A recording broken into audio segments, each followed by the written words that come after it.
Chapter 1. I am determined to become a notorious thief. On a sunny day, with the sky devoid of clouds and a gentle breeze wafting through the air, Qin Wu found himself relishing a refreshing moment amidst the sweltering summer heat. However, a sense of elation eluded him as he gazed at the vast expanse of the ocean, his heart heavy with lamentation. What in the world is this place? Why have I been transported here? What sins have I committed to deserve such a fate? Is this some cruel jest from the heavens?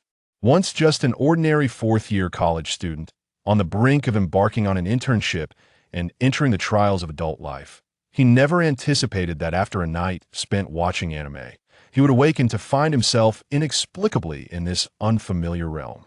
Throughout the morning, he sought the familiar sights of his school and dormitory, only to find himself utterly exhausted, discovering instead that he was merely on an island inhabited by over 300 households, all dressed in attire reminiscent of his own, enveloped in a serene and tranquil atmosphere. Clearly, this place was situated within a bustling metropolis. Yet, he was utterly disoriented and had no idea how to return. He bent down to pick up a small stone, casting it into the depths of the ocean in frustration. Plop! The stone sank into the water, sending up a shower of sparkling droplets. Why have I appeared in this bizarre locale? What's even more perplexing is how I have transformed into a mere child. Catching a glimpse of his youthful visage in the water's reflection, a 10-year-old boy with a delicate countenance, he felt a surge of anger rising within him. Boom, boom, boom. In the distance, a dark spot began to materialize on the horizon, gradually approaching him. After a moment, the true nature of the shadow became clear. It was a hovercraft upon which sat two bald individuals glistening in the sunlight, accompanied by a blue-haired girl and a boy seemingly of his own age. From afar, he had felt no particular concern, but as the craft drew within 10 to 20 meters of him and he discerned the faces of the four, he stood there, dumbfounded, staring in disbelief. Sun Wukong, bald-headed Krillin, and that elderly figure with a giant turtle shell on his back, could it be Master Roshi? The blue-haired girl, looking strikingly familiar, must be Lan Shi, the one who transforms with a mere sneeze. As the four disembarked and passed by Qin Wu, he caught sight of Sun Wukong's agile and lively tail, and it dawned upon him had truly traversed into this world. What in the world? The Dragon Ball universe? This. Completely stunned, he watched as the four figures walked past him, greeting him amiably. What on earth is happening? How did I end up in this perilous world of martial prowess? This realm is teeming with villainous bosses and terrifying individuals bent on annihilating the earth. Frieza, Cell, Majin Buu are all deranged psychopaths. How have I landed here?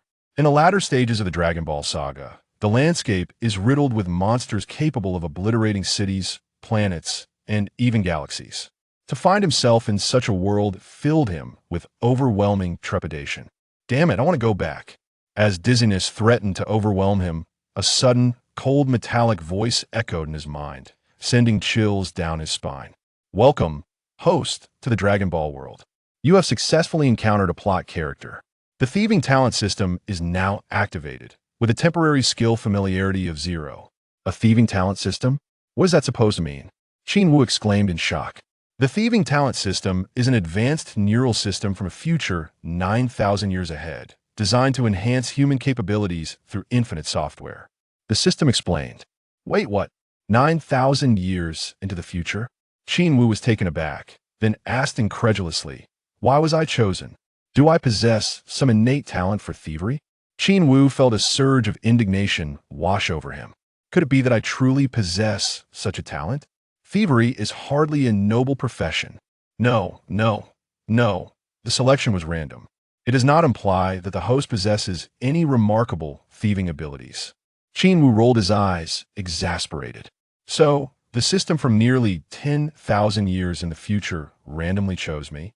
How unlucky can one get? Isn't that exactly the case?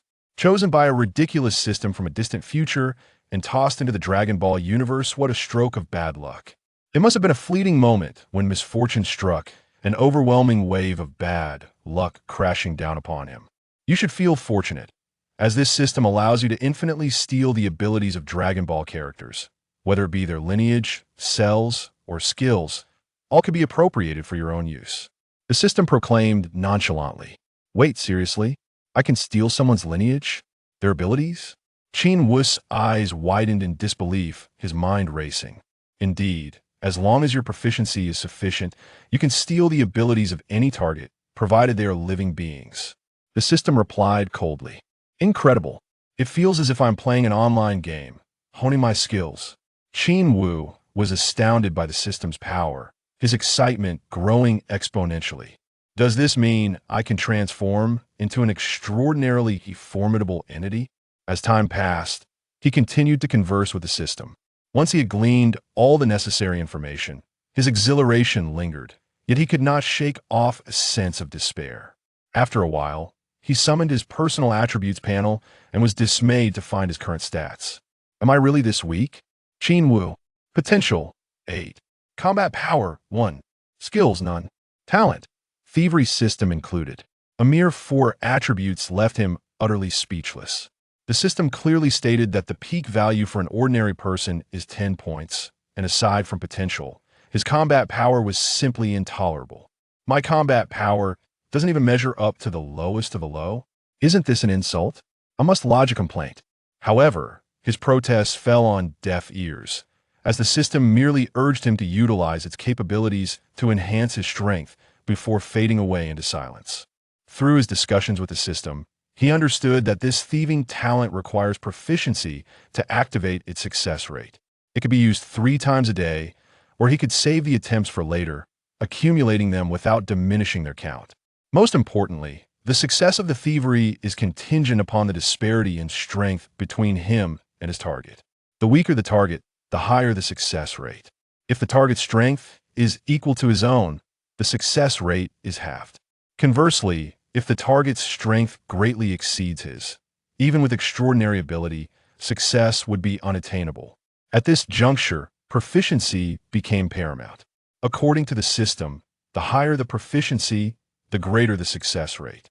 Upon reaching ultimate proficiency, one could steal indiscriminately, even attempting to steal from Cell or Majin Buu would guarantee success. Alas, his current proficiency left him feeling utterly helpless. Thieving talent, 33. Initial proficiency, 010000. Are you kidding me? It takes 1,000 points of proficiency to advance to intermediate? How long will that take? Curse it, never mind. And go to find someone to train with. I will become the best.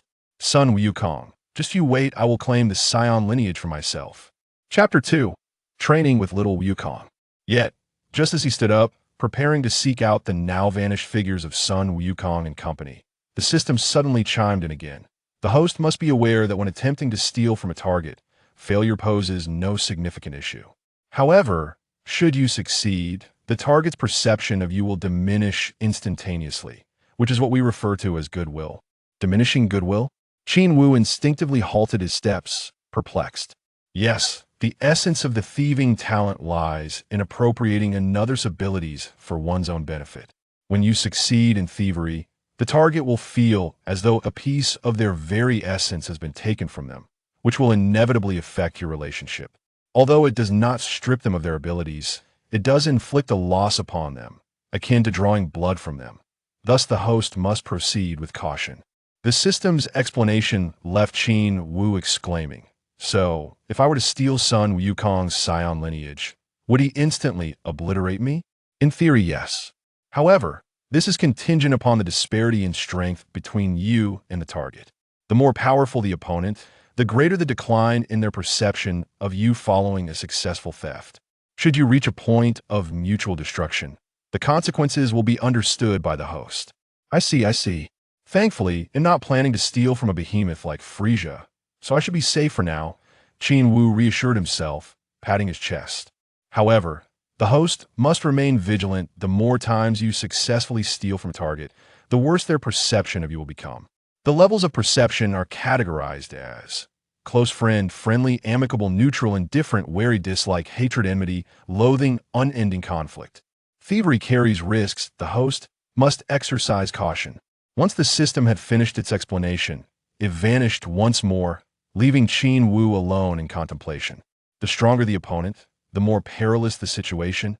At present, my combat power stands at a mere 1, which, while considerably less than that of Sun Wukong, does not fall into the realm of insurmountable disparity. It should not be excessively dire, I suppose.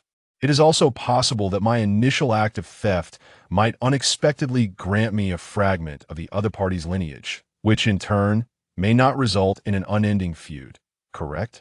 Zue expressed such sentiments, yet he remained hesitant.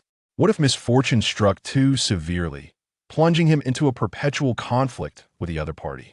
Sun Wukong is currently undergoing training with Korin under the tutelage of Master Roshi, and his powers at this moment are relatively limited. Nevertheless, even so, he remains a formidable presence in comparison to myself. What does it matter? I shall seek them out first, and then adapt to the circumstances as they unfold. With this thought in mind, he began his search for the 4 who had vanished. Before long, he stumbled upon a quaint little cottage nestled in a grassy clearing, where Master Roshi was imparting his wisdom to Sun Wukong and Korin, with Lanchi standing nearby in a poised manner. This woman, Lanchi, also possesses a certain danger should she so much as sneeze. Her combat prowess could rival that of Sun Wukong himself. As Qin Wu approached them, his system scanner indicated that the 4 regarded him with a mere neutral sentiment. Neither friendly nor indifferent, they were simply the essence of ordinary strangers. "Greetings. May I inquire about the purpose of your visit here?" Qin Wu inquired, adopting an innocent and curious demeanor as he approached Sun Wukong and the others. "We are preparing to train in martial arts." Heh. It was Sun Wukong who responded, his enthusiasm for the impending training evident as he radiated a naive and bright aura, blissfully unaware of Qin Wu's true intentions. In contrast, the bald Korin paid Qin Wu little mind, though he too was eager for training, his exterior betraying a rather aloof attitude. Master Roshi, intrigued, gazed at Qin Wu and asked with surprise, "You must be the child from this island, right? Is there something you need?" Qin Wu nodded innocently, replying, "Indeed." He then feigned excitement and anticipation, asking, "You are training in martial arts? May I join? I wish to train as well." Master Roshi paused, his initial instinct to refuse surfacing, but upon seeing the sparkle of hope in Qin Wu's innocent eyes, he found himself wavering. Sun Wukong, brimming with excitement, exclaimed, "You want to train too? Then let's do it together." Seeing that Sun Wukong's perception of him had now shifted to a friendly one, Qin Wu couldn't help but chuckle inwardly. It seems essential to foster a good relationship with them. With this thought, his desire to join their group intensified. "Grandpa, may I please participate?" He tugged at Master Ros's sleeve, employing a rather shameless tactic. "Will your parents agree?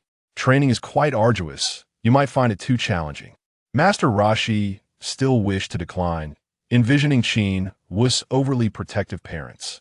I am an orphan. My parents passed away from illness several years ago, and I am now living off the charity of the villagers." As he spoke, he recounted his years of solitary hardship, painting a picture of utter desolation that brought Lanchi to tears, prompting her to plead with Master Roshi to grant him permission. "Grandpa, you should let him join. He is quite pitiful." Sun Wukong, curious yet unfazed, did not see the matter as significant, having himself endured a childhood devoid of parental figures. His only companion, Grandpa Gohan, had also left this world years ago, and he learned to thrive independently. However, Korin empathized, recalling moments of being bullied at the Shaolin Temple, and he too began to implore Master Roshi. At long last, swayed by their heartfelt pleas, Master Rose's heart softened, and after a moment of deliberation, he finally acquiesced. Yes, Qin Wu silently celebrated his victory. Thus, under the guise of an orphan, he began to partake in the rigorous training alongside Master Roshi and his 2 disciples. On the first day, Master Roshi instructed them to locate 2 stones inscribed with words, declaring that if any among them failed to find one, they would forfeit dinner that evening. That night, Qin Wu watched, stomach growling, as they feasted heartily, only to be secretly gifted an apple by the kind-hearted Lanchi. Qin Wu felt a surge of gratitude before his transformation. She had indeed been exceptionally benevolent. Yet, he remained vigilant, ever wary of the potential for her sudden sneezes. The situation grew more arduous as he found himself sharing a room with Lan Qi and Sun Wukong, and he spent the entire night in restless anticipation. In the dead of night, he attempted to employ his theft technique on the slumbering Sun Wukong 3 times in succession. Steal. Steal failed. Steal. Steal failed. As he prepared for a third attempt, Sun Wukong suddenly turned over, startling Qin Wu, who feared that a failed theft might lead to dire consequences. To his relief, Sun Wukong merely mumbled in his sleep and rolled over again. "Goodness, you nearly scared me to death. I thought I was about to be beaten to a pulp." After observing Sun Wukong for a while, without further reaction, he resumed his attempts. Steal. Chapter 3. Lineage and Potential Acquired. Steal failed. The host has exhausted today's 3 attempts at theft. Please try again tomorrow. What the heck? Must it be so disheartening? Qin Wu was utterly speechless.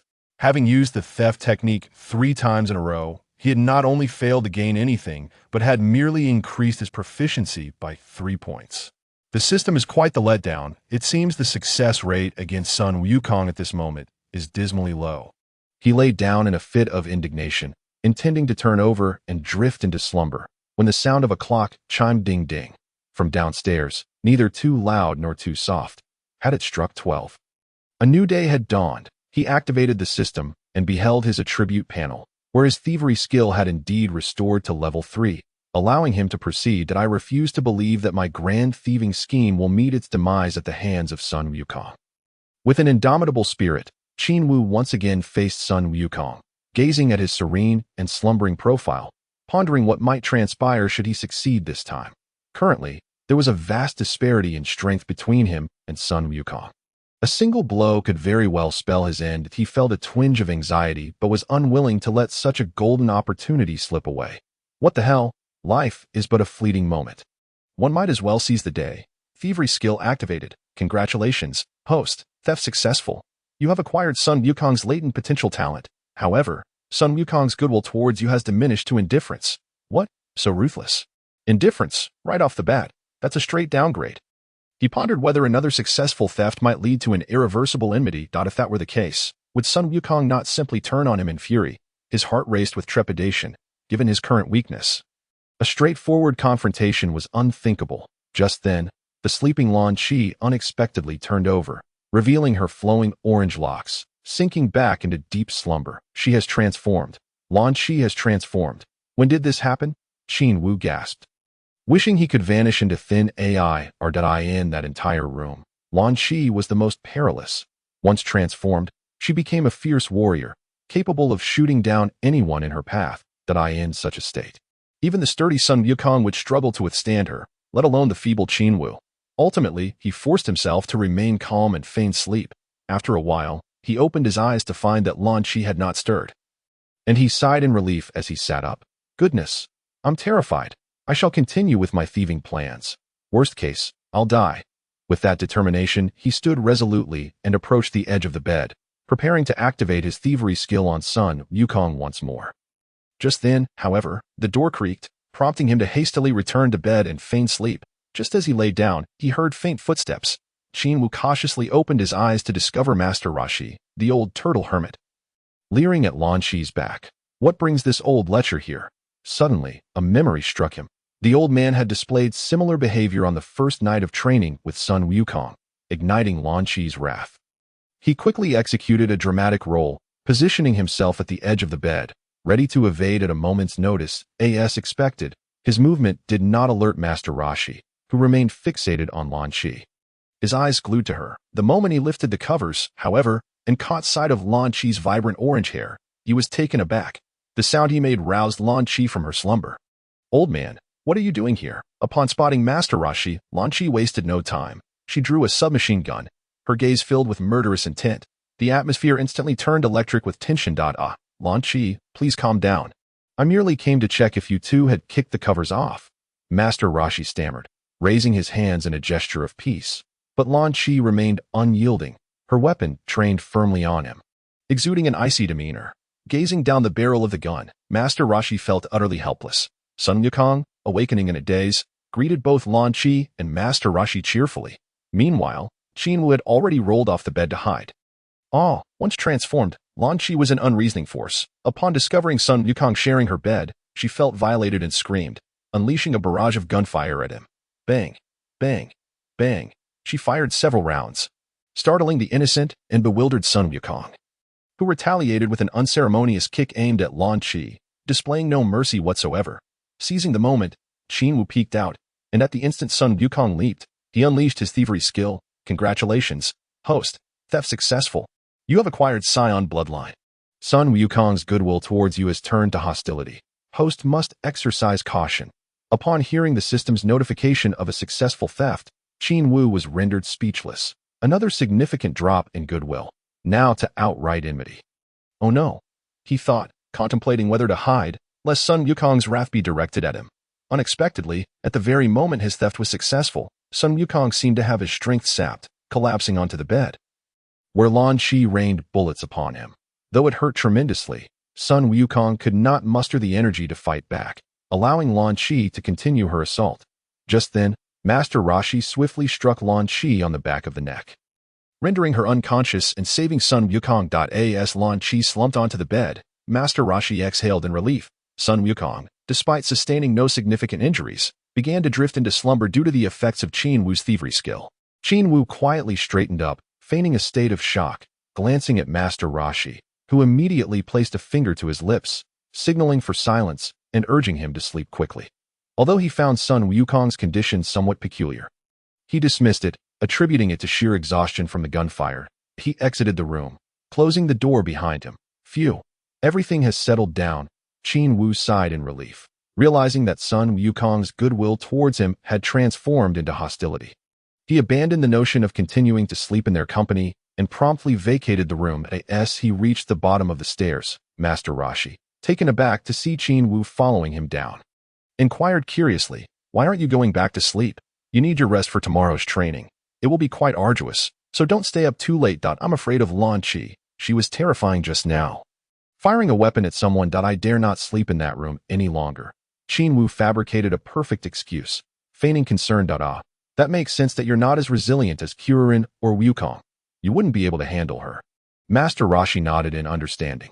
While he didn't harbor deep affection for Qin Wu, he felt a degree of sympathy towards him. Indeed, Qin Wu responded, yet he chose not to return to the room with Master Roshi. Instead, he sought out the living room sofa to rest. The Saiyan bloodline is in my grasp, and I've also managed to steal Wukong's potential. I've struck it rich, with his hands clasped behind his head. Qin Wu reveled in his excitement as he accessed the system to check his attribute panel. Chapter 4. Frenzy Burden Training. At that moment, his attributes had undergone a tremendous transformation. Qin Wu, potential. 100 combat power. 10 skills, none talent, thievery. Saiyan bloodline. Thievery skill. Initial proficiency. 538 10,000. Not only had his potential soared to an astonishing 100, but his combat power had also transcended the realm of weakness, now equaling that of Sun Wukong at this time. Moreover, his talent now boasted the addition of the Saiyan bloodline. This is exhilarating. Qin Wu was utterly thrilled. Although he worried that he might sprout a tail, the surge in power was paramount. Acquiring the Saiyan bloodline significantly bolstered his chances of survival in this perilous and martial world. One could only imagine the formidable adversary Sun Wukong would face as an adult. Beyond Raditz and Vegeta, there were Frieza, several androids, Cell, Mage and Bu, and the various bosses from the GT saga, all possessing the capability to annihilate the Earth. These formidable foes were each stronger and more terrifying than the last, and in the face of such imminent danger, how could Qin Wu resign himself to being an ordinary person, as long as he remained in this world? He must strive for greatness. Power is fundamentally reliant on the system and the strength cultivated through diligent training.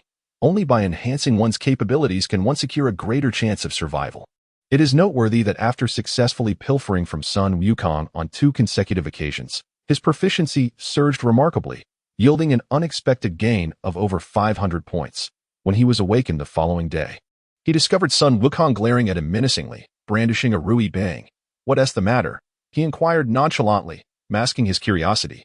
Yet internally, he pondered. It appears as though Sun Wukong's demeanor has indeed shifted to one of hostility. As the system had indicated, Sun Wukong swung the Rui Bang, pointing it at him, and innocently exclaimed, "I don't know why, but I really want to hit you." "Why is that? Did I offend you?" Qin Wu responded with a perplexed expression. Looking entirely innocent, Sun Wukong, oblivious to the reasons behind his feelings, scratched his head in vain contemplation and confessed, I don't know. I just feel like you're really annoying, and I want to give you a whack. At that moment, Master Roshi approached, smiling as he remarked, Don't treat your junior brother that way. You are all in this together. Sun Wukong pondered for a moment, but could not shake off the peculiar animosity he felt. Turning back to Qin Wu, he angrily declared, Let us have a fight. No way, I can't possibly win against you. Qin Wu promptly shook his head in refusal. Come on, don't underestimate me, even though I have your bloodline and potential now. I've only just acquired it, and Haven T had the chance to digest it. Engaging you in a fight would only result in me getting beaten up. Ah, this is so frustrating. Sun Wukong exclaimed, swinging the Rui Bang in exasperation, caught in a dilemma of whether to fight or not. Suddenly, Master Roshi made a surprising move, striking Sun Wukong on the head with his hand. His eyes behind sunglasses glinting ominously. It seems your energy is quite abundant. I shall ensure your special training is doubled today.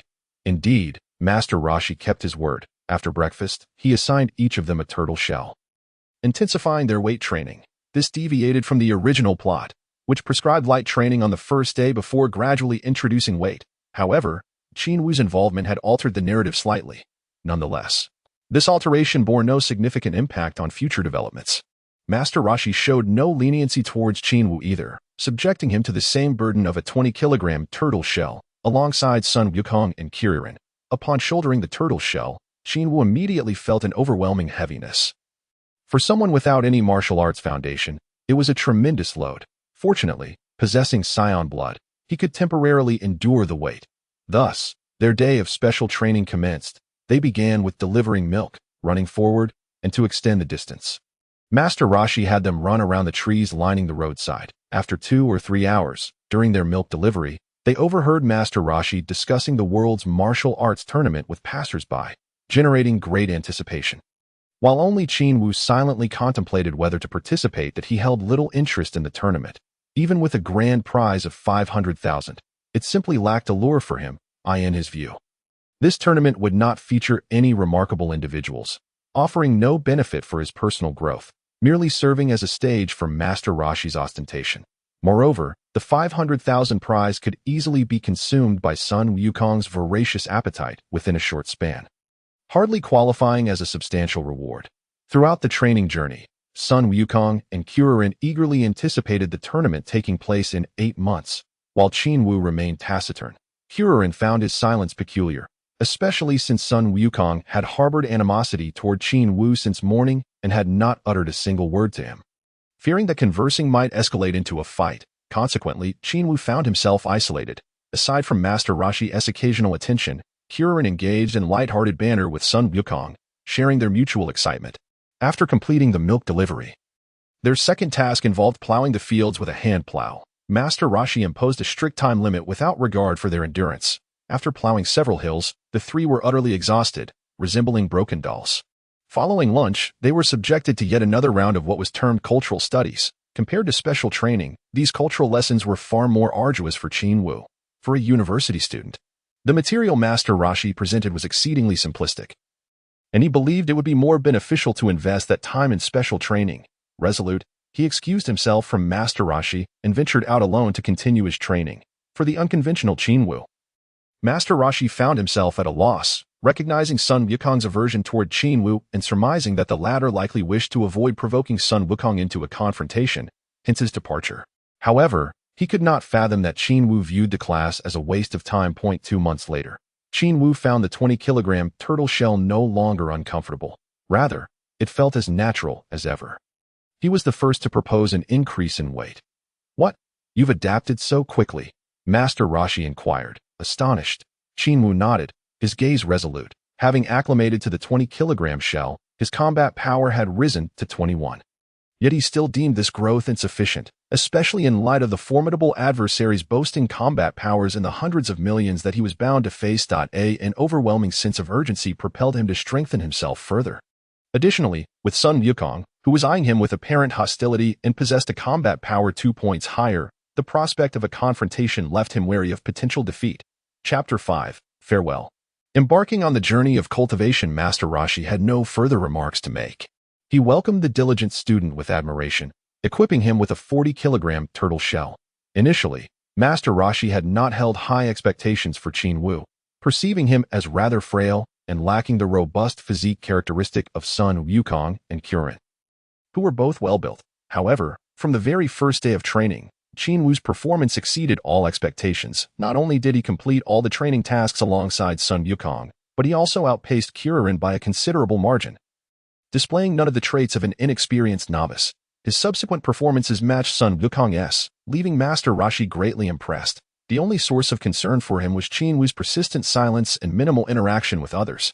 Observing Qin Wu don the 40-kilogram turtle shell, Sun Wukong, unwilling to be outdone, also opted for an equivalent weight. The two commenced their training, even though Qin Wu had attempted to mend their relationship over the past 2 months. Unfortunately, Sun Wukong's sole interest seemed to revolve around eating and becoming stronger, leaving Qin Wu at a loss for how to connect with him. After 2 months, their relationship remained one of enmity. Ultimately, Qin Wu chose to relinquish his efforts, as he had already acquired the two most crucial aspects from Sun Wukong, rendering their relationship inconsequential. Adapting to the 40-kilogram turtle shell took Qin Wu merely a month, after which he again requested an increase in weight. Now his combat power stood at 58, while Sun Wukong lagged behind at 52, falling short by 6 points. This disparity might be attributed to the fusion of Saiyan blood with his own earthling heritage, significantly enhancing his potential. One could only imagine the potential of future hybrids like Gohan, a half-Saiyan who would undoubtedly possess far greater potential than Sun Wukong from birth. The transformation of potential into combat power through training was indeed formidable. Thus, despite being unaware of Sun Wukong's potential, Qin Wu was certain his own would surpass that of his rival. This time, he opted for an 80-kilogram shell, which Master Roshi deemed the maximum weight suitable for their age group.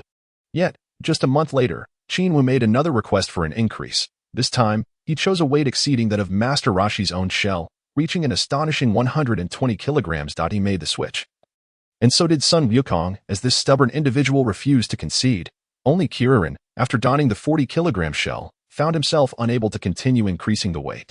The 120 kilograms presented a formidable challenge for both Qin Wu and Sun Wukong. Even with their Saiyan blood, necessitating 3 months of adaptation before they could comfortably manage the load. At this juncture, only a month remained until the World Martial Arts Tournament. Qin Wu was the first to request a switch to 150 kilograms, marking the final adjustment to the turtle shells in Master Roshi's abode. Over the course of this month, he and Sun Wukong found themselves somewhat unrestrained, as Master Roshi was thoroughly astonished by the rapidity of their progress. And Kulin could only gaze up at them, silently enduring the arduous burden of an 80-kilogram turtle shell while continuing to submit to the supervision of the turtle sage in his training. As the day of the world's foremost martial arts tournament drew ever closer, their training intensified, their dedication unwavering. When the final day arrived, apart from Qin Wu, everyone else had shed their cumbersome turtle shells, donning silly suits in eager anticipation of the competition. On this day, Qin Wu's battle power reached an impressive 168, while Sun Wukong stood at 140, similar, yet the gap began to widen. However, unlike Qin Wu, Sun Wukong lacked the systematic cheating device that revealed battle power data, leaving him unaware of the disparity between them. Qin Wu had previously declared his intention not to participate in this tournament. Instead, he planned to wander the world, training and exploring along the way. Meanwhile, he bid farewell to his companions, choosing to practice alone. Kulin was taken aback by his decision. He had not anticipated that this companion, who had shared their company for 8 months, would embark on a solitary journey. A deep sense of reluctance enveloped him, transitioning from initial pride upon his arrival to the crushing realization of being surpassed by Qin Wu and Sun Wukong during their training, which left him feeling profoundly impacted. Yet, amidst these trials, he had forged a friendship with the two, albeit each pursuing their own paths. Despite Qin Wu's somewhat reticent demeanor, largely due to Sun Wukong's presence, he remained amiable and not particularly difficult to befriend. Thus, the prospect of Qin Wu's departure weighed heavily on his heart. As for the turtle sage, it was difficult for him to articulate his thoughts. From the moment he recognized Qin Wu's immense potential, he placed him on par with Sun Wukong, devoting considerable attention to both. He had observed Qin Wu's relentless efforts. Among the trio, Qin Wu was undoubtedly the most diligent. After undergoing specialized training, he would often venture out alone to practice, returning only late into the night. This pattern persisted uninterrupted until yesterday. The turtle sage could not comprehend why Qin Wu was pushing himself so hard. His training seemed almost reckless. Little did he realize the profound sense of urgency that drove Qin Wu, whose aspirations extended far beyond the immediate challenges posed by the tournament and the meager prize of 500,000. The turtle sage could only marvel at such a gifted and hard-working child. At that moment, he sensed that Qin Wu's strength had already surpassed his own. Thus, he was neither surprised nor disheartened by Qin Wu's decision to leave. Rather, he felt a sense of pride and agreement. He recognized that there was little more he could teach Qin Wu, who needed to find his own path, to experience the world beyond, and to grow. Allowing Qin Wu to depart was indeed the right course of action. Lan Qi felt a pang of sorrow at Qin Wu's impending departure, but could only offer silent blessings. In contrast, Sun Wukong, who had shared 8 months with Qin Wu, no longer harbored the same animosity but could not shake off a lingering distaste, inexplicably irritated by his presence. The thought of Qin Wu leaving to forge his own path stirred a sense of reluctance within him. Yet, his simple nature still found excitement in the upcoming tournament, eager to face formidable opponents. Unlike Qin Wu, he remained blissfully unaware of the looming challenges ahead, focusing instead on the thrill of testing himself against the unknown. Before his departure, Qin Wu requested to take with him the 150-kilogram turtle shell and an additional 200-kilogram one, wishing for even more substantial gear. But the turtle sage had nothing left to offer. As he packed the latter into a universal capsule, passing by the turtle sage's dear friend, the great sea turtle, he suddenly whispered to himself, "Stealing technique. Congratulations, host. You have acquired the longevity of the great sea turtle. You shall be hated by your target." Chapter 6. A single punch sends the guardian of the sacred land flying. A month later, Qin Wu arrived near the sacred land of Korin. Traversing a forest before coming upon a massive pillar that pierced the heavens. Since departing from the turtle sage's abode, he had journeyed through jungles, crossed deserts, and spent countless days and nights within forests. Navigating rugged terrain before arriving here, the journey had been arduous and exhausting, as he had carried the 150-kilogram turtle shell at all times. Whether running, walking, eating, or sleeping, it never left his back. Even when faced with various beasts, dinosaurs, and flying pterodactyls, he fought while burdened by the shell. This month had been both challenging and fulfilling. Lacking any techniques or skills, he relied solely on instinct in battle. However, his exceptional insight and talent allowed him to quickly grasp the essence of energy, enabling him to develop the Kamehameha wave. Moreover, he improved upon it, discovering how to unleash it with a single hand instead of requiring both. Yet recently, he felt he had hit a plateau in his training. His battle power no longer advancing as rapidly as it had during his initial encounters with the turtle sage's specialized training. Thus, he contemplated a suitable place to continue his practice, the Korin, where Sun Wukong had once drank the super divine water. Sun Wukong must have visited here, he mused, gazing up at the seemingly endless pillar point. One day during his month-long journey, darkness had enveloped the area without warning, and he had immediately surmised that Sun Wukong had summoned the dragon to resurrect Upa's father. He wondered if his own actions had set off the desired chain reaction, altering the narrative. Would Sun Wukong still be severely beaten by the first assassin, Tao Pai Pai? However, the answer soon manifested as he prepared to ascend the pillar, only to be confronted by a tall, robust man who suddenly appeared behind him. "Who are you? Why are you here at the sacred land of Korin?" The man's piercing gaze fixed on Qin Wu's back as he spoke in a deep voice. Beside him stood a smaller child. Gazing curiously at Qin Wu, Qin Wu turned around, revealing a smile. "Are ordinary people not allowed here?" "Absolutely not. This place is off limits to those with ill intentions and ordinary individuals," the man replied sternly. "Oh," Qin Wu exclaimed, his curiosity piqued as he closed the distance between them in an instant. "What, in your opinion, constitutes an ordinary person? So fast?" The tall man was taken aback by Qin Wu's sudden movement. Staring in disbelief, "What exactly are you? Does it matter who I am? Are you going to stop me from climbing?" Qin Wu retorted, his gaze like lightning as he stared down the man, his youthful face cloaked in an icy demeanor. The tall man took a few steps back, astonished that this child, barely reaching his knees, could exude such an overwhelming aura, leaving him breathless. Yet, duty compelled him to inquire further. Gathering his composure, he asked, "What is your purpose in climbing?" "Is that any of your business?" Qin Wu replied, a playful smile dancing on his lips. Why is this child so confrontational? The man felt a bead of cold sweat trickle down his forehead. Overwhelmed by Qin Wu's intimidating presence, compared to Sun Wukong, this child seemed like a rebellious troublemaker, leaving him flustered and unsure.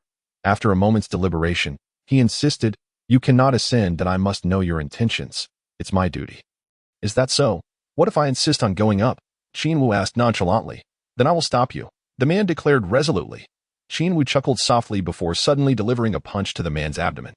Poof! The tall man was completely unprepared for the speed and power of Qin Wu's strike, sending him flying several dozen meters through the air, where he coughed up blood before crashing heavily to the ground.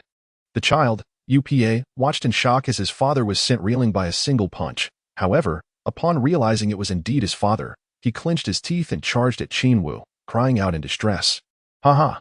Just as UPA prepared to leap onto him, Qin Wu swiftly intercepted him, restraining the child, who struggled helplessly for a moment before Qin Wu finally released him. "Don't worry, I'm not a bad person." With that, he approached the pale-faced, bloodied man, grinning as he inquired, "How does my strength compare to that of Sun Wukong after he descended from Korinta?" The man, initially intent on rising, froze in place. "You are a friend of Sun Wukong?" "Indeed. I am his junior disciple. I've heard he has been up there, and I wish to try as well," Qin Wu replied earnestly, nodding. "Ah. No wonder you possess such strength." To his surprise, the other party turned out to be a disciple of Sun Wukong. The tall man immediately felt a sense of relief wash over him. He attempted to rise to his feet, but his body felt as though it had disassembled, leaving him weak and powerless. Observing his condition, Qin Wu stepped forward to assist him. With just a single hand, he nearly lifted the tall man off the ground and set him down gently beside him. Indeed, the strength displayed was remarkable. This towering figure was effortlessly raised by someone so seemingly lightweight, leaving the tall man utterly speechless. Thoughts of Sun Wukong crossed his mind, and he couldn't help but feel that this individual before him was even more extraordinary than the legendary Monkey King. Accepting that this was a disciple of Sun Wukong, he refrained from blaming Qin Wu for that punch, instead smiling as he remarked, "Both you and Sun Wukong are incredibly strong, far beyond what I could have imagined. Pray tell, could you enlighten me about Sun Wukong's circumstances since his arrival here? Has Tao Bai met his demise?" Qin Wu inquired with curiosity. He simply wished to ascertain whether the storyline had diverged, especially since, prior to departing from the Turtle Sage's abode, Sun Wukong's combat prowess had reached a staggering 140, significantly surpassing that of the original narrative. He wondered how Sun Wukong would fare against Tao Bai by now. As for the tall man, he was somewhat uncertain as well. After being slain by Tao Bai, he had been resurrected by the dragon Shenlong in the very next moment, just as the battle had concluded. However, he had received quite a bit of information from UPA. After relaying the situation to Qin Wu, the latter's expression morphed into one of wry amusement. It seemed that the plot had indeed shifted somewhat. But it mattered little. This would not adversely affect the unfolding events. Even if there were repercussions, he could still ensure that the necessary characters appeared. Although Sun Wukong's strength had increased dramatically, his overly innocent disposition led him to be outmaneuvered by Tao Bai during their fierce struggle, nearly resulting in his death. This segment had undergone significant changes. In the original script, Sun Wukong had been thoroughly bested by Tao Bai, yet this time, he managed to engage in a prolonged battle, proving that his butterfly effect had indeed borne fruit. Following this encounter, Sun Wukong climbed the Korin Tower and underwent rigorous training for 2 days under the Cat People, further enhancing his strength before ultimately turning the tables on Tao Bai. Thus returning to the original narrative trajectory. Regardless, he pressed on, bidding farewell to the guardian of this sacred realm. Qin Wu took a deep breath and began his ascent of the Korin Tower, bearing the weight of 150 kilograms on his back. Chapter 7. Qin Wu vs. Cat People. The cat person, Korin, was comfortably sprawled on his bed, sound asleep, when he suddenly sensed a presence drawing near. Who could it be? This aura bore some resemblance to Sun Wukong, yet it was significantly stronger. As he rose to his feet and approached the water jar, he lifted the lid and peered inside, discovering a strikingly handsome youth swiftly climbing upward. This speed far surpassed that of Sun Wukong's initial visit. He stroked his beard thoughtfully, but in the next moment, his eyes widened in astonishment as he gazed at the heavy turtle shell strapped to the boy's back. To carry such a weight, this young lad must possess immense strength and endurance. Even Sun Wukong, after drinking the super holy water, had not demonstrated such capability. Who was this little rascal? Without even seeing the boy's face, he had already noted an abundance of astonishing qualities about him. After a moment, he felt the boy's aura intensifying until it reached the lower end of his tower, where he ascended inside. Qin Wu labored for 4 exhausting hours, finally reaching the top of the Korin Tower while bearing the turtle shell. Sitting at the edge of the tower, he gasped for breath, feeling utterly drained. Before he could take in his surroundings, a white cat suddenly appeared before him, leaning on a cane and regarding him with curiosity. "Greetings, Korin," Qin Wu said, recalling the purpose of his visit. He greeted the cat person politely, exuding an air of decorum. Those unaware of his true nature might have assumed he was exceedingly well-behaved. Little did they know, he mused internally, that the cat person was indeed as whimsical as depicted in the anime. Yet far more realistic. Hello, are you here seeking the super holy water as well? Korin inquired casually. In his experience, anyone who climbed to this height was typically searching for the super holy water to enhance their abilities. And he presumed the little rascal before him was no exception. However, to his surprise, Qin Wu shook his head and replied, "No, I specifically came here to train." "Train here? For what reason?" Korin asked, astonished. Qin Wu gazed at the cat-like face and furrowed his brow, stating, "I've encountered a bottleneck recently. I feel there is no better place for cultivation than here, so I decided to ascend. Oh, why the urgency?" Korin asked, his surprise evident. "With your strength, you are not only among the strongest in the world, but likely among the top few. Would I disclose the ensuing narrative to you?" Qin Wu lowered his head, wishing to conceal his urge to scoff, and said softly, "I simply wish to enhance my strength. If I do not progress a single day, I feel discomfort. You are far too impatient. You must understand that excessive effort can lead to breakage. You should balance work and rest for optimal progress," Korin advised. Qin Wu nodded in understanding, stating earnestly, "Thus, I intend to train here for a period." With that, he removed the turtle shell from his back and casually tossed it aside. With a resounding crash, the turtle shell hit the ground, startling Korin, who stood there dumbfounded, asking, "How heavy is this thing?" 150 kilograms, Qin Wu replied nonchalantly. "Goodness, for someone of your stature to carry such a weight, aren't you concerned about stunning your growth?" Korin asked in astonishment. "Compared to growth, I fear far more the stagnation of my strength." Qin Wu produced a universal capsule from his pocket, tossed it aside, and with another loud crash, a turtle shell even larger than the previous one appeared before Korin. "How heavy is this?" Korin inquired, pointing with his cane in astonishment. He recognized that the sound was far louder than that of the previous shell, indicating it must weigh more than 150 kilograms. Possibly even 200 kilograms. As anticipated, Qin Wu indifferently responded, 200 kilograms. Korin had suspected as much, but upon hearing the confirmation, he was once again taken aback. This fellow intended to train here while bearing such a burden. How exhausting. "Do you realize we are at an altitude of 200,000 meters, where the air is quite thin?" Korin asked seriously. "Indeed, if it weren't for the height, our ascent wouldn't have been so strenuous," Qin Wu replied nonchalantly. "It is precisely for this reason that it is the most suitable place for my training at present. This lad is truly audacious. Even Sun Wukong lacked the boldness to engage in such antics here. Yet he dares to do so." Korin was exceptionally astonished. Throughout his long tenure guarding the tower, he had never witnessed anyone so fervently dedicated to training. Not even during his own 800 years of boredom had he ever acted in such a manner. He never expected to receive such a lesson from this little rascal today. What a pity he lacked the Rui Jingu Bang. Otherwise, training at the summit would be even better, possessing a talent as formidable as Sun Wukong's, yet demonstrating even greater diligence. This child's future is boundless. So long as he is not a malevolent being, what harm is there in allowing him to train here? However, outwardly, he would not readily concede. Smiling, he regarded Qin Wu and said, "While it is not impossible for you to train here, we shall see if you possess the requisite qualifications." "Qualifications?" Qin Wu chuckled, setting aside the turtle shell and rising effortlessly to his feet, eagerly stating, "Come on, let us spar.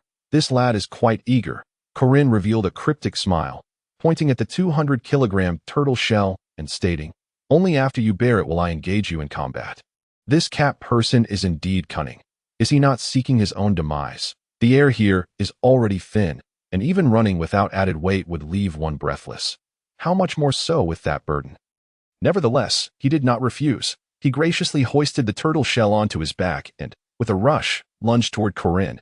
Despite the additional 50 kilograms from the heavy object newly strapped to him, his movements remained as swift as lightning, and he swiftly closed the distance to Korin. With fists like the wind and a momentum akin to a rainbow, Qin Wu's right hand, infused with a formidable gale, struck towards the cat-like alien. However, the alien had long been on guard, and where Qin Wu's fist landed was but an illusion of his form. The true being had already appeared behind him. His punch met only air. Qin Wu displayed no surprise, swiftly pivoting to deliver another blow.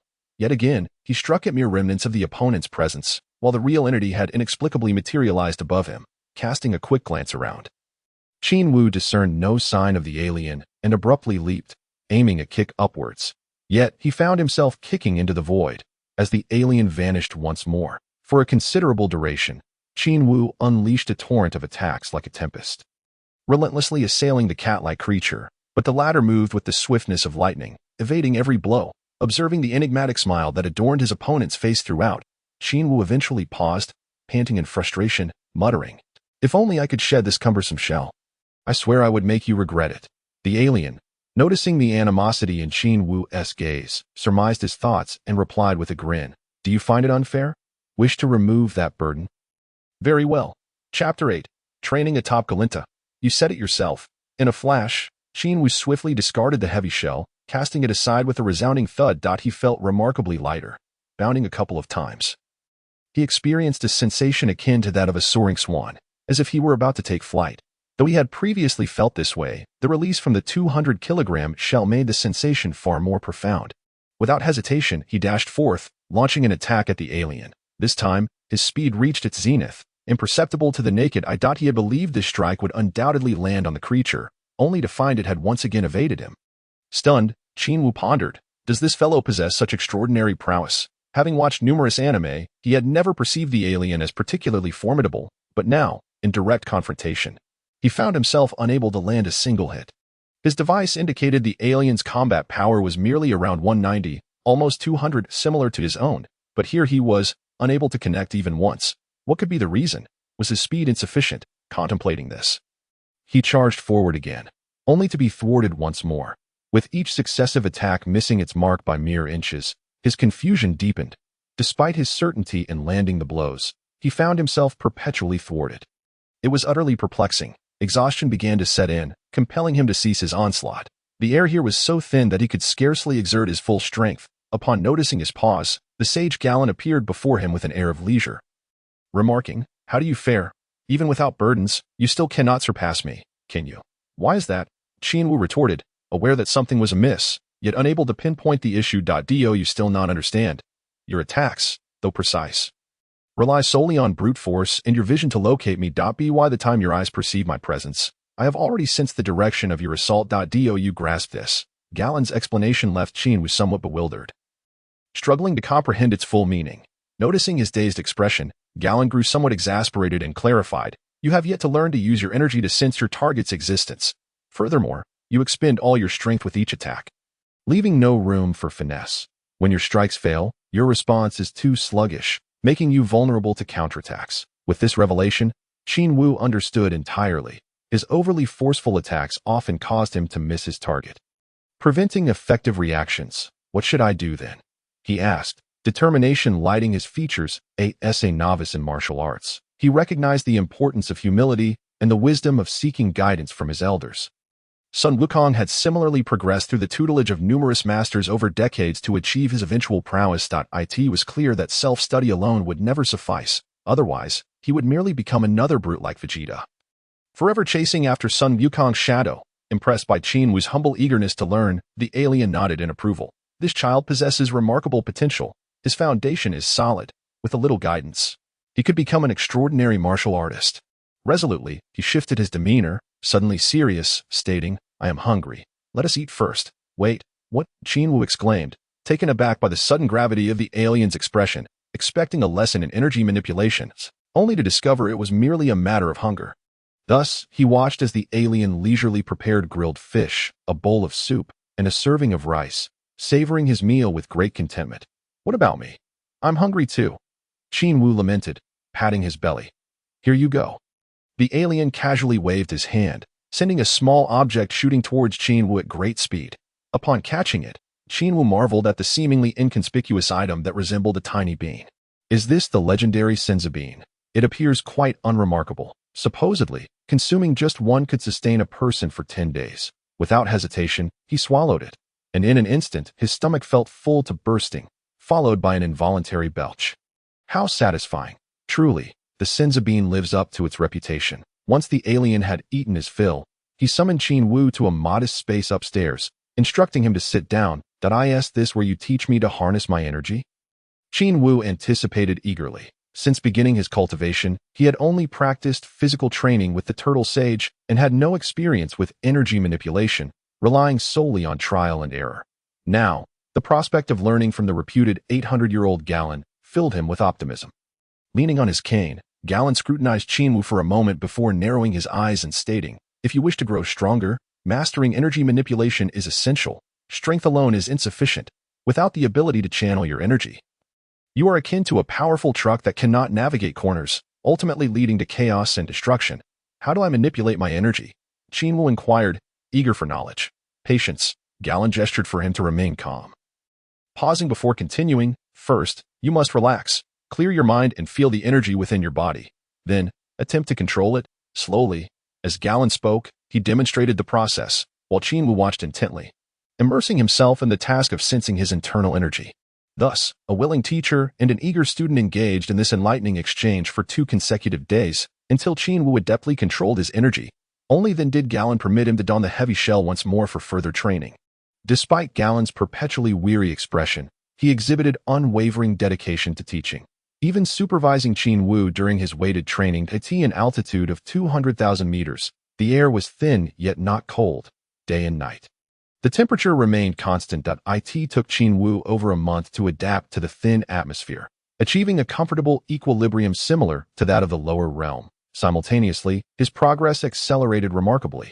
In just over a month, his combat power surpassed the 200 mark. Once the bottleneck was breached, his advancement surged even more rapidly, as if the numbers were beyond his control, skyrocketing at an astonishing rate. The only drawback was Galen's inability to adjust the weight of the shell, forcing Qin Wu to continue bearing the 200-kilogram burden for an entire year. Nevertheless, even under these circumstances, his rate of improvement astonished Galen. After an entire year, the disparity between Qin Wu's current strength and his initial state was monumental. He had grown so formidable that Galen could no longer gauge his true power. "This boy is truly a monster, utterly terrifying." Chapter 9. Borrowing the Dragon Ball radar from Bulma, however, Qin Wu remained discontented. Feeling that progress was still far too slow. If this continued, he feared he would succumb to despair. A year had passed. The 7 Dragon Balls should have been restored by now. It seemed necessary to summon the Eternal Dragon. 2 days later, on a small island amidst the vast ocean, Master Roshi was as usual tormenting Kulin while reading, simultaneously supervising Yamcha, who was diligently training alone behind him. For a year, Kulin and Yamcha, these 2 brothers in arms, had been rigorously honing their skills under Master Roshi's guidance, making rapid advancements in their strength. Yet, they remained unsatisfied, for in their moments of respite, thoughts drifted to the whereabouts of Sun Wukong, whose formidable power overshadowed them, leaving them gasping for breath. Since the World Martial Arts Tournament a year ago, after claiming victory, Sun Wukong had departed to seek out the 4-star Dragon Ball belonging to his grandfather. Although they had crossed paths a few times in the interim, after Sun Wukong gathered the Dragon Balls and summoned the Eternal Dragon, he vanished without a trace. Nevertheless, they understood that Sun Wukong was likely training diligently alone. Thus they could not afford to slacken their efforts. "Sun Wukong, how are you faring?" Kulin thought. A mixture of nostalgia and anticipation swelling within him. As he experienced a surge in strength, he yearned for the opportunity to spar with Sun Wukong once more. To discern who was superior. Of course, he suspected he might not prevail, yet he harbored unwavering confidence in his own prowess. "Focus on your training and do not be lazy," Master Roshi exclaimed, startling Kulin from his reverie with a sudden slap on the head, urging him on. All right, Kulin replied, diving back into his training. Just as he prepared to resume his push-ups, a small black dot appeared at the corner of his eye, rapidly approaching from a distance. Who could that be? He wondered, his heart racing, before excitedly exclaiming, "Is it Sun Wukong?" He sprang to his feet, causing Master Roshi to tumble unceremoniously to the ground. As Master Roshi struggled to regain his footing and was about to unleash a torrent of curses, he was taken aback by the sight of an ever-growing shadow, which turned out to be a person piloting an aircraft, slowly descending onto their little island. "Who is that?" he asked, perplexed. "I don't know. But it's definitely not Wukong," Kulin mused, furrowing his brow. "If it were Sun Wukong, he would have arrived riding the flying Nimbus, so the aircraft could not possibly belong to him." Yamcha, who had been engrossed in his training, was also intrigued. He approached Master Roshi and Kulin, staring at the slowly descending plane, and curiously inquired, "Who could it be?" The 2 remained silent, their eyes fixed on the aircraft. The plane landed smoothly, and a figure leapt out, about 1 meter and 30 centimeters tall. With a youthful visage, with long hair tied back. Upon spotting Qin and Master Roshi, the newcomer smiled brightly and greeted them. "Hello, Master Roshi. Qin, it's great to see you."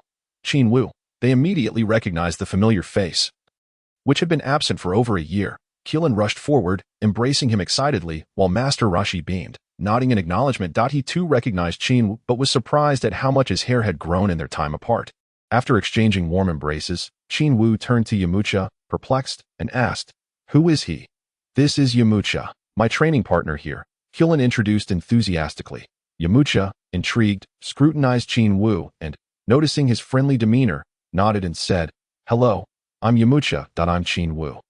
Over a year ago, I trained under Master Roshi alongside Sun Wukong and Kulian. It's a pleasure to meet you." They shook hands, and then Master Roshi led him into the house.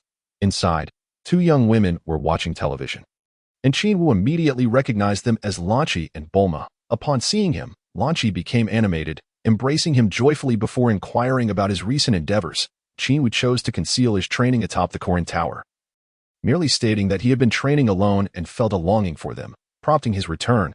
After a brief conversation, Lanchi stepped into the kitchen to prepare a meal. Bulma, who had been observing Qin Wu with curiosity, was soon engaged by Qin, who took the lead in introducing everyone. They settled down to chat together. As the conversation flowed, Qin could not help but boast about his newfound strength, claiming to be able to bear a weight of 120 kilograms on his back during training. Qin Wu smiled and congratulated him. However, Qin's expression quickly soured as he lamented, "It took me over a year to reach the progress you made over a year ago. How embarrassing." Qin Wu continued to smile, reassuring him, "It's all right. You'll only grow stronger, and soon you'll catch up to us." Yamcha, still uncertain about Qin Wu's capabilities since he had never met him before, quietly asked Qin, "Is he really that strong?" Of course. Over a year ago, he was already training with a weight of 150 kilograms on his back. At that time, I could barely manage 80 kilograms without exhausting myself. Qin replied with a wry smile. "Wow, does that mean he is even stronger than Sun Wukong?" Yamcha asked, astonished. He recalled that Sun Wukong had last trained with a weight of 120 kilograms before the tournament. He had not anticipated that Qin Wu had undergone such intense training. "I don't know. It's quite possible," Qin said, observing Qin Wu with a serious expression. At that moment, they had yet to venture to the Divine Temple for training, and thus were unable to gauge Qin Wu's current strength. Is that true? Yamcha gazed at Qin Wu, astonished and momentarily speechless. He had not expected that, aside from the extraordinary Sun Wukong, there could be another individual of such caliber. Meanwhile, after exchanging pleasantries with Master Roshi, Qin Wu subtly engaged Bulma in conversation, seeking to forge a closer connection. Once their rapport had strengthened, he finally broached the subject, asking Bulma, "May I borrow your Dragon Ball radar? I need it urgently." "Ah, you wish to search for the 7 Dragon Balls as well?" Bulma inquired, taken aback. "Indeed, due to certain matters, I require the Eternal Dragon's assistance," Qin Wu confirmed with a nod. "Oh." Bulma glanced around before retrieving the radar from her pocket and generously handing it to him. "Here you go. Just return it to me when you no longer need it." "Thank you. I'll treat you to a grand meal sometime." Qin Wu expressed his heartfelt gratitude. Chapter 10. Defeating Sun Wukong. "All right," Bulma replied shyly, a faint blush coloring her cheeks as she regarded the dashing Qin Wu. With the radar in hand, Qin Wu had accomplished his goal for the journey. After sharing a meal with Master Roshi and the others, he prepared to take his leave. However, as he exited, the giant sea turtle resting outside suddenly awoke, baring its teeth at him with an expression filled with ire. "Haha," Qin Wu chuckled nonchalantly, boarding the aircraft and taking off. With the radar now in his possession, the next steps became clear. He simply needed to locate the remaining 6 Dragon Balls and then seek out Sun Wukong. The 6 Dragon Balls were scattered across the globe, their distances quite vast. Even by plane, it would take him 4 to 5 days to gather them all. Given his current strength, who could possibly snatch the Dragon Balls from him? If only he could ride the flying Nimbus. With such a formidable mode of transportation, he would have gathered them long ago. Was it truly my impure and unwholesome thoughts that led the Nimbus to reject me? He pondered, recalling the time that Korin had offered him a Nimbus to ride, yet he had been unable to board it. He felt a profound sense of exasperation.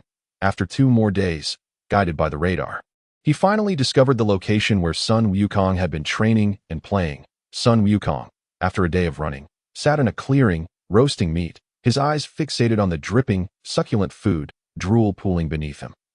Just as he prepared to indulge, a figure suddenly descended before him, wearing a cheerful expression. Itsu. Upon sighting the newcomer, a wave of inexplicable animosity washed over him, his countenance growing cold, his gaze sharp. "It's me. Have you missed me, Sun Wukong?" Qin Wu replied nonchalantly, settling comfortably opposite him. "What do you want?" Sun Wukong asked with a cold snort. "Of course, I've come to share in your feast." "I am starving," Qin Wu responded with a beaming smile. "Get lost. I want to share my food with you." With a swift motion, Sun Wukong drew forth the Rui Jingu Bang with his right hand, exuding an unmistakable aura of confrontation. "Haha, not only do I wish to savor your barbecued delicacies, but I also seek to borrow your 4-star Dragon Ball for a while," Qin Wu proclaimed with a hearty laugh. "Not a chance," Sun Wukong responded vehemently, rising suddenly, his youthful visage radiating an intense ferocity. Had it been anyone else, he might have considered lending it out, but standing before him was the very individual he had long abhorred, causing a deep-rooted refusal to part with the Dragon Ball. Moreover, this cherished orb was a relic of his grandfather, and he would never relinquish it to this detestable character. "Come now, we've shared 8 months together. Don't be so stingy," Qin Wu jested, entirely unfazed by Sun Wukong's hostility. "Absolutely not," Sun Wukong replied with unwavering resolve. Qin Wu's playful demeanor suddenly shifted. He leapt to his feet, a mocking smile gracing his lips as he declared, "Since you refuse my good intentions, I shall simply take it by force. Well then, I've been itching for a fight with you for quite some time now. Let us do this."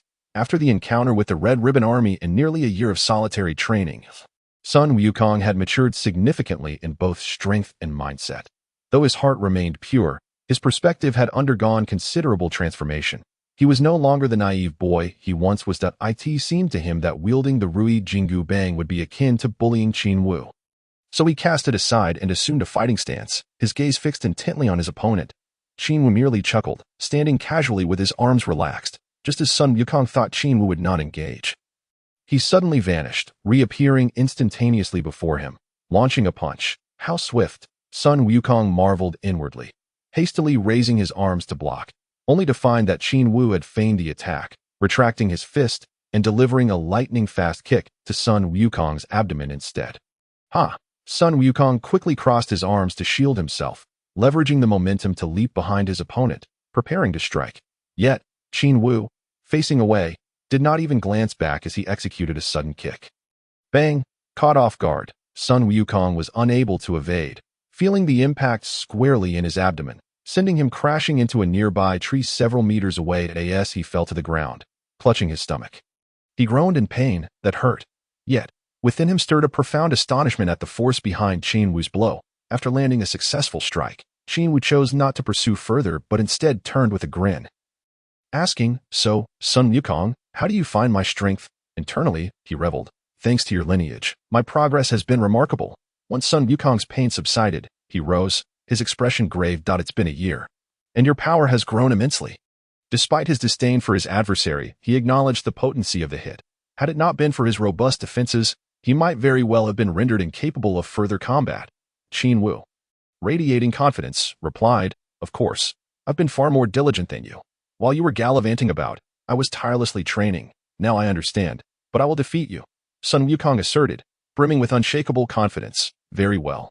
Let us continue." With that, Qin Wu charged forward in an instant, his speed rendering him nearly invisible to Sun Wukong's eyes, landing another punch to his abdomen that sent him crashing once more. This time, Qin Wu exerted 50% of his strength, propelling Sun Wukong dozens of meters away, shattering a line of trees before he tumbled down. With a thud, Sun Wukong, momentarily blinded, coughed up blood, collapsing onto the ground. Yet, before he could regain his footing, Qin Wu suddenly appeared at his side, delivering a crushing blow with his iron fist. Thud! The punch landed squarely in Sun Wukong's abdomen, creating a deep crater in the earth, causing him to spit out another mouthful of blood, teetering on the brink of unconsciousness. How powerful! How did he become so strong? Sun Wukong gasped, staring in shock at Qin Wu, who wore a playful grin after his successful strike. He attempted to rise, but found himself immobilized by pain. Qin Wu was overwhelmingly strong. 3 attacks had left him bloodied and utterly defenseless. How could he have grown so much in just 1 year?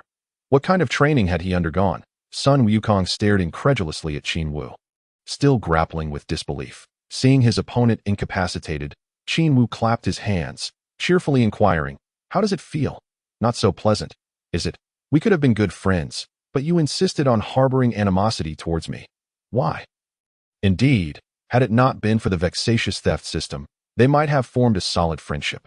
Unfortunately, the system's frustrating mechanics dictated that successful thefts would diminish their rapport. "That you're too strong. I cannot compete."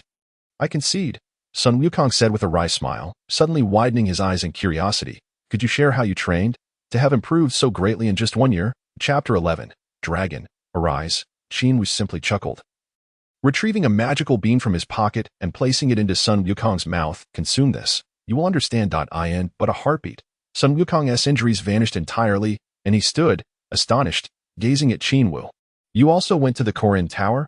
"Indeed, I trained there for a year." Qin Wu replied nonchalantly. "So that is how you became so powerful," Sun Wukong lamented, recalling his brief stay at the tower, where he had experienced a dramatic surge in strength after consuming the misleadingly enticing super holy water. If Qin Wu had received special training from the Korin sage, it would certainly explain his inexplicable prowess. For reasons unknown, Sun Wukong suddenly felt a resonance with Qin Wu, his hostility towards him diminishing. Qin Wu extended his hand towards Sun Wukong, locking eyes with him. "Give me the Dragon Ball. I require it." "What do you intend to do with it?" "It is my grandfather's heirloom." Sun Wukong still hesitated to comply. "Rest assured, once I've used it, I will help you reclaim it. However, if you wish to enhance your strength more swiftly, I need it." Qin Wu's hand remained resolute. Seeing his unwavering determination and seriousness, Sun Wukong found himself wavering. Perhaps it was worth the risk. After all, Qin Wu could have taken it by force earlier, but chose to save him instead, indicating a certain nobility of character. After much contemplation, Sun Wukong finally unfastened the Dragon Ball from his belt and handed it to Qin Wu. "Thank you," Qin Wu said, taking the orb and returning to the aircraft, where he produced the other 6 Dragon Balls. Without hesitation, he placed them all on the ground, summoning the Eternal Dragon.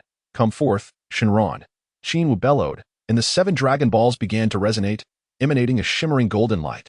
Before long, the sky darkened ominously, heavy clouds gathering overhead. Suddenly, a series of thunderous roars erupted as lightning struck from the thickened clouds, creating an atmosphere of impending doom. In an instant, brilliant golden currents surged forth from the 7 Dragon Balls. Shooting skyward, they ascended rapidly, expanding until they coalesced into a massive column of golden light, several times thicker than before. Moments later, the sky brightened, the lightning dissipated, and before Qin Wu and Sun Wukong hovered a colossal azure dragon. Its imposing head suspended in midair, its fierce gaze glowing red as it stared down at them. Good heavens, it's enormous. What an overwhelming presence. Qin Wu gazed in awe at the dragon. Watching it in an animated series had not prepared him for the sheer scale of its magnificence. Standing before this creature, he felt a chill run down his spine. Though it was Sun Wukong's second encounter with Shenron, his emotions were still ablaze with excitement. "Speak your wish," the deep and resonant voice of the divine dragon reverberated, as if urging Qin Wu to regain his composure. My wish is quite simple. I require 2 sets of training garments that allow me to freely adjust the gravity multiplier. They should be capable of transforming in shape, color, and style, resistant to damage, and exceedingly lightweight for easy transport. Qin Wu gazed intently at the divine dragon as he made his request. The divine dragon scrutinized him for a moment before proclaiming once more in its thunderous voice, "Your demands are numerous, yet they can be fulfilled." With that, a shadow plummeted from the heavens, landing with a thud at Qin Wu's feet, kicking up a cloud of dust. Upon closer inspection, he discovered 2 sets of black attire. "Farewell," the divine dragon declared, vanishing immediately, leaving 7 Dragon Balls shimmering in the air. The 4-star Dragon Ball, before Sun Wukong could react. Qin Wu leapt into the air like lightning, retrieving a prepared sack from his robe and swiftly gathering all 7 Dragon Balls into it before gracefully descending. Seizing the opportunity before the Dragon Balls turned to stone, he extracted the 4-star Dragon Ball and handed it to Sun Wukong. The latter, bewildered, stared at him and asked, "What are you doing? Why have you collected all the Dragon Balls?" Qin Wu replied nonchalantly, "Because I will need them again next year, and I find it tedious to search for them anew." His tone was so matter-of-fact, so carefree, as if he had merely completed an inconsequential task. Leaving Sun Wukong in stunned silence that moment, the 6 Dragon Balls within the sack began to tremble, as if they were attempting to break free. "Heh, not so fast," Qin Wu declared, clutching the sack tightly. Shortly thereafter, All the Dragon Balls ceased their struggle and settled into stillness. Slinging the sack over his shoulder, Qin Wu picked up the 2 sets of training garments at his feet, tossing one to Sun Wukong with a smile. Here, take a set and train diligently that I await your challenge. Sun Wukong stood frozen, speechless for a prolonged moment. However, Qin Wu paid him no mind and waved goodbye, saying, I must return the radar to Bulma. With that, he piloted his aircraft away from the site. As he soared towards Master Roshi's island, Qin Wu wore a contented smile. His quest for the Dragon Balls had been to acquire a set of training garments that could freely adjust the weight of gravity, allowing him to continue his earnest cultivation. With these garments, he could momentarily forego training under the Kais or in the divine realms. Moreover, he could engage in gravity training anywhere. How splendid! Having already mastered the use of Ki, he pondered where he could not train. Of course, for the time being, he could not forsake the Korin Tower, which remained an exceptional venue for preliminary training. Ultimately, having Sun Wukong present, he had requested an additional set, serving as a form of compensation and assistance for him. But he hoped that with these training garments, Sun Wukong could accelerate his growth and avoid the torment he endured in the original narrative. He had even contemplated the content of his next wish. The world of Dragon Balls offered an abundance of advantageous tools to exploit. As a devoted fan of the series, it would be remiss not to utilize them to enhance himself. Such was not his nature. Upon returning to Master Roshi's abode, Qin Wu returned the Dragon Ball radar to Bulma and requested her home address for future assistance. After completing these tasks, he bid farewell to everyone once again and set off on his return journey. However, upon his arrival at Korin Tower, he found Sun Wukong already waiting there, seemingly resolved to train alongside him. Well, having a sparring partner isn't so bad, Qin Wu mused. Chapter 12. Arrival at the Divine Temple. A single punch sends Bobo flying. During his 6 months of relentless training at Korin Tower, Qin Wu gradually increased his gravity from 10 times his body weight of 25 kilograms to 20 times. The harrowing and grueling nature of his training left even the battle-hardened Sun Wukong in a state of shock and numbness. Not only did Qin Wu endure extraordinary gravity during his training, but he also demanded Sun Wukong to deliver fatal blows to him when he reached the brink of unconsciousness, so that he could consume a senzu bean and instantly recover, only to repeat the cycle. This reckless attitude towards training left Master Korin wide-eyed with concern, fearing that a single misstep might lead to Qin Wu's untimely demise at the hands of Sun Wukong. Despite multiple warnings and even orders from Master Korin, Qin Wu remained undeterred, persisting in his relentless routine. Naturally, he did not engage in such extreme training at all times. Every couple of days, he would take a day off to relax and enjoy himself in the lower world. Inspired by Qin Wu's dedication, Sun Wukong followed suit, pushing himself to the limits. As the months passed, not only did Qin Wu's strength soar, but Sun Wukong's prowess also experienced rapid growth, vastly exceeding that of their contemporaries. One day, still unsatisfied with his progress, Qin Wu ascended to the pinnacle of Korin Tower and gazed up at the endless sky, addressing Master Korin. Master Korin, I wish to see what lies above. Master Korin was momentarily taken aback. How did this fellow know about the divine temple above? I have never told him. Yet, gazing into his eager eyes, Master Korin sighed and nodded in agreement. Very well. But you will need Sun Wukong's power pole. Otherwise, you won't reach the divine temple. Oh, then I shall ask him. Qin Wu swiftly descended from the peak, borrowed the power pole from Sun Wukong, and climbed back up. Inserting it into the small circular hole at the center, he shouted, Power pole, extend. As commanded, the power pole elongated dramatically, propelling him rapidly into the clouds. Watching Qin Wu's swift departure, Sun Wukong asked, bewildered, where is he going? Is he flying out of the earth? No, he is heading to the Divine Temple atop Korin Tower. Master Korin shook his head. The Divine Temple? What sort of place is that? Sun Wukong inquired. Intrigued, it is where the deities reside. Even more oppressive than here, Master Korin replied, gazing into the endless skies with a smile. Then why is he going up there? To continue his intense training. I can only imagine how he will frighten the deities. Master Korin remarked with an enigmatic grin. That rascal went ahead of me. How infuriating. Sun Wukong grumbled. During the past 6 months, he had trained alongside Qin Wu, and although their relationship did not improve significantly, they remained in a state of competition, engaging in daily bouts. Unfortunately, he had lost every time. Qin Wu's ability to maintain a lead only deepened Sun Wukong's despair, observing the bitter expression on Sun Wukong's face. Master Korin stated solemnly, I still do not understand why he possesses such a strong sense of urgency. Watching him train so desperately, one might think the Earth is on the verge of destruction, which is quite alarming. While you may still be contemplating how to catch up to him, he might already be focusing on something far beyond, perhaps the distant future. This is the greatest disparity between you two. The gap in strength is not frightening, for it can be bridged. What is truly challenging to overcome is the difference in perspective and realm. Keep pushing forward, Sun Wukong. You must catch up to him. The road ahead is still long. After finishing his words, Master Korin sighed heavily and descended, leaving Sun Wukong alone to ponder his remarks. As Qin Wu soared through the clouds on the power pole, his speed never waned, gazing down at the vast expanse below. He was exhilarated. This was a height of hundreds of thousands of meters, devoid of any leverage aside from the slender power pole. A misstep would surely result in a disastrous fall. He continued ascending for over 2 hours before finally spotting a small dark in the sky above. That must be the Divine Temple, he thought to himself. That a few minutes later, the end of the power pole securely inserted into the circular opening at the base of the Divine Temple. With a nimble flip, Qin Wu climbed up. Moments later, he reached the summit of the temple. Staring at the flat surface resembling the size of a bowl, he lingered in a dazed, "Is this truly what they call the Divine Temple? It appears quite vast. This area resembles an expansive piece of land with a diameter of several kilometers, dominated at the forefront by a solitary structure reminiscent of ancient Roman architecture, while the rest stretches into an open expanse, perfectly suited for the elderly ladies of Earth to engage in their square dancing.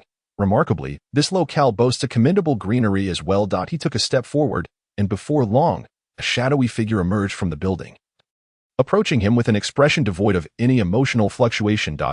It's Qin Wu chuckled inwardly while maintaining an impassive demeanor as he awaited.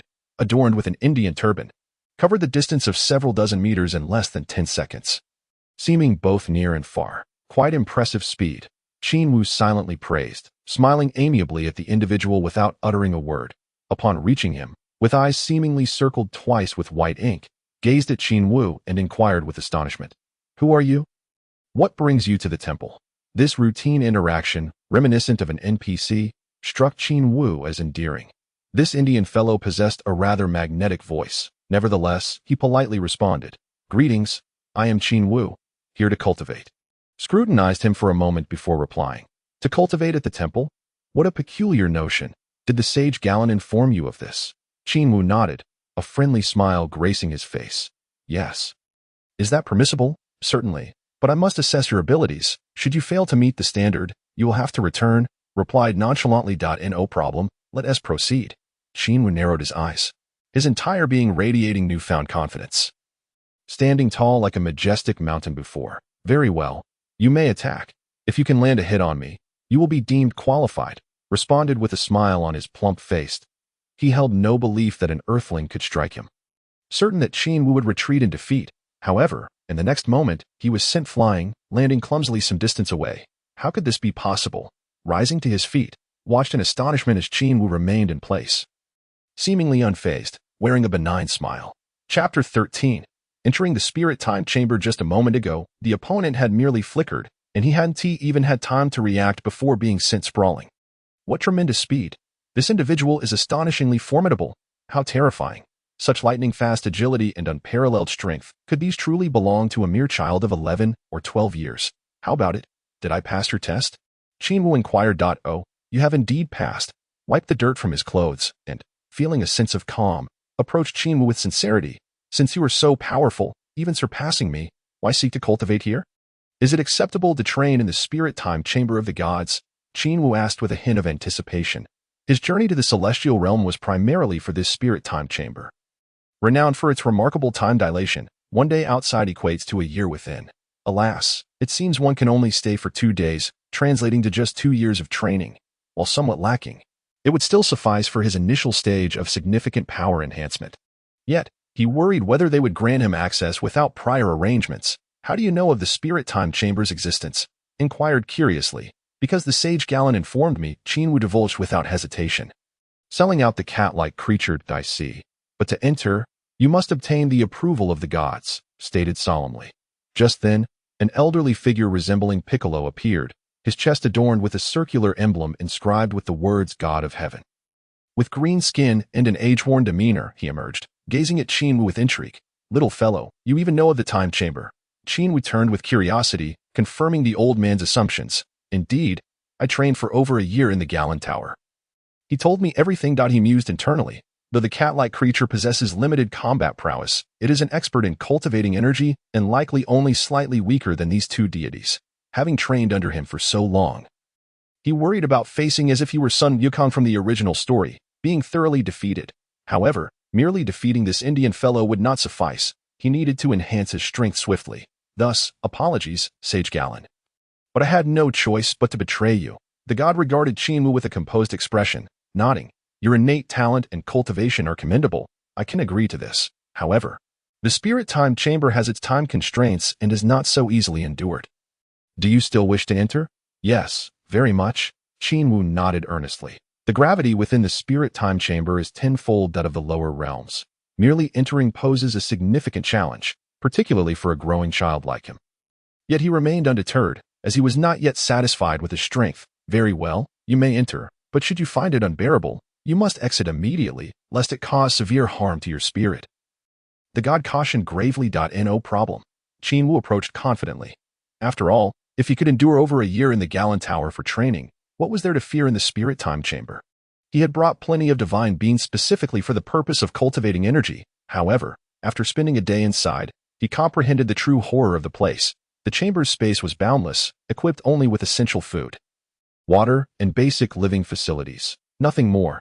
There was no one to train with, converse, or engage in dialogue, no scenery to admire, nor any leisurely spots to enjoy. It was an expanse of utter silence, a vast void.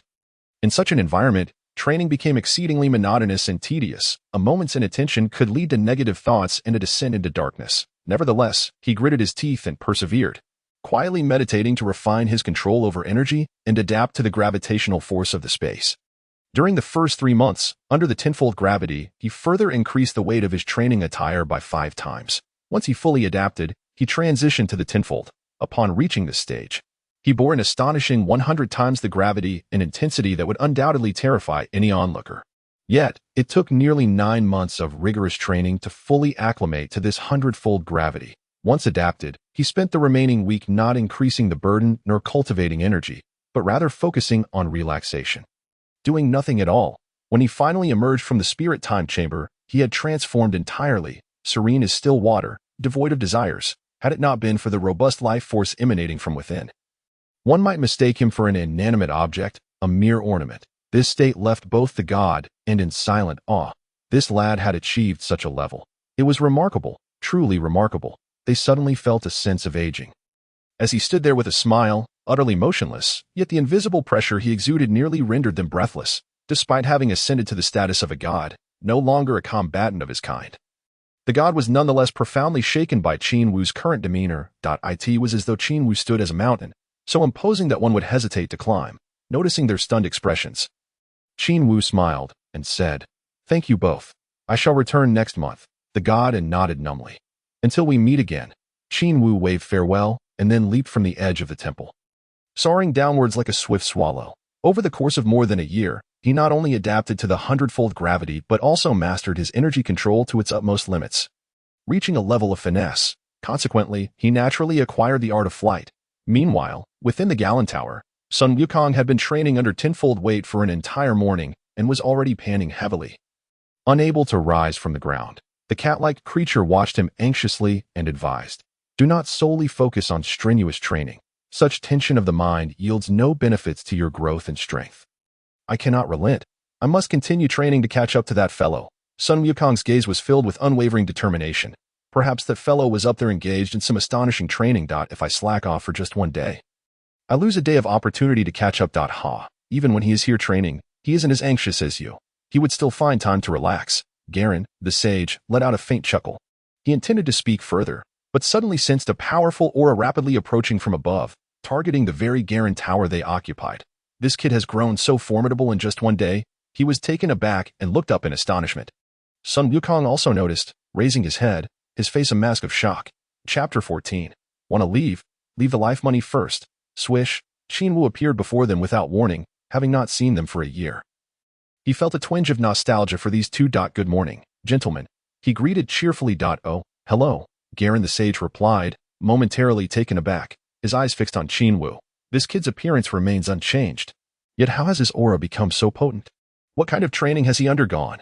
What is that formidable energy within him? Sun Wukong's eyes widened in disbelief, fixated on Qin Wu, feeling an overwhelming shock within. Since arriving at Korin Tower to train, his sensitivity to energy had increased with each passing day, and he could now fully perceive the profound energy concealed beneath Qin Wu's calm demeanor. How could this guy become so powerful in just one day? What on earth has he accomplished? Sun Wukong was astounded by the dramatic transformation in Qin Wu. He had initially thought that with some extra effort on his part after the other ascended to the divine realm, he might just catch up. Little did he expect that in the mere span of a day, Qin Wu would reappear with an astonishingly enhanced power, as if a bottomless chasm lay between them. How did he achieve this? Sun Wukong longed to seize Qin Wu and inquire, yet his lingering resentment held back his impulsive thoughts. However, Qin Wu said little, merely smiling at Korin the sage, stating, "I'm going to the lower realm for a while to have some fun and to get a haircut. I shall return after some time." As he spoke, he flicked his long hair, tied at the back of his head, and added to Sun Wukong, "Perhaps you could train up there. There are plenty of good things awaiting you." With that, he gradually ascended into the air, and, with a whoosh, sped away. It was only after he vanished from sight that Sun Wukong turned back in bewilderment and asked the still-shocked Korin the sage, "Did he just say I should go to the divine realm to train? What could possibly be up there that would make him so much stronger in just one day?" Korin the sage shook his head. "I don't know. I've never been up there." "Ah, then I suppose I must go up there to train and see how he did it. I cannot allow him to pull too far ahead of me." Sun Wukong clenched his fists in frustration. Thus, within mere minutes, he found himself atop Korin Tower, gripping his Rui Jingu Bang tightly, shouting, "Rui Bang, grow longer." He then shot upwards as rapidly as Qin Wu had the day before. This time, like Qin Wu, he bypassed the token of Korin the sage and was directly summoned by the celestial beings. Ever since Qin Wu had inexplicably ascended, the celestial beings had kept a close eye on the happenings at Korin Tower and were naturally aware of Sun Wukong's return to the divine realm. However, it was unfortunate that after half a year of training in the Room of Spirit and Time, Sun Wukong could no longer endure the oppressive atmosphere and rushed out. The environment was simply too stifling for him to bear. Upon his exit, the celestial beings informed him that Qin Wu had remained inside for an entire year, leaving him utterly astonished. Was this fellow a monster, capable of enduring such a place for a year? In truth, compared to the original story, he had only stayed a few months longer, an extraordinary feat in itself. It was precisely this realization that made him comprehend the vast chasm between himself and Qin Wu. On a subsequent morning, the bustling metropolis of West City commenced yet another vibrant and busy day. In this fantastical world of Dragon Ball, brimming with various advanced technologies, it was Qin Wu's first time stepping into such a grand city. Having cut off his unruly long hair, he now strolled confidently down the street, exuding a refreshing aura in his light blue leisure attire, his already handsome features appearing even more striking. Where is Bulma's house? He pulled out the address note Bulma had left him 6 months prior and glanced at it. Lijilu, 20 Shifeng Street. Where is that? Just as he contemplated asking someone for directions, a small car suddenly came barreling toward him from a distance. And a figure leaned out of the passenger side, brandishing a submachine gun, firing wildly at the vehicles pursuing them. "Criminals in the front, surrender immediately. Don't harm the innocent." The police cars blared warnings while returning fire with handguns. Unfortunately, the vehicle in front was heavily armed and refused to heed their advice, making it impossible to suppress them. By chance, a police officer's bullet struck the rear tire of the criminal's vehicle, causing it to spin out of control and head straight toward Qin Wu. "Run. We're doomed. Run." Except for Qin Wu, everyone else was desperate to grow extra legs, crying out as they fled in a panic. As the out-of-control car drew closer, the pursuing police officers cursed under their breath and urgently warned Qin Wu to escape swiftly. However, Qin Wu remained utterly still, his expression calm and devoid of panic. Soon, the criminal's vehicle collided with him, producing a thunderous explosion that echoed through the air. "It's over. That kid's dead." Everyone gasped, their faces turning pale. But the next moment, to their astonishment, the criminal's vehicle inexplicably came to a halt, silent and motionless. Then, the entire car was lifted high into the air, revealing a short, muscular figure beneath it. Impossible. How did he lift the car? "Wow, this is unbelievable. Is this kid a monster?" Incredulity washed over everyone, including the 4 criminals inside the vehicle, who stared dumbfounded at the boy, who appeared to be no taller than 1.40 meters. Seemingly under 12 years of age, the sheer strength contained within such a small frame was utterly unfathomable. Yet, An even more shocking scene unfolded. After lifting the criminal's car with one hand, Qin Wu let out a cold chuckle, effortlessly shaking the vehicle as if it were weightless, causing the 4 occupants inside to scream for him to stop and quickly put them down, with even the passenger raising his gun to shoot at him. Piu. With a flick of his left finger, a golden beam shot forth, striking the assailant squarely in the forehead, causing him to collapse instantly. The bullets that had been fired at him fell harmlessly to the ground, as if they had struck a steel plate. The remaining 3 criminals were filled with terror, frantically attempting to open the car doors to escape, but Qin would not grant them the opportunity. In a flash, he appeared atop a nearby building, holding the criminal's vehicle aloft, and coldly declared, "If you wish for me to let you go, it's simple, pay for your lives," as the 3 men realized they were now hundreds of meters above the ground. They clung to one another in sheer panic, fearing they might accidentally fall. They gazed at Qin Wu's smiling face as if staring into the eyes of a demon, cold sweat pouring down their backs, their bodies trembling uncontrollably. Chapter 15. Please, Bulma, build me a gravity room. No problem. We have plenty of money. Take it all. Just spare our lives. The disheveled leader stammered. Where's the money? Qin Wu glared at him, shaking the vehicle slightly, almost causing them to spill out. The 3 men were too terrified to move, and the leader cried out in alarm. In the trunk. It's all in there. Oh, really? Qin Wu finally turned the car around and placed it down on the rooftop. Phew. The 3 bandits, upon seeing the vehicle land, finally sighed in relief, cautiously observing Qin Wu as they opened the car doors and stepped out in unison. At this moment, they dared not act recklessly, for their comrades had already experienced the terror of Qin Wu, who would dare to entertain any malicious thoughts. Trembling, they gingerly opened the trunk, retrieving 8 small burlap sacks and placing them before Qin Wu, sycophantically proclaiming, all are here. Please take them. Higi, it seems there are quite a few," Qin Wu remarked, using his foot to nudge all the small sacks, then tossing out a universal capsule from which a small single-seat aircraft materialized instantly. He loaded the sacks into the aircraft, and after completing this task, he turned back to regard the 3 bandits with a faint smile. "Master, might you allow us to leave?" The leader, a middle-aged man, inquired with a hopeful expression. Qin Wu nodded. "Certainly, you may go." "Thank you, master, thank you." Upon hearing that he truly permitted their departure, the 3 bandits hastily fled. However, just as they attempted to open the staircase door to descend, 3 beams of golden light suddenly pierced through them, each striking their hearts and leading to their immediate collapse. Watching the 3 fall lifeless to the ground, Qin Wu chuckled softly. "This money is merely compensation for my mental anguish. It is far from sufficient to purchase your lives." With that, he acted again, conjuring a massive, fiery orb of light that swiftly shot forth, engulfing the 3 men in an explosive blast that shattered the entire staircase loft, erupting into a colossal mushroom cloud and sending shockwaves radiating outward. When the dust settled, the corpses of the 3 bandits had completely vanished, leaving no trace behind. Having resolved the matter, Qin Wu transformed the aircraft back into a capsule and tucked it into his pocket, disappearing from sight in the next instant. The recent explosion had drawn the attention of everyone downstairs, who rushed up to investigate, only to be astounded to find the floor devoid of any presence save for a solitary vehicle. Buruma joyfully strolled out of her father's capsule company, her spirits remarkably buoyant as she made her way to the parking lot for her car. That moment, a young man obstructed her path. Buruma halted, gazing incredulously at the newcomer, but upon closer inspection, she recognized him as Qin Wu and exclaimed in surprise, "Qin Wu, what brings you here?" 6 months prior, when she had last seen Qin Wu, he sported long hair. Now, with his hair cut short, she failed to recognize him immediately. "Of course, I came to find you. There's something I need to ask of you," Qin Wu replied with a smile. "Huh? What do you need my help with?" Buruma inquired, her astonishment growing. "Is it appropriate to discuss it here?" Qin Wu glanced around at the bustling crowd. "Oh, then let us head to my house," Buruma suggested, walking toward her vehicle, opening the door, and inviting Qin Wu to join her. On the way home, Buruma wore a beaming smile, inviting, "You're welcome to visit my home. I shan't stay long. Once you complete what I need, I shall depart to continue my training," Qin Wu replied nonchalantly. Upon hearing that he intended to return to training, Buruma immediately expressed her dissatisfaction. "You all are like this, constantly fixated on training like Yamucha. It drives me insane." Qin Wu remained silent, merely smiling. "Once you all enter training, you neglect everything else, completely disregarding the feelings of those around you. What is the use of practicing endlessly like that?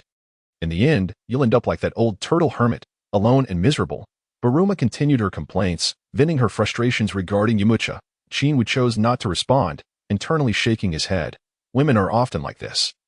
With simple minds, solely focused on romantic pursuits, entirely oblivious to the crises that may arise in the future, they fixate on having someone to accompany them shopping, yet remain indifferent to the plight of humanity or the feelings of others. Whether it be Buruma or the future wife of Sun Wukong, Chi-Chi, they both exhibit short-sightedness. Such naive and vacuous women have never appealed to him, and he would not have approached them if not for a purpose. Upon arriving at Buruma's home, as they entered a luxurious villa, she finally ceased her incessant chatter and warmly welcomed Qin Wu.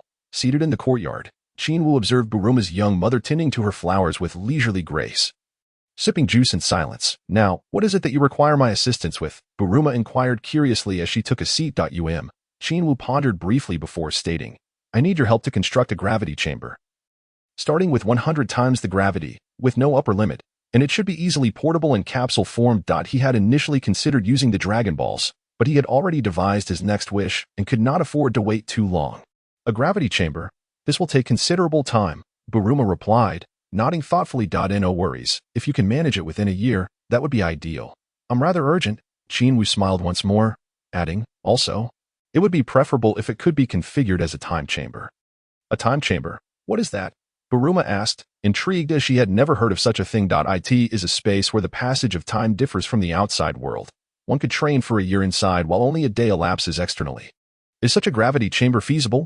Qin Wu looked at her intently, his gaze earnest. "Wow, you want me to create something like that? That is quite a tall order. I'm not a deity," Buruma exclaimed, astonished as she realized the implications of a time chamber, which was a terrifying concept. "I believe you can do it," Qin Wu replied with a gentle smile. Full of confidence, he knew that in the near future, Buruma would, indeed, manage to create a time chamber despite being an ordinary person. Buruma furrowed her brow, contemplating for quite some time without uttering a word. In her mind, creating a gravity chamber was feasible. But incorporating a time differential was an entirely different matter, one that seemed to require divine intervention. If she were to research it, it would undoubtedly take a significant amount of time. How could this be possible? Seeing her troubled expression, Qin Wu chuckled. "If it proves too challenging, then let us just start with the gravity chamber. I can always ask Shinran for the other part." Buruma nodded, responding earnestly, "I'll first help you build the gravity chamber. And as for the time chamber, we can discuss it further once I understand it better." "All right, I'll await your progress." Qin Wu smiled, standing up to take his leave. "Wait a moment. I can have the gravity chamber ready in no time." "You should stay here," Buruma called out to him immediately. "No need. I'll find a hotel to stay at. I wouldn't want to trouble you," Qin Wu replied, waving his hand dismissively as he departed gracefully. That night, after taking a shower, he leaned against the balcony, enjoying the gentle breeze. Having spent over 2 years in the Dragon Ball world, he had gradually evolved from a mere 10-year-old child into a skilled individual around 12 or 13 years of age. Reflecting on the arduous journey, he found it astonishing that in his previous life, he was merely a college student, not particularly diligent, yet not overly lazy either. He never anticipated that after crossing into the Dragon Ball universe, driven by a strong sense of crisis, he would achieve such growth. He could not help but admire himself. His mastery of thievery remained at the same level as when he had left the Turtle Hermit's abode.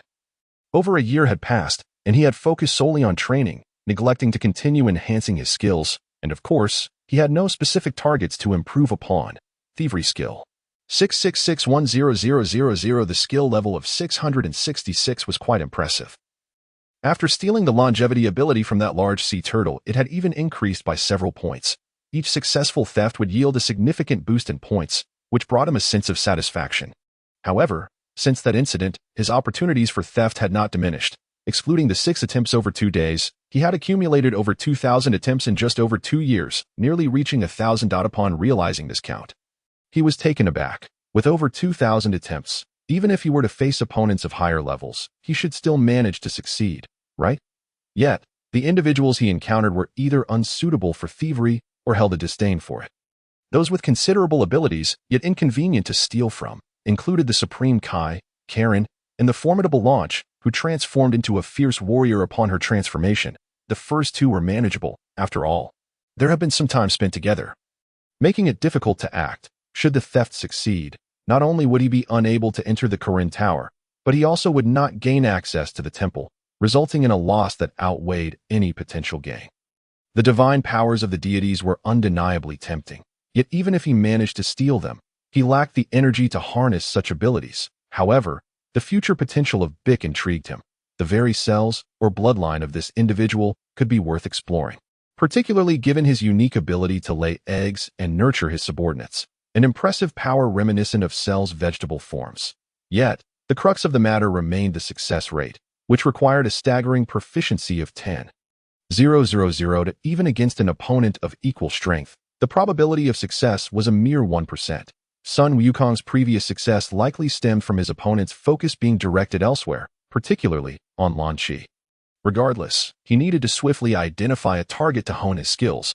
Otherwise, this innate talent would be squandered. He returned to his room, resting his hands behind his head as he gazed at the ceiling. On the white, flowery surface, several insects clung, while a gecko cautiously approached them. As it neared, its tongue flicked out and swiftly captured one. Gecko. The thought of this small creature echoed in his mind, and suddenly, an idea sparked in his mind as he decided to employ his dubious talent for theft. Steal. Theft failed. Steal. Theft failed. After 6 consecutive attempts, the system coldly extinguished his enthusiasm for the gecko. How infuriating. Even this tiny gecko had such a low success rate. System, must you be so cruel? As a diligent scholar, he knew that geckos possessed the ability to regrow their tails. If he could steal that ability, it would be splendid. With this thought, he sat up, his gaze directed at the creature, filled with a hint of resentment. Come here, you little creature. Steal. Theft failed. Steal. Theft failed. After a relentless 20 attempts, all resulting in failure, Qin Wu was driven to the brink of madness, his eyes burning with intensity as he stared at the gecko, which had already feasted upon 3 insects, seemingly satiated and leisurely crawling away. You cannot escape. Qin Wu had become obsessed, standing up and following the gecko with his gaze, fervently using his theft ability. After another 10 attempts, he finally heard the delightful chime of success. Congratulations, host. Theft successful. You have acquired the target's regeneration ability. The target now harbors a sense of hatred towards you. So be it. Hatred is but a minor inconvenience, for I have secured the ability. Upon learning of the gecko's animosity towards him, Qin Wu cruelly extended his finger to extinguish its life. Once the ability was obtained, a peculiar sensation surged through him, reminiscent of the overwhelming power he felt when he had stolen Sun Wukong's bloodline. This time, however, the sensation was different, indescribable yet exhilarating. Yet, upon realizing that he had squandered a total of 60 attempts, he felt a wave of despair wash over him. How could such a trivial creature consume so many of his attempts? System, how can you be so merciless? Suddenly, he found it laughable that he had even considered attempting to steal abilities from more formidable beings. If a mere gecko proved so challenging, how could he hope to achieve greater feats? However, he was curious about how the gecko's regeneration ability compared to that of Bic. He inquired of the system, only to receive a response that left him frustrated enough to imagine tearing the system apart. You will find out when you attempt to steal Bic's ability. For now, comparison is impossible. Chapter 17. The God's high esteem for Qin Wu. Though Bulma had mentioned it would take some time, Qin Wu waited over a month, wandering through West City and experiencing the local culture of this bustling metropolis. Compared to the towering skyscrapers and steel jungles of his previous life, West City was not as imposing. The population was smaller than that of the capital, yet the city itself was significantly larger. The residents of West City were somewhat dispersed, with well-developed roads and almost no traffic congestion. Nevertheless, Qin Wu paid little heed to this. No matter how advanced or joyful the people were, it was likely that this place would face utter destruction in the future. The world of Dragon Ball was perilous, and by the time of GT, Earth had undergone countless reconstructions. It was only after nearly 2 months that he received word from Bulma that the gravity chamber had been completed. The chamber resembled a spherical room, akin to a Saiyan spaceship, albeit only in appearance, as Bulma had no data or blueprints for actual spaceships, making true construction impossible. Thus, the gravity chamber was merely a round aircraft equipped with thrusters. Nonetheless, the interior was quite spacious. Approximately 50 square meters and 6 meters high, designed as a circular space for Qin Wu to train at. As long as he refrained from attacking with full force, nothing would be damaged. Bulma, skeptical of Qin Wu's claim that the gravity settings were limitless, had capped it at a maximum of 10,000 times Earth's gravity. Yet, even this level would suffice for Qin Wu's training for years to come. Though merely a gravity aircraft, Bulma had expended considerable human and material resources on it. With a price tag of 100 million. In West City, money had depreciated significantly. A mere 1 million could scarcely secure a modest apartment. And a simple meal of 3 dishes and soup could cost over 1,000. However, this was the reality of West City. In smaller towns or villages, expenses would be far lower, despite Bulma treating him as a friend. Qin Wu generously gifted her a hefty sum of money, having acquired it through less than noble means. Upon counting the bills, Bulma exclaimed in astonishment, "This is far too much. You have 500 million here." Exceeding labor and material costs by a long shot. Not a problem. Qin Wu replied with nonchalance, "You'll be asked for assistance many times in the future. Consider this an advance on your remuneration." "All right then. In the future, feel free to ask for anything. My services are complimentary." Bulma responded, her generous spirit shining through. "Understood. Then farewell." Qin Wu entered the cockpit of the gravity aircraft, waving goodbye to her. After 2 months away, he returned to Korin Tower much later than anticipated. Upon his arrival, Sun Wukong was long gone, leaving only the cat-like creature yawning and gazing around in boredom. When Qin Wu appeared, the creature merely cast a fleeting glance his way and asked, "Are you going to continue your training?" "Yes," Qin Wu nodded. "You truly are relentless. Ever since you all left, I've been more bored than ever," Korin sighed, handing him a bag of Sinza beans. "Ever since you arrived, my supply has dwindled rapidly, and I can hardly keep up with the demand." "Thank you, Korin," Qin Wu replied with a grin. Qin Wu waved farewell to the feline beings, and this time, he required no magical staff. Relying solely on his mastery of aerial techniques, he ascended into the heavens. Upon reaching the temple, Bobo, the Indian fellow, had been waiting for quite some time. Upon seeing Qin Wu, he greeted him with cheerful enthusiasm. "What of Sun Wukong? Has he entered?" Qin Wu, eschewing unnecessary chatter, inquired after exchanging pleasantries. "Well, you went in earlier but couldn't resist the urge to come back out. Upon hearing that you had remained inside for a year." He gritted his teeth and ventured back in. Bobo replied with a smile that concealed his teeth, "Then I shall wait. Once he emerges, I will enter," Qin Wu declared, settling down cross-legged, shutting his eyes, and commencing his cultivation. Bobo found the situation rather dull. He felt stifled in the temple, where the deity was often lost in thought, leaving him to meander aimlessly outside. Moreover, without the divine's permission, he was unable to descend to the mortal realm to amuse himself. It was a rare occurrence for 2 humans to visit the temple, yet both turned out to be fervent cultivators, showing no inclination to engage him in conversation. Bobo's heart ached with disappointment. At that moment, the deity unexpectedly emerged, his gaze fixed intently on Qin Wu. Approaching Bobo, he spoke with an expression of admiration. "This child is truly remarkable, possessing such formidable power yet remaining unsatisfied. What drives him to strive for more?" Bobo was at a loss. "I do not know," he replied, shaking his head. The deity, however, paid little heed to him, sighing to himself, "Indeed, whether it be Sun Wukong or him, their potential is boundless. I have found worthy successors to my legacy." "Deity, are you truly certain? Sun Wukong is acceptable, but we remain unaware of Qin Wu's character," Bobo exclaimed in astonishment. "Fool, I have delved into their pasts. Sun Wukong possesses a pure heart, relishing challenges while harboring a kind spirit," the deity remarked, gazing skyward. "Moreover, his current strength surpasses ours. He is wholly qualified. This child too is commendable. Though I am unaware of his origins, his approach to tasks is swift and decisive, unencumbered by convention. Possessing his own thoughts, and his heart is not wicked. I hold great hopes for both of them." Bobo was taken aback by the deity's high praise for Qin Wu, staring in disbelief at the youth immersed in his cultivation. "It is a rare occurrence for you to bestow such commendation upon an individual, O deity." The deity shook his head, dismissing Bobo's assertion. "Nay, countless individuals in the mortal realm share such characteristics and virtues. Yet," he sighed once more before continuing, "they lack the innate talent and strength that these 2 possess." As they were conversing, Sun Wukong emerged, his demeanor somewhat lackluster, nearly hunched over, panting as he exited. "This time, I've made progress, staying in for an additional 2 hours. The deity beamed at him with a benevolent smile. "It was exceedingly dull. I nearly lost my sanity in there," Sun Wukong said sheepishly, scratching the back of his head with a grin. "Your mind is perpetually restless. It appears you lag behind Qin Wu considerably," the deity responded earnestly, his gaze drifting toward Qin Wu. "Oh, he's back." Sun Wukong finally noticed Qin Wu, his expression one of surprise. "I've been back for a while, waiting for you to come out," Bobo chuckled. That moment, Qin Wu suddenly opened his eyes, glanced at Sun Wukong, nodded, and greeted the deity before stepping into the time chamber. "See, he still finds joy in it," the deity remarked playfully as he observed Qin Wu's retreating figure. "He is a true anomaly," Sun Wukong exclaimed, sticking out his tongue. Chapter 18. The Dragon Speaks. Do not be too greedy. Upon re-entering the time chamber, Qin Wu adjusted the gravity of his training attire to 10 times its normal weight, combining it with the inherent tenfold gravity of the time chamber, resulting in a staggering 100-fold gravity.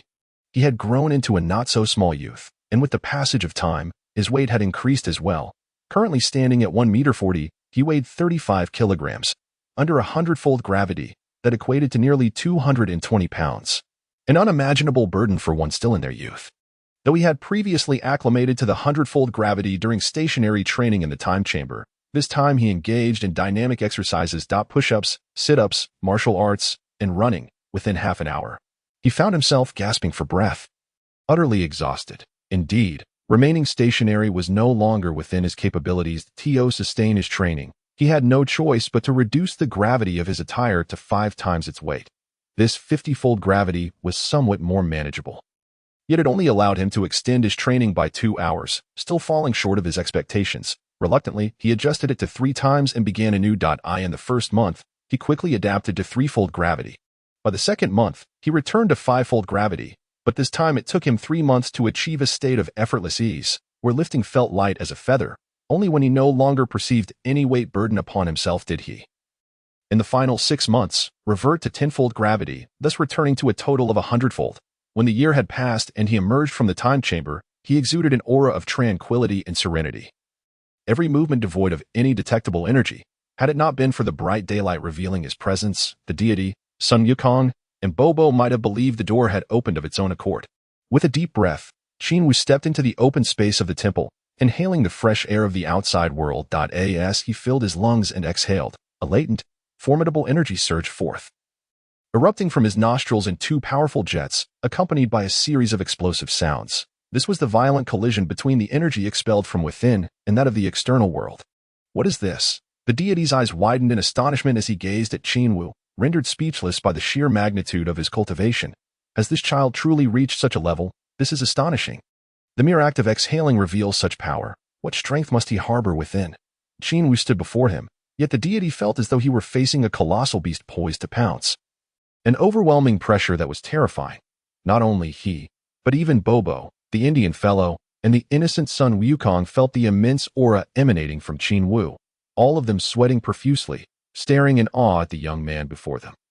However, once Qin Wu reigned in his aura, adopting a demeanor akin to an ordinary individual, they all exhaled in relief.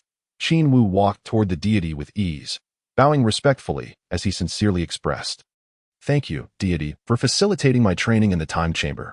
Child, there is no need for such formality." The deity replied warmly. As he contemplated a question he wished to pose to Qin Wu regarding his intentions. The young man turned to Bobo, smiling as he said, "I appreciate your hospitality during my stay, Mr. Bobo. You need not be so courteous. It is what I am meant to do." Bobo beamed, though the sweat still lingered upon his brow from being momentarily intimidated by Qin Wu's aura. Then, Qin Wu faced Sun Wukong, who was still in shock at his transformation, and earnestly stated, "Sun Wukong, shall we meet again in a few months? Where are you going?" Sun Wukong, sensing that Qin Wu might be departing, asked in surprise. "I am off to enjoy myself. For the time being, I shall refrain from such intense training and take a moment to rest," Qin Wu replied nonchalantly. "Are you leaving?" The deity, sensing Qin Wu's impending departure, felt a pang of anxiety and called out to him, but Qin Wu merely smiled gently in response, saying, "Thank you, deity." With that, he leaped into the air and soared down to the mortal realm. Only after Qin Wu had vanished from sight did the deity retract his gaze, sighing with a wry smile. "This child never allows others a moment to catch their breath. Deity, why can I not sense his energy?" Bobo asked, puzzled. The deity's expression turned grave as he replied, "That is because his strength and realm have transcended us by a considerable margin." Wow, has he truly become that powerful? Beside him, Sun Wukong was taken aback, his heart brimming with anticipation, fervently yearning to cultivate and catch up with Qin Wu. "Wukong, if only you could calm your mind and train like him, you would have the opportunity to surpass him." The celestial being observed with a smile, shaking his head as he spoke. "Regrettably, your temperament makes it exceedingly difficult." Sun Wukong hesitated momentarily, but suddenly a look of determination crossed his face as he turned to the celestial being and earnestly declared, "Celestial, I have made my decision. I shall remain here to cultivate and surpass him." "Are you certain?" the celestial being inquired with a cheerful smile. "Absolutely." Wukong nodded resolutely. "Very well, although your strength already surpasses mine. As long as you can settle down and train here, surpassing him is not out of reach, the celestial being said, regarding Wukong with admiration. Wukong nodded vigorously, his eyes filled with expectation. Half a year later, after traversing the realms and experiencing the various customs and cultures of the Dragon Ball world, Qin Wu returned to the Divine Hall, presenting Sun Wukong with a Dragon Ball before vanishing once more. This time, he summoned the dragon to request the magical beans. Since the appearance of himself and Sun Wukong, the stock of magical beans had dwindled significantly, reaching a point of deficit. Thus, he was forced to seek alternative means. This idea had taken root in his mind during his first summoning of the dragon. Unfortunately, the dragon could only grant a single wish. When the dragon revealed its enormous form once more, Qin Wu hesitated briefly before eagerly asking, "Dragon, I have a wish. I hope you can grant me 3 wishes." He intended to play a trick, transforming one into 3. The dragon, taken aback, took some time to respond. "Human, you are excessively greedy. That is impossible. Stingy." Qin Wu muttered in dissatisfaction, reluctantly extending his hands to wish. "Dragon, please provide me with a bag filled with endless magical beans." The dragon's eyes widened in shock as it retorted angrily, "You little brat, calling you greedy is no insult. I cannot fulfill this wish. I'm afraid. Please specify a concrete quantity." "What the? Aren't you an omnipotent dragon? If you can't do this, what good are you?" Qin Wu was quite displeased. He pondered over how many magical beans would be appropriate. After much deliberation, he suddenly exclaimed, "Please give me a capsule containing 100,000 magical beans." Chapter 19. The peculiar function of stealing dumplings. 100,000 magical beans. Isn't that akin to infinity? The dragon no longer wished to comment, its eyes flashing with a red glow as it dropped a universal capsule before Qin Wu. "Farewell, greedy human." With that, the dragon hastily disappeared. "Calling me greedy?" Qin Wu shot up into the sky, swiftly retrieving all the Dragon Balls that were about to scatter across the world, then coldly snorted, "From this day forth, you shall remain with me. I will show you what true greed looks like." After leaving Korin Tower, Qin Wu took a leisurely stroll to recuperate. With only a week left until the World Martial Arts Tournament, he had ceased all training aside from his daily running regimen. Since he had resolved to rest, he truly committed to it. It was only the day before the tournament that he arrived at the host city, a somewhat remote island town. Due to the impending tournament, the once tranquil little city suddenly buzzed with activity, with most conversations revolving around the event. Qin Wu entered a restaurant, intending to have a hearty meal and find a place to stay. But upon noticing 3 figures in a corner, a mischievous grin crept across his lips. In that windowed corner sat the tournament participants, the 3-eyed Tianjin fan, alongside Dumpling and Crane Hermit. Qin Wu settled at the adjacent table, ordered some dishes, and began to observe them, particularly Dumpling, who sat beside Tianjin fan. This lad possessed a rather impressive unique ability. His objective was to acquire Dumpling's powers. Tianjin fan and Dumpling, unaware of the ill intentions lurking behind them, were engrossed in conversation with Crane Hermit about the tournament, exuding an air of arrogance and overwhelming confidence. "Master, even if that old turtle hermit participates, I am certain I will clinch the championship," Tianjin fan stated, evidently alluding to Sun Wukong and his companions. Crane Hermit's eyes glinted with a hint of malice, his expression turning frigid as he spoke with a venomous tone. "That old turtle allowed his disciple to steal the spotlight last time. This time, let them wait and see. This tournament shouldn't permit killing, right?" Tianjin fan's gaze was icy as he recalled how people had been discussing the dark horses Sun Wukong and Kulin on his journey here. Feeling increasingly displeased, "Let us avoid killing if we can. Otherwise, we risk disqualification. Our aim is merely to show the Turtle Hermit that the Crane School is still superior." Crane Hermit chuckled sinisterly. Tianjin fan's expression turned regretful as he remarked, "What a pity. They are lucky to at that moment." Dumpling couldn't help but interject, his curiosity piqued. "Master, do you think Uncle will come?" Crane Hermit shot him a glare, visibly irritated. Why would someone like him attend such a trivial tournament?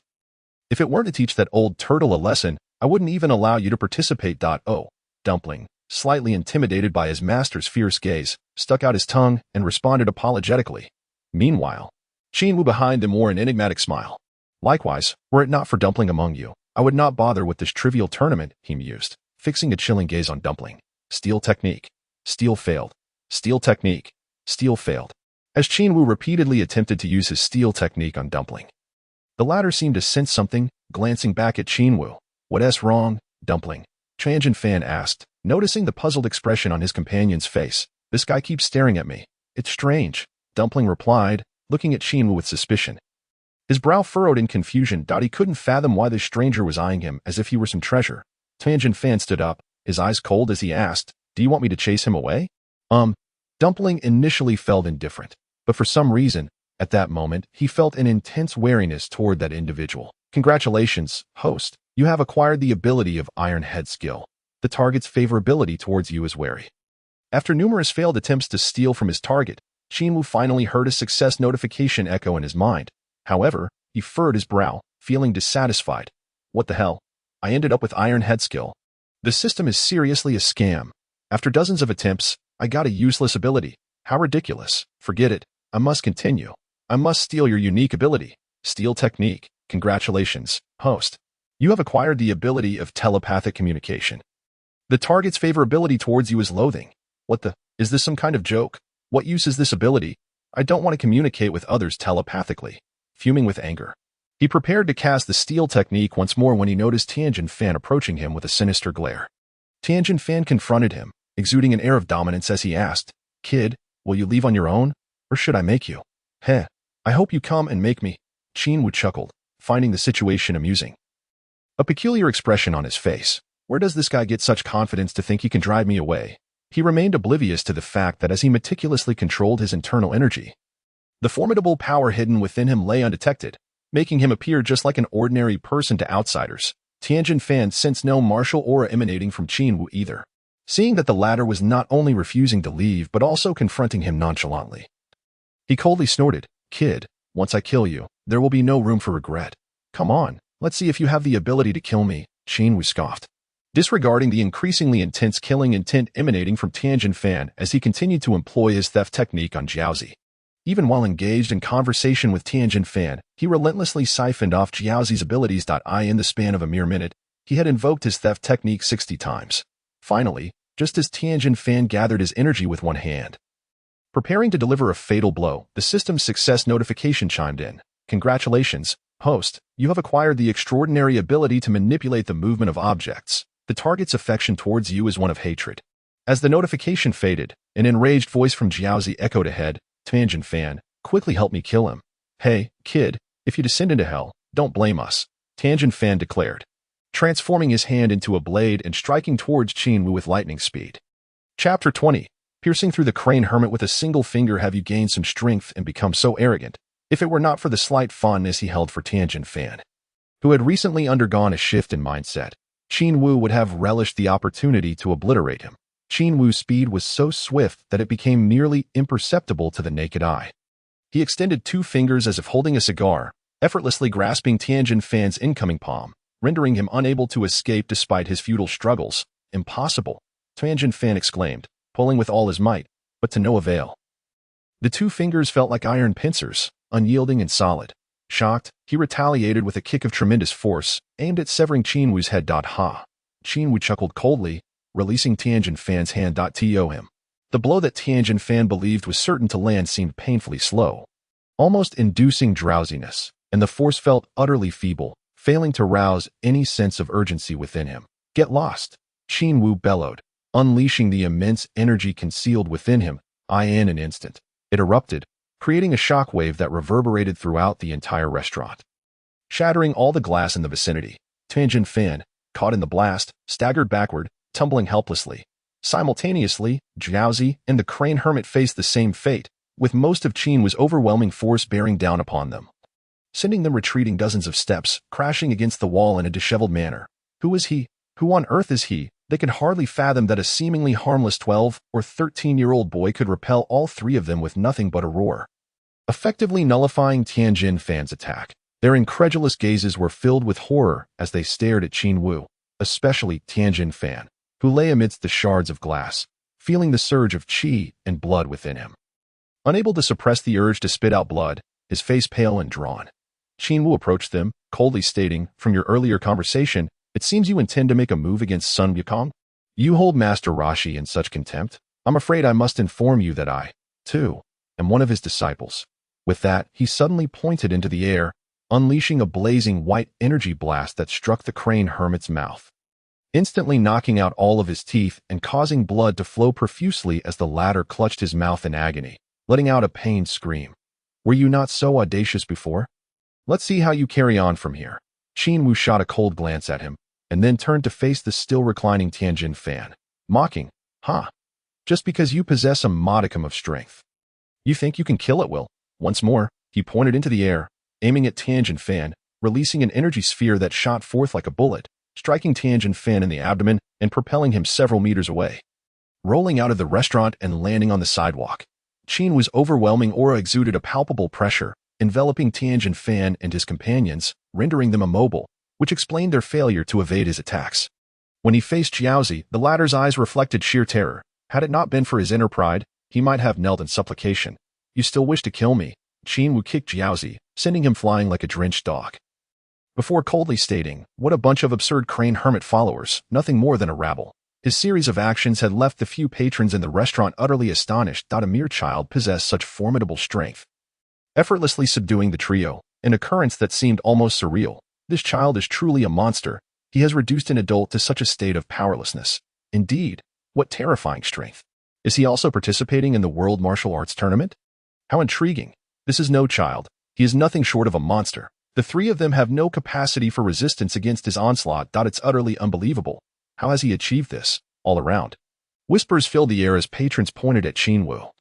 Their expressions a mixture of shock and disbelief. At just 13 years of age, standing a mere 1.5 meters tall, he had bested Tianjin Fan, who towered nearly 2 meters, leaving them in utter awe of the stark contrast. Qin Wu strolled leisurely outside, gazing at the trio he had so effortlessly subdued. Tianjin Fan wiped the blood from the corner of his mouth, glaring at Qin Wu. Who exactly are you? I am one of the disciples of the much-maligned Master Rashi.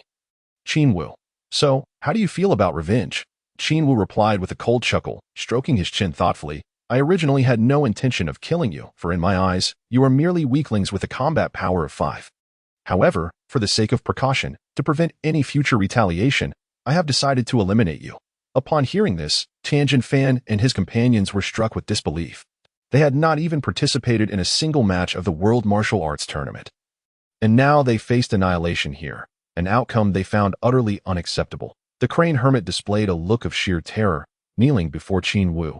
Despite Qin Wu's mere display of strength, the overwhelming energy radiating from him made it abundantly clear how formidable he truly was.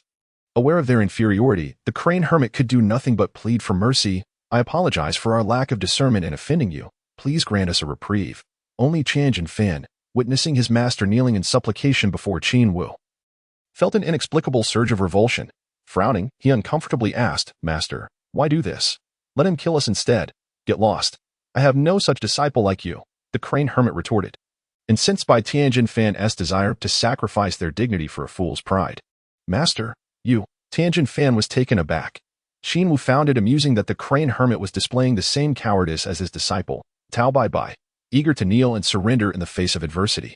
However, while his disciple had feigned submission to distract Sun Wukong for a surprise attack, could the crane hermit be employing a similar tactic? With a curious glint in his eye, Qin Wu suddenly pointed at the crane hermit's chest, piercing through his heart, silencing him forever as he collapsed lifelessly to the ground. Damn it, whether you were serious or not, I cannot spare you. I detest spinelessness. The realization that his master had been killed, despite kneeling in desperation, left Tianjin Fan in despair. He had no intention of begging for mercy, nor would he. Yet, seeing Jiaozi, pale and trembling with fear, filled him with conflicting emotions. Qin Wu, however, paid no heed to these sentiments. Coldly observing, have you gained a measure of strength only to become so arrogant? Witnessing your master's demise before your eyes, do you still regard life so lightly? Chapter 21, The World Martial Arts Tournament. Why speak so much? If you wish to kill, then do it. Tianjin Fan declared defiantly, adopting a posture of resigned acceptance. To be honest, you crane hermit followers truly have a peculiar fate. Your uncle Tao Bai was slain by Sun Wukong, and now your master has met his end at my hands. Now, do you too desire the same? Qin Wu looked down from his elevated position at Tianjin Fan and Jiaozi, his gaze filled with derision. If he were to slay them at this very moment, it would indeed be a dismal fate for the crane school. In truth, he had no desire to eliminate these two. Rather, he wished to preserve them for Sun Wukong, to instill in them a sense of despair at the tournament, to make them realize that the Sun Wukong they faced was not the one from the previous session, but a monkey king whose combat prowess had surged dramatically over the past 3 years. The notion that they could confront Sun Wukong was merely a figment of their imagination. Yet, seeing the animosity in their eyes, he reminded himself not to show mercy. even if they could never surpass him. He could not afford to let the tiger return to the mountain. Resolving this, he unleashed 2 beams of icy light from his fingertips, each piercing through the foreheads of Tianjin Fan and Jiaozi. Even though the latter possessed a head as hard as diamond, it proved futile, and he perished instantly. The 3 lay dead in the street, and Qin Wu felt a pang of regret. They had intended to encounter Sun Wukong at the tournament, only to be thwarted before they could even register. Was this not rather ungracious? Stealing their capability to make dumplings and then extinguishing their lives was hardly the conduct of a noble warrior. Nevertheless, it was done. What more could he say? Observing their tragic demise, he decided to grant them one last farewell, sparing them the trouble of a burial site, with a casual wave of his hand. The bodies of Tianjin Fan and his companions exploded, and amidst the rising smoke, he vanished, leaving behind a throng of spectators, stunned by the events that had just unfolded. The World Martial Arts Tournament was about to commence. A grand assembly held every 3 years for martial artists. Although the prize for the champion was not particularly substantial, the title itself was a coveted goal, pursued with fervor. The allure of fame and fortune was paramount. Once one achieved recognition at the tournament, wealth would surely follow. As noon approached, Master Roshi, accompanied by Korin and Yamcha, arrived near the venue. He led the 2 to register and awaited Sun Wukong's arrival at the entrance. Fully confident that Wukong would attend, as the tournament was a perfect stage for someone who thrived on challenges, Korin appeared anxious. After waiting a considerable time, he inquired about Wukong's delay, his worry evident. Is he still not here? Calm down, there are still 2 hours until registration closes, Master Roshi replied with a serene smile. At that moment, Bulma emerged from a taxi, causing Master Roshi's eyes to light up as he fixated on her ample bosom, his face flushing as if caught in a moment of ecstasy. Bang! Perceiving his lecherous gaze, Bulma delivered an elbow to his face, furiously exclaiming, "You old pervert! You haven't changed a bit in 3 years." Korin and Yamcha could only share a pained smile. While Master Roshi had many admirable qualities, his lechery was a source of embarrassment for them. Oolong also disembarked from the vehicle, his large ears twitching in annoyance as he regarded Master Roshi. Lamenting his lack of respect for AGE. It had been 3 years, and aside from becoming shorter, nothing else had changed. Stupid Oolong, speak respectfully. Master Roshi shot him a glare, his dignity at stake. Is Wukong still not here? Oolong scanned the surroundings, failing to spot their target. Not yet, but he should be arriving soon. Yamcha replied just as a gust of wind swirled before him, halting abruptly. Upon closer inspection, it was Sun Wukong. You finally decided to show up, Yamcha exclaimed joyfully, delivering a playful punch to Wukong's chest. Korin, brimming with excitement, embraced Wukong and exclaimed, "We've been waiting for you." Wukong sheepishly scratched his head, grinning as he replied, "Sorry for being late." Master Roshi nodded, patting him on the shoulder, signaling him to hurry and register before time ran out. Got it. Wukong replied cheerfully as he dashed off. It seemed that he had grown stronger yet again. He had even gained several inches in height, transforming considerably. Korin marveled at his departing figure, astonished. He sensed a powerful aura emanating from Wukong, subtle yet unmistakable, if one were not attentive. They might overlook it entirely. However, what concerned him most was Wukong's height. Over the span of 3 years, he had surpassed Korin by half a head, which was infuriating. He seems to have grown even stronger, Yamcha remarked, watching Wukong return after registering. His expression one of disbelief. Indeed, I wonder how he trained over these 3 years. The energy radiating from him feels vastly superior to that of 3 years ago, Master Roshi acknowledged gravely. I thought that rigorous training for 3 years would allow me to catch up to him. Yet the gap has only widened, Korin lamented, nearly pulling out his hair in frustration. From the moment he arrived until he returned from registration, Wukong maintained a calm demeanor, exuding confidence. Master Roshi and the others sensed an air of clarity about him, as if he were unburdened by the world. When Wukong rejoined them, Yamcha could not contain his curiosity. Wukong, where did you train these past 3 years? How did you become so powerful? You're nothing like you were 3 years ago. His question echoed the sentiments of the others. All eyes, save for Bulma, fixed on Wukong with eager anticipation. I trained in the Divine Temple, receiving guidance from the celestial beings, Wukong said, a hint of embarrassment creeping into his smile. Divine Temple, celestial beings, the group stared at him, their eyes wide with disbelief. Yes, but training up there was quite dull. Wukong chuckled, oblivious to the shock his words had instilled in them. They found it hard to believe. As if he were recounting a fantastical tale, the concept of a divine temple and celestial beings was utterly foreign to them. It sounded extraordinarily grand. After a moment of silence, Master Roshi exclaimed, No wonder your strength is worlds apart from before. If it was indeed you, such an opportunity at the Divine Temple is astonishing. Korin and Yamcha exchanged bewildered glances, pondering the nature of this Divine Temple. How had Wukong's power escalated so rapidly? Wukong's previously playful expression shifted to one of dismay as he confessed, "What I experienced is nothing compared to another individual. I chased after him for 2 years, only to find myself falling further behind." Who? The group gasped in astonishment. "Look, he's coming." Wukong raised his chin slightly, his sharp gaze fixed ahead, where a young boy strolled leisurely towards them. Chapter 22. The unaware of their own mortality, Qin Wu, clad in light attire, approached the group with a cheerful greeting. "Hello everyone, Master Rashi." "Hello, hello." Except for Sun Wukong, everyone stood aghast at the sight of this boy, who had surpassed 1.50 meters in height after 3 years. Bulma, having aided Qin Wu in the past, was the only one besides Wukong to have seen him recently, yet even for her, it had been over a year. Upon seeing him, she noted that his once youthful and delicate features had matured into a handsome visage. Perhaps due to their age difference, Bulma, at 19, viewed the now 13-year-old boy, who stood only slightly shorter than her, with little sentiment. However, at 13, a height of 1.50 meters made him the tallest among them besides Yamcha and Bulma. Even 15-year-old Wukong barely reached 1.30 meters, yet height alone does not define one's strength. After all, the future android 17 was merely 1.70 meters, yet he could easily dominate Trunks and other Dragon Ball warriors. At some point, Launch, always in her transformed state, acknowledged Qin Wu with a commanding nod, signaling her greeting. After exchanging pleasantries, Qin Wu inquired, "Have you all registered?" "Yes. Are you participating this time?" Kula nodded. His curiosity piqued. In the previous edition, Qin Wu had shown disdain for the Grand Martial Arts Tournament and did not participate. However, this time he unexpectedly appeared at the venue, suggesting he intended to compete. I shall go register first." Qin Wu waved farewell to everyone and made his way to the registration area. Is he also participating? Splendid. Finally, I shall have the chance to determine our strengths, Sun Wukong exclaimed, his eyes shining brightly with excitement upon learning of Qin Wu's involvement. This revelation left Kulin, Yamati, and the others astonished. They stared blankly and inquired, "Is he really that strong?" In their minds, they had always regarded Sun Wukong, as the champion of the previous tournament, to be the primary contender. Yet seeing this formidable opponent express eagerness for a battle with Qin Wu left them utterly surprised. It became evident that Qin Wu was not merely boasting. He truly possessed remarkable strength. With a sense of astonishment, they finally awaited the commencement of the tournament.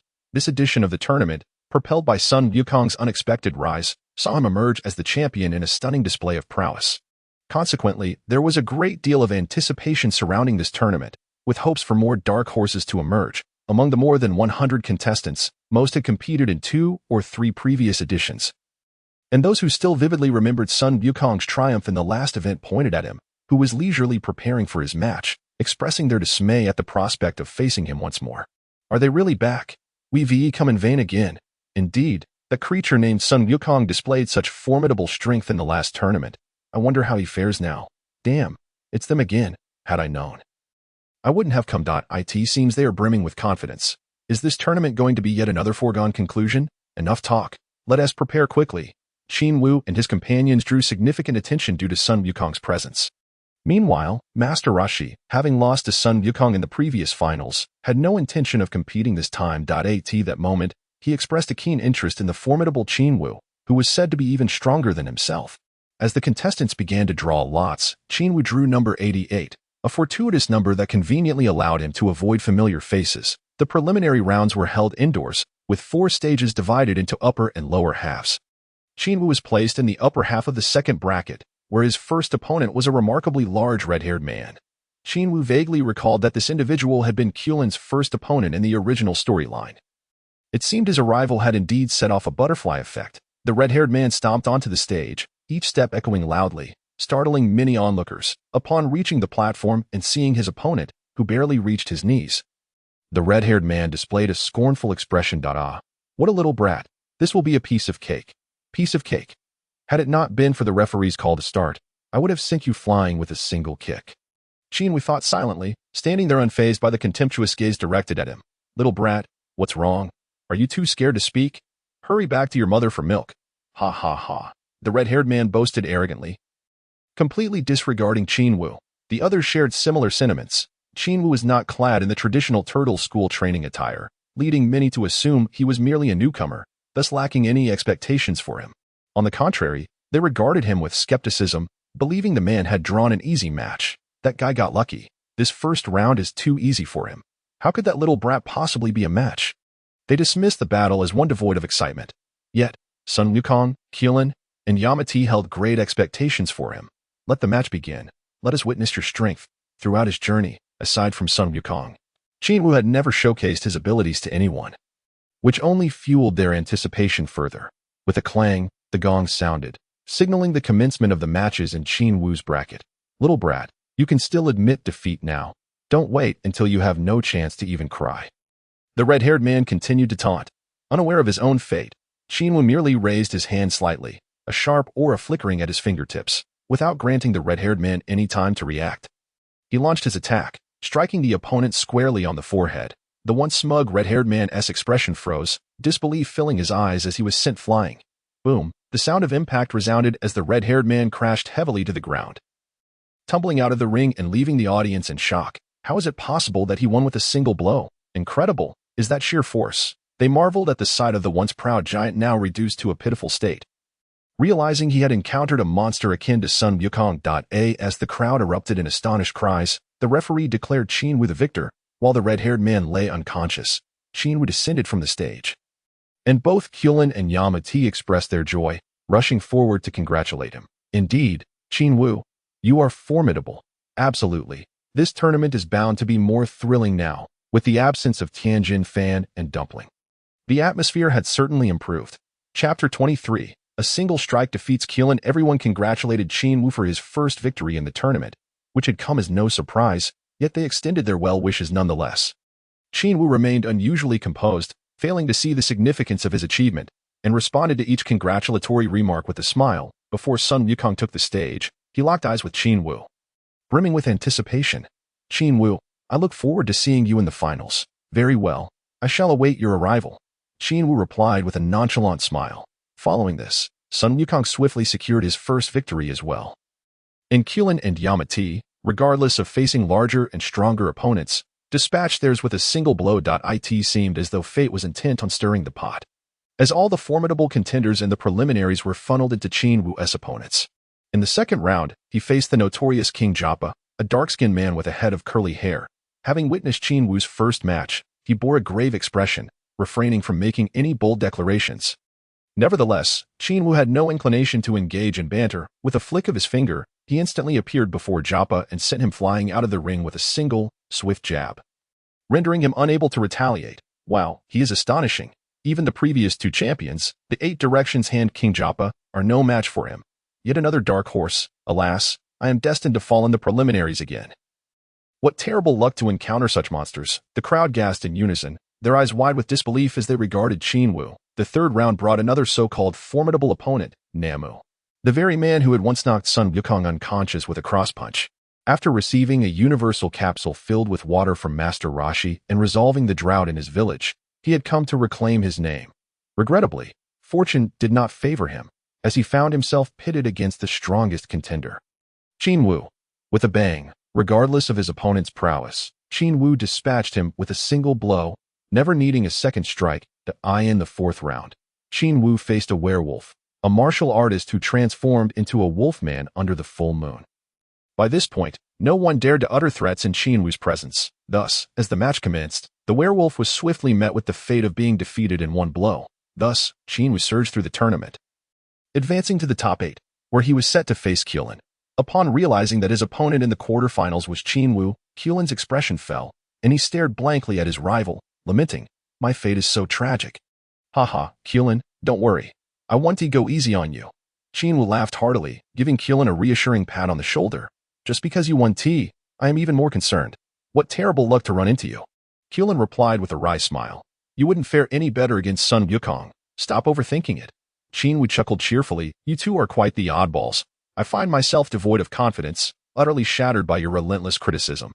Qin, with his head bowed, wore an expression of deep dejection. Is it my fault then?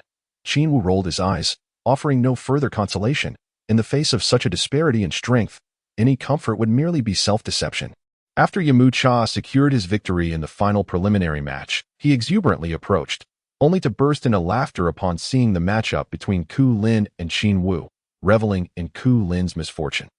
However, before he could indulge in his amusement, his own opponent for the quarterfinals was revealed to be none other than Sun Wukong. He watched Wukong extend a finger in triumph. Yamu Cha felt as though the heavens were collapsing around him.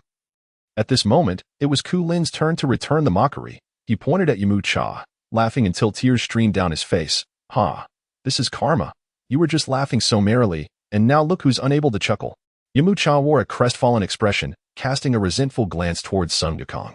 Yet, Wukong's gaze remained fixed elsewhere, solely focused on Qin Wu. Their eyes met. But the anticipated spark failed to ignite as Qin Wu deliberately averted his gaze. Sun Wukong, your current battle power of 5,200 is sufficient to dominate Earth. Alas, in the finals, you are to face me, a contender with 10 times your strength. This championship shall be mine. Qin Wu had been acutely aware of Sun Wukong's continual growth and combat prowess. Perhaps it was due to his personality. The gap between their strengths had widened increasingly, especially as the sense of crisis had yet to materialize. Sun Wukong seemed to playfully train, exhibiting a lackadaisical attitude. In contrast, Qin Wu was singularly focused on diligent cultivation, never relenting. If not for his youth and the limitations of his body, he would likely train ceaselessly, without concern for physical injury, should he sustain harm. The magical beans would remedy it. If that proved insufficient, he could always beseech the dragon. With a battle power of 55,000, Qin Wu felt confident that he could manage for the next 9 years. Even without further training. Yet, an overwhelming sense of crisis lingered within him. His 50,000 power level was but an ant's strength in the eyes of the cosmic tyrant Frieza. A mere transformation from the latter could obliterate him in an instant. Without foresight, one invites immediate peril, and Qin Wu had consistently kept his sights set on the challenges that lay 9 years ahead, with Frieza's terrifying presence looming over him like a heavy weight. He had no desire to learn techniques that would double his battle power, as such skills would impose excessive strain on his body, potentially leading to injury. Instead, he sought to naturally elevate his battle power to achieve the perfection he yearned for. Thus, he had refrained from consuming any extraordinary elixirs that might unlock his latent potential. The first match of the quarterfinals commenced, with Qin Wu facing Ku Lin, who appeared on the stage nearly in tears. Don't be like that. I can always expedite the end of the match, Qin Wu remarked cheerfully at Ku Lin's woeful countenance. Wouldn't that make me even more miserable? Ku Lin retorted, his expression a portrait of despair. Believing he could not endure for long, with a resounding clang of the gong, the renowned yellow-haired host, donned in sunglasses, made his entrance. He had been the commentator for significant matches, seldom appearing in preliminary rounds unless a particularly noteworthy competitor, such as Qin Wu or Sun Wukong, was involved. Ladies and gentlemen, the battle commences. We are witnessing an internal struggle within the Turtle School, the host exclaimed, his excitement palpable. Will our Ku Lin emerge victorious? Or will the newcomer Qin Wu, participating in his first tournament, seize the day? His exaggerated gestures and vibrant expressions captivated the audience. However, just as he began his commentary, Qin Wu suddenly vanished from sight, reappearing before Ku Lin in the next instant. With a mere flick of his right hand, Ku Lin was sent flying out of the ring before he could even comprehend the situation. Oh my, what have we just witnessed? Qin Wu has claimed victory in an astonishingly swift manner. It's utterly unbelievable.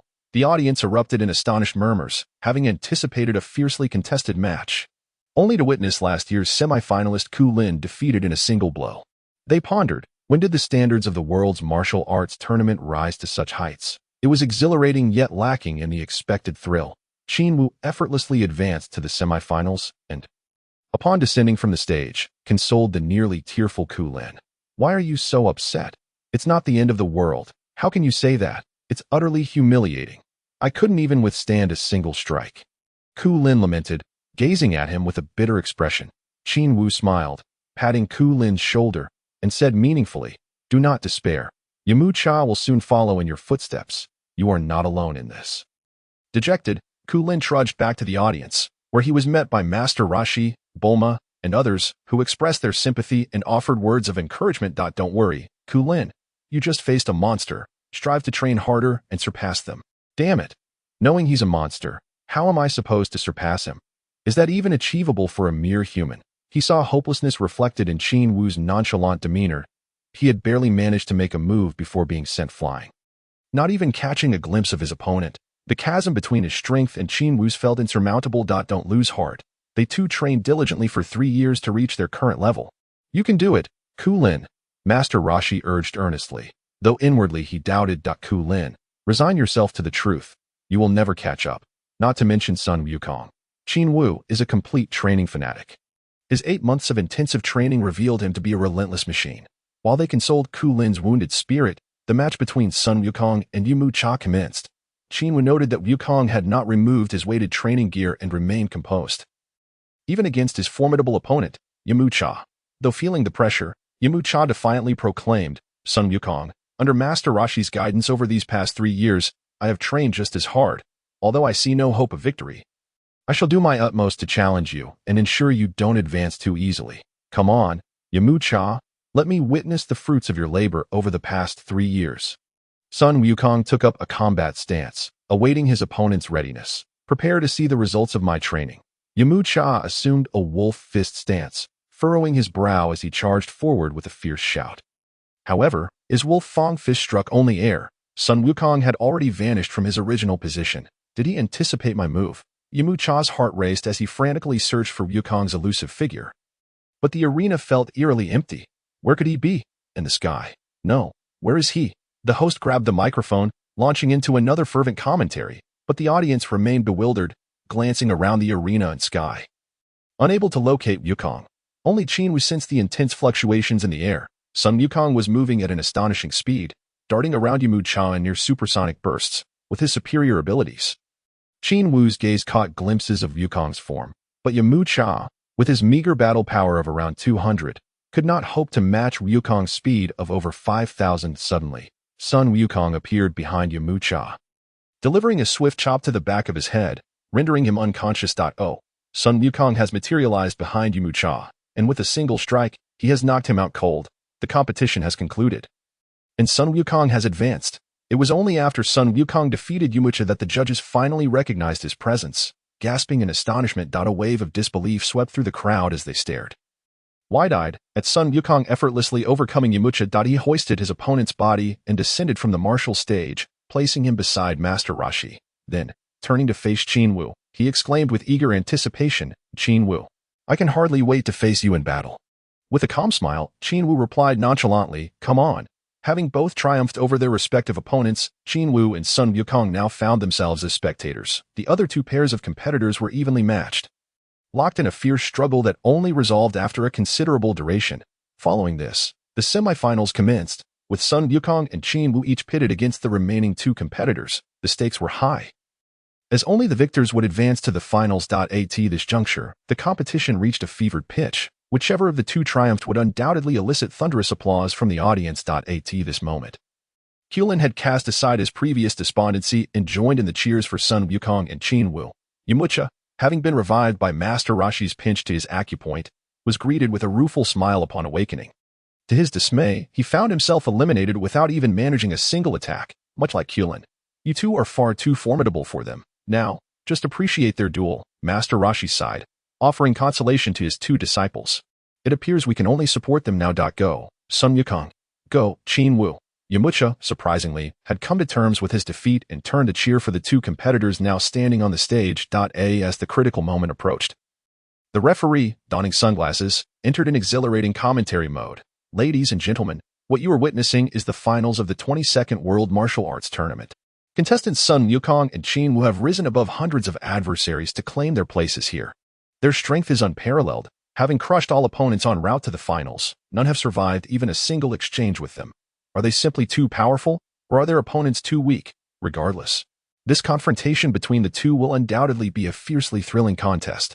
The match is now underway. Sun Wukong and Qin Wu bow to each other, engaging in a courteous pre-match dialogue. What were they discussing? It seems neither was willing to concede.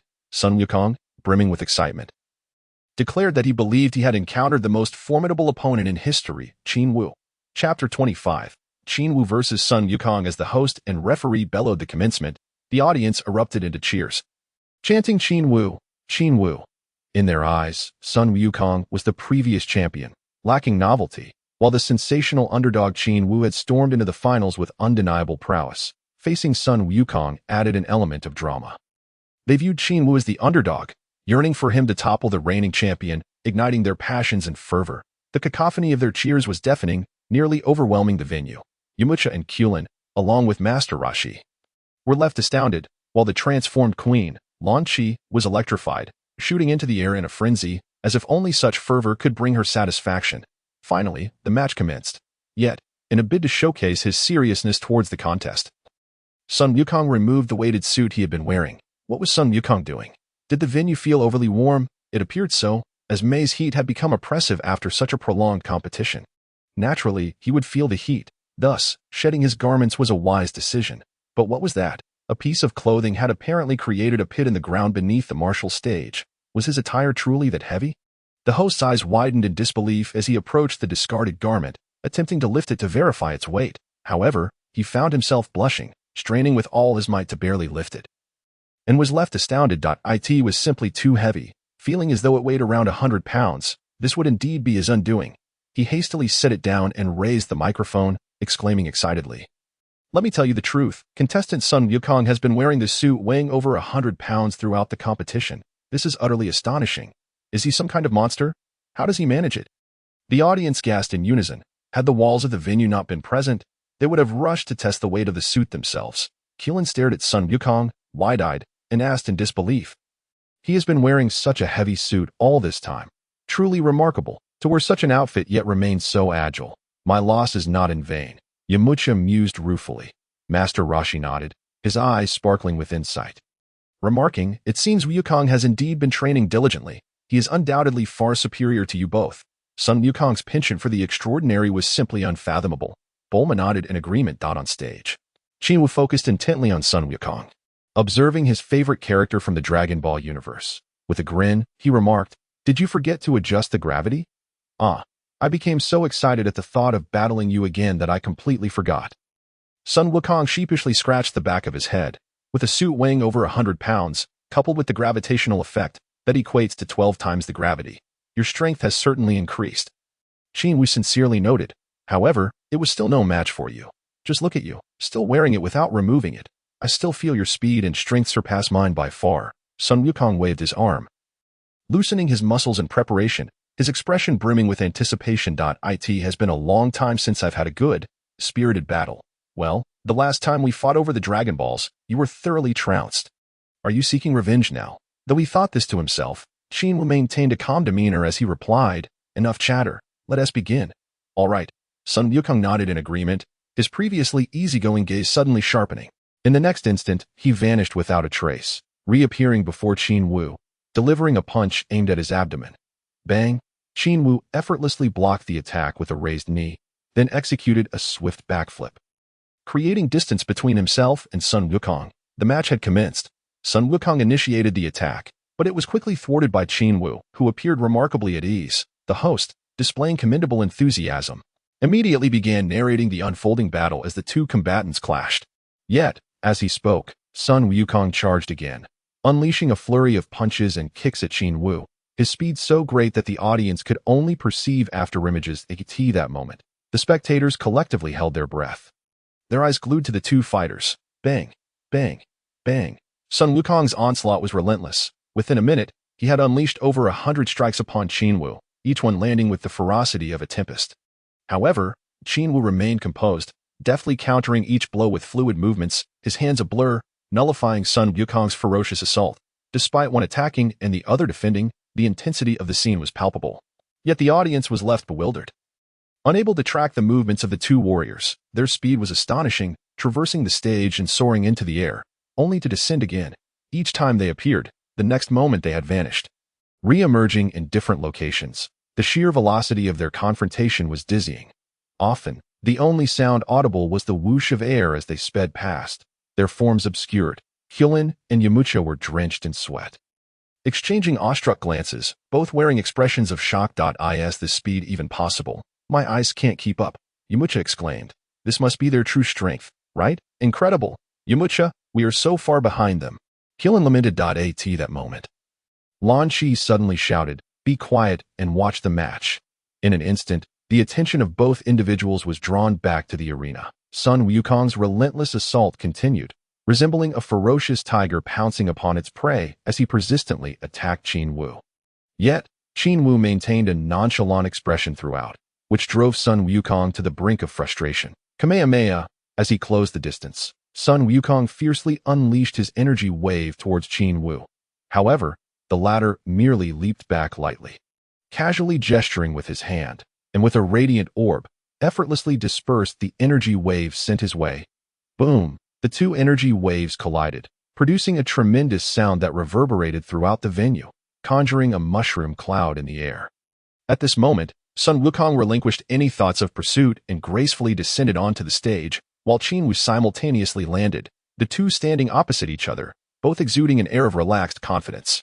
Wow, that was truly spectacular. Although I couldn't see a thing, that explosion just now was undoubtedly a fierce clash amidst an intense competition.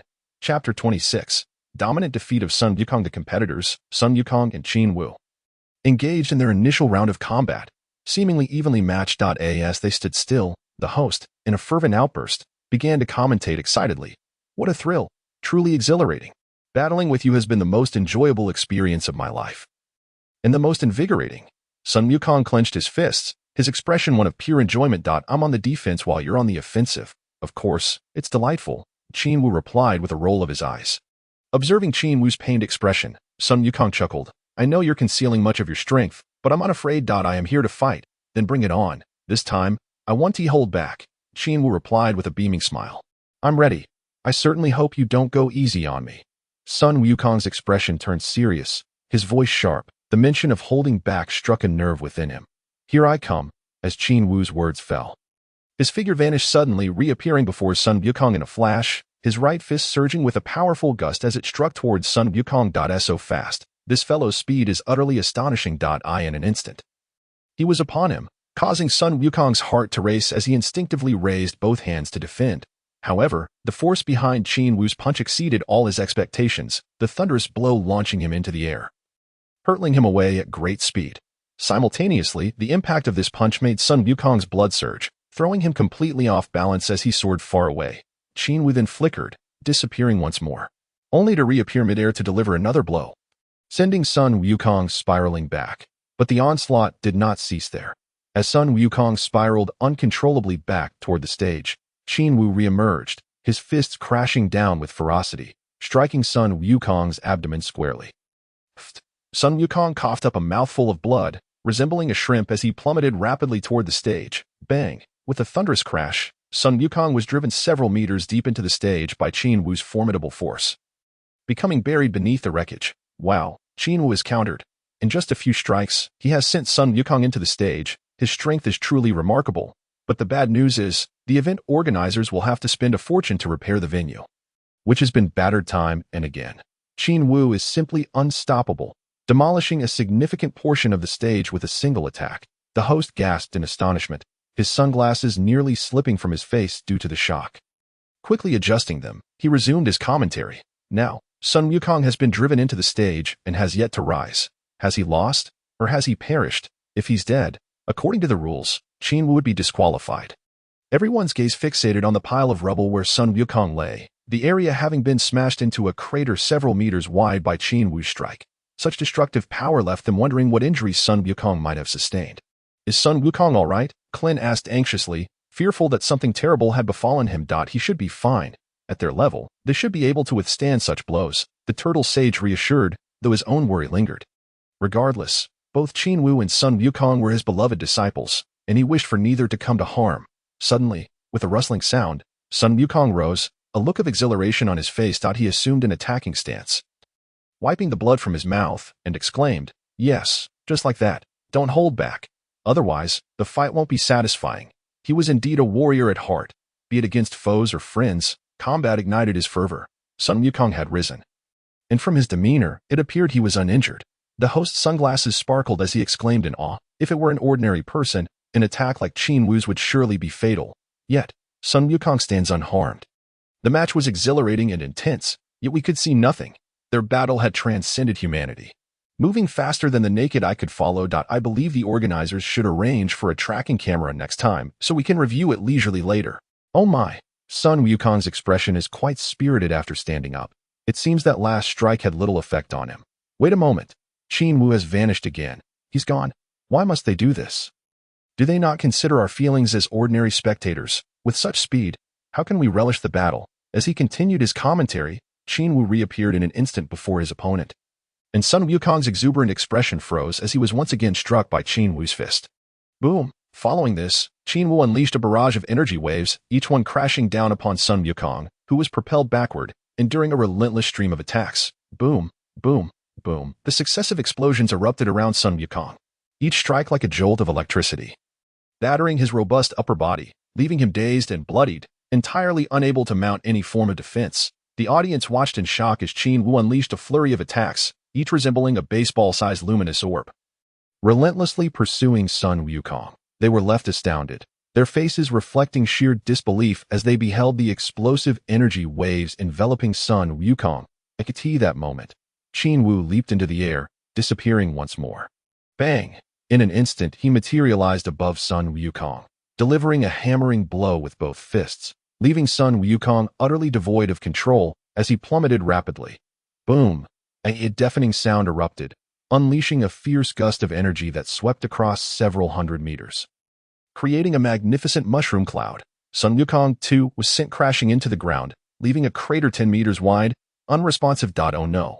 Sun Wukong has been struck out of the arena by Qin Wu, landing on the outer pathway. His fate uncertain. The host, having foreseen this moment, soared above in a flying vehicle, witnessing the scene of Qin Wu striking Sun Wukong down, excitement overtaking him as he grasped the microphone, exclaiming in awe. The audience erupted in a chorus of cheers and gasps, all standing in unison. However, the distance between Qin Wu and the stage left them only able to see a distant speck, shrouding the situation in uncertainty. Yet, they all shared a consensus. Sun Wukong had been defeated, now cast out of the arena. As long as he was not dead, Qin Wu would claim victory in this championship. Thus, in that very moment, a frenzy of cheers erupted throughout the crowd. Qin Wu! Qin Wu! Qin Wu! Qin Wu! Chapter 27. Crisis. The emergence of the demon clan. The fervent cheers resonated with a rhythmic intensity, seemingly shattering the heavens. Did Qin Wu win? I never expected him to be this strong, Clint exclaimed, his face etched with astonishment, his gaze fixated on the levitating figure of Qin Wu. He has won. It appears Sun Wukong has been knocked out of the arena. I wonder if he is safe. Yamcha was somewhat apprehensive, fearing that Qin Wu might have inadvertently killed Sun Wukong with a single strike. Shall we go take a look? Bulma suggested nervously. Come on.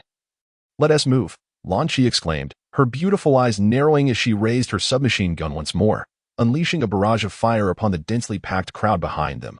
Countless spectators, terrified to their core, scrambled to retreat. Her brazen and decisive actions garnered disdainful glances from Bulma and the others, yet it proved effective in clearing their path. Yes, they made their exit. Many audience members followed suit, creating a surge of thousands that flooded through the streets, converging beneath Qin Wu. After surveying the area, they finally spotted a large pit illuminated by a traffic light. Is he all right? The crowd pressed closer. Curiosity piqued as they examined the pit's contents, only to find no sign of Wukong. It appeared he had sunk deeply and was buried beneath the rubble. Wukong! Wukong! Krillin and Yamcha hurriedly began to clear the stones in a desperate attempt to unearth him. At that moment, Qin Wu descended from the sky, his expression devoid of concern, for he was certain that Wukong would not be defeated by him so easily. Wukong's strength lay not in offense but in his formidable defense, a truth validated over decades. Just as Krillin and the others managed to shift the stones, Sun Wukong suddenly sprang up, looking somewhat disheveled, his body covered in dirt, with several rips in his pants exposing a cheek. He appeared rather pitiful, with numerous scratches and wounds oozing blood from minor injuries. The first thing he did upon standing was to sincerely address the smiling Qin Wu. I concede, you were truly formidable, and I cannot best you. Having been knocked unconscious by Qin Wu's earlier blow, he now felt immense pain coursing through his body, utterly drained. You are strong as well. I merely had a stroke of luck. Qin Wu tossed a magical beam to him, his ever-present smile exuding warmth and approachability, dispelling any notion of superiority that might arise from winning the championship. He resembled an affable neighbor rather than an untouchable champion. After our battle today, I have finally grasped the extent of our disparity. However, I shall not yield. I will strive to surpass you. Despite his defeat, Wukong remained undeterred, cheerfully speaking with unyielding resolve. I shall await your arrival. Qin Wu replied, offering nothing more than a silent expression of anticipation. Wukong gazed earnestly at him, and upon noticing that he was still clad in his training attire, he was taken aback, inquiring, "What is your current weight training?" 100 times, Qin Wu replied calmly and nonchalantly, causing Wukong's eyes to widen in disbelief. "Impressive. Truly remarkable that you fought me while under such immense strain. I concede wholeheartedly." He then swallowed the magical bean Qin Wu had provided, and his previously pallid and fatigued visage was instantly rejuvenated, radiating vitality. Observers like Krillin and Yamcha were left in astonishment, witnessing the miraculous recovery of someone who appeared grievously injured. "What on earth is that?" they marveled. "Wukong, what is it?" Wukong glanced around, chuckling softly without immediately responding. With Wukong unharmed, the announcer promptly declared Qin Wu as the champion of the tournament, igniting a wave of applause throughout the venue, with even Wukong offering his praise. Thus, the martial arts tournament concluded with Qin Wu triumphantly taking home the championship title. However, upon receiving a prize of 500,000, Qin Wu's expression soured slightly, as if he found it lacking. Nevertheless, he used this prize to treat his famished companions to a meal. On their way to the restaurant, Wukong remembered his Rui Bang left behind at the venue and contemplated returning for it. But Krillin eagerly volunteered to assist. As Krillin dashed away, Qin Wu discreetly pulled Wukong aside, and they vanished in an instant. Upon reaching the contestants' lounge, Krillin's eyes lit up upon spotting Wukong's belongings, and he hurried forward. Meanwhile, the announcer returned to the venue, intending to greet Krillin, only to be taken aback by the sight of a bizarre, green-skinned creature hanging upside down from a beam, glaring menacingly at Krillin. This creature bore a pair of fleshy wings, exuding an air of arrogance, its eyes glinting with a cruel intent. "Hello, the tournament has concluded, and you have arrived too late," the announcer said, mistaking the creature for a spectator. "Humph, I have no interest in your pathetic tournament. Where is the list of participants?" The creature leaped down, advancing threateningly towards the announcer. Quickly, it spotted the stack of documents in the announcer's hand and lunged forward, snatching them away with incredible speed before the announcer could react, seizing all the participant information. "Hey, you can't take that.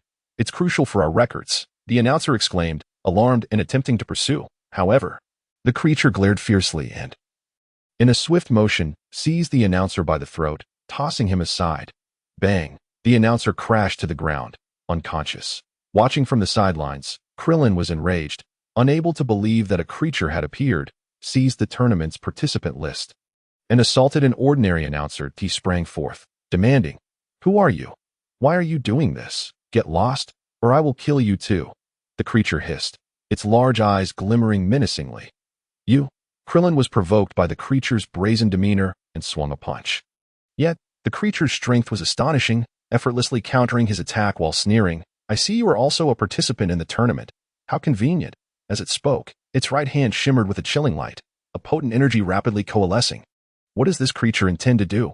Krillin sensed the malevolence radiating from it, along with the overwhelming aura surging forth, and he braced himself for a confrontation, just as the creature prepared to strike Krillin down.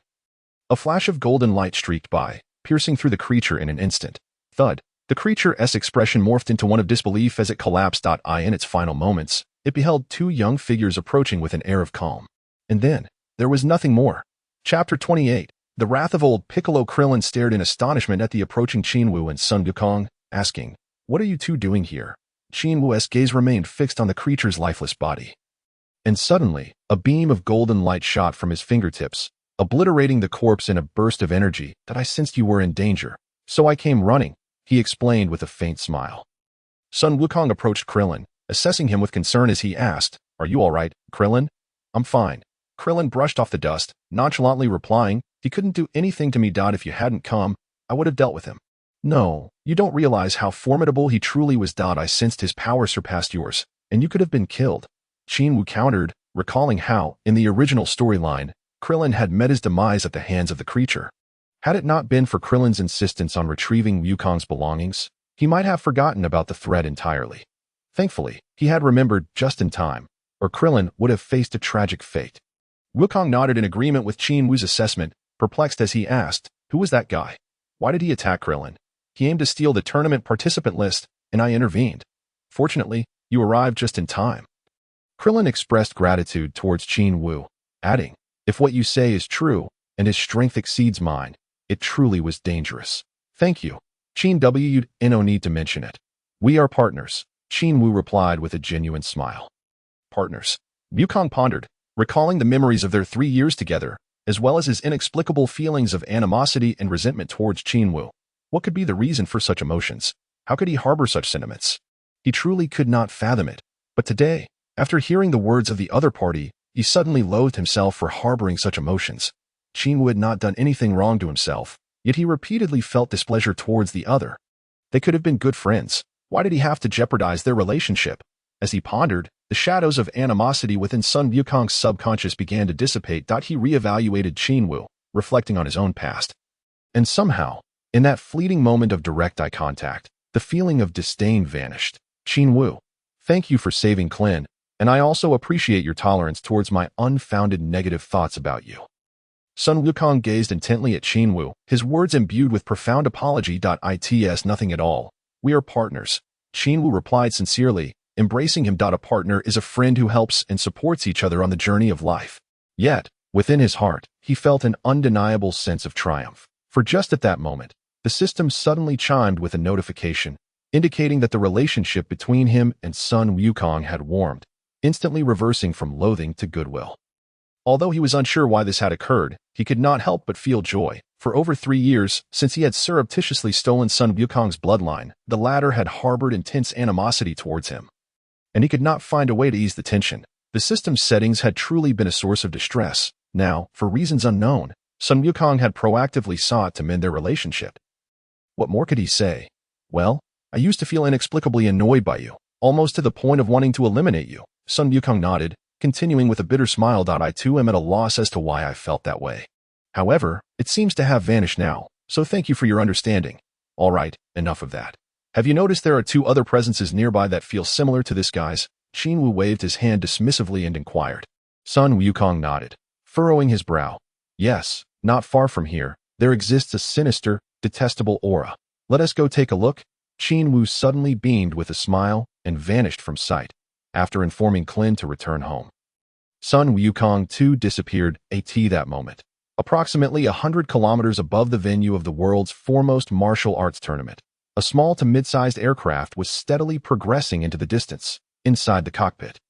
A figure sat in the central seat, his skin a greenish hue, resembling the deities within a temple. This individual was none other than the formidable demon king Piccolo. He sat there silently, his large eyes fixed ahead, utterly immobile. Yet, even in such stillness, an overwhelming aura of pressure filled the cockpit. 3 diminutive figures before him watched anxiously, their nerves taut, having released this terrifying being from the depths of the ocean. They had not anticipated such a formidable presence. Not only was he grotesque and towering, but he also emanated a powerful malevolence, making anyone nearby feel uncomfortable. Nevertheless, they felt a sense of obligation for having liberated him. Reflecting on this, the Fried Rice King, as this blue-skinned fellow shall be dubbed, given his many names, nervously inquired, Your Excellency, if you were to conquer the world, could you grant me half of your territory? He had released this individual with grand ambitions in mind. Judging by his aura, it seemed that world domination was indeed within reach. Demon King Piccolo's eyes widened, glaring fiercely at the Fried Rice King without uttering a word. His gaze sharp as a blade, fixated on the 3 of them. The Fried Rice trio trembled, feeling as though they might be devoured by that intimidating presence. In a flurry, Fried Rice hastily lowered his demands. 1/3 would suffice, or perhaps even a quarter. As he looked expectantly at the elder Piccolo, the latter remained unresponsive, his eyes steadfastly fixed ahead. Your Excellency? Your Excellency? Fried Rice thought the other was contemplating his request and urged him repeatedly.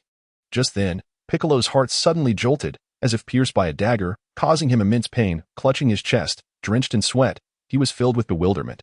Who has killed my child? His eyes darted wildly, seething with rage. As if flames would erupt from his gaze, that sensation he had just experienced was unmistakably the indication that someone had dispatched his child, who was seeking the tournament roster.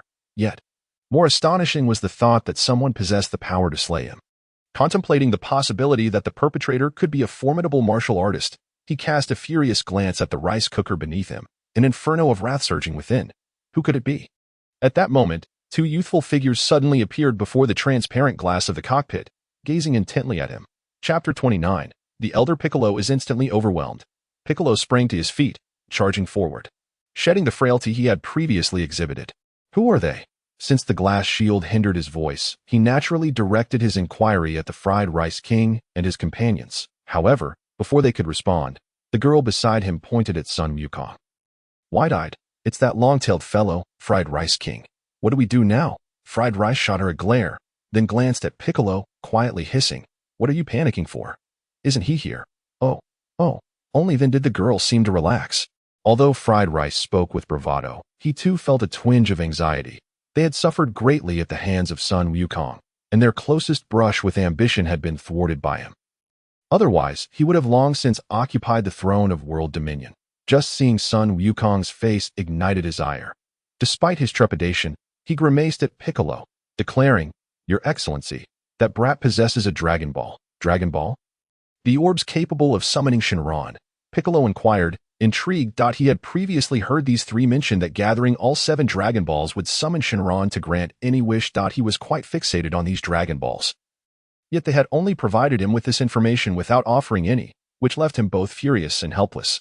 "Indeed, Your Excellency, that brat carries a 4-star Dragon Ball," Fried Rice said, laced with a hint of incitement.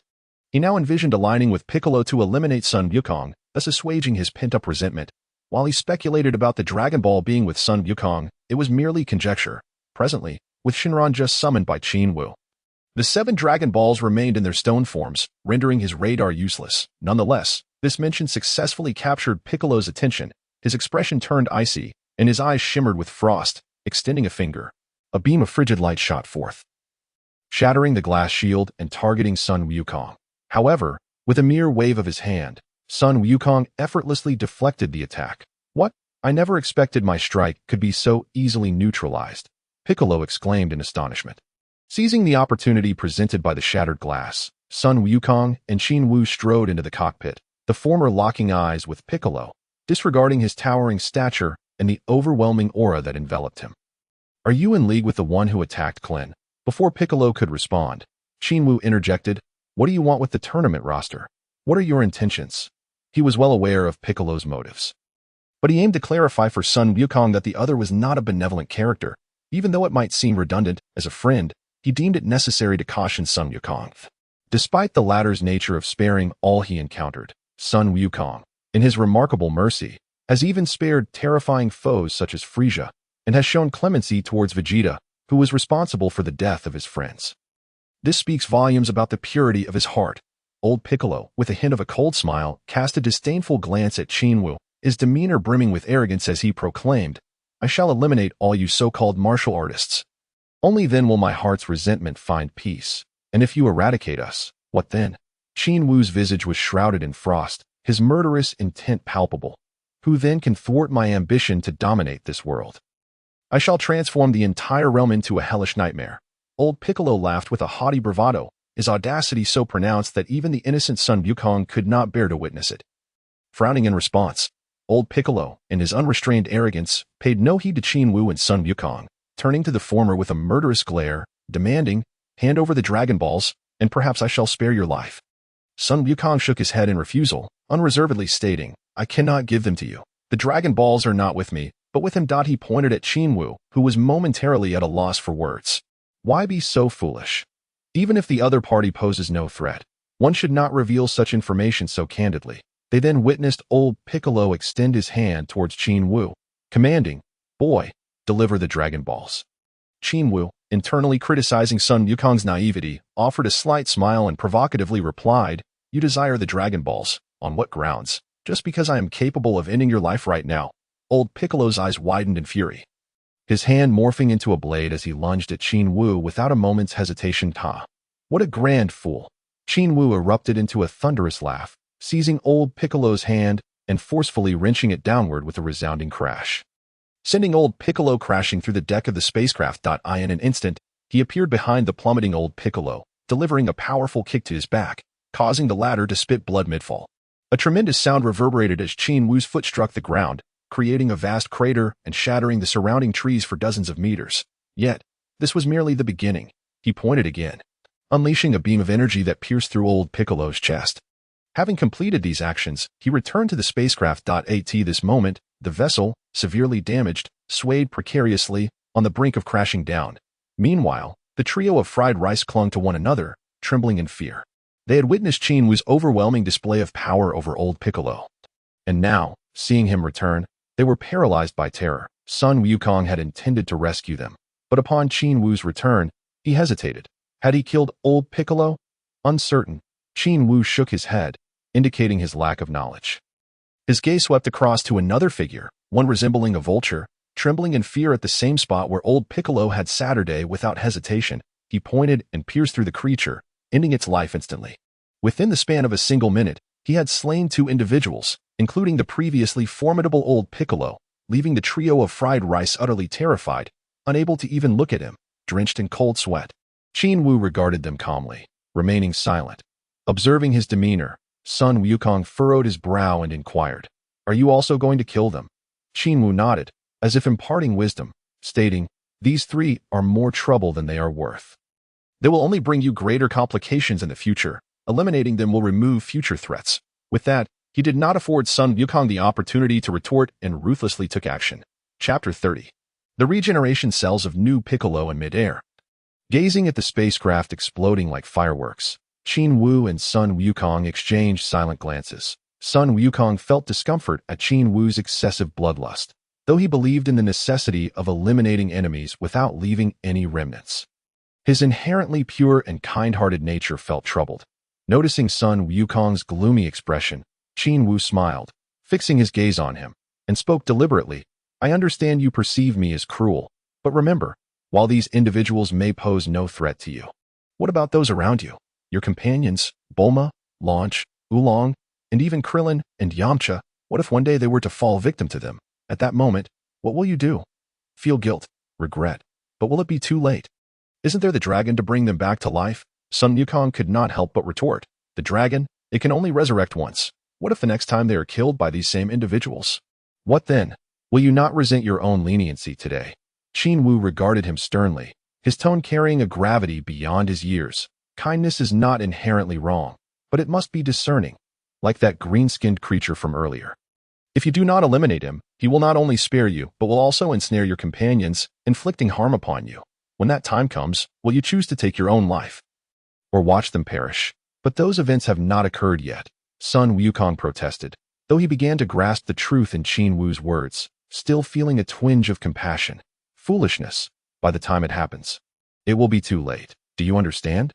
Qin Wu chuckled softly, choosing not to elaborate further, gesturing for Sun Wukong to depart with him. However, 10 minutes later, he turned back only to find Sun Wukong had vanished. Closing his eyes, he sensed the surrounding energy, allowing a smile to emerge before disappearing into the air. "But I am unwilling. I am unwilling." Old Piccolo, still clinging to life, lay supine, staring vacantly at the sky. Earlier, in a bid to preserve his lineage, he had laid an egg, transferring a fragment of his consciousness to it. That very egg had turned what little vitality remained into a desperate struggle for existence, with a pallid complexion and eyes devoid of light. Just as he prepared to close his eyes and await death, Qin Wu approached with a stern expression. "This boy, he is the one who has reduced me, just liberated, to this state. Child, you shall avenge me in the future." Though he stared at Qin Wu with a mix of confusion and disbelief at how someone so young could possess such overwhelming power, he realized time was slipping away. Boom! Qin Wu unleashed a devastating shockwave, liberating old Piccolo from his suffering, guiding him into the depths of hell. Following old Piccolo's annihilation, Qin Wu's figure flickered, and in less than 10 seconds, he appeared in a forest several miles away, where a white, egg-sized orb lay quietly nestled among the grass. "Is this the egg of the newly reborn Piccolo?" Qin Wu mused, preparing to utilize his long-planned theft technique as the entity inside prepared to hatch. Thievery technique. Theft failed.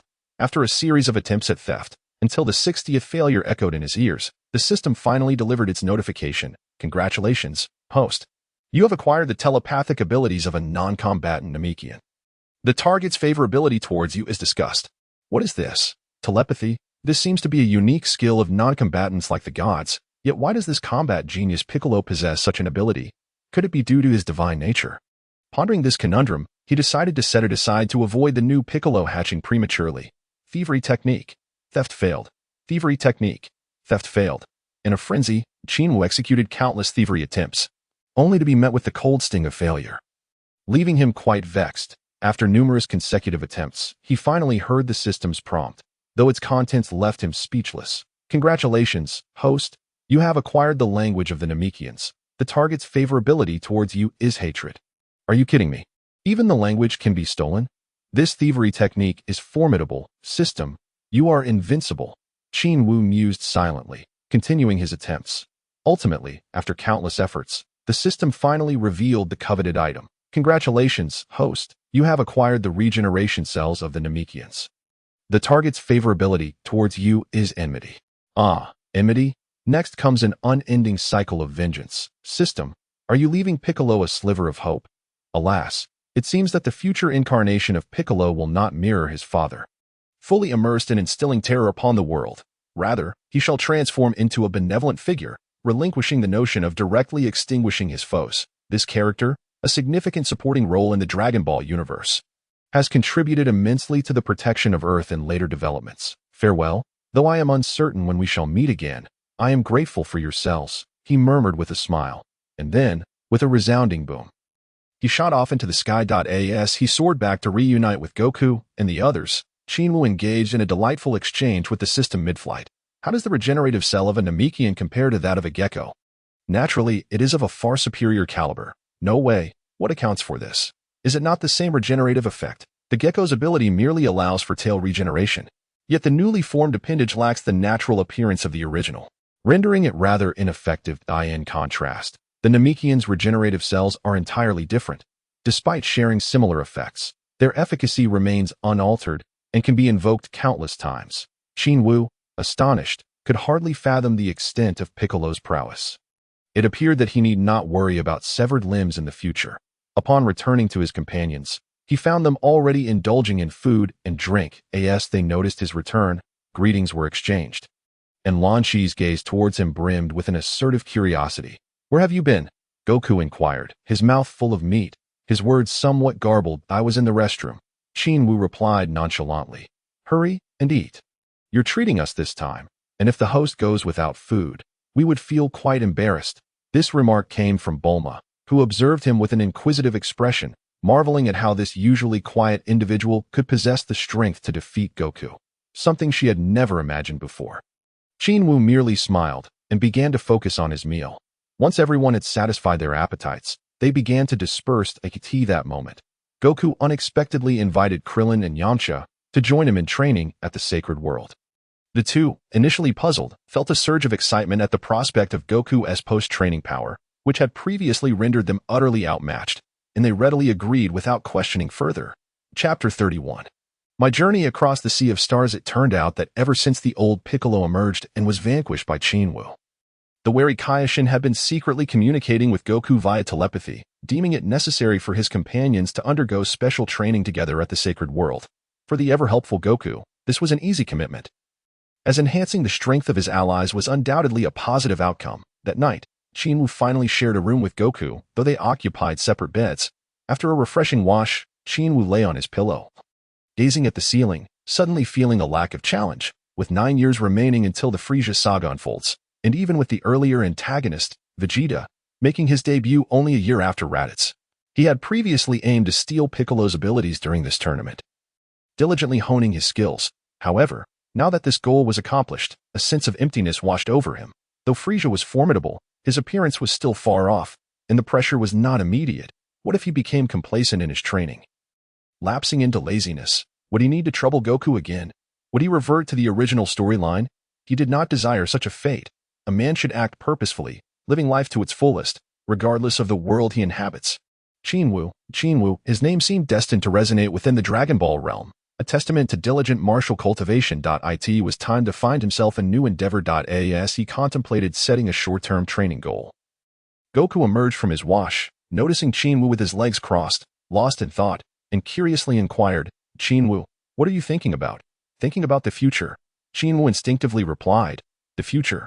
What is there to ponder? Goku asked indifferently. You are far too naive. If one lacks foresight, they shall encounter immediate troubles. That we cannot wait for formidable foes to arise before realizing the need for diligent training, that we must prepare for rain before it falls. Qin Wu chuckled, shaking his head in exasperation. Indeed, Goku remained blissfully oblivious. Were it not for the looming threat of powerful enemies, he would hardly feel the urgency that AS expected. Goku replied nonchalantly, "Is there really someone stronger than you out there?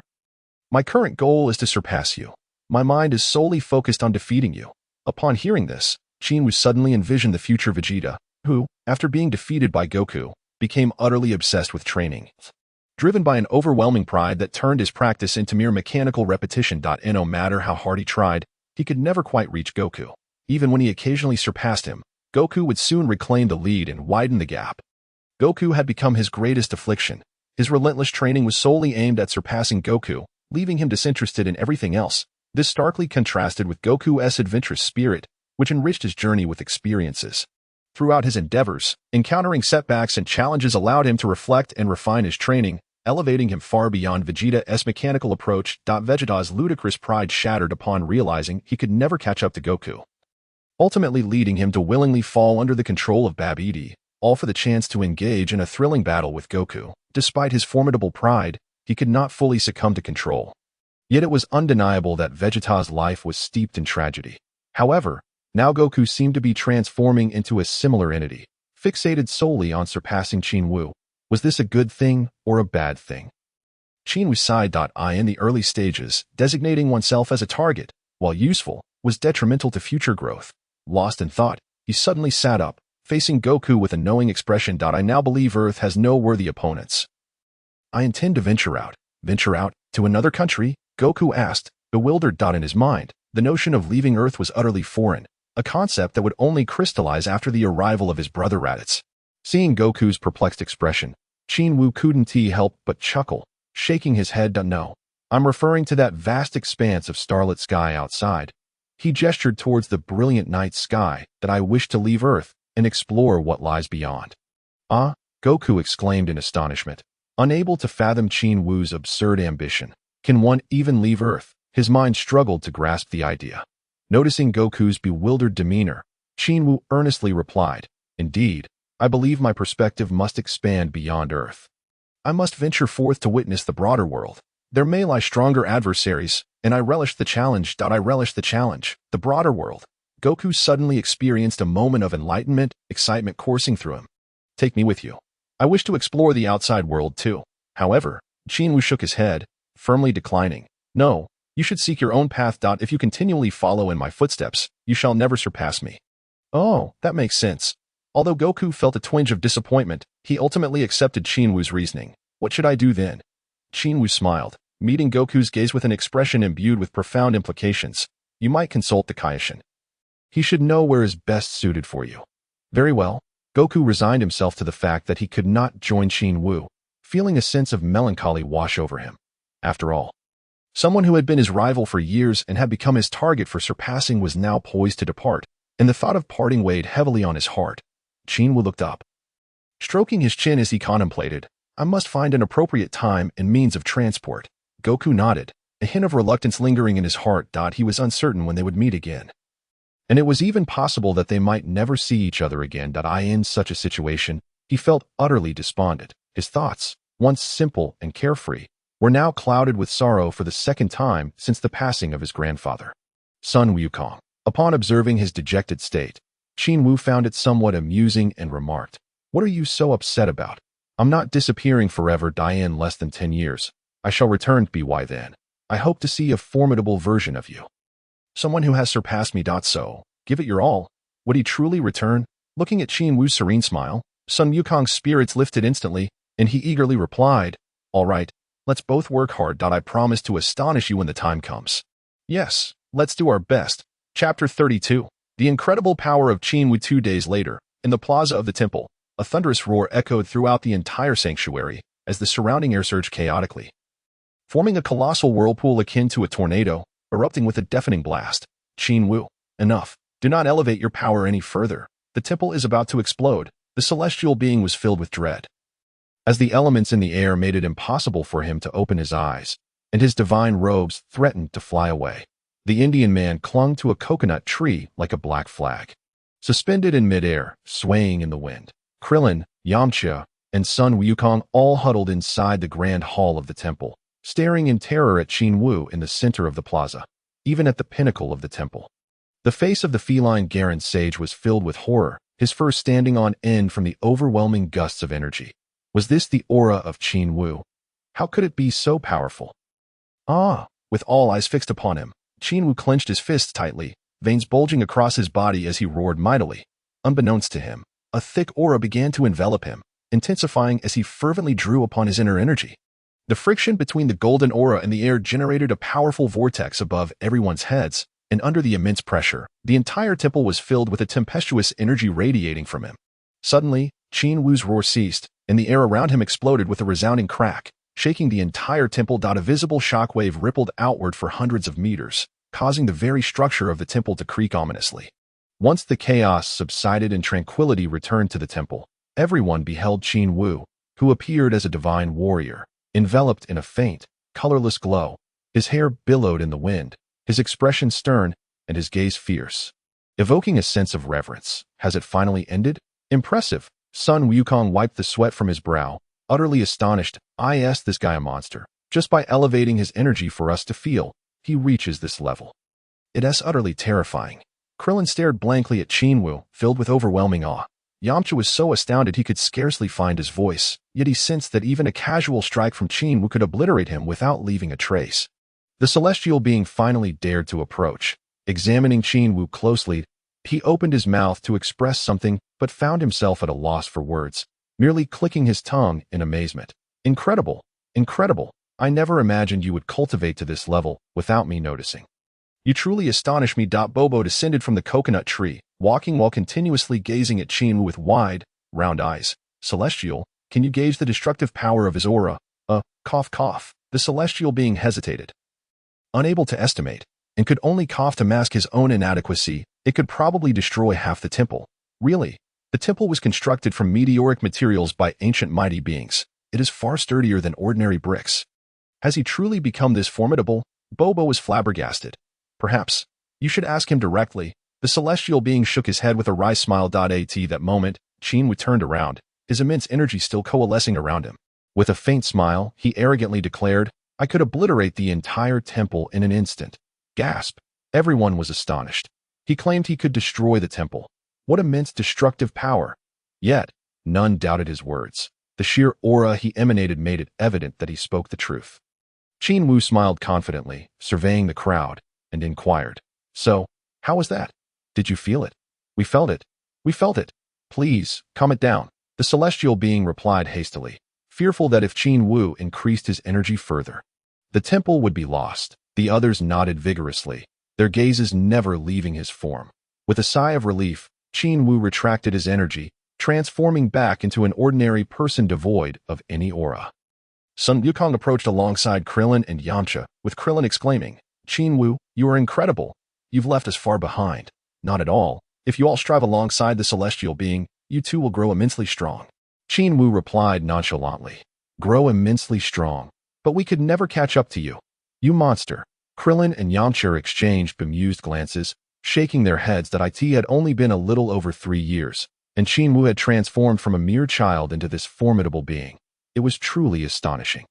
This realization crushed their hopes of catching up to him and Sun Wukong, as they now understood that the two had reached an entirely different realm of power, a geometric progression that made it seem impossible to ever reach them.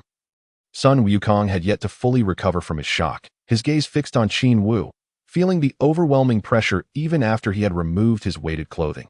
Qin Wu had surpassed him by a significant margin, leaving him in a distant corner of his thoughts. Qin Wu, I will catch up to you. Just wait. In that moment, an intense desire to grow stronger surged within him, igniting a passionate fire in his heart. I will definitely surpass you. I will. Amidst the accolades and astonishment directed at him, Qin Wu felt a twinge of embarrassment. With a smile, he said, Is that enough? I'm quite hungry. All right, let us go eat. The celestial being wiped the sweat from his brow, smiling as he led everyone into the temple's interior. He had originally worried that the evil doppelganger he had unleashed would threaten the safety of the world, prompting him to allow Qin Wu to release some of his pent-up energy.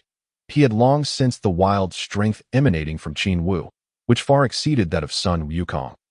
He merely wished to see how far Qin Wu could go, hoping to ascertain whether he could suppress that malevolent doppelganger. However, now he felt completely at ease, thoroughly impressed by Qin Wu.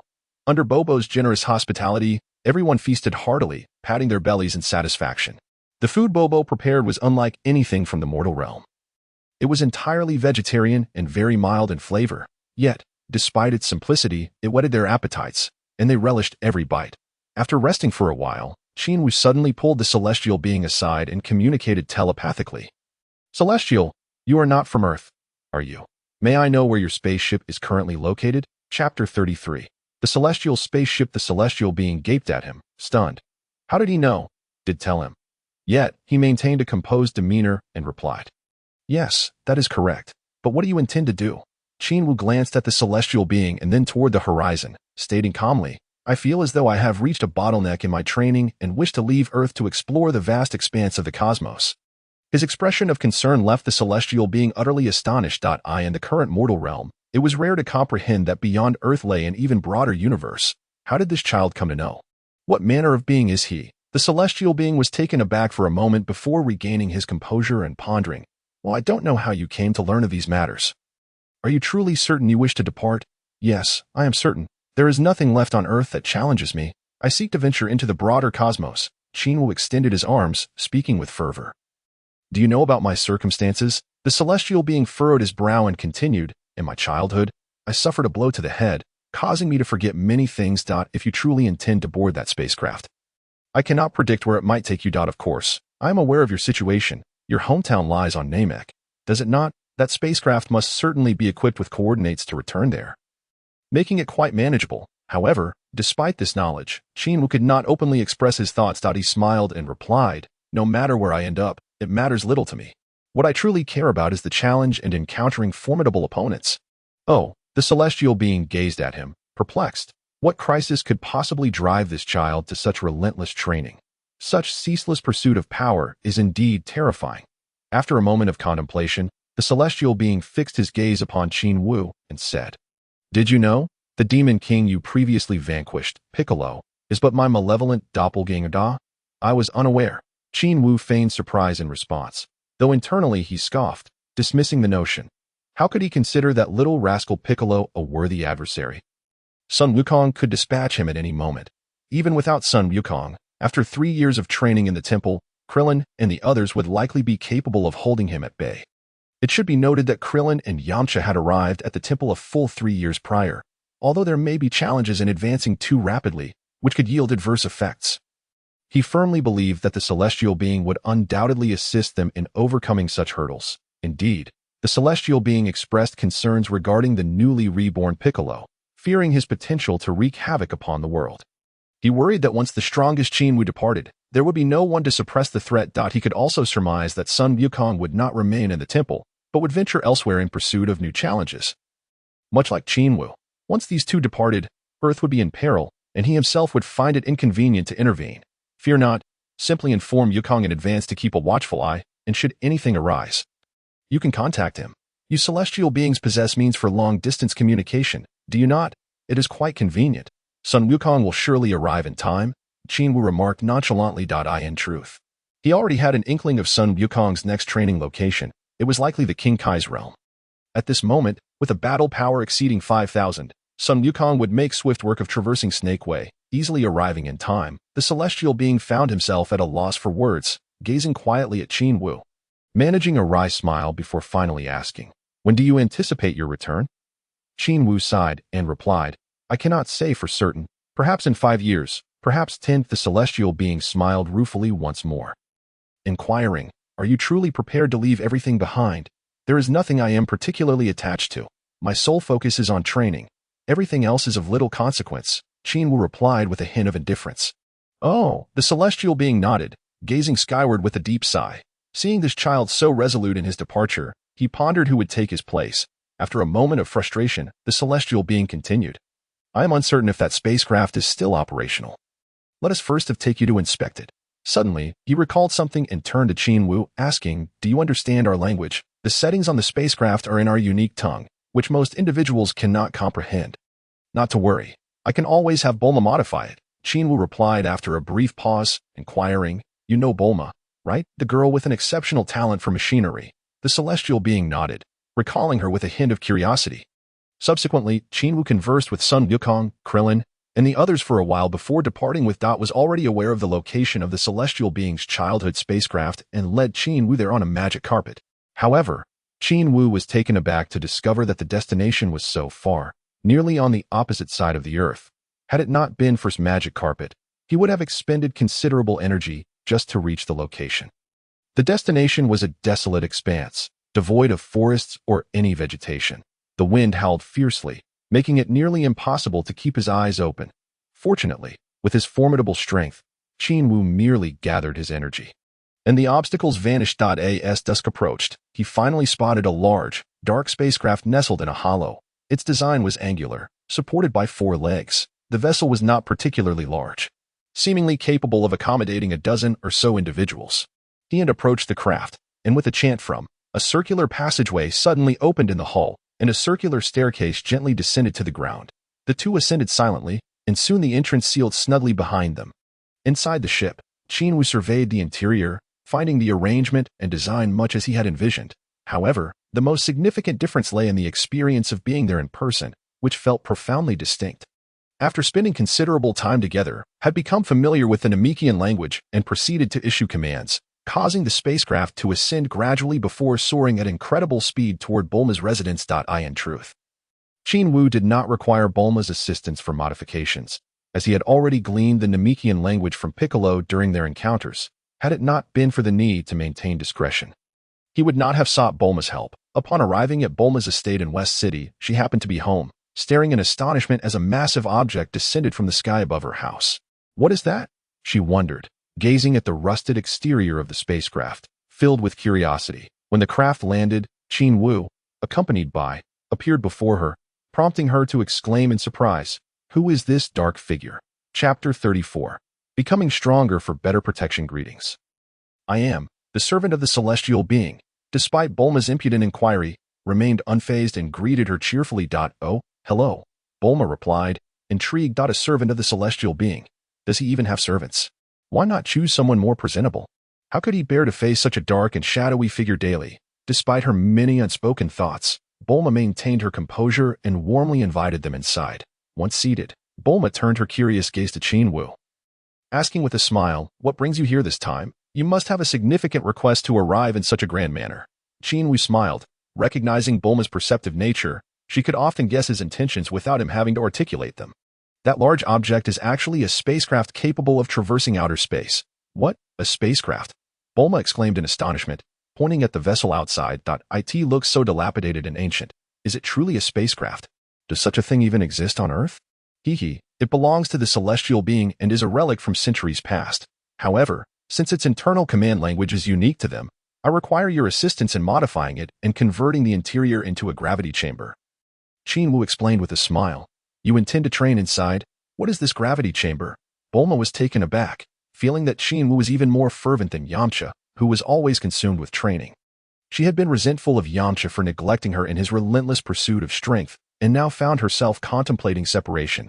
Little did she expect that this young man would be even more intense in his dedication. "Indeed, if I go a day without training, I feel utterly restless," Qin Wu replied with a calm smile. "I truly do not understand you all. Doesn't training day in and day out become monotonous?" Bulma asked, perplexed. "You do not comprehend. A man must grow stronger. Only by becoming powerful can he protect the women around him." "No." Qin Wu looked at her, raising an eyebrow, causing Bulma to blush. At this moment, Qin Wu stood at an impressive height of around 1.5 meters, barely shorter than her. Coupled with his delicate features and an air of quiet confidence, he made her heart race. This young man is undeniably mature, appearing far more so than Yamcha, and he seems to understand matters of the heart, unlike Yamcha, who merely seeks to show off. Suddenly, she snapped back to reality, mentally chastising herself. "What am I thinking? Qin Wu is still so young. How could I entertain such thoughts about him?" Bulma's mind seemed to be in a whirlwind, meticulously observing her home and showing no interest in the conversation taking place. Qin Wu regarded the girl in her early 20s with a calm demeanor, offering a smile without pressing her for a response. Yet, for reasons unknown, Bulma felt as if his gaze pierced through her very soul, causing her cheeks to flush with embarrassment. After a prolonged moment of hesitation, she diverted the topic, replying, "However, as you mentioned, the language system aboard this spaceship is divine in origin, and I have no idea how to modify it." Qin Wu chuckled lightly, gesturing toward her and stating, Oh, I know. Having spent considerable time with the divine, I've learned a thing or two. When the time comes, I can assist you with coding and translation. At that moment, he finally spoke up, smiling and nodding with genuine friendliness. Indeed, the divine has instructed me to stay and assist you. Buma nodded in response. I see, that works. However, it may take some time, so you'll have to be patient. Not a problem. I can stay here until you finish your modifications. Qin Wu replied readily. All right. Buma's cheeks involuntarily flushed as she nodded softly. Thus, Qin Wu settled in, assisting Buma daily with language translation before returning to the temple each evening. Despite the waiting, Qin Wu continued to engage in effective training every day. Rising even earlier than Buma, he would embark on weighted runs, covering over 100 kilometers, nearly completing a circuit of the western capital before returning for a meal. Following this, he would work out in the gravity room. Engaging in various exercises. By night, he would enter a meditative state to cultivate his energy. Buma was exceedingly warm towards him, often leaving meals for him upon his return, creating an atmosphere akin to that of a young couple. One evening, after finishing his bath, Qin Wu emerged wearing only a thin shirt, settling onto a chair in the courtyard to gaze up at the sky. Soon, I will be leaving Earth to ascend to your realm. So wait for me, he murmured, his face revealing a blend of reluctance, anticipation, and excitement. After more than 3 years in the Dragon Ball world, he was finally on the verge of departing Earth to behold the wonders beyond the stars and to encounter the masters of various cosmic races. A thought that filled him with exhilaration. At some point, Buma also emerged, having completed her own grooming. Engrossed in the spaceship modifications, she had been quite busy, occasionally receiving assistance from her father, who was fascinated by the novel concept of a spacecraft. Thus, she often found herself working alone. Fortunately, her sharp intellect made the mechanical tasks manageable. Seizing a rare opportunity to breathe fresh air and enjoy the night scenery, she was taken aback to find someone already seated in front of her. Lost in contemplation as he gazed at the sky. What are you thinking about? Buma inquired, playfully tossing her damp hair aside, her curiosity piqued by Qin Wu's distant expression. Oh, just reflecting on my impending departure from Earth. Qin Wu sighed, his voice tinged with sentiment. Buma sat down across from him, furrowing her brow as she asked, Are you really going to miss Sun Wukong and the others? What is there to miss? I merely seek greater challenges to enhance my strength, so I can better protect those around me, Qin Wu replied with a serene smile. Yet, as he spoke, a mix of confidence and melancholy lingered in his tone. Always with the protection of others, huh? Have you ever thought about yourself? Buma mused, suddenly finding Qin Wu to be quite handsome, a man striving to grow stronger for the sake of those he loved. The thought made her cheeks flush slightly. Why does he seem so much better than Yamcha? She pondered, reflecting on Yamcha's training, which often seemed geared more towards showing off. However, her thoughts took a different turn when she inadvertently caught sight of Qin Wu's muscles, which appeared ready to burst from his shirt, causing her to blush even deeper. Why do I keep thinking such strange things? She chided herself inwardly, when she finally collected her thoughts and was about to speak again. She noticed Qin Wu observing her with a knowing smile. Oh, Buma's face turned crimson, and she feigned anger, retorting, What are you looking at, you little brat? Hee, nothing much. I just noticed you often seem lost in thought. Qin Wu replied with a gentle chuckle. What does that have to do with you? Buma huffed, but then she sighed, shaking her head. I can't fathom how you training enthusiasts think. You could easily train at home or in the city. Yet you prefer to run around everywhere. And you, of all people, are leaving Earth for outer space. Are you mad? Haha. What challenges can you find in the city? We prefer to seek powerful opponents to uncover our own shortcomings. Something you can't achieve at home. Qin Wu replied, his eyes narrowing with a relaxed demeanor. Just look at Sun Wukong. He never settles down, always running around seeking excitement and broadening his horizons. That's why he is so strong. And you? Are you also restless? Buma rolled her eyes, exasperated. Why compare me to that monkey? Qin Wu leaned back comfortably, responding leisurely, I won't settle down until I am strong enough. Humph. Buma lifted her chin, adopting a haughty expression. Their conversation meandered until Buma, unable to withstand her drowsiness, retreated indoors to sleep. Qin Wu smiled gently as he watched her depart, then sighed softly, shaking his head in resignation. Buma was wonderful in many respects, but her penchant for romantic entanglements was somewhat misplaced at this moment in his life. He resumed gazing at the night sky, the stars twinkling and shining into his heart. The night was beautiful. Yet he felt little inclination to appreciate it. He turned his gaze toward the ship, internally reflecting. The spaceship was nearing the completion of its modifications, and his departure from Earth was drawing ever closer. The next day, he awoke to find Buma's mother humming a tune amidst the flowers. She appeared remarkably youthful, a stark contrast to her husband's aged demeanor.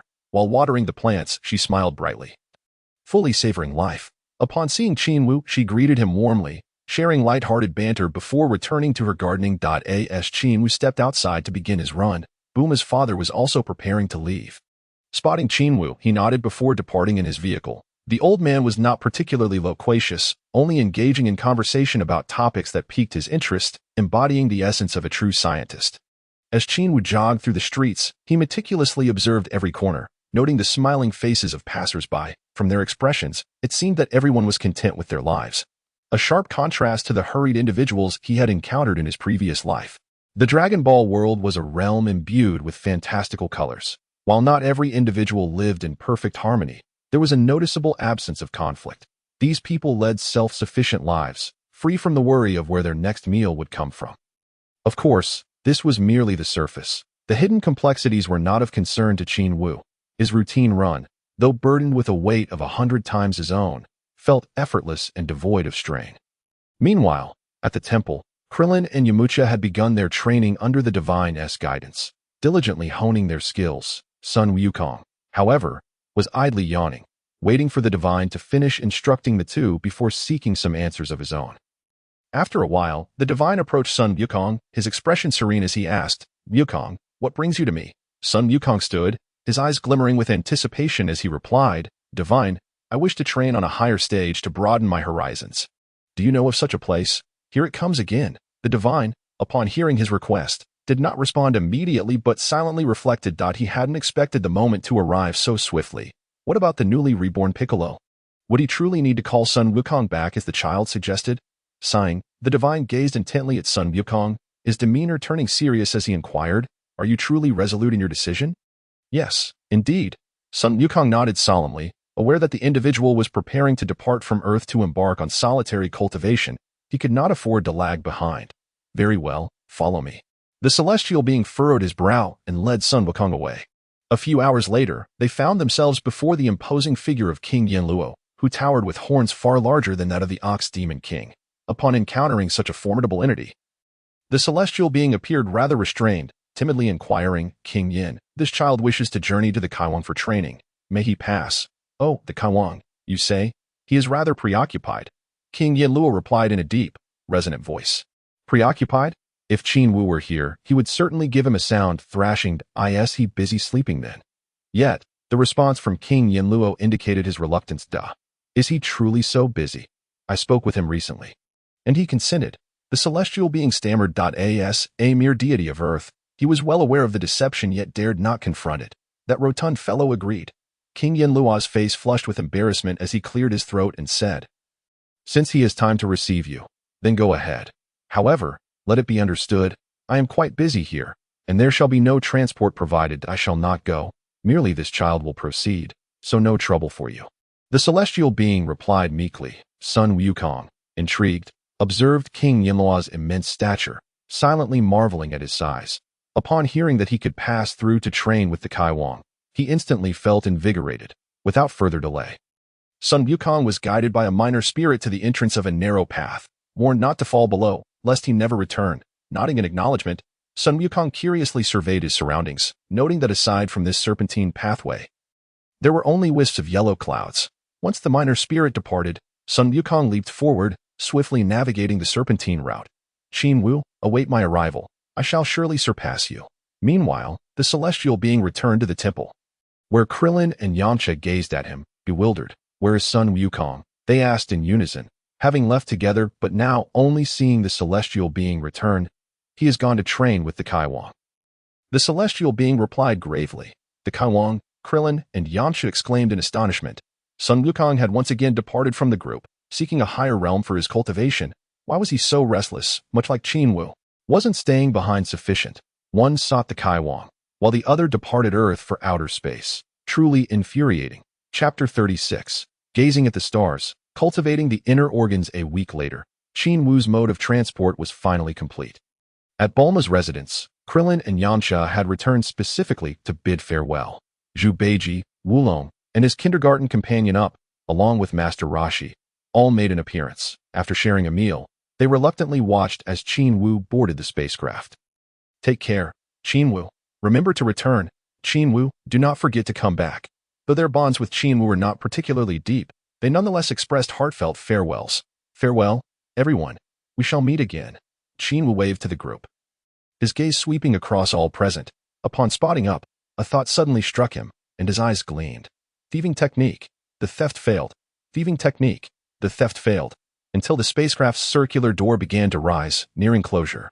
Qin Wu had cast the thieving technique over 100 times. Finally hearing a delightful system notification. "Congratulations, host. You have acquired UP's ability to transform at will, with the target's favorability towards you being indifferent." "Oh, yes," Qin Wu exclaimed, triumphantly pumping his fist as the door sealed tightly. The ungainly spacecraft descended slowly, and UP's once enthusiastic smile abruptly froze, transforming into a visage of indifference as he floated back to his room. Once the spacecraft had distanced itself, the group dispersed, and Krillin and Yamcha exchanged glances, simultaneously stating, "Another one has left." Master Roshi diverted his gaze from Bulma, earnestly encouraging them, "You must strive onward. The path of martial arts is boundless, and you all must grow stronger." "Yes, Master," Krillin and Yamcha echoed in unison, prompting an eye roll from Bulma, who huffed, "Get lost, all of you." The spacecraft traveled swiftly, emerging beyond Earth's atmosphere in mere moments. Gazing out through the transparent dome, Qin Wu marveled at the vastness of outer space. Regardless of his past life or this existence, it was his first time in such a place. Overlooking Earth while simultaneously gazing upward into the cosmos. It was a mesmerizing enigma. He beheld the serene yet unknown expanse of the universe. His heart filled with awe. As the spacecraft soared through space like a shooting star, Qin Wu felt exhilarated, despite knowing their destination was likely Namek. After several hours of flight, feeling as though he had not yet fully absorbed the beauty of outer space, Qin Wu rose from his seat, approached the refrigerator, and retrieved a drink. Sipping while marveling at the stunning view of space, he felt no indication of motion within the spacecraft. It was remarkably smooth and quiet. Returning to his seat, he reclined comfortably, his gaze still fixed on the vastness outside. As he watched, inspiration struck him, and he moved to a clear area, sat down, and began to meditate deeply, focusing on the tranquil cosmos. In his meditative state, he envisioned a boundless ocean of stars within his consciousness, twinkling endlessly. As he experienced profound stillness, his mind became clear, and he entered a state of complete tranquility. Even his breathing became deep and slow. The immense energy within him surged uncontrollably, sweeping through his internal organs with full force.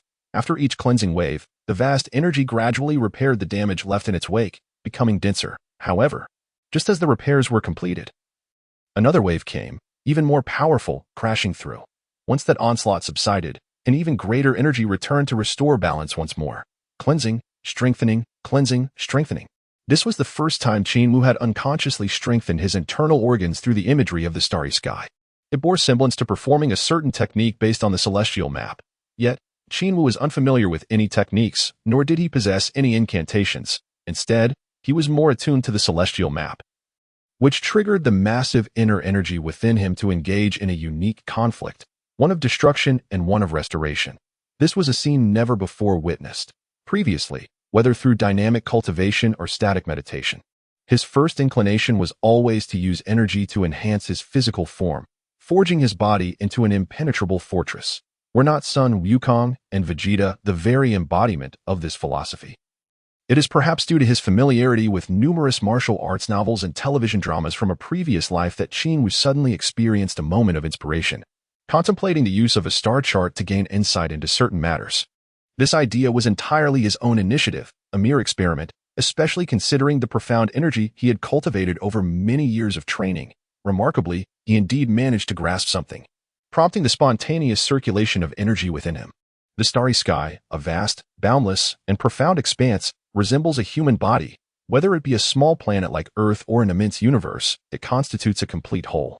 Upon realizing that he could view his own body as an entirety to strengthen rather than merely focusing on physical enhancement, he began to contemplate according to the entire star chart. Previously, he had honed his physical form. This time, he aimed to cultivate his internal organs, striving for a comprehensive enhancement of his entire being.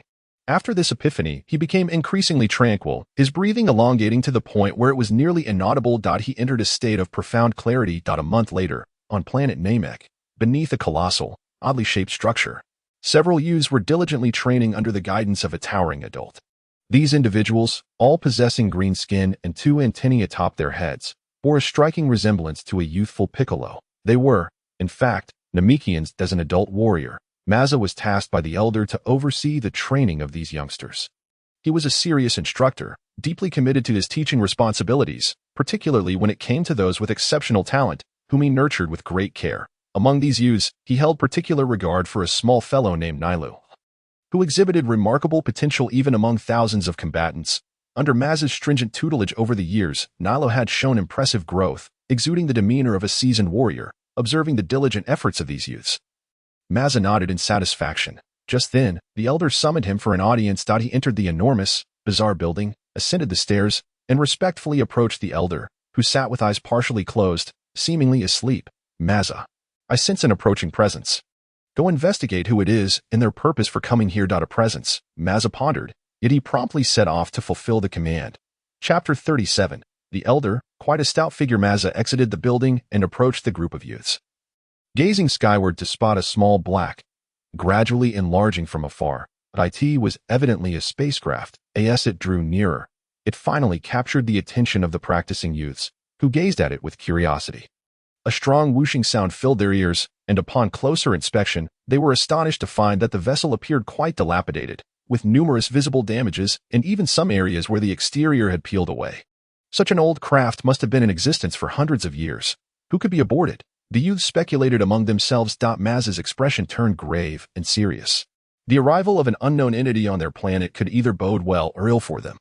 What were these visitors' intentions? As a race that cherished peace and camaraderie, the Namekians were already in a state of reconstruction and could not withstand any further destruction. If ill-intentioned individuals had come, their situation would become even more precarious. The spacecraft finally descended slowly, its hatch opening to reveal a figure. Upon closer inspection, they realized this individual was entirely unlike their own kind. An alien. How peculiar they looked. The youths marveled at the newcomer, noting his short black hair and facial features, which were completely different from theirs, igniting their curiosity. These children, amid reconstruction, had not come from a previous civilization like the elder and were unacquainted with any technological advancements. They existed in a state reminiscent of primitive tribes. The newcomer appeared relatively youthful, though they could not discern his true age. He could well be an adult who merely looked young. Regardless, he was undeniably a source of intrigue. This individual was none other than Qin Wu, who had just arrived on this unfamiliar terrain, lush and vibrant, with pleasant air quality. Upon seeing beings reminiscent of deities, he greeted them with a friendly smile and approached. In the blink of an eye, he covered the distance of several hundred meters. Hello, are you all residents of this planet? Though it seemed a redundant question, he deemed it necessary to convey his goodwill. The youths nodded in confusion, affirming that they had always lived here and were indeed the planet's inhabitants. Who are you? As the youth's instructor, Maza questioned Qin Wu with a hint of caution. Qin Wu smiled at Maza and replied warmly, I hail from a distant planet known to us as Earth. Earthling? I've never heard of it. The youths grew even more curious, scrutinizing the person who claimed to be from Earth. Earthling, what brings you to this planet? Maza maintained his vigilance. As the teacher of these youths and one of the elder's personal guards, he needed to ascertain the visitor's intentions. 26800 battle power. Impressive. Qin Wu noted with mild surprise as he detected Maza's battle power through his hidden scanner. He then scanned his surroundings, discovering several individuals with considerable battle power nearby, though none surpassed Maza's. Naturally, they were no match for his own battle power, which had soared to 65,000 after a month of meditation and training. Should a confrontation arise, it would likely result in the surrounding individuals ganging up on him, yet he was not here to instigate conflict. Qin Wu chuckled lightly, refraining from directly answering and instead inquiring. May I meet your elder? What is your purpose? Maza's alertness heightened at the mention of the elder. Nothing sinister. I assure you that I come in peace and have no intention of harming your home. Rest assured. With a reassuring expression, Qin Wu gestured toward the peculiar round structure nearby, asking, Is it within there? Until you clarify your intentions, I want you to disclose anything. Maza furrowed his brow, quickly stepping forward to block Qin Wu's path. Ascent that a confession of your own. Qin Wu thought to himself, stifling a smile but explaining calmly, I truly mean no harm. I merely wish to seek assistance from your elder. What do you need the elder's help with? Just tell me. Maza remained unyielding, his gaze fixed on Qin Wu, his body tensed. He sensed the immense energy emanating from Qin Wu, which far surpassed his own, and despite the latter's efforts to conceal it. Maza, as a member of the Elder's personal guard, could gauge the strength hidden within. No, it's pointless for me to tell you. I need your Elder's personal assurance. Qin Wu shook his head with a smile. Having never taken a step forward, solely to demonstrate his goodwill, he did not wish to resort to violence against these kind-hearted Namekians. He was no ruthless being like Frieza, who would stop at nothing for personal gain. Before Maza could respond further, an individual emerged from the building, offering a warm smile to Qin Wu and saying, "Come in, Earthling. We sense no malice from you, and the Elder has permitted your entry." "Thank you." Qin Wu internally sighed with relief. He found the tenacity of this formidable individual rather vexing. He followed the person who had emerged, entering the building, from behind. He detected that this individual possessed a battle power of merely a few hundred, even lower than that of the youths outside. His physique appeared somewhat out of shape, somewhat short and plump. Perhaps this is a member of the intellectual class among the Namekians, Qin Wu speculated.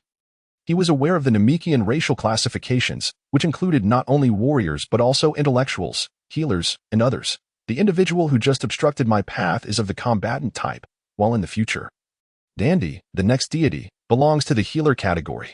However, to aid the people of Earth, the Grand Elder has bestowed upon him the gift of wisdom, which encompasses the ability to bestow life. Qin Wu followed the short and stout Namekian up to the second floor, where he finally beheld the extraordinarily corpulent Grand Elder. This figure appeared even more frail than the deity, with an abundance of flesh, seated quietly in a grand chair. His expression radiated tranquility and serenity, evoking a profound sense of affinity in Qin Wu. "Greetings, Grand Elder. I am a human from Earth." Qin Wu politely introduced himself. A human from Earth. The Grand Elder slightly opened his eyes, scrutinizing him, and inquired, "Might I ask the purpose of your visit?" Chapter 38. Come forth, Purunga. Is it necessary to be so forthright? Could it be too direct? Qin Wu pondered for a moment but refrained from answering immediately. Instead, he remarked, "Grand Elder, you bear a striking resemblance to the deity from our planet. Oh, is that so?" The Grand Elder gazed at him in astonishment. Indeed, he possesses a similar air of approachability. One can instantly discern that he is a benevolent individual. Without hesitation, Qin Wu offered a compliment, facilitating his ulterior motive. The Grand Elder's curiosity deepened, and with a smile, he inquired, "Could you describe his appearance in more detail?" He seemed to sense something but wished to confirm his suspicions. Qin Wu began to vividly recount the deity's appearance and extraordinary abilities. With each word, the Grand Elder's eyes sparkled brighter, and when Qin Wu concluded, the Grand Elder chuckled amiably, nodding, "I see. That is indeed the child of Caddis. Hundreds of years ago, when Namek was on the brink of destruction from technological pollution, he was sent away. Is that so? He never mentioned it." Qin Wu feigned surprise, exclaiming, "He is already hundreds of years old? Unbelievable. Dear Earthling, our race possesses a longevity that allows us to live for several centuries, which is not an extraordinary feat." The Grand Elder regarded Qin Wu with a warm smile, then gazed thoughtfully out the window at the ship that had brought him, nodding in realization. "So, there exists a child of our race on your Earth. No wonder your vessel appears so familiar."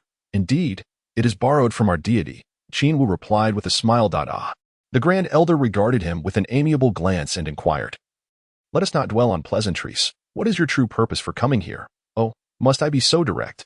Qin Wu mused, lowering his head in contemplation. He decided to be forthright.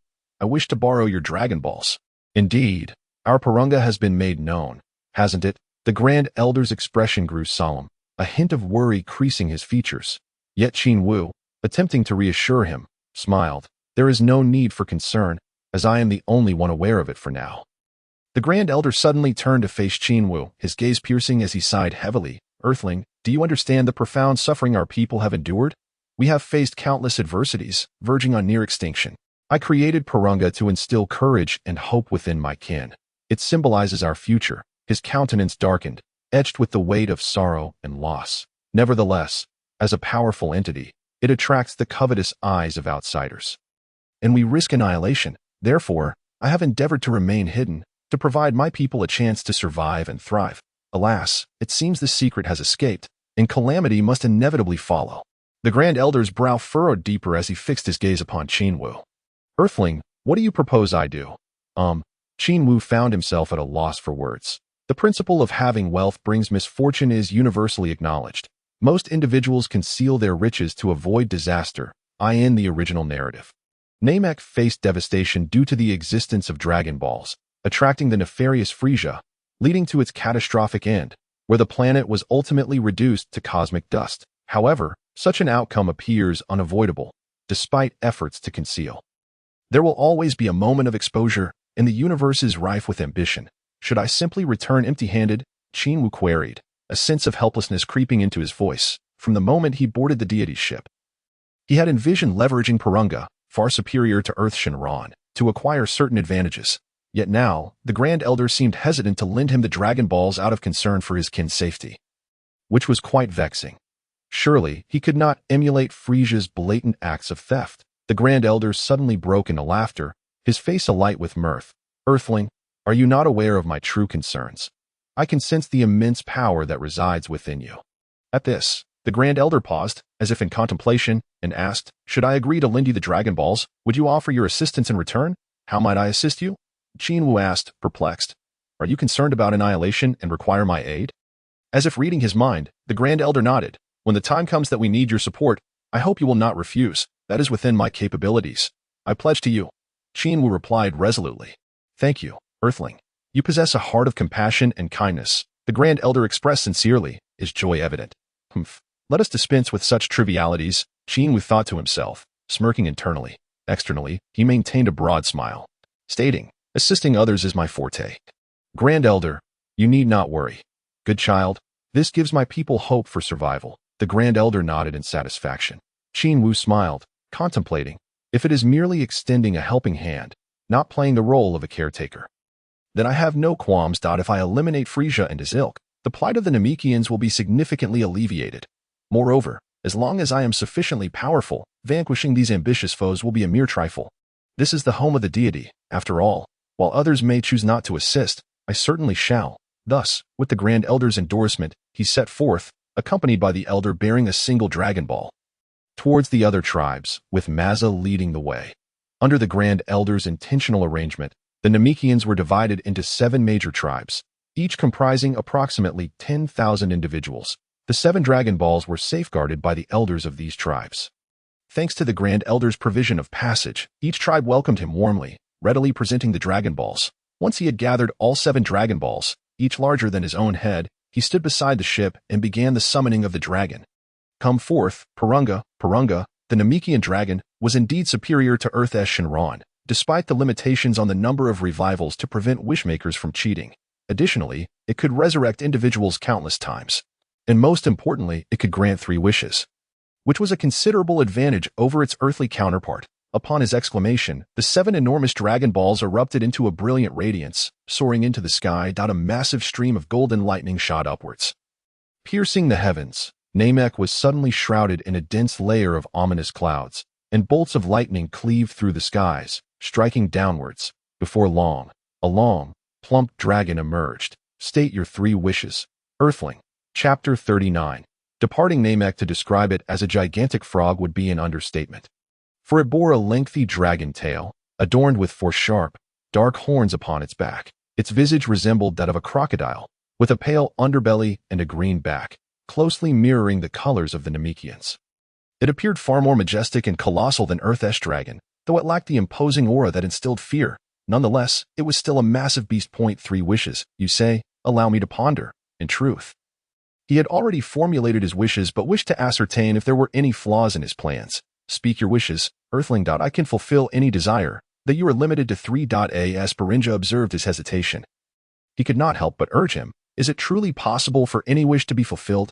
Well then, let us commence with this. Upon making his decision, Qin Wu produced the universal capsule for the gravity chamber and tossed it to the ground, revealing the form of the gravity training room. He called out to Pirinja, Pirinja, I possess a gravity training chamber, and I wish to transform it into a time room where the flow of time differs internally and externally, allowing me to remain inside for a year while only a day passes outside.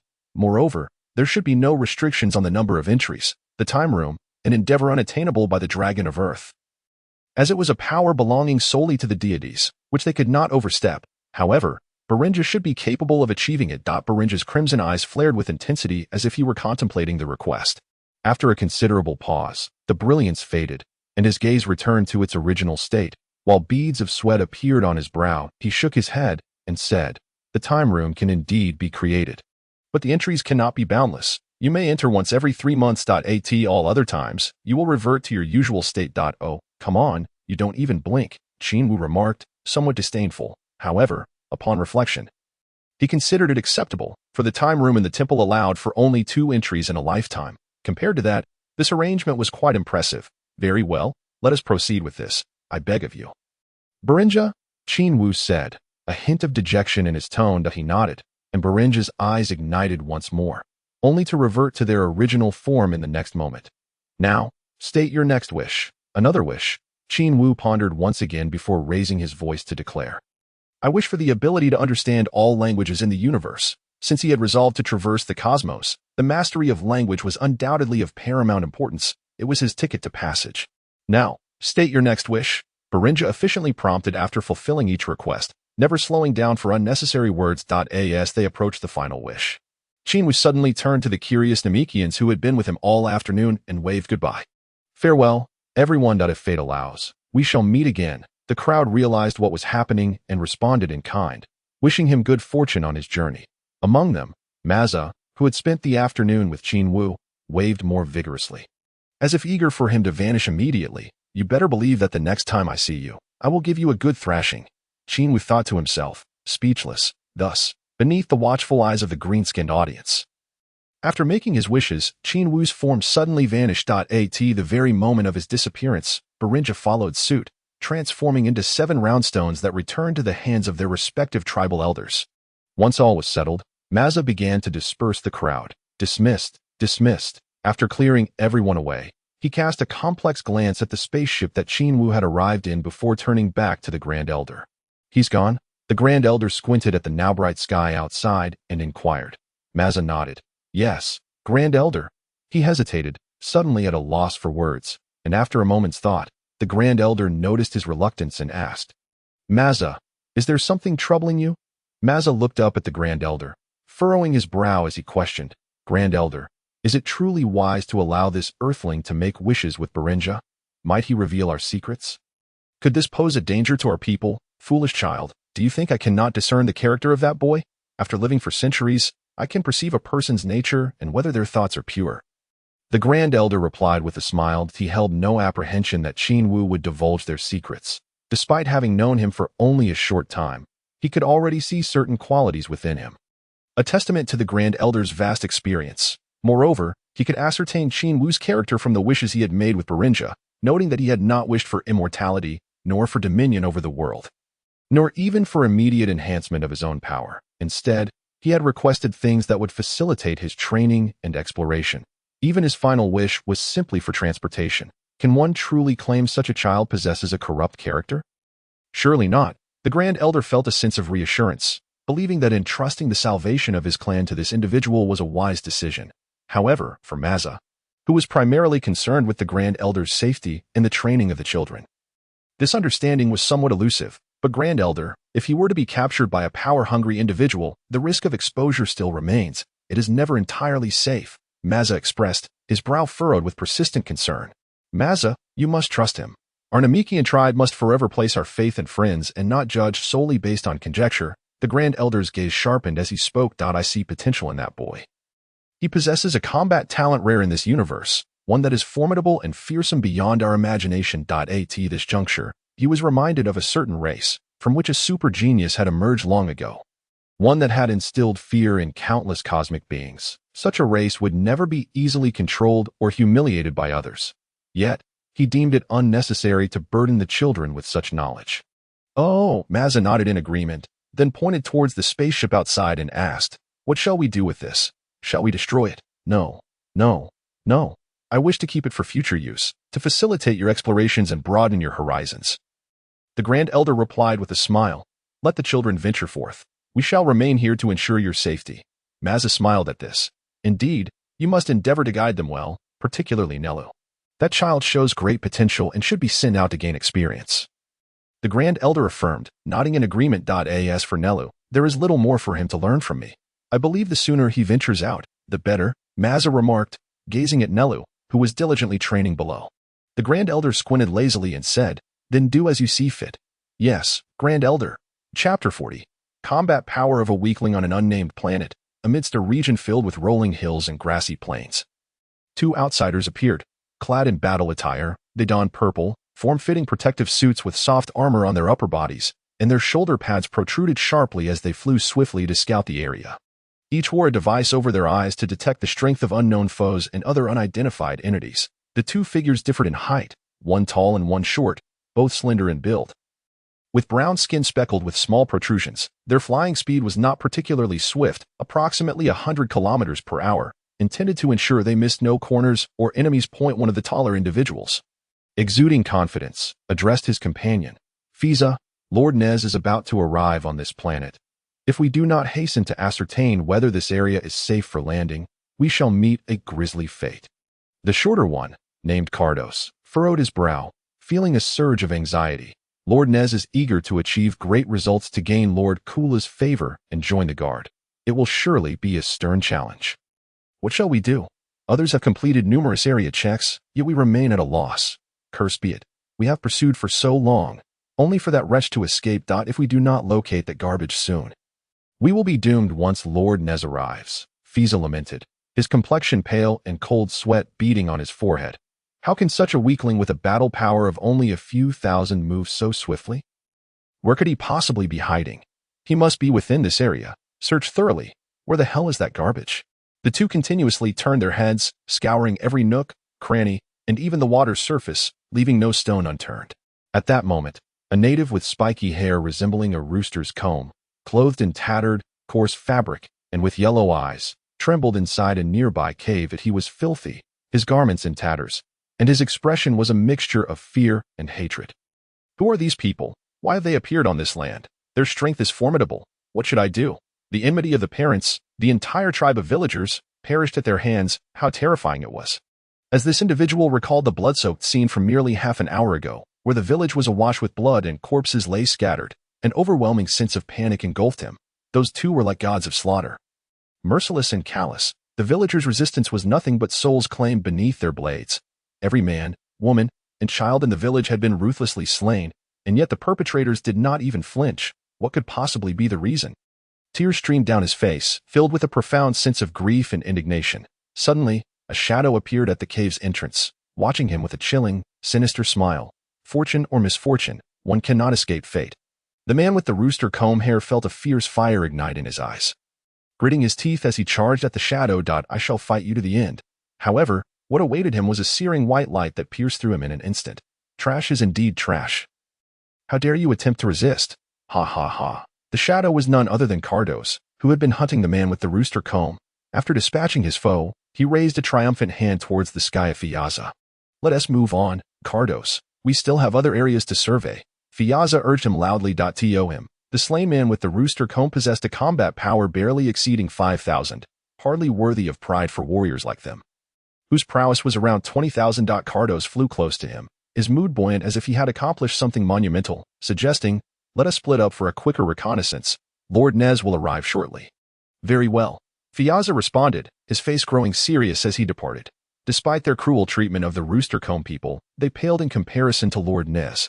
Lord Nez was the strongest warrior on their planet, with a combat power surpassing 100,000, truly unmatched. For these high-tier planetary warriors, failing to perform well would not only displease Lord Nez, but also his superior, Lord Kara, who was an even more terrifying entity than the ruthless King Frieza of the Frieza family, possessing an additional transformation that rendered their lowly combat power estimations utterly irrelevant. The repercussions could be dire. Not only could Lord Nez be implicated, but their home planet could also be reduced to ashes overnight, akin to planet Vegeta. Under such fear, they had no choice but to tread carefully. Once Frieza, who had been incessantly chattering, finally left, Cardos felt even better. He departed the area, flying towards another direction. Frieza was truly too verbose, constantly droning on. He was well aware of the terrors of Lord Nez. Yet, having finally ventured out on a mission, how could he not relish the thrill of slaughter? I must slay bugs. I must slay bugs. A cruel, bloodthirsty smile adorned his face as he continued to scan the surroundings with his detector. Suddenly, the detector emitted a series of beeps, indicating a faint combat power approximately 1 kilometer ahead. Ah! Bugs, your lord has come to serve you. Cardos cackled madly, launching himself forward. The distance of 1 kilometer vanished in the blink of an eye as he hovered midair, surveying the area. Below him lay a vast expanse of hilly grassland. Where the hills were diminutive, devoid of any crevices to conceal a person, it was not long before he spotted a figure standing atop a hillock, gazing in his direction. Heh, the bug dares not flee. Cardos sneered, speeding towards the figure. Upon reaching him, he discovered a being adorned with black, fine hair, clad in a white training outfit, appearing distinctly unlike the locals. Although not particularly tall, the intensity in his gaze was striking. And Cardos involuntarily shuddered at the sight. How could someone with a paltry combat power of 5 exude such an intimidating presence? Cardos pondered, though he soon dismissed the thought, as the detector's readings clearly indicated the individual posed no threat. Bug, do you wish to kneel and beg for mercy? Perhaps I might spare you, he taunted with a playful smirk. However, the next moment, his smile froze. The figure had suddenly vanished, only to reappear right before him. Seizing his head with one hand. What? This is impossible. With such a pathetic combat power, how can he move so swiftly? Cardos's expression morphed into one of disbelief, his eyes wide with shock. The figure's speed was so astounding that he could not perceive it. And in an instant, he found himself immobilized. Who are you? The figure inquired, radiating an aura of menace. Yet the pressure of his grip was astonishingly strong, rendering Cardos unable to escape. Release me, you foul bug. He shouted, a chill coursing through his palm as he rapidly gathered his energy, directing a powerful ki blast towards the figure.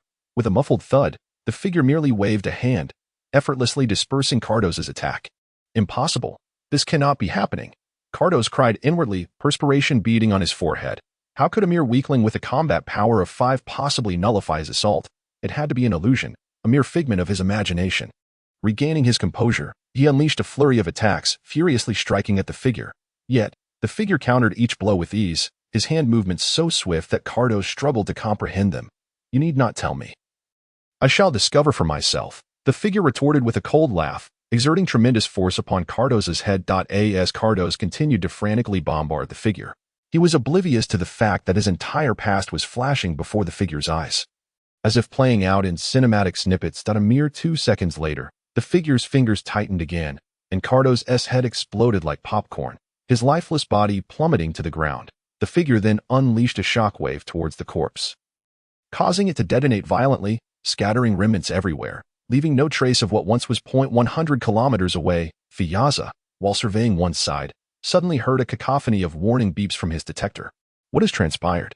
Cardos's data has vanished. Confused, he sensed something amiss and swiftly flew towards the direction. 10 minutes later, he arrived at the area where Cardos had previously been, only to find a peculiar figure gazing coldly at him. With his companion nowhere to be found, he surveyed the surroundings, and upon noticing a pool of blood beneath the figure, littered with countless chunks of flesh, his eyes widened in shock. Who could have slain Cardos? Was it this being? He could hardly believe that this individual, with a combat power of merely 5, could have killed Cardos, who boasted over 20,000 in strength, despite not being part of Lord Nez's elite guard. They were still formidable leaders of the vanguard. How could they possibly fall to someone like this? Who are you? Frieza demanded, his gaze fixed sharply on the figure as he silently gathered a sphere of light in his hand. Frieza, the figure mused with a bemused smile. Who are you? How do you know my name? Frieza inquired, astonished that the stranger was familiar with him. While he had no recollection of the figure, the stranger chuckled coldly. You need not concern yourself with my identity. After uttering this, the figure suddenly vanished from sight, only to reappear less than half a meter away from Frieza. Such speed. Frieza marveled inwardly, his eyes wide with astonishment. He could not even perceive the figure's movement. Who was this person? Bang. The answer came in the form of a heavy punch to his abdomen, sending him hurtling backward like a kite severed from its string. What? This is impossible. How has his combat power surged so dramatically? Struck by the blow, Frieza coughed up a mouthful of purple blood, still reeling from the pain, when his detector blared with warnings. The figure's combat power had skyrocketed to over 20,000. Matching his own. How excruciating. Frieza thought, his insides roiling painfully, his abdomen ablaze with agony. Enraged, he regained control and launched himself at the figure. I shall kill you. He unleashed a barrage of light spheres, each one hurtling towards the figure. All the spheres collided with the figure, erupting in a cacophony of sound. Die. How dare you defy me? Frieza witnessed with his own eyes the bizarre figure being relentlessly assaulted by his frenzied attacks, managing to evade none, which spurred a triumphant smile upon his face, a sense of satisfaction washing over him. How embarrassing it was to be struck down by a mere insect.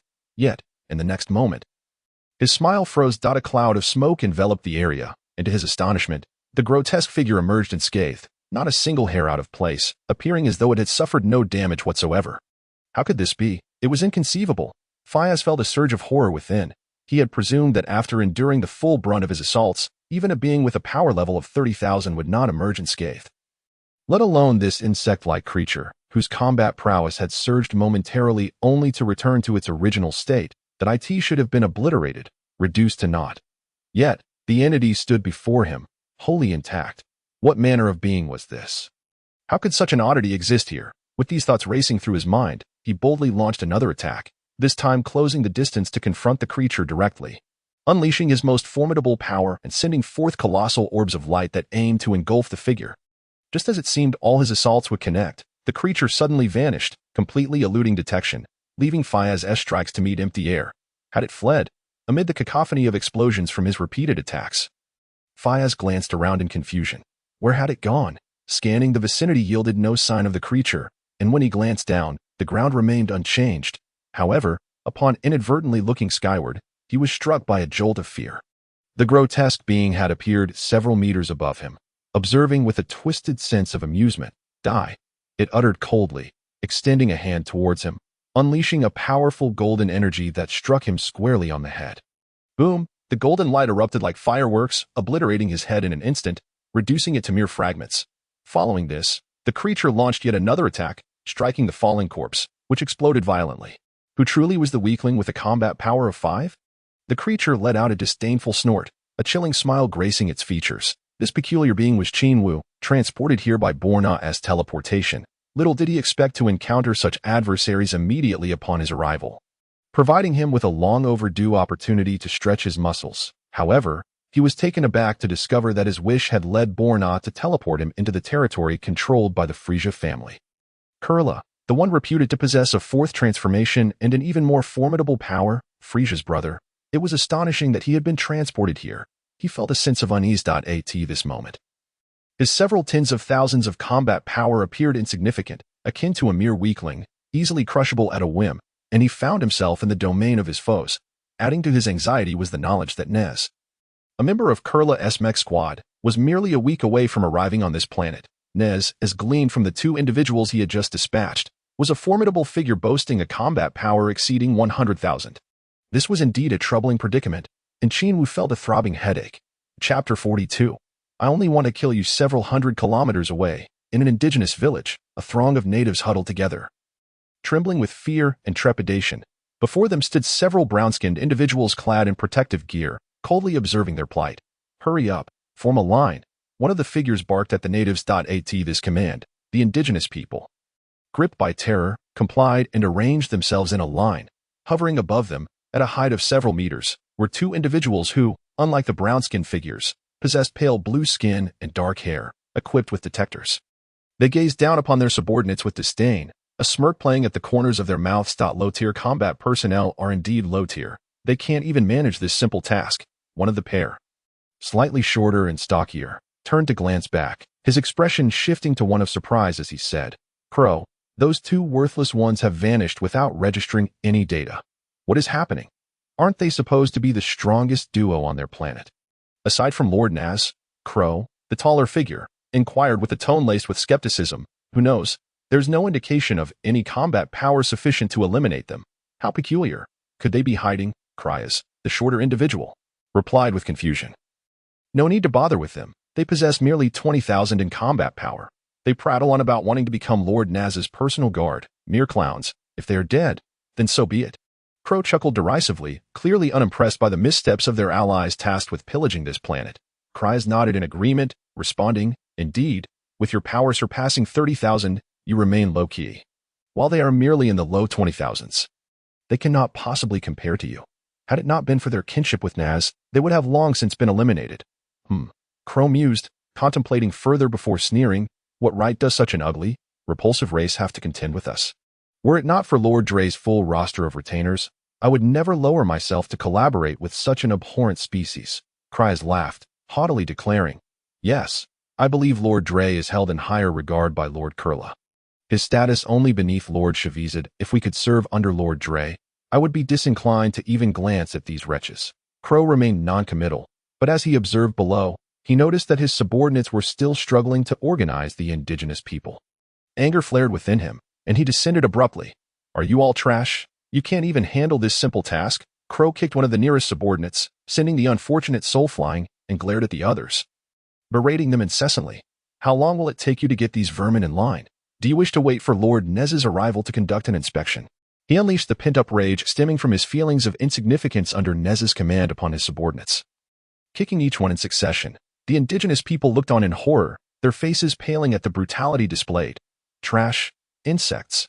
Crow's gaze landed on an elderly native, worn and exhausted, and he executed a brutal strike, splattering blood and flesh across the ground. Trash, all of you. One by one, he continued to dispatch the indigenous people, instilling fear that rendered their legs trembling, unable to maintain their formation. After eliminating several natives, Crow wore a sadistic grin, his eyes glinting ominously as he surveyed the remaining hundreds. Once you are all gathered, I shall present you with a grand display of fireworks. He could have easily killed them all individually, yet he relished the sadistic pleasure of gathering them for a grand explosion, reveling in the spectacle of carnage. At this moment, Kryas flew beside him, casting a glance behind, and whispered, "A weakling with a combat power of only a few dozen is approaching from the direction of Cardos and his companion. It seems he intends to rescue these wretched insects. Let him come. I would welcome even more company. The more insects, the better." Crow laughed heartily. They referred to none other than Qin Wu. After eliminating Cardos and Fias, Qin Wu had observed numerous individuals with exceptional combat power on this planet, all far surpassing the natives. Among these natives, the highest combat power barely approached 10,000. The readings from his detector indicated that the indigenous people were being mercilessly slaughtered by Kula's subordinates. This group was truly ruthless, killing without a hint of hesitation. Qin Wu scanned the area, selecting the nearest outsider with relatively high combat power and soared towards them. Due to his flight technique, he could not completely conceal his energy, revealing a considerable portion of his combat power. Nevertheless, even with this exposure, he maintained a rapid flight speed. Crow, alerted by his subordinate, kept his gaze fixed on the direction from which Qin Wu approached. Only upon seeing the figure did he realize with astonishment that this newcomer looked entirely different from the indigenous people. Though somewhat unfamiliar, their combat prowess is decidedly lacking. Have they come merely to meet their demise? With such feeble strength, wouldn't it be wiser to hide? Yet, they choose to emerge, inviting my wrath. A cruel, bloodthirsty smile crept across Kluo's face as he stood silently, awaiting Qin Wu's approach. In the blink of an eye, Qin Wu arrived before them, his gaze cold and resolute. He cast a glance at the pitiful indigenous people, then at the fierce figures before him, remaining silent. Crawling insect, come forth. Kluo beckoned Qin Wu with a crooked finger, already concocting plans for the latter's torment, feeling a surge of delight. All right. Qin Wu obediently stepped forward, positioning himself directly before Kluo. With hands clasped behind his back, Kluo turned to the hundreds of indigenous people. Do you wish to save them? He had more to say, intending to present various conditions that would cause discomfort for the other party, knowing that regardless of their compliance, he would ultimately deliver a fatal blow. To showcase his superiority and indulge his cruel whims, he relished in tormenting his foes until they were on the brink of despair, before delivering the final strike. However, contrary to his expectations, Qin Wu shook his head, firmly rejecting, I do not wish to. What? Kluo's eyes widened in astonishment. Why? Because Qin Wu's eyelids flickered, his expression abruptly shifting as he declared with lethal intent, I only wish to kill you. With that, he suddenly vanished, delivering a powerful punch that sent Kluo flying. What? Everyone's eyes widened in disbelief, stunned into silence. A mere creature of combat prowess in the dozens had managed to send the formidable Kluo hurtling through the air. Particularly, Kai's, Kluo's second-in-command, wore an expression of utter shock. He was well aware of Kluo's combat value, 35,000, 5,000 more than his own. Yet here was this crawling insect, with a mere dozens in combat strength, daring to strike and sending his opponent flying. Such audacity and capability were simply astounding. Kluo's subordinates stood frozen, a few hundred indigenous people also rendered speechless, all gazing at Qin Wu as if he were some sort of monster. Very well, very well. You dare to strike me, prepare to face your doom. After being sent hurtling a great distance, Kluo managed to regain his footing, hovering in mid-air, wiping the blood from the corner of his mouth.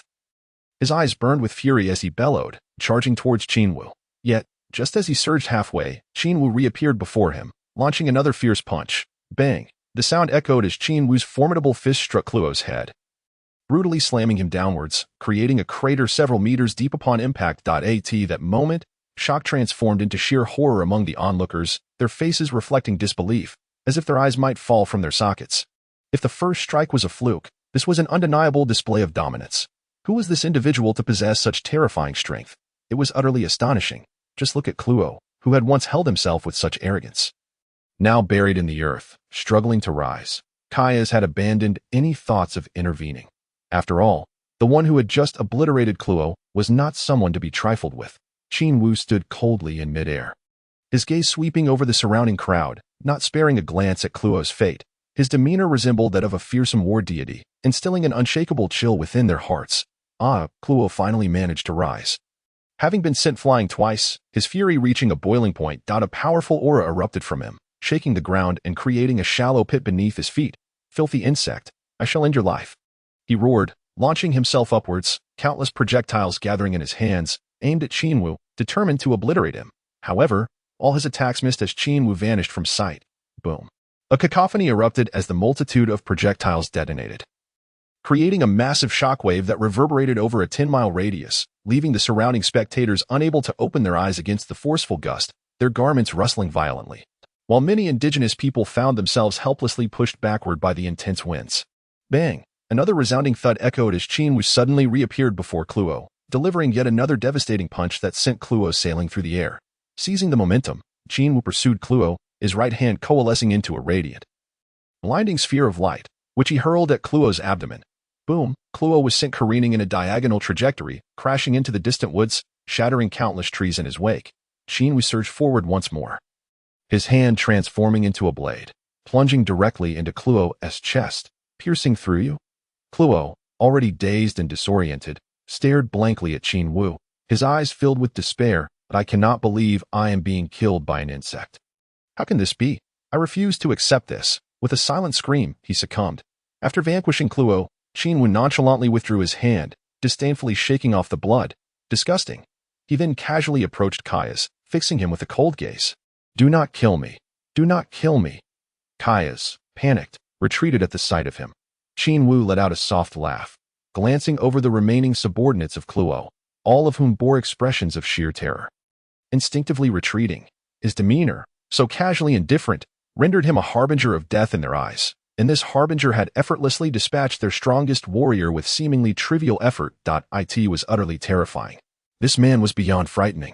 Only Kaias understood the truth of the matter, which is precisely why he was the most terrified. During the battle between Qin Wu and Qin, he had discerned that Qin Wu's combat power could spike unexpectedly, reaching values that filled him with dread. Particularly during that last blow that sent Qin flying, he had witnessed Qin Wu's power surge to a staggering 50,000. This was the highest combat strength currently on this planet. How could he not be afraid? How could he not feel intimidated? Observing the remaining crowd, with no one daring to challenge him further, Qin Wu shook his head, casually waving his hand as several projectiles shot forth, swiftly eliminating Qin's remaining subordinates without so much as a scream. He spared only the short and stout individual, Kaias. At that moment, the indigenous people erupted into exuberant cheers, embracing each other in a fervor of excitement. Wonderful, they've all been slain. We are saved. Indeed, it is truly splendid. Someone has come to rescue us. He is so powerful, having slain the fearsome Qin. We shall no longer suffer harm, regardless of intent. Their gazes towards Qin were filled with admiration, their expressions brimming with gratitude. Many wept openly, silently invoking their faith in a deity. Yet, Qin Wu paid them no mind, striding towards Kaias, exuding an intimidating coldness as he demanded, "Speak. How many of you have arrived?" For he could sense the presence of all beings on this planet, discerning the malevolent from the benevolent. However, not all indigenous people might be virtuous. Some may have surrendered, aligning themselves with the forces of evil. Thus, even with the detection system provided by his own, he could not categorize them definitively. The system was stingy and rather troublesome, offering him a detector akin to those wielded by Qin's subordinates, only without upper limits on observable combat values, unlike those carried by others, which would explode upon encountering values above their preset thresholds. There are 55 in total, all having arrived during this time. Kaias confessed, retreating in terror. 55, you say? Qin Wu nodded, his gaze sharpening as he fixed Kaias with a penetrating stare. I now present you with two choices. Follow me, harbor no treacherous thoughts, or face death at my hands. Is there even a choice to be made? In a state of utter panic, Kaias suddenly nodded in response. With you, I will follow you. As long as you do not kill me. Chapter 44. The Transformation. He has transformed very well. As long as you stay with me and do not entertain thoughts of betrayal, I shall spare your life. Qin Wu nodded with satisfaction. His decision to spare the other party was not without calculation. They had just arrived at the starry domain controlled by the Frieza family, which was akin to being deep behind enemy lines. He knew nothing of Kula. This fool. What factions existed? Which planets were under their control? He was utterly ignorant. Therefore, it was imperative to capture a guide temporarily. While Qin Wu pondered deeply, a group of several hundred natives cautiously approached, their expressions filled with excitement as they bowed before him. Thank you, hero, for coming to our rescue. We are immensely grateful to you, great hero. Qin Wu turned around in astonishment. How have I become a hero? If you knew that my true intention was merely to infiltrate Kula's ranks. I wonder what you would think. Dismissing them with a wave of his hand, he signaled them to leave. He had no time to indulge these people, as doing so would only complicate his own path. Qin Wu indicated for Kias to depart alongside him, to which the latter nodded apprehensively. In an instant, the two shot forth into the distant sky. The remaining natives knelt in reverence, murmuring prayers before cautiously retreating. In mid-flight, Kias felt a surge of anxiety and unease. Despite the assurance that he would not be killed for now, he worried that if Qin Wu's mood soured, he might change his mind. Having mingled within Kula's legion for so long, he had encountered many such deranged superiors, each more ruthless and capricious than the last. This individual possessed strength far exceeding that of Kuro, yet Kias pondered what his temperament might be like. As he observed Qin Wu soaring ahead, destination unknown, Kias timidly inquired, "My lord, where are we headed?" "Where? You ask me, how would I know? I am merely a newcomer here." He feigned contemplation, glancing at the squat, blue-skinned fellow and asked, "What is your name?" "Kias, my lord." Kias replied swiftly, his gaze fixed on Qin Wu, his heart racing with trepidation. "Surely, my name cannot be a reason for your wrath." Yet he had misjudged. Qin Wu merely sought a way to address him. "Kias, I wish to join your ranks. What is the process?" Qin Wu regarded him with a faint smile. To join us. That would be splendid. Kias's heart soared at the prospect of Qin Wu wanting to align with him rather than oppose him. He had feared that Qin Wu would continue to be adversarial towards Lord Kula, clearly realizing that Qin Wu was no match for Kula, not to mention, the impending arrival of Lord Naz would spell disaster for him. Qin Wu was merely a fellow with a battle power of 50,000, and facing Naz would surely lead to his demise. However, now that Qin Wu expressed a desire to join Kula's legion, Kias felt an immense relief wash over him, regardless of which side it was. As long as there was no enmity, he thought, he would not have to worry about facing a dire fate for betraying the other side. With this thought, Kias continued, "My lord, Kula's legion operates on merit. As long as one does not threaten Lord Kula's position, there is generally no risk. Is that so?" Qin Wu mused, acknowledging that he must find a way to infiltrate their ranks. Otherwise, a foolhardy confrontation with Kula would lead to his demise without Kula even lifting a finger, as Naz could easily take his life. Thus, blending in was essential for survival. Of course, even if he concealed his aura, it would still be challenging for the others to discover him. But what if Kula, in a fit of madness, decided to annihilate this planet? Where could he hide? Moreover, infiltrating their ranks did not conflict with his purpose for coming here. Under immense pressure, he could break through his current limitations. Despite engaging in rigorous training under 100-fold gravity, his growth and strength had stagnated. Without learning the so-called King Kai Fist, how could he compete?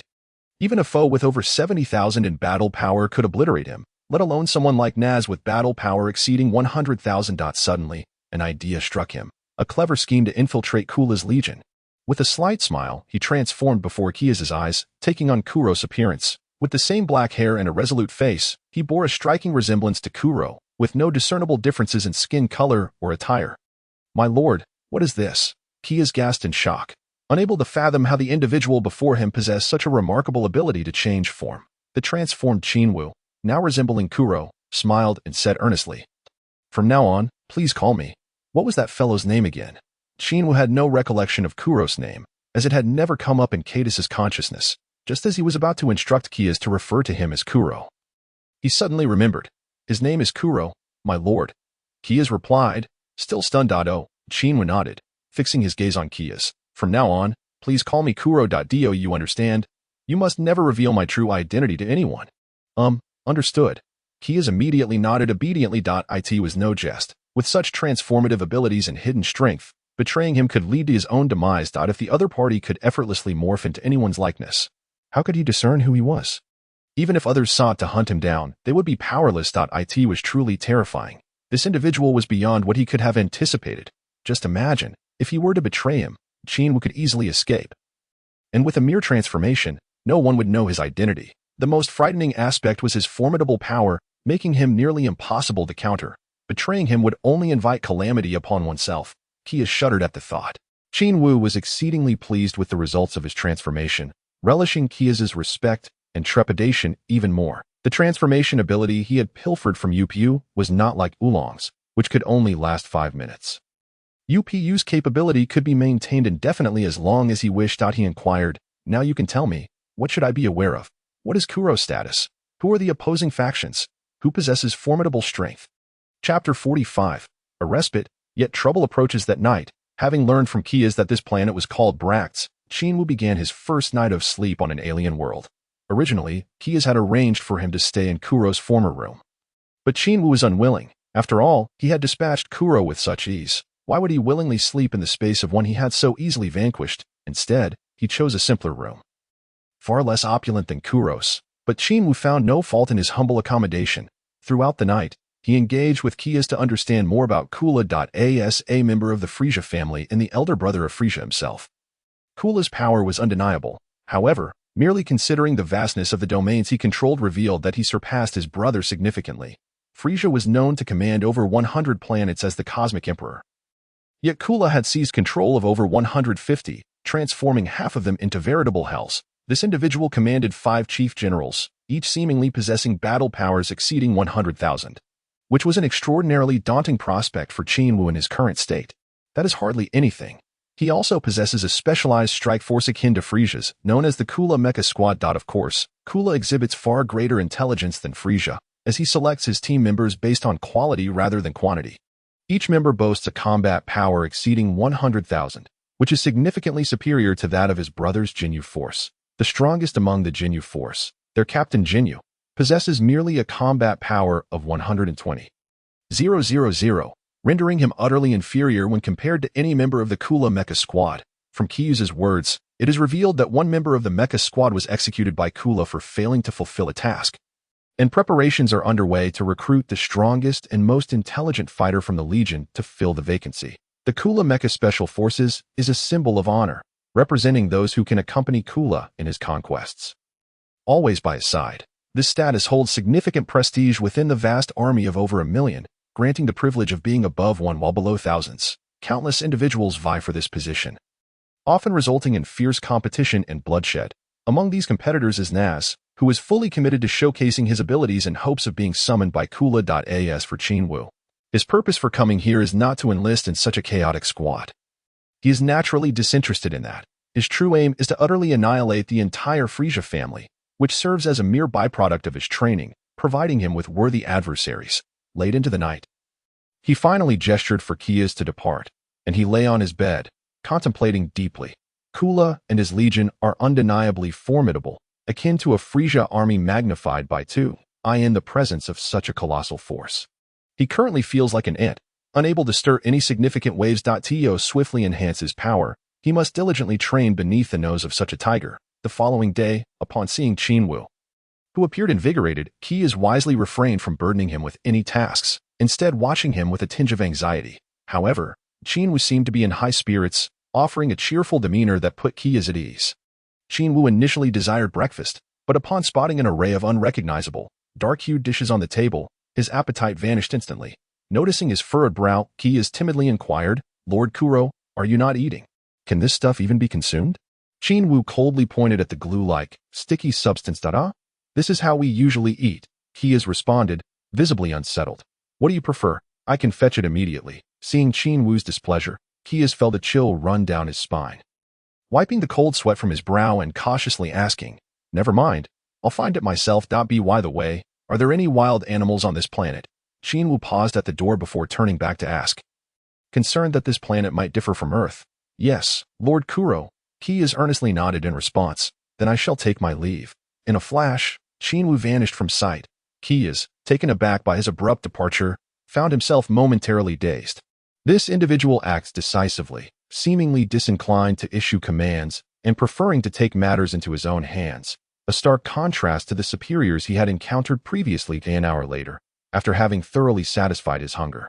Qin Wu returned to Kuro's ship, only to find several uninvited guests inside. 5 individuals in total, 1 clad in black and 4 in white, were equipped with scanners, regarding Kias, who lay on the ground clutching his stomach.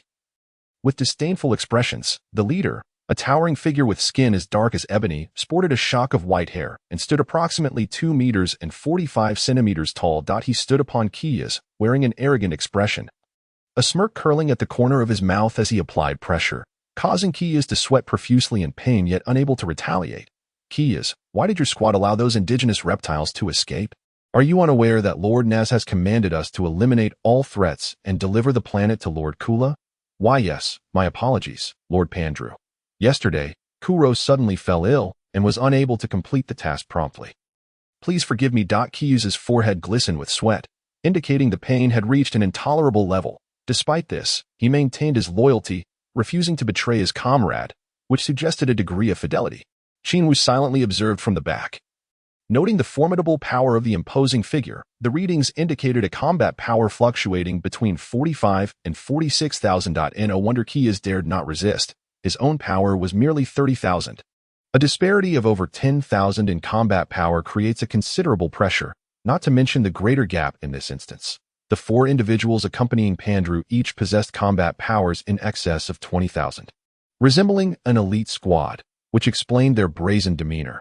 Upon hearing Kias's explanation, Pandru showed no mercy. Instead, he intensified his grip. With a sinister expression, he inquired, "Where is Kuro? Surely he hasn't succumbed to his own stomachache." "Kuro has gone out and has yet to return." Kias gritted his teeth, responding with great difficulty. Trapped beneath his foot, unable to struggle or shift to a more comfortable position, he felt as though he might explode from the pressure. "Is that so? Then I shall kill you first and see how he reacts upon his return." Pandru's foot pressed down harder, causing Kias to writhe in agony, his mouth agape in a silent scream, his eyes betraying despair and helplessness. The 4 subordinates accompanying Pandru offered no pleas for mercy. Rather, they reveled in the spectacle, grinning maliciously. Suddenly, a glimmering projectile shot toward Pandru, accompanied by a fearsome gust of wind that was utterly terrifying. Caught off guard, Pandru was struck in the foot and yelped in pain, jumping up and shouting, "Who?" Chapter 46. The price of insult is death. "Who? Why, it is I."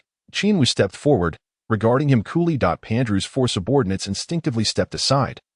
Though their gazes remained hostile, Qin Wu approached Pandru, a mocking smile gracing his lips. "Did you seek permission from me to harm my allies?"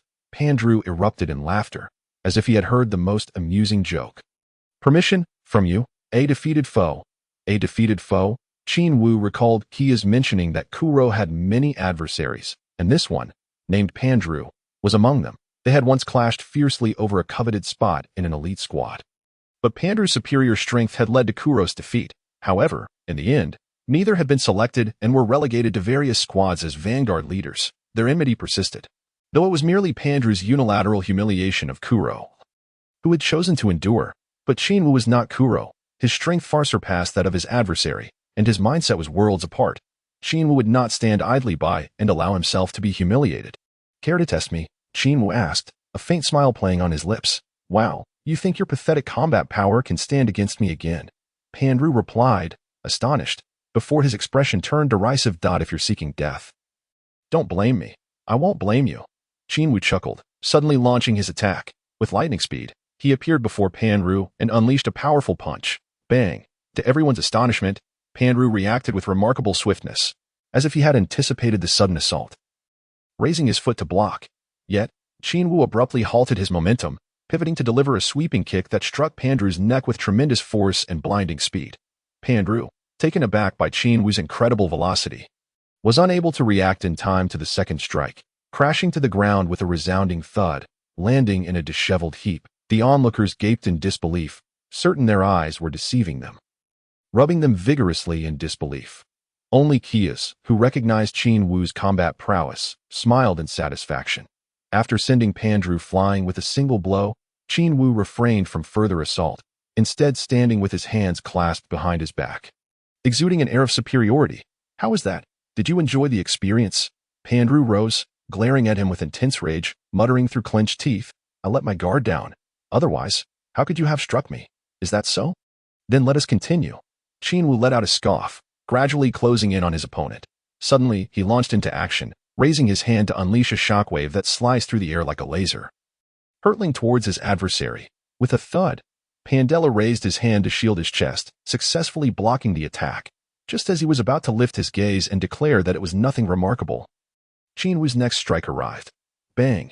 His fist landed squarely on Pandela's face, the tremendous force nearly distorting his features as he was sent flying back towards the ship's entrance, crashing heavily against the vessel's wall before collapsing to the ground. Could it be? This guy is so ferocious. The eyes of Pandela's four subordinates widened in disbelief, their mouths agape in shock. However, one of them quickly regained his composure and rushed to assist their captain. Get away. Pandela waved away the outstretched hand of his subordinate, glaring fiercely at Qin Wu. This latest assault was more brutal than the previous two, leaving him bloodied. Impossible. It can't be. How could this guy possibly surpass me? Wiping the blood from the corner of his mouth, a storm of disbelief surged within him. He still refused to accept that his opponent possessed such power. Little did he know, this was not the same crow. Qin Wu was vastly stronger than the original. Are you coming back for more, fool? Weren't you quite the hotshot? Qin Wu's aura surged dramatically, an overwhelming force erupting from his entire being. Beep, beep, beep. The detectors warned by everyone on site erupted into frantic alerts. And they were horrified to discover Qin Wu's combat power skyrocketing. 35,000, 40,000, 48,000, 56,000. Bang. The detectors of the four subordinates exploded first, prompting them to hastily remove them and stare at Qin Wu in terror. Impossible. This can't be. How can such pathetic combat power be so high? Only Pandela, whose detector had not yet exploded, wore an expression of utter disbelief, fixated on the rapidly rising numbers. Beep. With a long sound, Qin Wu's combat power finally stabilized at a staggering 68,000. How about now? Do you still believe I am merely your subordinate? Qin Wu stepped forward, his gaze piercing directly into Pandela's eyes. The four subordinates recoiled in shock, their expressions betraying their fear, the earlier mockery having vanished without a trace. Impossible. It must be a malfunction in the detector. You can't possibly have such high combat power. Pandela steadfastly refused to believe that the individual he had previously toyed with could have experienced such a dramatic increase in strength. One that exceeded his own by a staggering 20,000. That 20,000 was a threshold he would find nearly impossible to surpass in his lifetime. Impossible? Then go to hell and ponder the reason. With that, he launched a powerful punch aimed at Qin Wu's head. Bang! Pandela strained to raise his hand in defense, yet the brutality of Qin Wu's strength made him feel as though he heard the sound of bones cracking.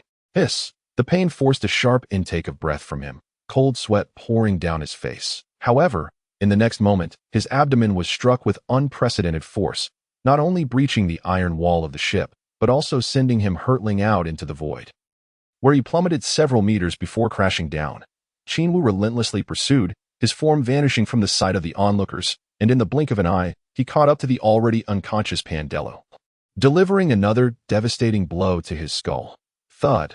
The impact obliterated Pandela's head, scattering brain matter and blood across the ground. But it was not yet over. Qin Wu's right hand glowed brilliantly, a radiant circular aura intensifying until it formed a solid mass of energy, which he then hurled towards the lifeless body.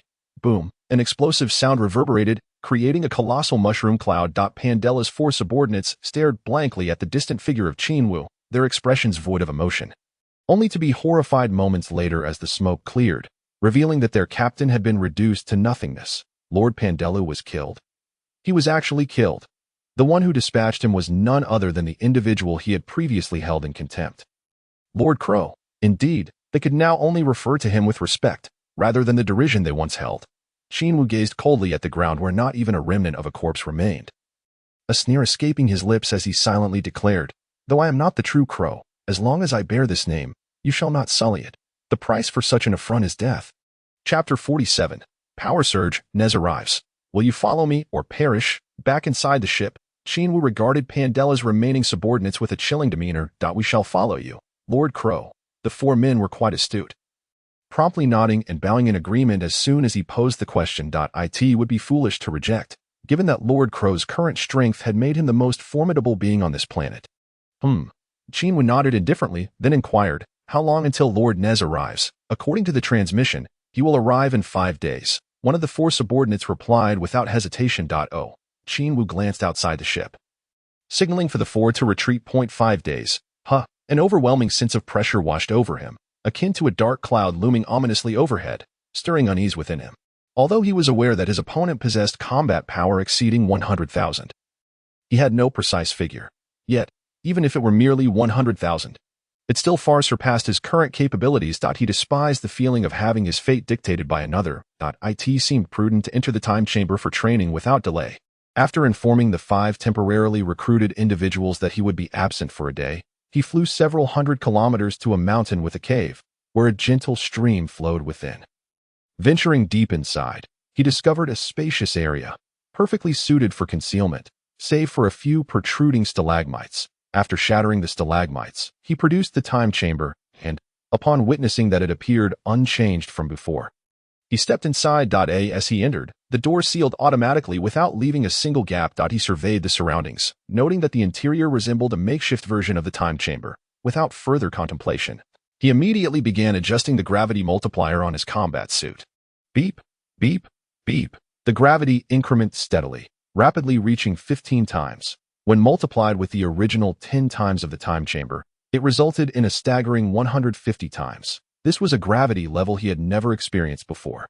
Once the settings were established, he found himself immediately collapsing onto the floor, his body feeling exceedingly heavy, as though it might crush him. Damn it, I can't believe that after adapting to 100 times, I still struggle so much at 150 times. Qin Wu felt a surge of frustration, despite the difficulty. He had no intention of lowering the settings. Nez's combat power exceeding 100,000 felt like a heavy stone pressing against his chest. If he did not accelerate his strength training, he would undoubtedly find himself in grave danger. After all, he had already eliminated a considerable number of Nez's subordinates, and given their considerable combat abilities, he could not guarantee that Nez would not retaliate and take his life. Faced with such a dire threat to his existence, Qin Wu grit his teeth and struggled to rise. Time to run. Qin Wu began to stride forward, gradually transitioning into a slow jog, his every movement resembling a haughty playback of actions, fraught with difficulty. After just a few dozen meters, his body was already drenched in sweat, his stamina rapidly depleting, yet he gritted his teeth and persevered. Indeed, it is said that without pressure, there is no motivation, and at this moment, Qin Wu's motivation was abundant. After running for approximately an hour, utterly exhausted, he quickly replenished himself with a magic bean and continued his run. Initially, he had intended to engage in self-harm as a means of cultivation. However, he had previously attempted this method several times, with a few instances nearly leading to his demise, leaving him too weak even to consume a magic bean. It was then that he realized such an extreme approach was unsustainable for improvement. A month later, he barely acclimated to the 150-fold gravity and began to pursue other forms of training. 3 months afterward, he had fully adapted to this gravity, feeling no different than usual, yet he still dared not exhale deeply. Quickly moving on to meditation training to help himself relax. This meditation training served as a process of insight and reflection on cultivation while simultaneously providing relaxation. Continuous high-intensity training would only lead to physical and mental fatigue, necessitating proper rest. Thus, another 6 months passed, and upon liberating himself from meditation, he increased the gravity to 180-fold. After this 30-fold increment, he felt considerably more at ease than before, albeit still somewhat strained. However, this level was just right for him at present. 2 months later, after a full year of training within the mental time chamber, Qin Wu emerged, replenished his energy with a magic bean, and departed from this place, invigorated. 150,000. After a year of rigorous training under immense pressure, he shattered his bottleneck, and his combat power surged to over 150,000. He wondered if it would suffice against Nez. While flying back to the ship, he pondered deeply, having spent a year inside. Stepping out felt as though he had returned from another world, and he took great pleasure in inhaling the fresh air of the outside world. Upon returning to the ship, his temporary subordinates stared at him in bewilderment, unable to comprehend the transformation.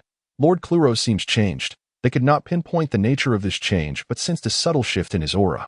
Was he more confident, or perhaps more composed and serene? After much contemplation, they could not find the words to describe it. Qin Wu remained silent, a faint smile adorning his face. Lord Kluros, what shall we do now? What is required of us? Clias inquired cautiously from the side. Ever since Qin Wu avenged him for the humiliation, his attitude had noticeably shifted. seemingly placing greater trust in Qin Wu. After taking a seat, Qin Wu addressed the 5 individuals before him. Do the indigenous people of this planet possess any abilities? The 5 shook their heads in unison, indicating their ignorance. Very well, he mused, bowing his head in contemplation. You may proceed with your own tasks. Allow me some solitude. Oh, understood. Clias and the others left, albeit with some confusion. Before exiting the mental time chamber, he had already suppressed his combat power back to over 60,000, not wishing for them to realize the extent of his sudden growth and strength. Should they discover it, he feared the unforeseen consequences. Nez would arrive in 4 days. Given his current combat power, he should be adequately prepared to confront the opponent, and even if he could not win, escape would remain an option. Furthermore, under conditions of relatively equal strength, eliminating the opponent would not pose a significant challenge for him. Throughout his time aboard the ship, he pondered and rested, harboring no thoughts of going outside. Though Clias found this behavior peculiar, he dared not inquire further. Thus, for days passed in succession, and a colossal spaceship descended from the sky, landing steadily at a creature with a scorpion-like head and brown skin emerged from the craft. Nez had arrived.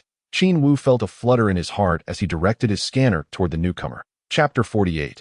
Target Indigenous. Precognitive Ability. 169,000. Astonishingly high.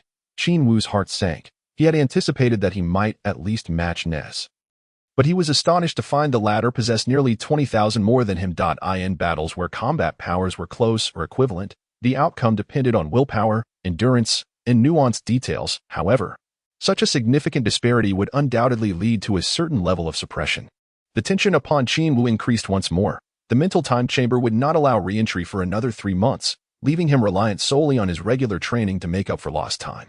Yet, with so many individuals and high-tech scanners monitoring him, finding a suitable place to train was exceedingly challenging.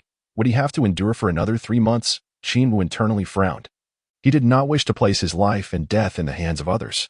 At that moment, to welcome Nez, the entire Kura Legion had gathered on the planet, encircling the area and clearing a path for the esteemed Nez. However, Qin Wu was taken aback when, as Nez descended, his scanner emitted a fierce alert, followed by a string of colossal numbers. 107. Who is it? There exists another with a combat power of 185,000, surpassing even Nez. Wasn't it said that Nez was alone? How could there be another individual of such caliber? As the owner of this overwhelming combat power appeared and stepped down from the ship, Qin Wu found himself momentarily stunned. Dre, what was he doing here? This individual, reputed to be the strongest wrestler in the universe, had ruthlessly defeated his opponents in 300 consecutive matches. Was there something of significance on this planet to warrant his presence?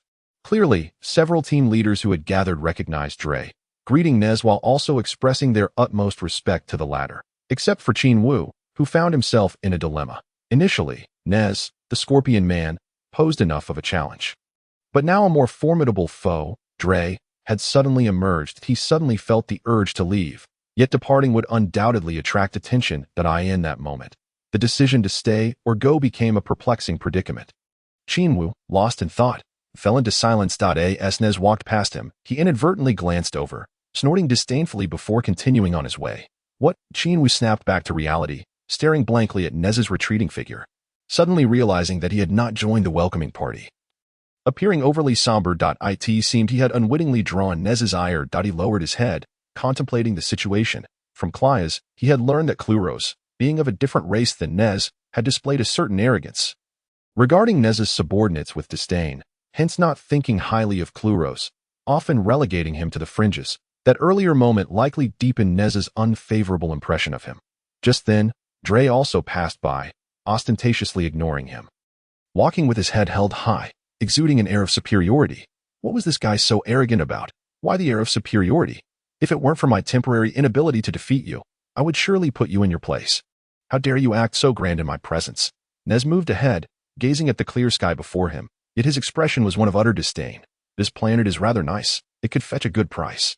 But these useless fools have yet to conquer it after so many days. Dre approached, laughing heartily, and provocatively asked, "Do you want to borrow my subordinates?" "Humph. Your subordinates are just as useless. They're all worthless. Why should I bother with them?" Nez replied, visibly displeased. It seemed they had truly encountered a difficult situation, having heard whispers of an indigenous individual with peculiar abilities. Dre's eyes gleamed with cold light. embodying a sense of eagerness as he spoke. I relish interesting opponents. Come, let's see how that creature with only 30,000 combat power fares. With that, the two leaped into the air, soaring off at great speed. As they departed, the others followed suit, a dark mass of figures heading toward their destination. Who were they referring to? Qin Wu is also a member of this team and is quite intrigued by the peculiar abilities of the individual mentioned by Dre. While Dre is driven by a combative nature and delights in mercilessly slaughtering his opponents, Qin Wu himself is captivated by the allure of the unknown powers. Their destination lies a considerable distance away, still 10,000 kilometers ahead of them. In such an extensive journey, apart from Nez and Dre who are fervently accelerating forward, the others, whose combat prowess is comparatively weaker, lag behind. Qin Wu prefers not to stand out too much and thus chooses to leisurely soar alongside them. At this moment, he overhears a group discussing the topic of individuals with special abilities, and he begins to listen intently. With Lord Nez and Lord Dre on the case, that reptilian creature is surely cornered. Indeed, if it weren't for that bizarre ability, I would have killed him long ago. Come on now, you were the one who suffered the most. Had that fellow not inexplicably spared you, you would have been dead. Cough, cough. Do you really think Lord Nez would handle him in such a manner? I'm not so certain. That fellow seems to possess the ability to foresee our attacks, no matter how we strike.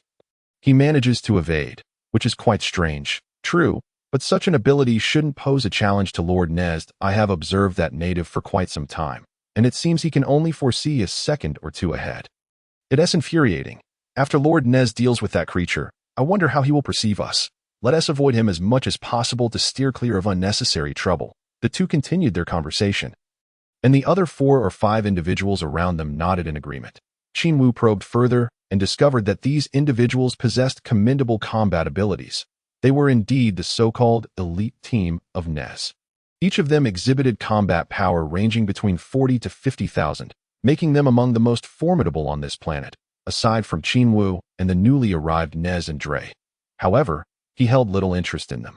Rather, he was engrossed in their discussion. Foreseeing ability, you say? Now that is an impressive superpower, particularly useful in combat. Even if one can only predict a second ahead, in a scenario where both parties possess similar combat strength, it can be a devastating weapon. It's settled then. I must acquire this ability first. With such a power in hand, wouldn't Nez and Dre be mere playthings? Let us see how they continue to act so arrogantly. With this thought, a sense of clarity washed over him. Foreseeing ability, hold on, do not perish too soon. Chapter 49. Ability acquired. The storm approaches at a distance of 10,000 kilometers. It took them nearly 2 hours to reach their destination at their flying speed. Upon arrival, Nez and Dre were already engaged in a standoff with a native, surrounded by a sea of native corpses. Qin Wu and his companions descended, and as he gazed at the native, he was taken aback to discover that this individual possessed an impressive combat power of 32,000. Noticing the numerous wounds and the white blood seeping from the native, he surmised that a confrontation with Nez had indeed transpired. Do not perish so soon. Qin Wu maneuvered through the crowd, stealthily positioning himself at the forefront. At that moment, he overheard Nez speak with disdain. Your abilities are quite remarkable, yet in the face of absolute strength, you remain but a triviality. So, what will it be? Will you join us? I find your abilities intriguing. Together, we could forge a great enterprise. Not interested. I want you to leave, to exit this planet. The native bellowed in fury. He was taller than the other natives, sporting a peculiar light blue crest atop his head. Could this be a manifestation of some special ability? Qin Wu pondered, but he dismissed such thoughts and focused on his objective. Stealing technique. Theft failed. Stealing technique. Theft failed. As he fervently attempted to execute his theft, Nez, displaying evident impatience, charged directly at the native. Qin Wu felt an urge to shout for him to stop, yet he restrained himself, anxiously watching the fierce battle unfold in the sky, despite the native's combat power exceeding 30,000. Facing an opponent like Nez, whose strength was in the hundreds of thousands, he was forced to rely heavily on his superpowers to dodge the majority of attacks, although he still endured considerable damage. Qin Wu diligently observed, noting that the native's foresight allowed him to predict the next 2 seconds. However, with such a vast disparity in power, both in speed and attack, the ability became ineffective, and he was frequently struck. Nez's terrifying speed compensated for the native's 2 seconds of foresight. To ensure success, Qin Wu detached himself from the group, quietly edging closer to stand behind Dre, who was watching the battle unfold. The aerial confrontation intensified.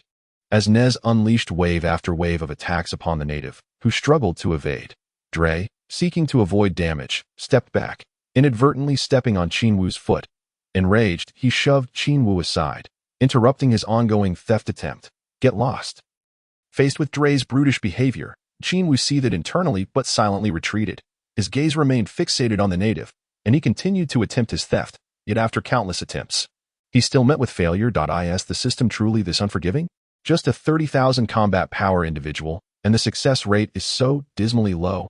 Despite his internal complaints, Qin Wu refused to give up. This foresight ability was exceedingly important to him. Stealing technique. Theft failed. Another failure. And at that moment, the native was struck down by Nez, collapsing helplessly to the ground, gasping for breath. Wait, don't go yet. Qin Wu silently urged. The theft attempts continued unabated. Nez coldly approached, extending a finger toward the struggling native, from which golden electricity erupted. Die, reptile, Nez scoffed, the electricity surging forth, swiftly striking the native. Congratulations, host. You have acquired the ability to foresee 1 second ahead. The target's favorability towards you is now hostile. After countless attempts at theft, Zhou finally heard the system's successful notification. Damn, that was exhausting. Zhou exhaled in relief. He had never engaged in such a nerve-wracking theft before. This time, he even worried that the native might die too soon, thus jeopardizing his chance to steal. However, unbeknownst to him, due to luck or some other reason, at the precise moment he succeeded in his theft, the native fell to Nez's assault. The timing was impeccable. After Nez had dispatched the native, he coldly snorted, spitting on the corpse. What a waste of my time. Dre, let us go. He turned to Dre and swiftly took to the skies on his return journey. I thought that reptile was something formidable, summoning us all this way. How ridiculous. Dre mocked as he followed Nez into the air. Once they departed, the rest of the group exchanged glances, astonished that a native who had caused them so much trouble was so easily dealt with by Nez. After sharing their thoughts, they all took to the skies. Jiawu looked at the scattered corpses on the ground, a heavy sigh escaping his lips. Without absolute combat strength for protection, one could not safeguard their homeland. How tragic it was for them. With such thoughts, Qin Wu summoned Qiyas, and they departed together. Upon returning to the spacecraft, they found themselves once again as the only two remaining. Qin Wu felt utterly speechless. The subordinates of Pandora surrendered swiftly and betrayed just as quickly. Upon Nez's arrival, no one paid them any mind, save for Qiyas, who remained loyal, perhaps recognizing Qin Wu's potential. In the days that followed, Nez dispatched individuals to eliminate all the natives, declaring that the task must be completed swiftly in preparation for presenting them to Kara. Many speculated about his intentions. Currently, Kara's mechanized battle team was short on personnel, and Nez naturally sought to make a good impression to gain entry into the team and earn greater glory. Meanwhile, Qin Wu and Qiyas felt as though they had been forgotten, receiving no directives from Nez. Qin Wu relished his leisurely state, continuing to immerse himself in the cave for his cultivation. Unbeknownst to him, after his last entry into the mental time chamber, he had been invigorated by the formidable combat prowess of Nez and Dre, resulting in a remarkable surge in his strength over the past few days. Each time he exited the gravity chamber, he felt his power ascend rapidly. This phenomenon stirred an inner excitement within him, validating the adage that without pressure, there is no impetus. Without impetus, one's strength remains at a standstill. He had begun to sense an ominous undercurrent. The isolation of himself and his companion over the past few days could only imply that someone had whispered to Nez, inciting him to treat them with disdain or perhaps even plot against them. Indeed, after the indigenous inhabitants of the planet had been completely eradicated, someone summoned him with the message, Lord Nez requests your presence. Is that so? Qin Wu scoffed silently. Chapter 50. Facing the powerful Nez with composure, Qin Wu and Qiyas were escorted aboard Nez's spaceship. And as they ventured deeper, they were astonished by its sheer size. From the outside, it appeared to encompass around 500 to 600 square meters, yet upon entering, they discovered a spacious training arena capable of accommodating over 1,000 soldiers. They were led through several doors before finally arriving at the cockpit. Nez stood with his back to them, gazing out of the panoramic window, while Dre occupied one of the central seats, observing them with a cold glare. Upon entering, Qiyas trembled uncontrollably. Nearly unable to stand, he was acutely aware of the personalities of the two powerful figures within. The realization that their entrance would not bode well for them was evident. In stark contrast, Qin Wu maintained an air of calm, standing with an unperturbed demeanor. Nez turned to face them, his piercing gaze laced with murderous intent, and inquired, I have heard it is you who killed Katos and Frieza? What nonsense is this? While I did slay them, it was certainly not Clias and Crow. What does he intend? To frame them and eliminate them? Qin Wu was taken aback. This is impossible. We did not kill them. Lord Nez, it was not us, Clias exclaimed, his panic evident as he frantically waved his hands, beads of cold sweat forming on his brow. Nez's eyes glinted with cold fury as he pressed. Is that truly the case? Absolutely not. We are innocent. Clias was nearly paralyzed with fear, comprehending the implications of Nez's intentions to use them as scapegoats for his murderous game, that it was a mere pretext to eliminate rivals without facing reproach. Yet, for someone of Nez's caliber, did he truly require such tactics? Qin Wu regarded him with a mocking smile, as if he were merely observing a farce. Was it you who killed them? Nez demanded. Locking eyes with Qin Wu. I killed them, Qin Wu declared boldly, unabashed and unafraid of the repercussions. Indeed, I did, and what of it? His nonchalant admission left Clias aghast, his eyes widening in horror. He had attempted to shield Qin Wu from blame, only to witness him openly confess, feeling his own life slipping away, certain that Nez would redirect his wrath towards him. Upon arriving on this planet, Nez had just learned of the demise of the only two remaining members of his clan. Aside from himself, who had been slaughtered by Kara. Having surrendered alongside the two, he had managed to survive. Though vengeance was futile, he still sought to protect their lives. Had the indigenous warriors been more formidable, he would not have allowed them to engage in combat to seek glory. Yet, unexpectedly, they garnered no achievements and instead jeopardized their lives. Nez was filled with heartache and rage. He dispatched his subordinates to investigate and discovered that a certain weakling could unleash a combat strength of tens of thousands in an instant. This individual had been present alongside Kados and Frieza. Though the weakling was elusive, he was informed that Crow possessed the ability to instantaneously amplify his combat power from over 30,000 to a mid-level 68,000. Thus, Nez concluded that Crow must be the culprit behind the deaths of Kados and Frieza. Initially, Nez had merely sought to probe them, with plans to frame them for the murders and subsequently eliminate them. However, he was taken aback by Qin Wu's brazen admission. Is it truly you who committed the act? Nez's internal fury raged, yet he maintained a facade of calm as he coldly interrogated. Yes, it was entirely my doing. Qin Wu laughed derisively, even as Nez's glare bore into him, his form suddenly shifting back to that of a youthful human. Nez's eyes widened in astonishment, gazing at the suddenly transformed Qin Wu. Remarkable. What is this transformation ability? Dre exclaimed, stepping forward to scrutinize Qin Wu with astonished curiosity. Why has his combat power not increased, in his mind? Those possessing transformation abilities were typically capable of exponentially multiplying their strength, akin to the likes of Lord Kara.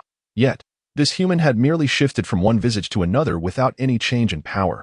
Clias, in a state of panic, retreated to the doorway, desperately seeking an escape, unwilling to meet his demise. However, Nez seemed to sense something amiss. His hands flickered with blinding golden light, crackling with energy like a surge of electricity. With a sudden thrust, he unleashed the golden current towards Clias, who was promptly engulfed, his form charred and lifeless as he collapsed to the ground. Qin Wu watched him passively as Clias fell, his fate uncertain, a surge of indignation igniting within him, despite their brief acquaintance and his uncertainty regarding Clias's loyalty. He had found him to be a rare ally, having shielded him on 2 occasions. Yet now, before his eyes, Nez had extinguished Clias's life, and it was impossible for him not to feel angered. This was a direct affront to him. His eyes glinted with lethal intent, his expression frosty as he discreetly adjusted the gravity settings of his training attire to 0, his figure vanishing in an instant. Wow, such speed. Nez was taken aback as he turned to find Qin Wu had seemingly disappeared, leaving him bewildered. Dre shared his astonishment. He had anticipated that Qin Wu would meet the same fate as Clias. Yet the latter had chosen to strike first, moving with a velocity beyond their perceptions. Suddenly, Dre pointed behind Nez, exclaiming, "Nez, behind you." Nez turned in confusion, failing to spot any figure. Where is he? Has he fled? Dre's expression turned grave as his gaze darted around warily. In the next moment, his eyes widened with shock as he focused on Nez's direction, mouth agape. Just as Qin Wu made his move, with a resounding thud, he delivered a powerful punch to Nez's abdomen, propelling him through the spaceship's panoramic window, shattering the glass as he soared into the open air. Behind Qin Wu, Dre wore an astonished expression, having witnessed Nez's realization of Qin Wu's presence, only to find himself unable to defend against the onslaught due to the swiftness of the attack. Chapter 51. Indeed, arrogant and powerful. Who exactly is this boy? How can his strength be so formidable? He observed from the detector that the originally modest battle power of over 30,000 for Qin Wu had suddenly surged to a staggering 100,000 when he attacked Nez. 100,000. This figure already crossed the threshold of a high-level warrior. It is vital to note that within the entire Frieza clan's million-strong legion, fewer than 100 possess a battle power exceeding 100,000. Thus, it is easy to comprehend just how exceedingly rare such power is. His astonishment. On this planet, in addition to himself and Nez, there existed another young fighter whose battle power had reached this level. At this moment, to regard others as insignificant would be an act of sheer folly. Qin Wu sent Nez flying, and sensing that Dre had not intervened to aid him, he let out a cold chuckle and shot forward. Upon reaching a kilometer above the ground, Nez had already regained control of his stance, hovering in midair with his gaze fixed on Qin Wu, ready to unleash a fiery onslaught. How dare this brat strike me? His fury was palpable, wishing to rend his opponent asunder. Yet, he failed to realize that he himself bore the intent to kill, and now sought revenge on someone who had merely retaliated, truly a fool with an inflated sense of self-worth. However, he exhibited a rare calmness, refraining from making the first move. The explosive battle power Qin Wu displayed caught his attention. He was aware that the previous information indicated the opponent had only 68,000 in battle power. Now, this astonishing 100,000 left him pondering the possibility that Qin Wu had yet to unleash his full potential. If this was not his utmost, one could only imagine the extent of his true power. Qin Wu regarded Nez with a cool demeanor, his face devoid of emotion. Lord Nez, there is no need for your slander. Step forth and face me directly. Humph, you must die today, brat. Nez retorted with a frosty sneer. Come, let us see who shall claim the other's life. Qin Wu scoffed, dismissing Nez entirely. With battle powers of 160,000 against 169,000, despite Nez having a slight edge. Qin Wu felt no fear, nor could he afford to feel it. Nez ceased his prattling, his gaze turning icy as he charged at Qin Wu, with a powerful kick and a knee strike. He aimed to obliterate his opponent in one swift motion. Yet, Qin Wu was no longer burdened by gravity. Both his speed and defensive capabilities had vastly improved. As Nez approached, Qin Wu immediately raised his hand to block. Countering with a kick aimed at Nez's abdomen, Nez, having shed his previous carelessness, could not afford to be caught off guard. He leaped into the air, elegantly evading the attack. This brat is not only quick but also retaliates swiftly. He must not be underestimated, Nez thought to himself as he locked eyes with Qin Wu. At this juncture, Dre had arrived, observing the two from above without any inclination to intervene. In his assessment, even with Qin Wu's 100,000 battle power, he remained no match for Nez, and there was no need to disrupt what he deemed an enjoyable skirmish. He had a premonition that Qin Wu would inevitably meet his demise at Nez's merciless hands. Qin Wu maintained a stoic expression, the murderous intent in his eyes unwavering. While remaining vigilant of Nez, he also kept an eye on Dre above. Both opponents possessed battle powers superior to his own, preventing him from fighting at his full capacity. Come on, brat. It has been ages since I had a proper fight. Today, you shall provide me with that thrill. Nez laughed boisterously, charging forward without hesitation, with a resounding impact. Qin Wu merely waved his hand, effortlessly deflecting Nez's anticipated punch. Another strike followed, but Qin Wu swiftly returned the blow, only to have it blocked in turn. The two engaged in a rapid exchange of offense and defense. Haha, exhilarating. You are quite formidable, young one. But alas, today you must die. Nez taunted amidst the tussle. Qin Wu remained silent, harboring a deep disdain for Nez's mockery. Yet he found himself unable to gain the upper hand. The two engaged in a flurry of exchanges, each countering the other's assaults, until they abruptly created distance between themselves. Are they evenly matched? Clearly not. Both seemed to be holding back their true strength. Dre, observing from above, evaluated the battle keenly. From their exchanges, he discerned Nez was clearly toying with his opponent, while Qin Wu appeared unfazed, suggesting he too was not exerting his full capabilities. Not bad, not bad. There is potential here, he mused as an onlooker. After creating several meters of distance, Nez, seemingly satisfied with Qin Wu's prowess, wore a playful smile as he declared, Brat, I shall unleash my full strength now. Do not find yourself dead due to carelessness. Qin Wu remained silent, secretly mocking the verbosity of fools before their demise. It seemed this individual was no exception. However, since Nez intended to go all out, Qin Wu heightened his vigilance, channeling energy throughout his body. In truth, had he engaged Nez head-on at merely 100,000 battle power, he would have been utterly crushed. Yet, thanks to his precognitive abilities. He could effectively counter every one of Nez's strikes.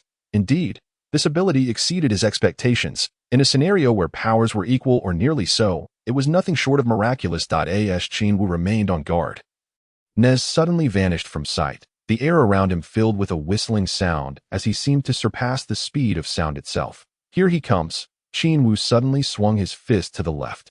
However, despite his accurate judgment, he struck only air, for Nez had already crouched to evade the attack, launching a powerful punch that struck Qin Wu's ribs. With a dull thud, Qin Wu was sent flying, hurtling downwards at a steep angle. Below lay a small forest, where he crashed into a tree, sending it toppling over 100 meters away before coming to a halt. Qin Wu sat up despondently, feeling a searing pain in his back and ribs that nearly made him dizzy. His vision darkened. Damn, that hurt. This was the first time he had felt such pain in battle. He desperately rubbed his ribs. But the pain in his back was beyond his reach, gnawing at his heart. Indeed, since his arrival in the Dragon Ball world, aside from being struck by Son Goku in pursuit of strength, only to recover with sins of beans, this was the first time he had been so thoroughly beaten. Damn it. I cannot afford to be complacent. Qin Wu slowly rose, locking eyes with Nez, who had approached with a smug expression. So, brat, how does it feel to experience my strength?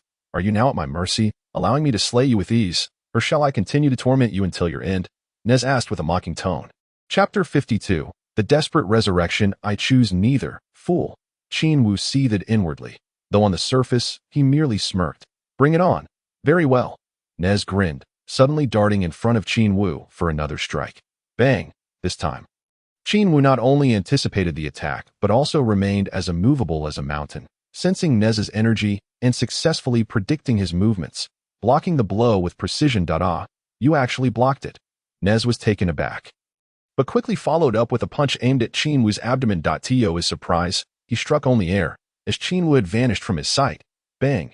Just as Nez launched his second attack, Qin Wu activated his speed, darting behind Nez and bringing both fists crashing down onto his head.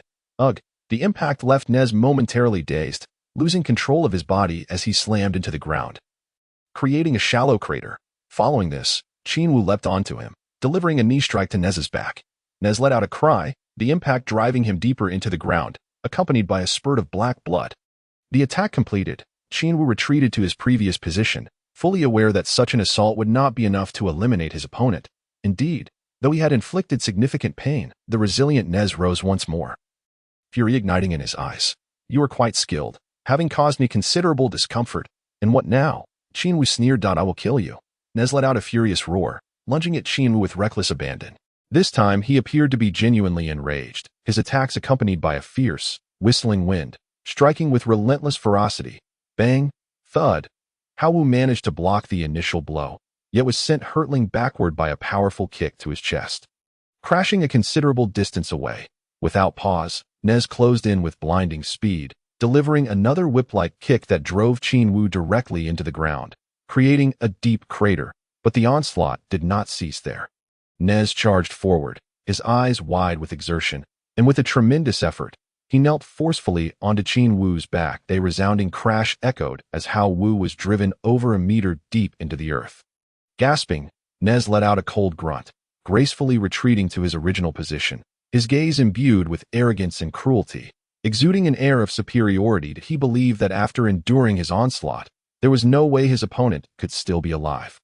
Above them, Dre silently lamented the situation, convinced that Quan Wu could not possibly survive such blows. What a pity. I too yearn for a fight. With this thought, he began to prepare for his descent. However, just as he descended a few meters, his eyes widened in disbelief as he witnessed Qin Wu slowly rising to his feet, a sinister smile creeping across his face. How could this guy still be alive? It seemed impossible. For an ordinary person, such a barrage would surely be fatal, and Nez had unleashed all his strength. Yet, there stood Qin Wu, battered and covered in dust, but with eyes that held no hint of despair. Is that all you've got? I feel as if nothing has happened.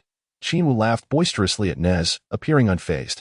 Yet, only he understood the true extent of his condition, despite his Saiyan heritage and years of training allowing him to withstand the blows. The pain and damage he had sustained were all too real. That it hurts so much. Qin Wu grimaced, his muscles tightening painfully as sweat poured from him. This was a level of pain he had never experienced before. He longed for a senzu bean to recover, but deep down, he felt it was not yet time. Provoked by his defiance, Nez seethed with rage and surged toward him once more, his fist crashing down with tremendous force. Bang! Qin Wu, having expended too much energy in the earlier confrontation, was unable to counter and was instantly sent flying, colliding with a row of trees before collapsing in defeat. Qin Wu spat out a mouthful of blood. The force of Nez's punch not only inflicted excruciating pain but also felt as if his very insides were being churned violently. I refuse to believe you can survive this time, Nez declared, launching another brutal attack aimed at Qin Wu's face, nearly deforming it and sending him hurtling through the air yet again. In that moment, darkness enveloped Qin Wu's vision, and he felt himself teetering on the brink of unconsciousness. Watching him struggle to rise, Nez was taken aback but disregarded any hesitation. Charging forward once more. A swift kick sent Qin Wu sailing through the air in an arc, crashing hundreds of meters away, colliding with the ground in a tremendous thud. Finally, Qin Wu lay still, devoid of any response, as if he had lost all vitality, sprawled within the crater formed by the impact. This time, it's over, Nez sneered, leisurely advancing.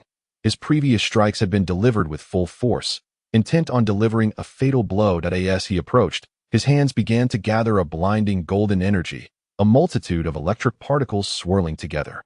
He intended to unleash a final, lethal attack, ensuring his opponent would never rise again. As he drew nearer, Dre, observing from above, felt the excitement waning. It's over.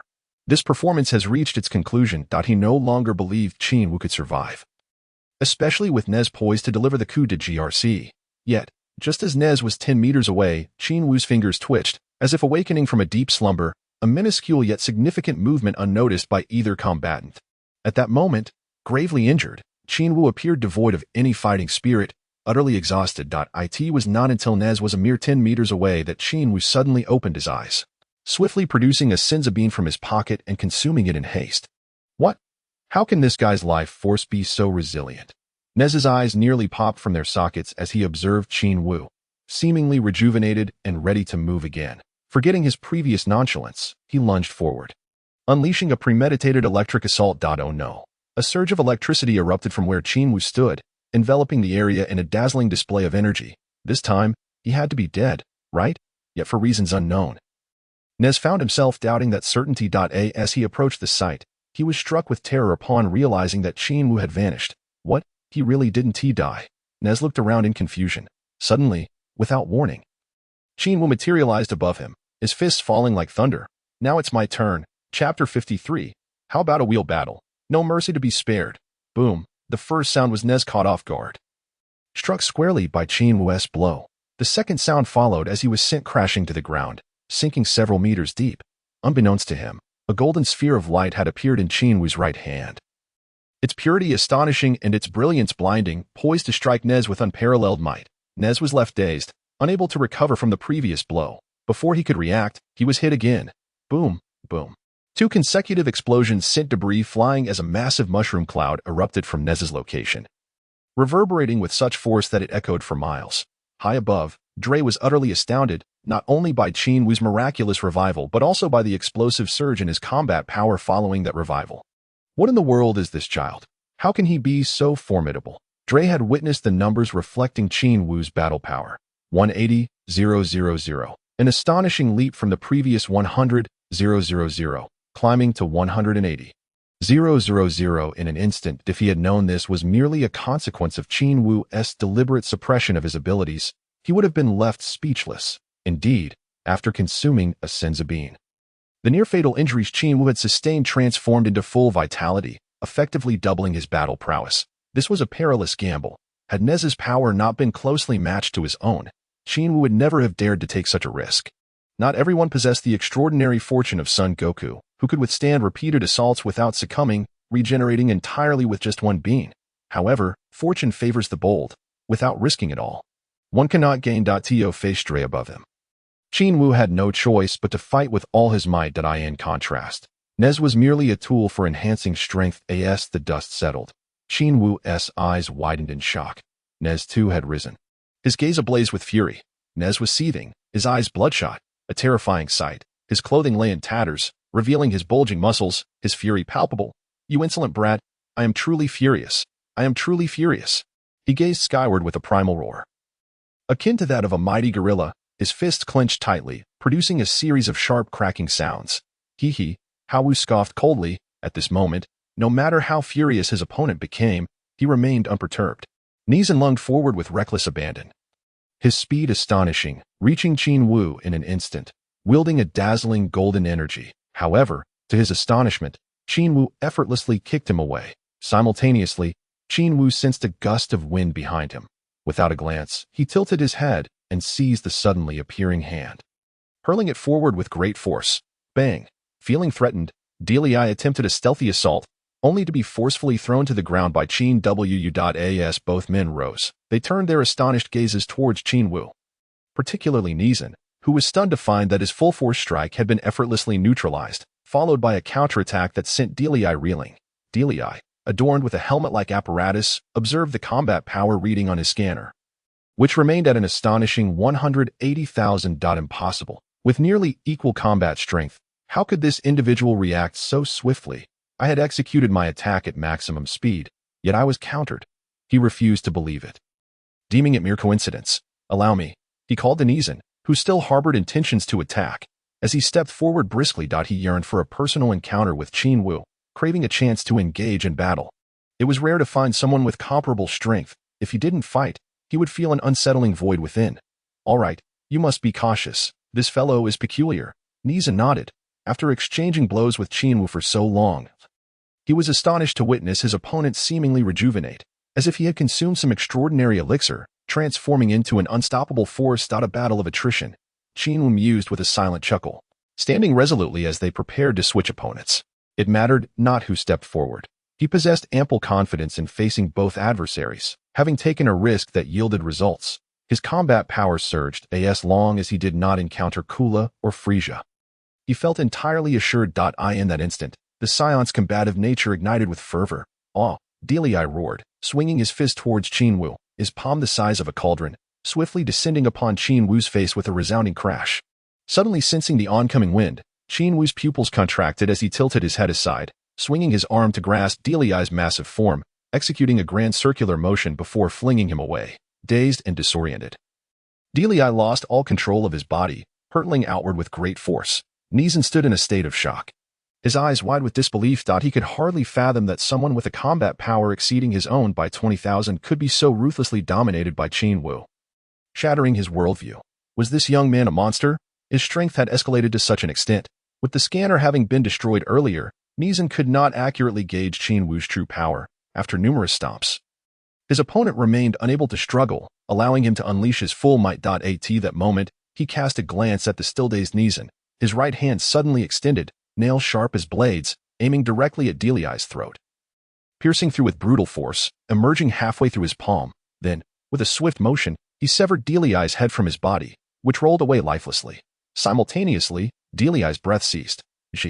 Upon witnessing this scene, Neeson was instantly filled with terror. He had never anticipated that Qin Wu would strike with such lethal intent, ending the life of Delia, whose combat power exceeded 18,000. A monster. Neeson thought of fleeing, yet his legs trembled uncontrollably, rendering him immobile. Qin Wu approached leisurely, a knowing smile gracing his face. Stay back. Neeson cried in sheer panic, frantically waving his hands. TCH, weren't you just so arrogant? Now you're reduced to this. Qin Wu regarded him with disdain, his pace unwavering as he continued to advance. Chapter 54. Boom, boom, boom. In an effort to eliminate both of you and avoid being surrounded, I nearly met my demise at your hands, yet now you surrender? Qin Wu closed the distance, delivering a kick that sent Neeson sprawling. He had not exerted much force, yet Neeson, in a state of panic, offered no resistance, and the soft blow landed squarely. Qin Wu shook his head. Neeson's loss of spirit truly bored him. Approaching, he placed his foot atop Neeson, coldly inquiring, "Isn't it exhilarating to hold the power of life and death, to be superior in strength, deciding the fates of others? Is it not thrilling?" "Not thrilling. Not at all. I was wrong." Neeson, pinned beneath Qin Wu's foot, dared not struggle, replying in a subdued tone. His demeanor had entirely shifted, stripped of the commanding presence he once held. "Oh, is that so?" Qin Wu raised his foot, intending to crush Neeson's skull in an instant. However, he struck air, as Neeson had recoiled at the last moment, akin to a turtle withdrawing into its shell to evade his attack. In an unforeseen turn, Neesan's hands, charged with golden energy, unleashed a violent burst, enveloping Qin Wu entirely. "Ha! A successful ambush," Neesan exclaimed, rising and laughing triumphantly. "You shall perish." This technique, the death current, was lethal unless one possessed overwhelming strength. Much like Kula, that he was convinced that anyone struck by it would meet their end. With Qin Wu's power, being hit was undoubtedly fatal. At least that was his belief. Arrogance and bravado replaced his previous dismay. His expression one of triumph. Qin Wu, engulfed in the lethal electric aura, convulsed violently, seeming to lose control of his body. On the brink of being reduced to ashes that moment, the Kula Legion had already arrived. Flooding the area with soldiers, their expressions a mix of confusion and shock. They were bewildered to see Neesan seemingly dominating Qin Wu, who appeared close to death, yet were horrified to find Deliai's head severed from his body. A gruesome sight. What had transpired? The newcomers stared in disbelief, their faces reflecting utter confusion. Enveloped in the deadly electric current, Qin Wu appeared tragic, entirely unlike the figure who had just slain Deliai. Rather, it seemed as though he had fallen victim to Neesan's overzealous laughter. Yet, Neesan and Deliai were not known to turn against one another. It must have been Qin Wu who had enacted some underhanded tactic. With this thought, the onlookers regarded Qin Wu with a shared animosity. Fervently rallying for Neesan, "Lord Neesan, swiftly slay him. Avenge Lord Deliai." "Yes, kill him to avenge Lord Deliai." Encouraged by his subordinates, Neesan felt emboldened, grinning maliciously as he declared, "Boy, let us see how arrogant you remain. You dared to humiliate me, and I shall ensure you find no resting place." Haughty laughter echoed, his demeanor radiating a sense of triumph. Yet, in the next moment, his expression shifted dramatically, his eyes widening in disbelief as he witnessed the impossible unfold before him. The very individual he had deemed destined for death, caught in the throes of his electric fury, suddenly let out a thunderous roar, unleashing an explosive surge of energy that radiated outward, creating a massive shockwave that extended for miles. The nearby soldiers, adorned with scanners, found their devices shattering in an instant, scattering fragments across the ground. Awestruck, they recoiled in fear, bewildered by the sheer magnitude of combat power displayed. How could this be? In a single moment, the scanners were obliterated.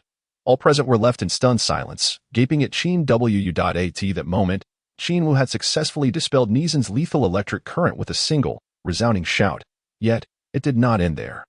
He threw his head back and roared, his combat power surging exponentially. 1820000, 2000000, 210000, 225000, 230000, until it surged to 243000.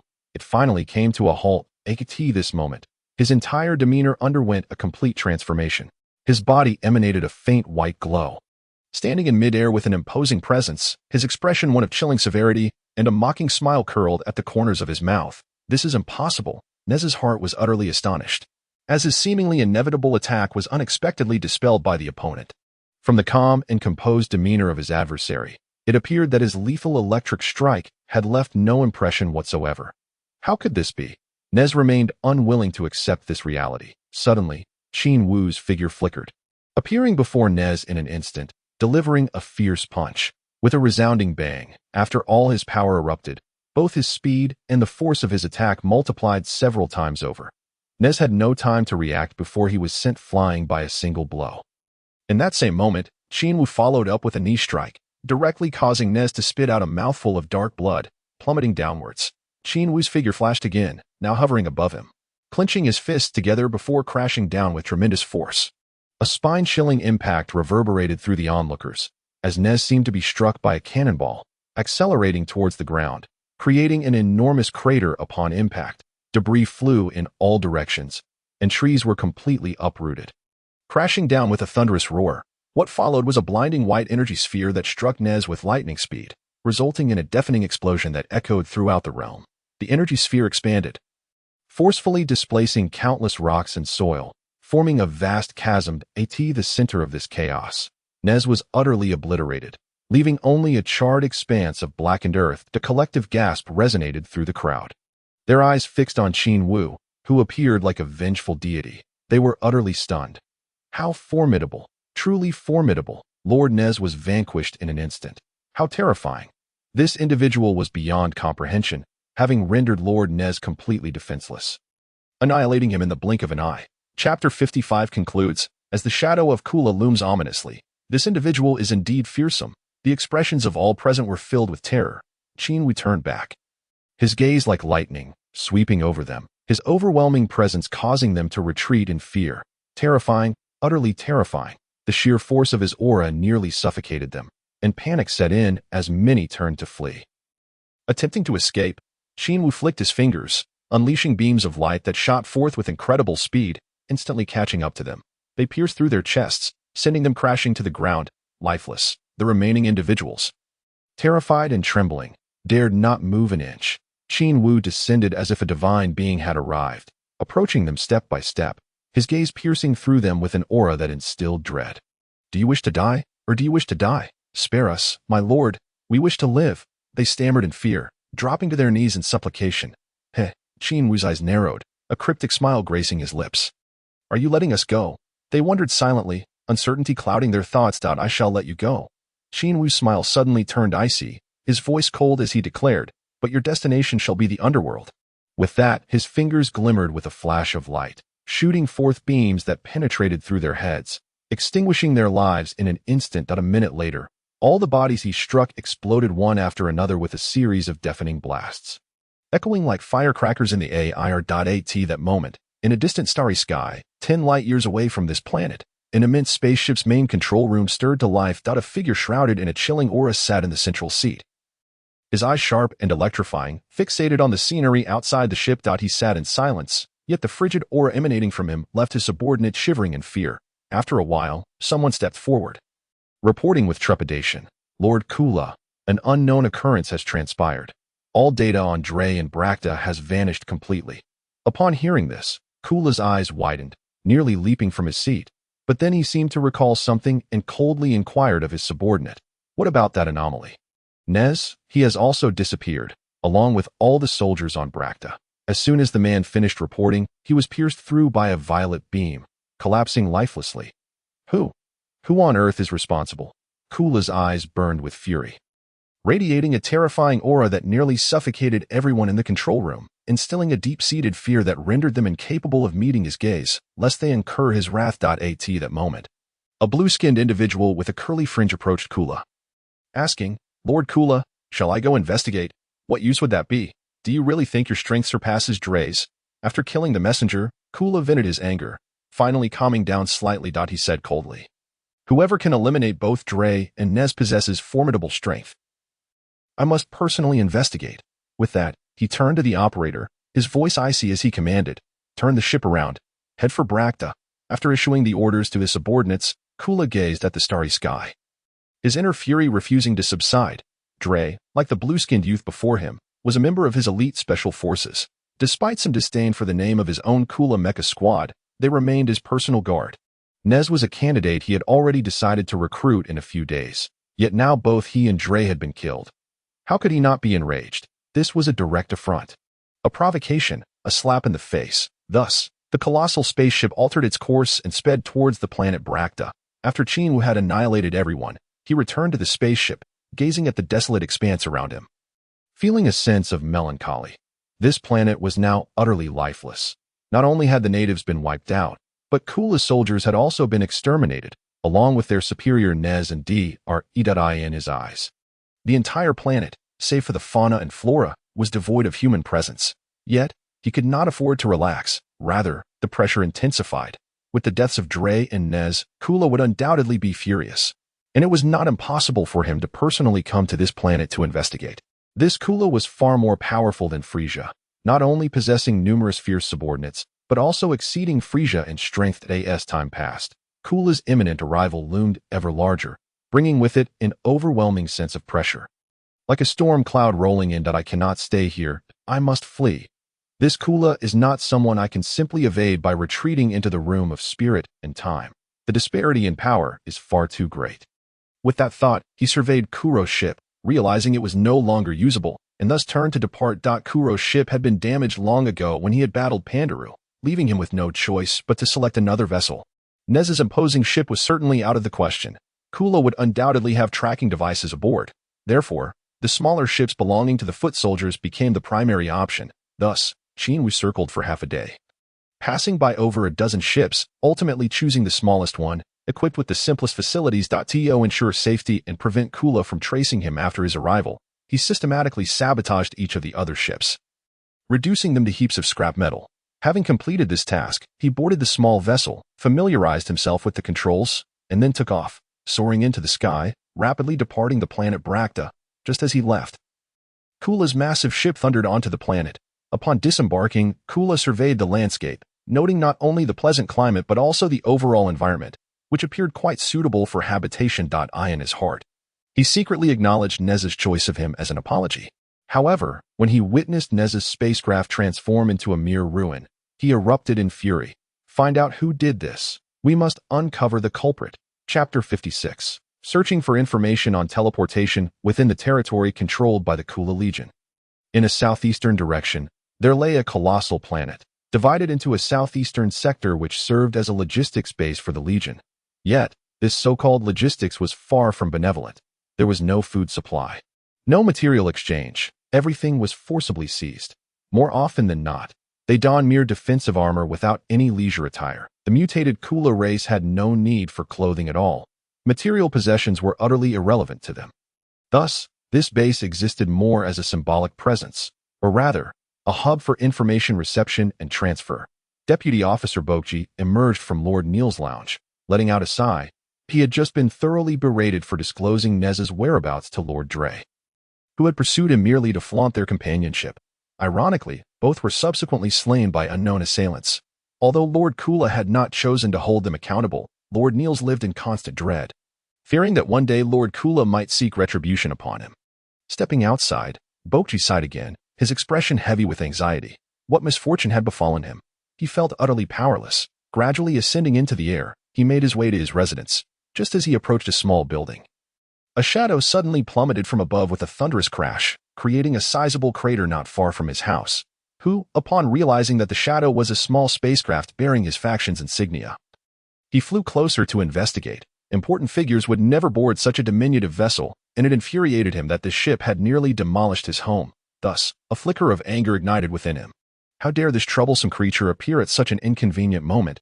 I must vent my frustration. With this thought, he approached the edge of the crater, adopting a cold demeanor and a piercing gaze. As the spacecraft's door opened, a foot stepped out. You little rascal, come here and let me have some fun. Bokji sneered, remaining motionless. Yet, in the next moment, he was taken aback. Who was this individual? Why did he seem so unfamiliar? Although he did not recognize every soldier within the Kula Legion, he was well acquainted with the key personnel in the southeastern region. But who was this person, small in stature and seemingly underage? He appeared insignificant. Forget it. Just come up and let me give you a good beating. To his astonishment, the small figure ascended but disregarded him entirely, instead gazing around in a daze. What was wrong with this brat? Did he not know who I am? How dare he ignore me? With this in mind, he stepped forward and demanded, Hey, kid, who are you? Which sector did you come from? He hastily categorized the individual as a fresh recruit, ready to send him into battle. The small figure stood merely at 1.5 meters tall, making Bokji, at over 2 meters, tower over him. The scanner indicated that this kid possessed a combat power of only 10,000, rendering him little more than cannon fodder within the Legion. Thus, Bokji felt no inclination to show him respect. Where is this place? The newcomer was none other than Qin Wu. He had boarded the spacecraft and selected a coordinate, not realizing it would take him an entire week to arrive. Hey, you little brat, I'm talking to you. Where did you come from? Once more ignored, Bokji seethed with rage, grabbing the kid by the collar and demanding, Do you believe I won't kill you right here? Not going to tell me, are you? Then I'll find out myself. Qin Wu swiftly knocked Bokji's hand away, seizing his head and pinning it down, rendering him immobile with one hand. Within just 2 seconds, he had thoroughly assessed the situation, a strange smile creeping across his lips. With Bokji now completely subdued, he struggled desperately, attempting to break free, but found himself utterly powerless.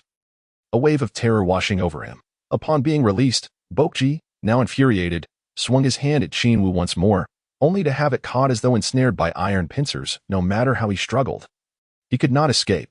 Want to take your frustrations out on me? Ha!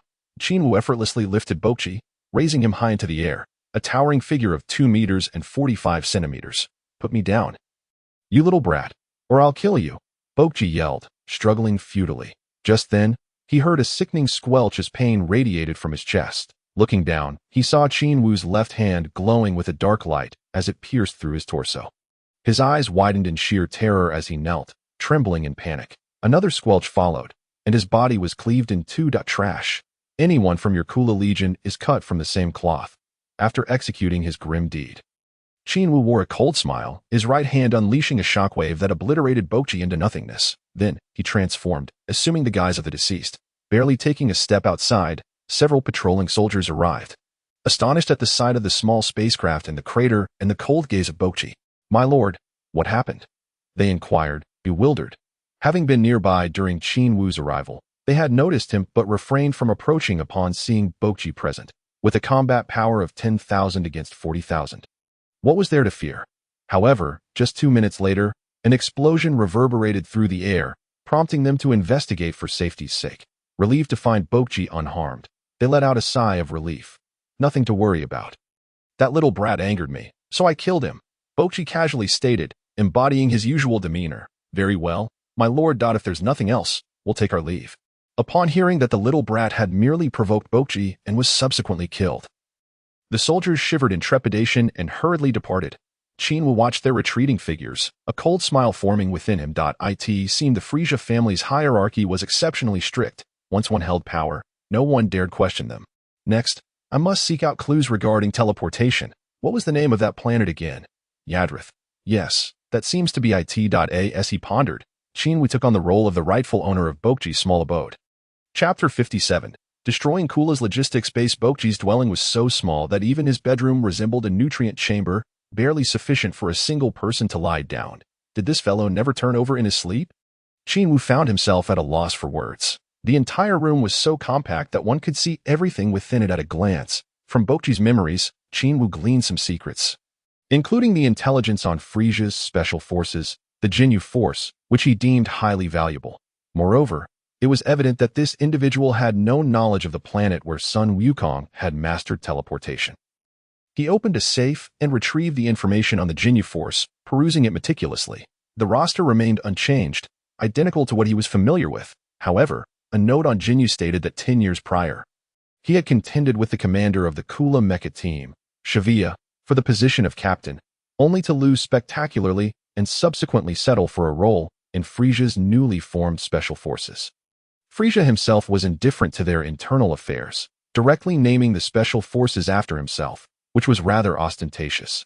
Guldo, the repulsive green creature resembling a fleshy worm, had a note detailing his abilities: time pause, time slow, time acceleration, and various other time-related superpowers, alongside some offensive techniques like energy blast and binding arts. While the others were unremarkable, Qin Wu found himself coveting that time manipulation ability. Regrettably, this extraordinary ability harbors a significant flaw. It necessitates the practitioner to hold their breath during its execution. Once breathing resumes, the power dissipates instantaneously. This limitation is undeniably a critical weakness. However, for Qin Wu, it proves exceptionally practical. Upon closer inspection, he perceives the creature with 4 eyes to be exceedingly repugnant and utterly nauseating. The Jinyu Force possesses but a single stronghold, located within the territory traditionally occupied by the Frieza clan.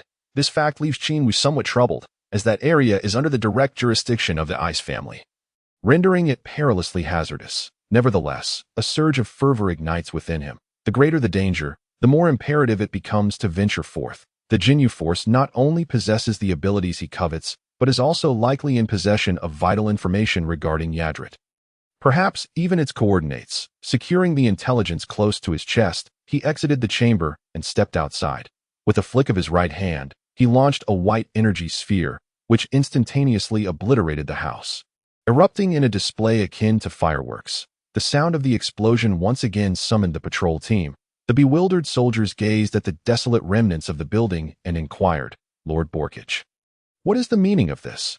However, their response came in the form of laser-like energy beams from Qin Wu, which pierced through them one by one. The soldiers widened their eyes in disbelief as they gazed at the gaping wounds in their bodies, their expressions reflecting utter incredulity as they collapsed lifelessly. They could not fathom why Lord Borkich had suddenly turned against them at that moment. Their commanding officer, Niels, was in his office, scrutinizing a massive electronic screen displaying a vast array of stars. all of which indicated the territories controlled by the Kula Legion. He nodded to himself, feeling a deep sense of pride in the might of his own legion. Surely, Lord Kula must be ahead of Lord Frieza this time? Just then, the screen erupted with an ominous alarm, and the entire office was awash in red lights. What is happening? Investigate at once, he commanded his subordinates urgently, aware that such alarms typically heralded enemy activity. One of his aides, after analyzing the alert specifics, stood transfixed, stammering. Lord Niels, 5 of our patrolling soldiers have been killed. The cause remains unknown. What? Activate the surveillance monitors immediately, Niels exclaimed, astonished, as he approached the large screen with keen focus. As the footage displayed, they witnessed Qin Wu, transformed into Borkage, ruthlessly slaying the incoming soldiers without a hint of hesitation. His gaze radiated a lethal intent as he approached them, with an expression devoid of emotion. Is this Borkage attempting a rebellion? Niels fumed, summoning several of his trusted guards as he hurried out of the office. Piu. Piu. Qin Wu soared through the air, piercing through the ranks of the approaching patrol and security soldiers.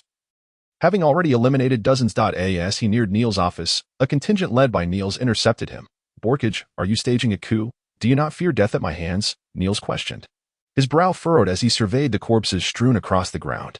Qin Wu's previously stern countenance suddenly shifted to one of feigned trepidation. Lord Niels, I believe it is imperative to replace this batch of soldiers. Their abilities are far too lacking to merit your stature. As he spoke, he edged closer to his adversary. Is that so? If you believe so, then why not eliminate them all? What do you intend? Niels replied cautiously, his demeanor still wary. At that moment, Qin Wu had closed the distance to a mere 5 meters.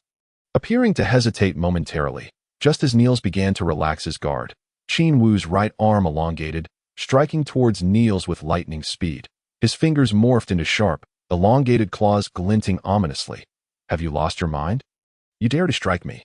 Niels bellowed, raising his hands in defense. However, Qin Wu's speed was unfathomably swift. Niels had no time to react and was pierced directly through the heart. As Niels fell lifelessly to the ground, his accompanying guards were overtaken by sheer terror. What had transpired with Lord Borkage? Niels had merely scolded him, yet he had been slain without mercy. With their minds swirling with questions, they instinctively lunged towards Qin Wu.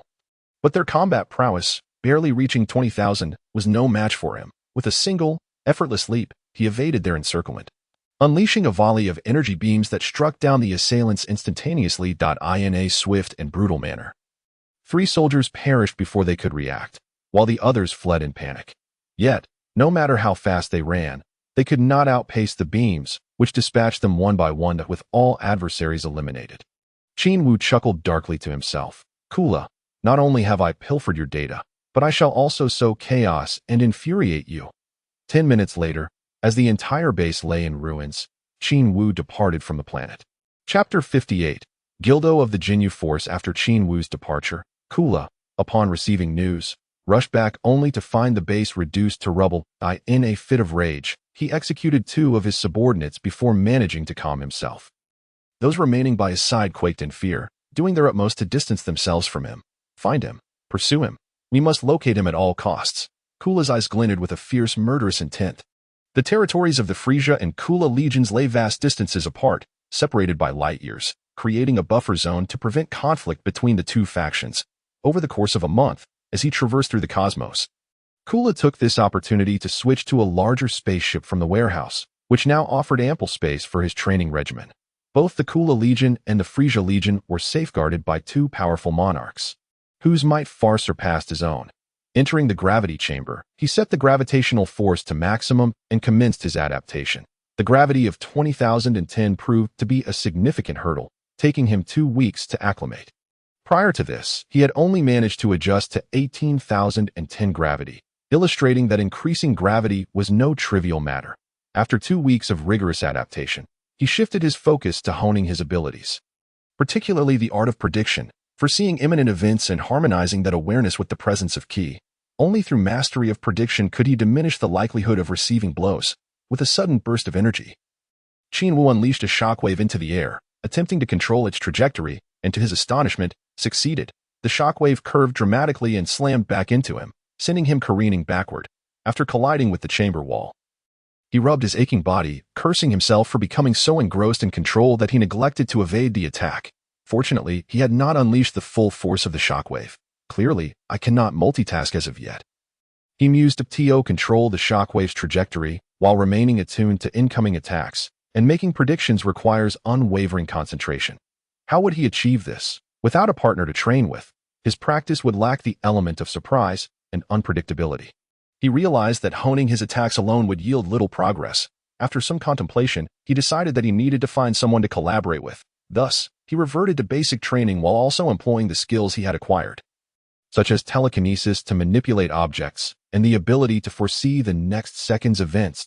He had long wished to explore the control of time, but had yet to find a breakthrough. However, the target of his interest, Gildo, possessed a unique time-related ability. If he could combine their powers in training, perhaps he could uncover something new. A month swiftly passed, and after a period of recuperation, Qin Wu, invigorated, gazed down through the glass canopy of his spaceship. Spotting a small blue planet, roughly the size of the moon, resembling a diminutive Earth. Is this the base of the Qin Wu force? Qin Wu couldn't help but chuckle. The Qin Wu force was not only comically styled, but their lair was equally unimpressive. Just then, the communication device aboard the spacecraft suddenly beeped, and his expression shifted, transforming him into a different persona, Frieza, the captain of the Kula mech squad. As the communication device activated, the glass dome in front of Qin Wu morphed into an electronic screen. However, the individual who appeared on it elicited a sense of amusement from Qin Wu. Wasn't this the target, Gildo? Observing his four eyes radiating a serious demeanor as he inquired. Qin Wu felt a strong urge to obliterate him. It was simply intolerable. Greetings, may I inquire which region you hail from, my lord? Gildo began, but upon catching sight of Qin Wu's true visage, he quickly realized his mistake and stammered an apology. My sincerest apologies, Lord Frieza. I did not recognize you. He was well acquainted with the Kula mech squad and held them in utmost reverence. The three members of the Kula mech squad possessed strength surpassing their captain Qin Wu, which was truly formidable. Thus, he dared not show any disrespect, his demeanor one of utmost deference. Do not stand on ceremony. I merely came to retrieve a few items, Qin Wu remarked nonchalantly. What does my lord wish to take? Gildo inquired cautiously. Qin Wu furrowed his brow, adopting a stern expression as he replied, We shall discuss it upon arrival. Very well. I shall await your esteemed presence. Gildo nodded respectfully, and the screen went dark, reverting to its original state. This prompted Qin Wu to reflect on the advanced technology of Frieza's domain. He felt as if he were in a realm devoid of barriers within the Kula military faction. Was this an indication of Kula's absolute confidence in his power, or did they genuinely lack such surveillance technology? It was evident that upon his arrival in the skies above this planet, he had been detected, shedding light on the inadequacies of Kula's logistical defenses. The spacecraft swiftly landed safely, where Gildo, accompanied by a dozen individuals, awaited with utmost reverence. As Wu stepped out, they welcomed him inside with great hospitality. After satisfying his hunger and thirst, he beamed at the others, who dared not meet his gaze, and inquired, Which aspect of Lord Frieza's army do you belong to? Lord Frieza, I am a member of the Qin Wu force. Having joined merely 2 years ago, Gildo replied earnestly. Oh, and where's Qin Wu? Qin Wu pressed further. The captain and the others are on a mission. I am here awaiting summons, Gildo responded, though he appeared slightly embarrassed. In truth, he had been left behind by his peers, who deemed him a nuisance. However, Wu's eyes lit up. With Qin Wu absent, it would be considerably easier. After all, Qin Wu was known as the most astute and cunning member of the Qin Wu force, and his presence might expose any discrepancies in Wu's demeanor. Given that he was unfamiliar with Frieza, he could not mimic his traits, and if Qin Wu were present, it was likely he would inadvertently reveal his true nature. Wu rose, adopting a serious tone as he inquired, Since your captain is not here, might I borrow your itinerary? His intention was to prompt the others, aside from Gildo, to discreetly depart. As anticipated, the astute group promptly vacated the premises. Once the others had exited, Gildo looked at Qin Wu in confusion. Our squad's itinerary? Why do you require it? Sharing such information seemed trivial. After all, he was merely a captain of the Kula mech squad, and it puzzled him why Frieza's Qin Wu force would want it. Come closer, I have a piece of news for you, but it must remain confidential. Qin Wu beckoned him with an air of mystery. What news could possibly be of interest to me? Gildo thought inwardly, feeling a surge of excitement as he approached without suspicion. As he drew near, Qin Wu discreetly leaned in and, with faint seriousness, whispered, Our mech squad is expanding this year, adding 4 to 5 new members, and Lord Kula has his eye on someone from your Qin Wu force. As he mentioned someone, He raised his eyebrows suggestively, adopting a knowing expression. Really, Lord Shaviza? Gildo exclaimed, his excitement palpable. Rumors had circulated that although Lord Frieza was favored by King Cold, in terms of strength, Kula had always outshone Frieza in legends. Recently, there were whispers that Lord Kula's status had risen significantly, granting him greater prominence, and he was now on equal footing with Frieza, his influence steadily growing. With the prospect of Kula's elite mech squad expanding, Gildo's eyes gleamed with hope, sensing the opportunity to join their ranks. And he felt a rush of exhilaration. Qin Wu nodded, stifling a smirk. It is indeed true. You will find out soon enough. He moved behind Gildo, who was lost in his excitement, clenching his fists in self-encouragement. Completely oblivious to Qin Wu's intentions, suddenly, Qin Wu struck with precision, rendering Gildo unconscious with a swift chop. He then propped him up, holding his head steady, and initiated a mental probe. Within mere seconds, he gleaned a comprehensive understanding of Gildo's background. Subsequently, he circled around to Gildo's back, unleashing a flurry of theft attempts. Steal, failure, steal, failure, steal, failure. As he reached the 101st attempt, the system chimed with an alert. Congratulations, host. Your theft skill has leveled up to intermediate, with a success rate of 1E for any target. Although he had not successfully stolen anything, the news of his skill advancement sent waves of joy through him. His previous success rate had been abysmally low, even against a feeble gecko, yet now, with an intermediate proficiency, his chances had significantly improved. Steal, failure, steal. Congratulations, host. Theft successful, acquired pressure point technique. Target's affinity towards you is indifferent. However, upon leveling up, he had succeeded on the second attempt, yet the reward left him speechless. What was the pressure point technique? He desired powers related to time, not this trivial skill. In a realm where planets could be annihilated at a moment's notice, the pressure point technique felt utterly useless. Forget it, let us continue. Steal, failure. This time, he attempted it over a dozen times before finally receiving a success notification. Congratulations, host. Theft successful, acquired binding technique. Target's affinity towards you is hostile. Qin Wu felt utterly bewildered. Binding technique. What on earth for? Is it intended for kidnapping? After a moment of exasperation, he realized he needed to act swiftly, while Gildo remained unconscious to capitalize on his theft successes. Thus, he continued his relentless attempts to steal, disregarding the success notifications as he pressed on. Steal, failure, steal, failure, steal. When he had executed the theft attempt a total of 500 times, observing that the tally had dwindled to below 800, he hastily ceased. Tallying his gains. Double palm cannon. Qin Wu glanced at this ability, his expression darkening. After all my efforts, this is what I receive? System, could you possibly be more disappointing? In addition to these abilities, there was a long-range telekinesis technique, reminiscent of the ability to manipulate objects from a distance. Time acceleration. This one is promising, he thought, nodding in approval. The time acceleration ability allowed the user to hasten an opponent's attacks, creating a time differential to evade strikes. Conversely, it could also be utilized to accelerate the user's own attacks against a target. It was indeed a practical skill. Next, he encountered the time slow and time stop abilities. Upon stealing these two simultaneously, Qin Wu breathed a sigh of relief. It seemed that with the advancement in proficiency, the rewards were indeed gratifying, and he had managed to acquire a plethora of abilities that It felt as though he had nearly emptied Gildo's ability repertoire.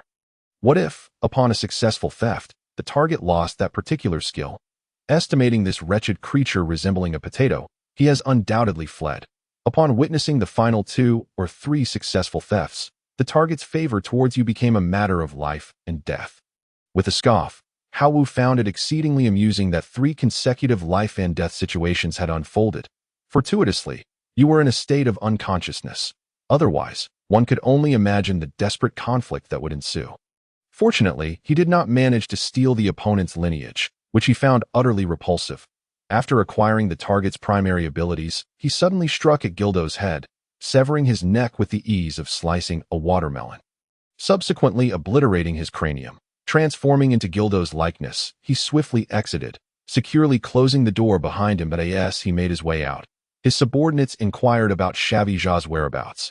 Yet Qin Wu dismissed them under the pretext that their superior was fatigued from travel and had retired to rest.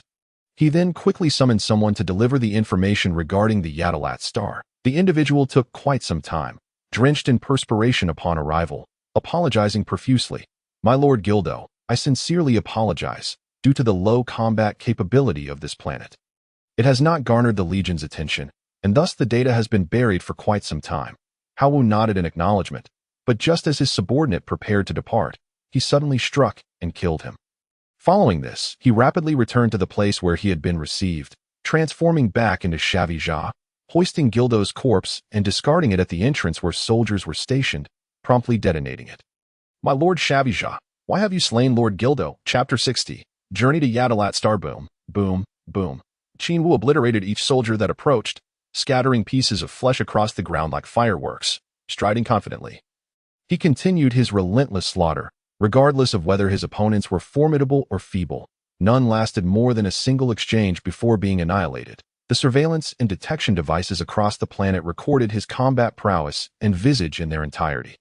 As he made his escape aboard the original spacecraft, the upper echelons of the Frieza Legion erupted in chaos. "Why is Shavija attacking our base? What is this fiend up to? Is it Kura's negligence? Or, quickly, report to Lord Frieza that Shavija has assaulted our base. What of the Jinyu Force members? Why is not a single one present? They are on a mission, having ventured to a planet believed to harbor high combat capabilities. Hurry, we must inform Lord Frieza.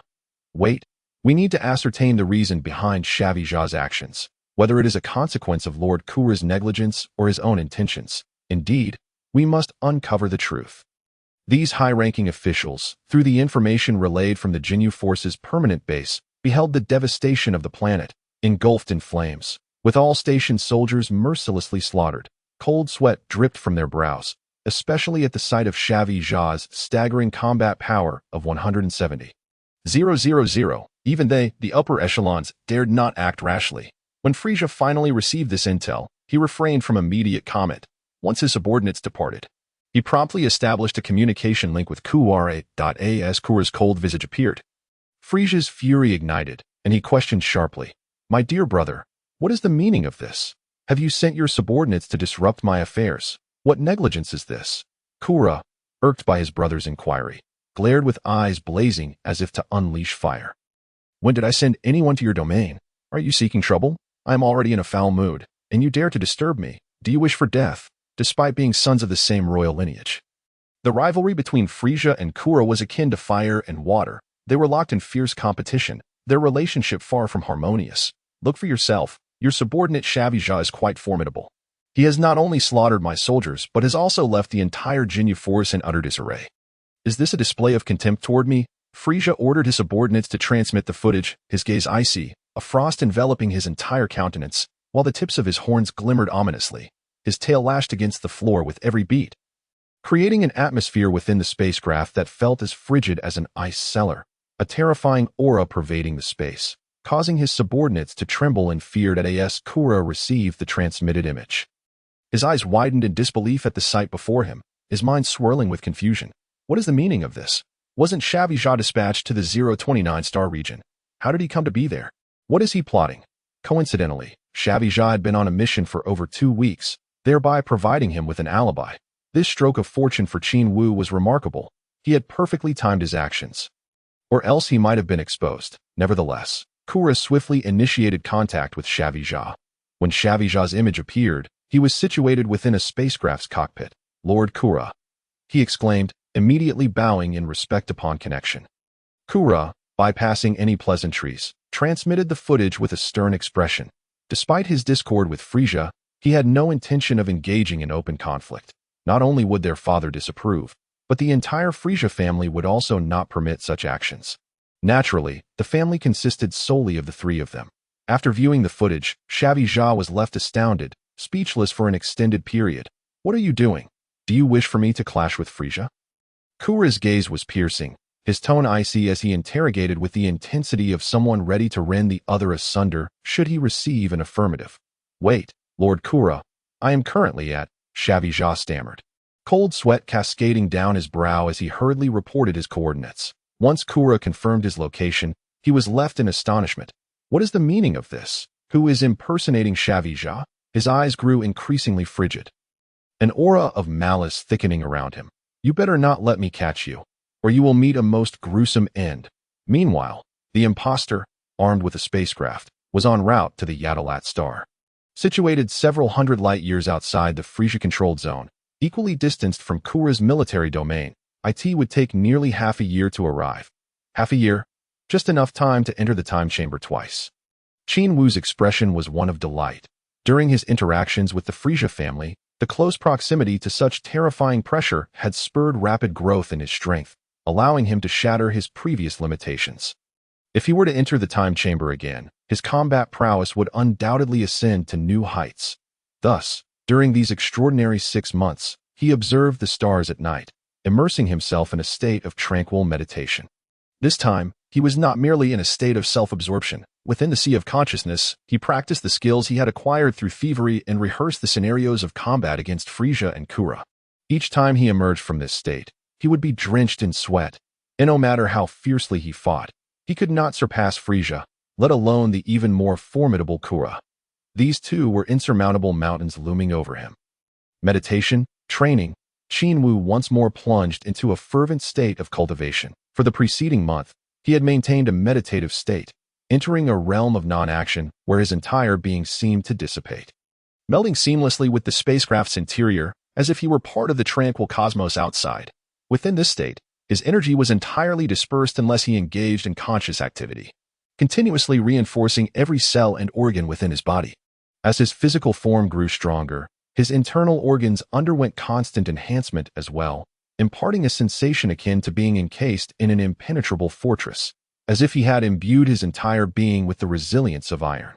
Following this, upon entering the time chamber, he embarked on another round of dynamic training. Whether evolving his techniques or simulating battles against imagined foes, he relentlessly pushed himself to the brink of exhaustion.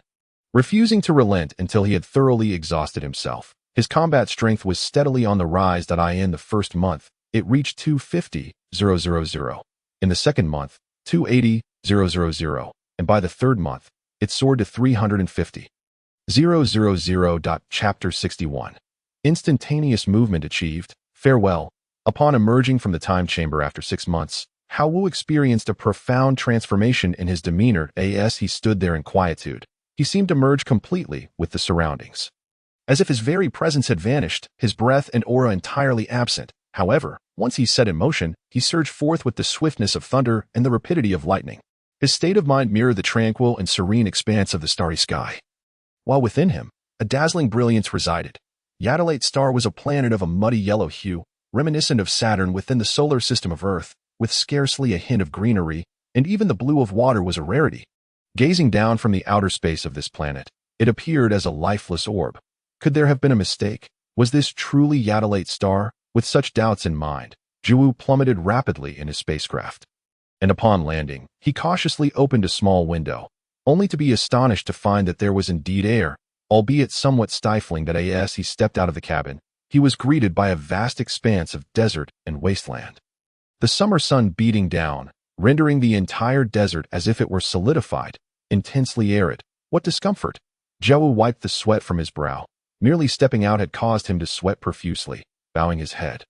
He sensed the sporadic auras surrounding him.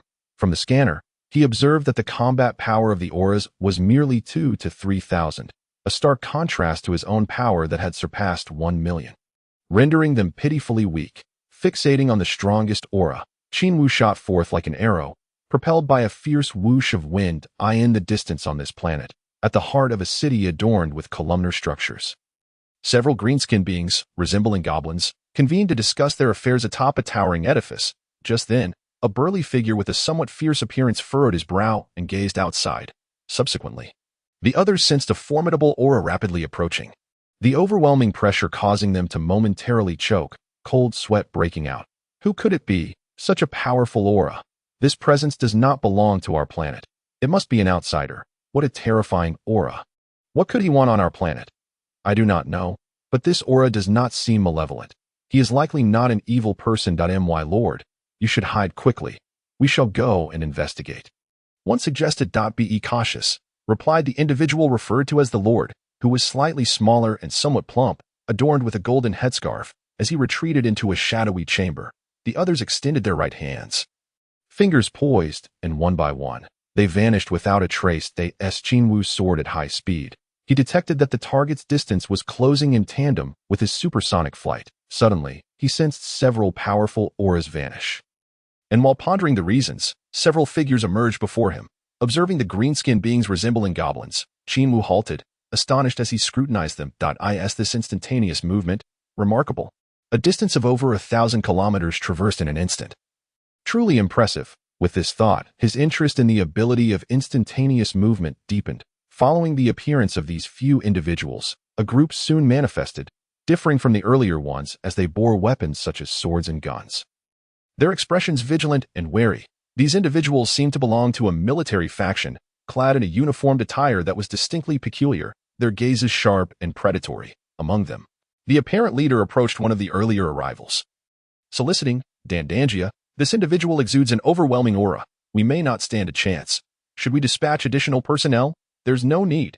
He appears not to be malevolent. We shall ascertain his intentions first. The one referred to as Dandangia was the tallest among the initial arrivals. He flew forward, closing in on Qin Wu, and scrutinized him with an air of intrigue, inquiring, "Outsider, what brings you to this realm?" Instead of responding, Wu tilted his head and asked, "Was your sudden appearance a demonstration of instantaneous movement?"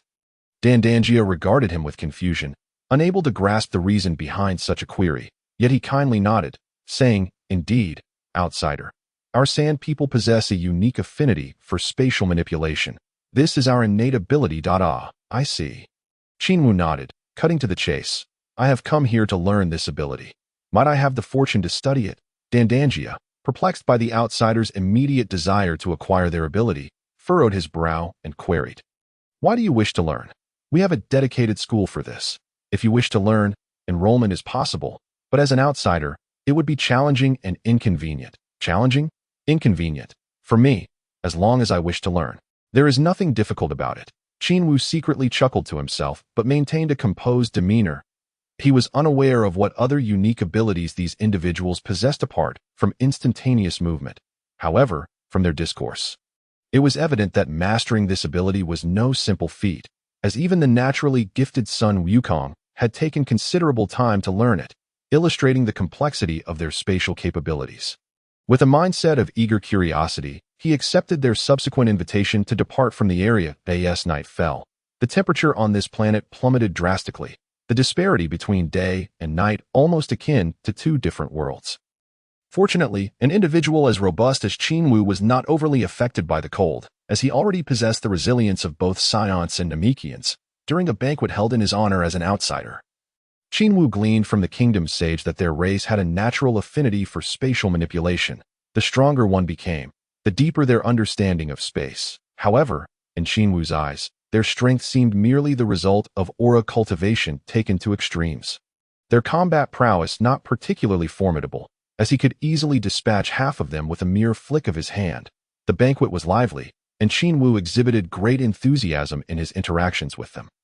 Yet, as the event neared its conclusion, Wu's thievery commenced. He had not come here to squander time learning, but rather to pilfer. With this mindset, he targeted Dandangia first, after a frenzied display of thievery. Dandangia's fondness for him plummeted dramatically, nearly reaching the threshold of hatred. Among the possessions he sought was the very ability he yearned for, instantaneous movement. He then turned his attention to the sage beside him. Executing another series of thefts, by the time the banquet concluded, he had become the least favored guest, promptly expelled from the hall. "Farewell, everyone. I am grateful for your abilities," Qin Wu remarked as he departed aboard his spacecraft. Leaving in a leisurely manner. Chapter 62. Arrival at King Kai's planet. Meeting Sun Wukong 2 days later, on a diminutive planet known as King Kai's, nestled within the North Galaxy. On this verdant little world, Sun Wukong had been training under King Kai for nearly a year, progressing from an initial gravitational force of 30 times to an astounding 80 times, leaving King Kai utterly astonished. "Qin Wu, I must surpass you." While honing his skills, he had mastered the techniques of King Kai's teachings, the Kaioken and the Spirit Bomb, dedicating considerable time to perfecting both. Furthermore, despite training under King Kai, he could not restrain his adventurous spirit, often venturing into the underworld to amuse himself, particularly since King Kai possessed means to access it. He delighted in seeking out intriguing challengers. Yet, regardless of his escapades, he felt substantial growth within himself. Qin Wu, I wonder how strong you are now, but I believe I am not far from catching up to you. Today, as he prepared for another day of training, he noticed King Kai reclining on a bench, leisurely reading a newspaper and listening to music, seemingly far more absorbed in the paper than in observing Wukong's training. Wukong, are you awake? King Kai inquired without turning, his eyes glued to the newspaper, emitting a sound of mild exclamation, as if the news held greater interest than Wukong's training. Yes, indeed. Sun Wukong cheerfully engaged in a series of stretches, limbs moving rapidly as he twisted his abdomen, his entire body producing a series of satisfying cracking sounds. At that moment, King Kai's peculiar pet, the gorilla Babulus, was already occupied in play. After completing his warm-up, Wukong looked at the rotund King Kai with a glimmer of anticipation in his eyes. King Kai, today I wish to train under a gravity of 100 times 100 times. Might that be too burdensome? The king of the realm turned his head in astonishment, staring blankly at him. No, I have already adapted to 80 times. If it does not increase further, I will never catch up to that fellow, Sun Wukong stated with a grave expression. That fellow? The king of the realm had been listening to Sun Wukong mutter about Qin Wu ever since he arrived here to train, seemingly determined to surpass him at all costs. Over the past year, he had witnessed Sun Wukong's progress, which he secretly admired. Aside from his somewhat unstable temperament, he dedicated himself to relentless training day and night. This was something the king of the realm could never manage. As he found the process of cultivation exceedingly dull, he would rather take a good nap than engage in such tedious pursuits. However, he was aware that despite Sun Wukong's arduous efforts, he still lagged significantly behind Wu. From the moment Sun Wukong arrived, the king had been covertly observing Qin Wu, noting his every action. The thrill of narrowly escaping encounters with beings hundreds or thousands of times stronger than himself always left him breathless. Yet, Qin Wu seemed to revel in it, consistently navigating the perilous terrain of these formidable opponents. Moreover, he had even come face to face with those far superior in strength, and though he triumphed, the near-death experiences left the king of the realm trembling. This was far more treacherous than Sun Wukong's more methodical approach, which included occasional visits to the underworld. Sun Wukong, your mindset remains insufficiently stable. Surpassing that fellow is exceedingly difficult, the king silently lamented as he regarded Sun Wukong. Sun Wukong adjusted the gravity to 10 times, matching the gravity of King Kai's planet, resulting in a 100-fold increase. He began, as was customary, by chasing after Babulus until he acclimated to the gravity. However, just as Babulus joyfully prepared to sprint, a figure suddenly appeared before him. Upon seeing the figure, he noticed a smile spreading across the stranger's face as he greeted him. Oh, Sun Wukong. Is that you? Sun Wukong stood there, momentarily taken aback, unable to respond. It's been quite a while. How have you been lately? Qin Wu assessed him, noting that he had grown considerably taller, now approximately 1.40 meters, though still shorter than his own height of over 1.60 meters. After a brief moment, Sun Wukong regained his composure and, filled with curiosity, inquired, You've grown so tall. Could it be that I've become shorter? Without hesitation, he rushed forward to embrace Qin Wu, his heart brimming with joy. This guy has quite the eccentric way of thinking, Qin Wu thought, feeling somewhat speechless as he allowed the embrace, while he curiously glanced at the king of the realm, who was watching them with a bewildered expression. With a stout and plump physique, a light blue complexion, and 2 stalk-like appendages on his head, adorned with small sunglasses and clad in a distinctive black outfit. The king of the realm appeared exactly as he remembered. Greetings, King Kai. Qin Wu approached respectfully, acknowledging the king. You know me? The king, astonished, inquired with curiosity. Ahem, I learned about you from the gods of our earth. Qin Wu replied, feeling a bit awkward. In truth, the gods had never informed him, but he had to say something. Sun Wukong released his hold and stepped back, regarding him seriously for a moment before gravely stating, I sense a powerful strength emanating from you. You've become even stronger. Haha, Sun Wukong. You might as well give up on trying to catch me. My strength exceeds your imagination, Qin Wu declared with a sudden exuberance. The previously calm and serious individual transformed into a figure of unrestrained pride, leaving the king nearly on the verge of collapsing, his eyes wide and his sunglasses nearly falling off. This the guy I've been keeping an eye on all along. Sun Wukong remained unfazed, fixated on Qin Wu, shaking his head in awe. You're incredible. It seems I can't catch up at all. I think so too, haha. Qin Wu chuckled for a moment before stating earnestly, "But you're not bad yourself. You've already become 10 times stronger since arriving here." At that moment, Sun Wukong's combat power had reached 50,000, which was not far from his power before arriving at the Namek star. Chapter 63. The astonishing speed that captivated Wukong and the King of the Realm. However, having entered the room of spirit and time 3 times consecutively had naturally widened the gap between them, especially since Qin Wu had 3 fewer years of training. Nevertheless, compared to the norm, Sun Wukong's cultivation and mindset were evidently improving at an accelerated rate. This was due to Qin Wu having previously unlocked his potential through the super divine water on the Tower of Korin, an experience that nearly cost him his life due to its toxicity. Qin Wu had always been wary of such methods to unlock potential, believing them to be reckless. Had he possessed an unstable mindset, he would have likely met a grim fate. Hence, he would not resort to such means to enhance his strength. Even when he was on Namek, he did not request the Elder to help him unlock his potential.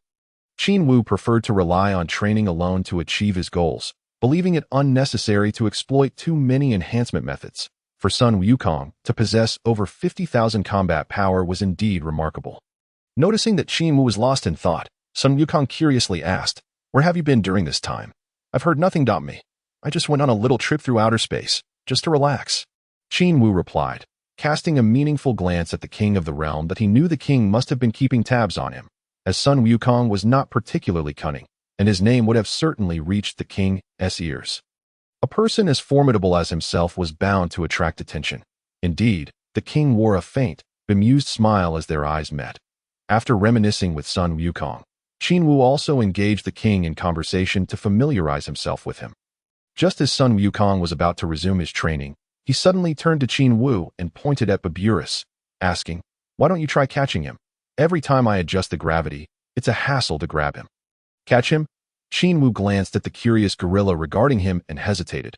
"With my current strength, what challenge would that pose?" His tone implied a certain disdain for such a training method. However, perilous perceived this as a slight and glared at Qin Wu, visibly displeased, raising both hands and waving them in front of him. Sun Wukong was astonished, asking, "Do you find it uninteresting to catch him?" The King of the Realm silently observed Qin Wu, a strange smile forming on his lips. "Wukong, are you seeking unnecessary trouble?" He doesn't find it uninteresting. Rather, he considers it unnecessary, as his strength has already surpassed the gravity of this small planet. But he refrained from stating this outright, merely watching Qin Wu with a faint smile. Seeing the gorilla flaunting its strength, Qin Wu couldn't help but chuckle. "Are you sure you want me to catch you? Are you certain?" Perilous nodded earnestly, baring its teeth in a mock threat, as if to say, "You've angered me. I will run at full speed, and you won't be able to catch me. Just wait and see." "All right, I'll give it a try," Qin Wu said, stretching his limbs and preparing to run. At that moment, Sun Wukong noticed the training outfit Qin Wu wore had changed. It looked quite casual, yet he recognized it immediately. As he wore something similar every day, he curiously asked, "What gravity are you training under now?" 300 times, Qin Wu replied nonchalantly, as if it were nothing of consequence. However, Sun Wukong's eyes widened in disbelief, and even the King of the Realm, who had been watching Qin Wu intently, was taken aback. His sunglasses slipping off and shot point 300 times? "You have actually reached that level?" Sun Wukong asked, astonished. "Yes, indeed." Jiao nodded. As he prepared to teleport to the moment of joy, he entered the room of spirit and time for the second time.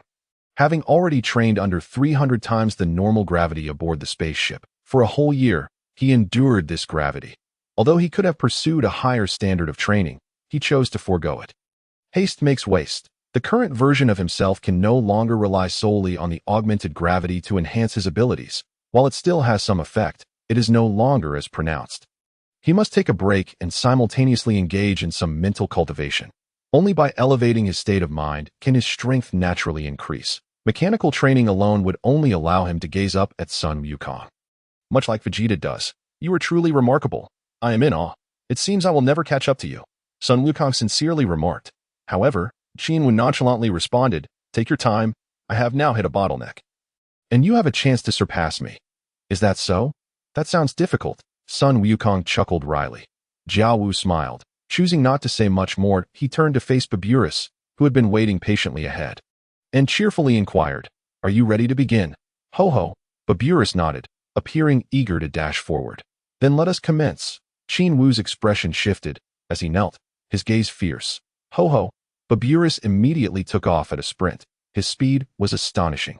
And in the blink of an eye, he had reached the opposite side of King Kai's planet, disappearing from view. The planet was incredibly small, with a diameter of merely 200 meters. Thus, even a slight increase in speed meant one could traverse it in mere minutes. Sun Wukong felt a surge of anticipation, eager to witness Qin Wu's speed under 300 times gravity. 300 times means that on this planet, the gravitational force was 30 times that of Earth. King Kai was equally eager, curious to see just how much Qin Wu would outshine Sun Wukong, but yes, both of them watched with anticipation. Qin Wu leisurely prepared to make his move, wasting several seconds. By this time, Baburis had long vanished from sight. Just when Sun Wukong and King Kai were certain that Qin Wu could not catch up within a single lap, suddenly, Qin Wu, boom, burst forth in the next moment. He appeared before them, cradling Baburis in his arms. Huh! Sun Wukong and King Kai gasped in disbelief, staring at him, then at the great ape he held, rendered speechless by the shock. The gorilla in Qin Wu's embrace looked back at him with wide, innocent eyes, clearly bewildered by the astonishing speed of this human. It was utterly remarkable. After all, it had already sprinted to the other side of the planet, while Qin Wu had just begun, the distance between them several hundred meters apart. Yet he had effortlessly caught up, lifting it up in an instant. Even now, the fur on the gorilla's body was still blowing in the wind. Chapter 64. The journey of mental cultivation back to Earth after showcasing his speed in front of Sun Wukong and King Kai. Qin Wu bid them farewell and flew back to Earth via the Snake Way. The Snake Way was long and winding. In the original story, after being defeated, Sun Wukong took half a year to traverse it before reaching King Kai's planet. However, Qin Wu completed the journey in just half an hour, arriving at the King Yama's palace. His entire flight was supersonic, and the rushing wind created a loud whoosh, startling the yellow clouds on either side, which seemed to flutter as he sped by. Passing by the King Yama's palace, the king stared blankly at him. However, Qin Wu merely turned back for a smile, and then gave the king a casual wave as he departed. Who is this kid? Such incredible energy. King Yama pondered in astonishment as he watched Qin Wu's retreating figure, leaving the King Yama's palace. Qin Wu instantaneously teleported back to Earth, arriving at the Kame House. At this moment, with no one left to train at Kame House, Krillin and Yamcha were engaged in their own training, and Launch had no reason to stay. The Kame House had become rather desolate. With Master Roshi lounging by the seaside, basking in the sun and reading inappropriate books, upon seeing Xiaowu, Master Roshi stared blankly for quite a while before finally recognizing him. You've returned so soon. Xiaowu? Master Roshi gazed at his former disciple in astonishment.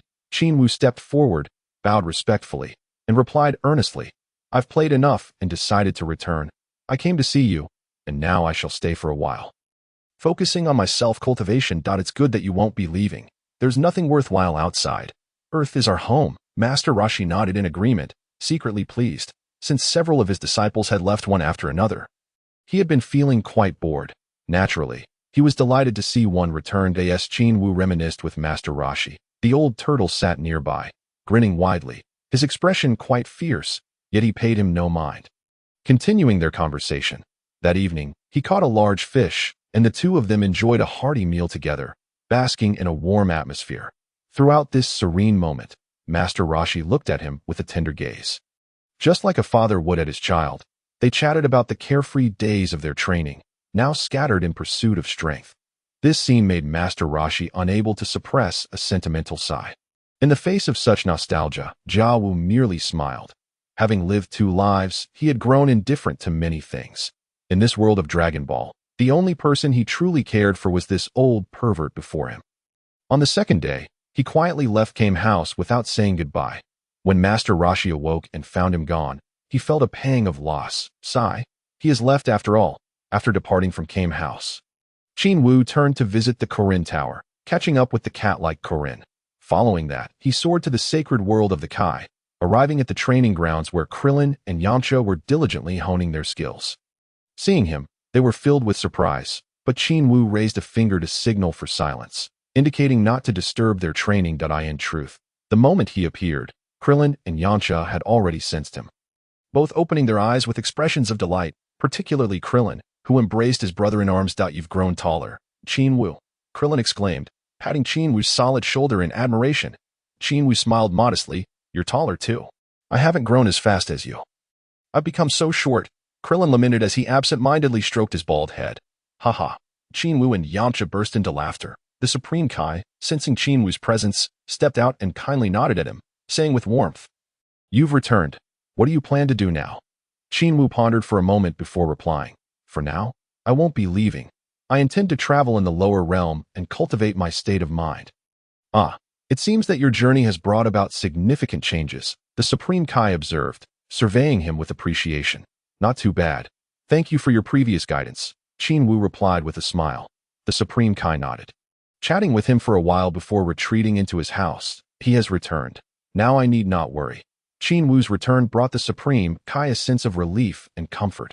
After reminiscing with the folks in the sacred world, Qin Wu chose to return to the wilderness, embarking on his journey of mental cultivation. While it was dubbed a journey of the mind, it was merely a pleasant excursion through nature. Along the way, various beasts became sustenance for him, and countless rivers and lakes bore the marks of his passage. Sometimes, he even climbed mountains like an ordinary person, taking in the sights. Upon reaching the summit, he gazed down at the vast landscape below. His heart filled with clarity and contentment. Approximately half a year later, he returned to the city, entering a large metropolis, though it was not West City today. As soon as he stepped in, clad in simple attire, he radiated a refreshing energy that drew the attention of others. Despite not carrying anything of value, he attracted the attention of some unsavory characters. Robbers are coming, for burly men, brandishing shiny knives, approached him menacingly, demanding money. Qin Wu said nothing. After a gust of wind swept past, the four individuals collapsed in a cacophony, their severed limbs rendering any further description unnecessary, with the fierce sound of a flute resonating in the air. They were inevitably destined to face a dire fate of imprisonment. The myriad expressions of human emotions also serve as a form of mental cultivation. At that moment, a sudden clarity dawned upon Qin Wu. No matter how transcendent he considered himself, he remained merely one among billions of ordinary souls. The cultivation of one's mind need not be confined to mountains, rivers, and lakes. Integrating into society is equally a form of refinement. Upon entering the bustling metropolis, he leisurely roamed for a month. Then, on April 1 SD, ventured to another city. Regardless of his destination, he chose to walk, completely eschewing any form of transportation, resembling an unassuming commoner in every respect. As he re-entered a small town one evening, preparing to find accommodation, he was startled to encounter a familiar face. "Stop the car, or I will shoot," shouted a voice. "Miss Bandit, if you don't stop, you will bear the consequences." The familiar figure was speeding away on an electric motorcycle, two bulging bags slung across her back, her face etched with frost, while several vehicles pursued her from behind, their drivers shouting loudly in alarm. Yet their cries were met with a hail of bullets from her as she glanced back with a wild intensity. Chapter 65. Lan Shi and Bulma. Lan Shi, who referred to herself as Mama, intensified her shooting, nearly leaving the pursuers with no chance of escape. She was fierce, her driving skills exceptional, deftly maneuvering through corners and alleys, drifting and swerving with ease. However, the pursuers were no novices either. Seasoned from countless battles, they relentlessly followed her, refusing to be shaken off. Growing anxious, Lan Shi found herself in a dire predicament as she inadvertently veered into a dead end, gazing at the increasingly imminent closure ahead. With the cacophony of shouting pursuers behind her, she felt a moment of panic. As the pursuers drew nearer, she began to slow down, realizing she was about to be trapped. Suddenly, a peculiar lightness enveloped her, and she found herself inexplicably lifted into the air. Upon recognizing the hand gripping her, her anger flared. "Who dares take advantage of me?" But as she looked up, an indescribable joy filled her heart. It was Qin Wu, the long-lost friend who had come to her rescue. He swiftly embraced her and ascended, effortlessly soaring out of the alley, leaving behind the bewildered pursuers, having safely placed Lan Shi on a high-rise balcony. Qin Wu gazed at her with a gentle smile. "When did you return?" Lan Shi, having regained her composure, immediately inquired. "I've been back for quite some time. Just exploring," Qin Wu replied with a grin. At 16. His youthful face had fully matured, transforming into a strikingly handsome visage that seemed impervious to the sun's rays. evoking a sense of envy among many women. His height had surged during his travels, now reaching 1.8 meters, with further growth anticipated in every sense. He had become a charming young man. Lan Shi scrutinized him from head to toe, sensing that this individual before her was not only more handsome, but also exuded a newfound maturity. There was an ineffable tranquility about him, as if he were the eye of a storm, undisturbed by the chaos of the world. You've changed remarkably, not just in appearance, but in maturity, Lan Shi praised sincerely. Thank you, and you too have grown increasingly alluring, Qin Wu responded, his gaze warm and affectionate. Hey, you rascal, just a little compliment, and you're glowing. Lan Shi shot him a playful glare before asking. Where are you headed next? Wherever the wind takes me, Qin Wu mused, smiling. East or west, I shall wander where I may. Oh, I see. Lan Shi thought it a pity that she had finally encountered a familiar face only for him to leave again. Qin Wu, curious, asked, why don't you stay with the turtle hermit any longer? Mention of the turtle hermit ignited Lan Shi's ire. You all left, rendering it quite dull. Besides, that old man is a lecher. I had no desire to linger. Qin Wu nodded in agreement, then inquired with a smile, what do you plan to do next? Will you continue this way? He gestured towards the two bulging bags she carried. With this little money, I intend to enjoy myself for a while. Life has become rather tedious. I crave excitement, Lan Shi declared with fervor. Well then, I shall take my leave. Enjoy yourself. Qin Wu turned to depart, but paused. A thought crossing his mind. Before your next escapade, be sure to plan your escape route and familiarize yourself with the surroundings. Avoid dead ends next time. Lan Shi felt her cheeks flush with embarrassment, rendered momentarily speechless. Then, I suppose this is goodbye. Until we meet again. Qin Wu soared into the sky, not looking back. How infuriating. We barely had a chance to chat before he left. Lan Shi fumed, yet found herself powerless to chase after him. She lacked the ability to fly. Nonetheless, she admired his nonchalant demeanor, as if he bore no weight of the world upon his shoulders. Watching his retreating figure vanish, she secretly commended him. What if he plans to participate in the upcoming World Martial Arts Tournament? Her anticipation grew. Lan Shi was eager to witness Qin Wu's prowess in the tournament, envisioning him as striking, cool, and captivating all at once. Having departed the bustling metropolis, Qin Wu gazed at the serene and tranquil city. A sea of lights twinkling in the night that he smiled softly. Continuing his journey of self-cultivation, leaving the great city behind, he once again found himself on foot, observing the rapid flow of traffic around him. His mind remained clear. Even when vehicles sped past, nearly colliding with him, he remained unfazed, proceeding with calm determination. 2 days later, he arrived in the West capital, the most commercialized city in the Dragon Ball world. Teeming with an array of eccentric characters who appeared joyful and content, bustling along the streets filled with vibrant hope and vitality. Upon his second visit, Qin Wu's mindset had transformed dramatically. Previously, he had marveled at the city's grandeur, opulence, and clamor, while sarcastically lamenting its fragility in the face of absolute power. This time, however, everything felt natural and inevitable. He gazed upon it with a sense of acceptance. This is hope. I shall never allow anyone to extinguish it. He vowed silently. Not even this earth shall suffer a shred of destruction in the blink of an eye. He stood before Bulma's doorstep, contemplating whether to knock on the door. Ultimately, he decided against it, wishing not to intrude upon her peaceful life. Just then, Bulma, with her chic short hair, opened the door. Upon recognizing the tall young man before her, her excitement surged, prompting her to envelop him in a warm embrace. Qin Wu, you've actually returned. Wasn't it just a brief time away? Qin Wu smiled and gently extricated himself from her grasp, replying nonchalantly, not too long, but not exactly brief either. I've been back on Earth for nearly a year. In encountering so many people, only Bulma, with her carefree nature, seemed to perceive his absence as fleeting. Clearly, she had kept herself busy. Bulma warmly invited him inside, her plans to venture out instantly forgotten, but yes, they settled in the courtyard.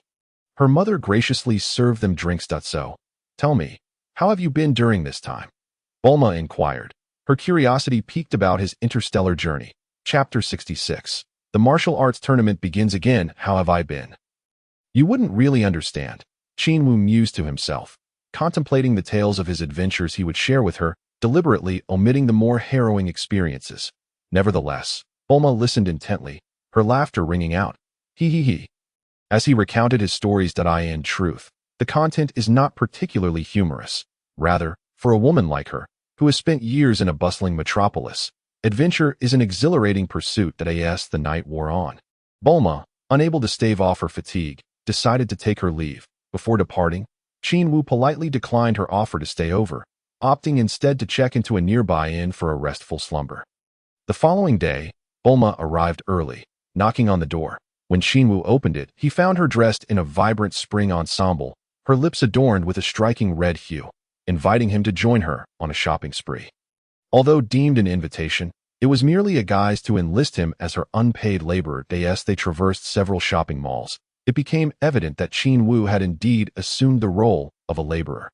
As Bulma entrusted him with all her purchases, in moments of good spirits, she even treated him to a few items, creating an impression akin to that of a wealthy patron indulging a young companion. Meanwhile, Qin Wu followed behind. Utterly speechless, he harbored a profound aversion to shopping, and in a fit of exasperation, he summoned a vehicle solely to carry her purchases, trailing her relentlessly. After a day of shopping, Qin Wu himself acquired a fair number of items, indulging in a taste of the ordinary life he had long since been deprived of.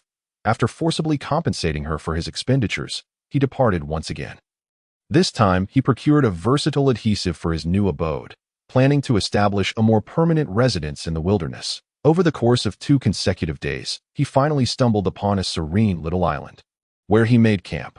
Once settled, he was astonished to discover, upon consulting his map, that this island was not far from the turtle hermit's abode. This arrangement suited him well, as it afforded him the opportunity to occasionally visit the old man.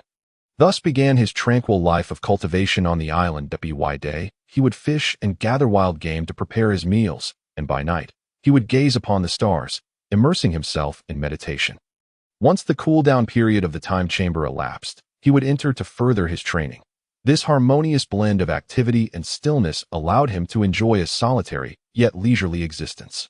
His physical body had become remarkably resilient, akin to an impenetrable fortress, with his internal organs receiving the nurturing warmth of qi daily, each day strengthening him further. Simultaneously, his consciousness had expanded immensely.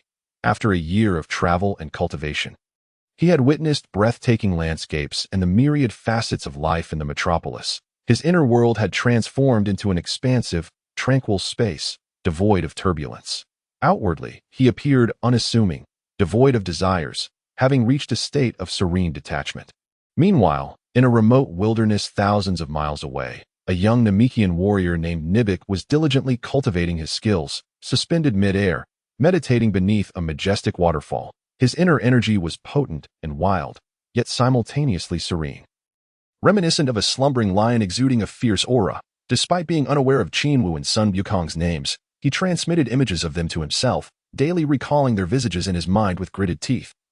Determined to train relentlessly for revenge. Just wait. I shall avenge my father and slay you both. His mindset differed from that of his father, the malevolent old Bick, who radiated an aura of evil intent, fixated on conquering Earth and instilling nightmares upon the world. However, he had inherited some of his father's obsession.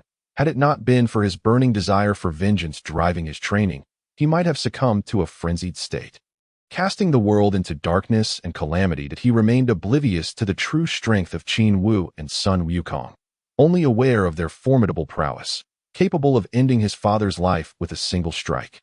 So swift that old Bick had no time to react. Such power both terrified him and fueled his motivation. Daily, he dwelled in this boundless quest for retribution, particularly fixated on Qin Wu, for reasons unknown to him. His hatred for Qin Wu was the most intense. Whenever Qin Wu's image flickered in his mind, he wished nothing more than to tear it apart. As for Sun Wukong, he held no particular animosity. To him, vanquishing the so-called martial artist was merely a side quest, an essential step toward his grand return as the Dark Overlord of Earth, ushering in a new era of darkness. Simultaneously, on King Kai's planet, Sun Wukong had calibrated his heavy training gear to an astonishing 15010, engaging in a rigorous regimen that left King Kai astounded. Each day, his training was accompanied by the sounds of his grunts and punches, a clear indication of his dedication. Throughout the year, he had even forsaken the temptation of visiting the underworld, focusing solely on his training. The changes in Qin Wu had placed an immense amount of pressure on him, compelling him to dedicate himself to surpassing his rival in the temple. Krillin and Yamcha were training harder than ever before, striving to outdo their previous efforts before Qin Wu's return to Earth. They engaged in sparring bouts during the day. Whenever they sustained injuries or fatigue, they relied on the gods for recovery and meditation, training almost incessantly. The gods, observing from the sidelines, nodded in approval, recognizing that only through pressure could one grow. Unbeknownst to them, 6 months had slipped by in the blink of an eye. During this time, martial artists across Earth had been diligently honing their skills, preparing for the imminent World Martial Arts Tournament. Eager to make their mark, they trained with fervor, fueled by anger, each one setting their sights on dethroning the reigning champion. Qin Wu. As the tournament approached, a collective sigh of relief escaped them as they exited their training grounds. All eyes now fixed on Qin Wu. This year's tournament was set to take place in the bustling metropolis of East Capital, a city that stood in stark contrast to its counterpart. West Capital, renowned as the jewel of the world. From the moment registration began, the vicinity of the tournament venue buzzed with activity, teeming with people. Receiving word of the event, Master Roshi, accompanied by Oolong and the Old Turtle, had already arrived, his mind far removed from thoughts of combat.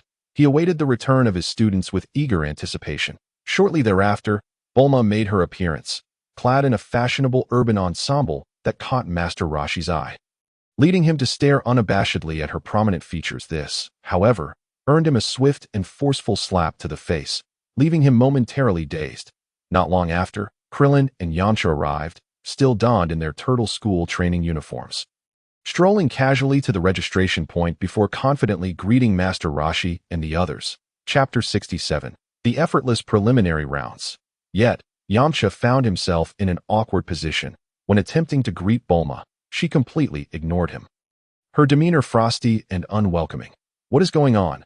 Why is Bulma acting this way? Despite having grown accustomed to Bulma's occasional antics, this time her indifference left Yamcha bewildered, opting to disregard the matter. He continued to catch up with Krillin and Master Roshi. 3 years had passed, and everyone had undergone significant changes, maturing in the process. Of course, Krillin's height remained a sore point for him, causing both sadness and resignation. As the group enjoyed their conversation, Sun Wukong suddenly dashed over, greeting everyone with enthusiasm, clearly overjoyed to reunite after 3 long years. After exchanging warm embraces with each person, he furrowed his brow and asked Master Roshi, "Where's Qin Wu? Has he not arrived yet? Is he participating too?" Master Roshi was momentarily taken aback, but quickly shook his head, indicating that Qin Wu had yet to show up. That guy really coming? Then I have no hopes of even placing second. Krillin lamented upon hearing that Qin Wu might also attend. He had hoped that if he encountered Sun Wukong, even if he were to lose, he could at least secure second place. However, the thought of Qin Wu's presence extinguished his aspirations. Yamcha, however, was incensed. He glared at Krillin and retorted, "Do you really think you can defeat me? Go ahead and give it a try." Krillin, invigorated by the challenge, was eager to prove himself. After all, he and Yamcha had engaged in countless practice sessions at the temple, with neither side emerging as the clear victor. Yet, practice was one thing. An actual battle was another entirely, and the outcome remained uncertain as all participants completed their registrations and prepared to enter the venue. Qin Wu finally made his entrance. He was dressed in his usual casual attire, approaching with a relaxed demeanor, seemingly unfazed by the unfolding events, which only served to heighten everyone's anxiety. However, as he strolled leisurely, his pace was astonishingly swift, almost as if time itself had accelerated, bringing him to their side in an instant. The aura emanating from Qin Wu left everyone with an indescribable sensation, as if he were both present and absent, an elusive presence. Was this the state of effortless being, devoid of self and desire? After observing, Sun Wukong fell into a moment of contemplation. While honing one's strength may come easily, elevating one's mental state proves to be a formidable challenge. He was taken aback to discover that his opponent had reached such an impressive level of cultivation, leaving him astonished. This individual has outpaced me once again. How infuriating. No matter how diligently I train, I cannot seem to catch up. Sun Wukong felt a sense of isolation after exchanging pleasantries with the group.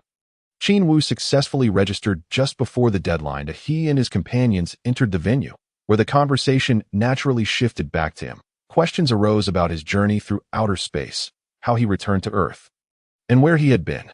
In short, the transformation Qin Wu had undergone was nothing short of remarkable. As they entered the preliminary competition area, they parted ways with Master Rashi, Bulma, and Oolong at that moment.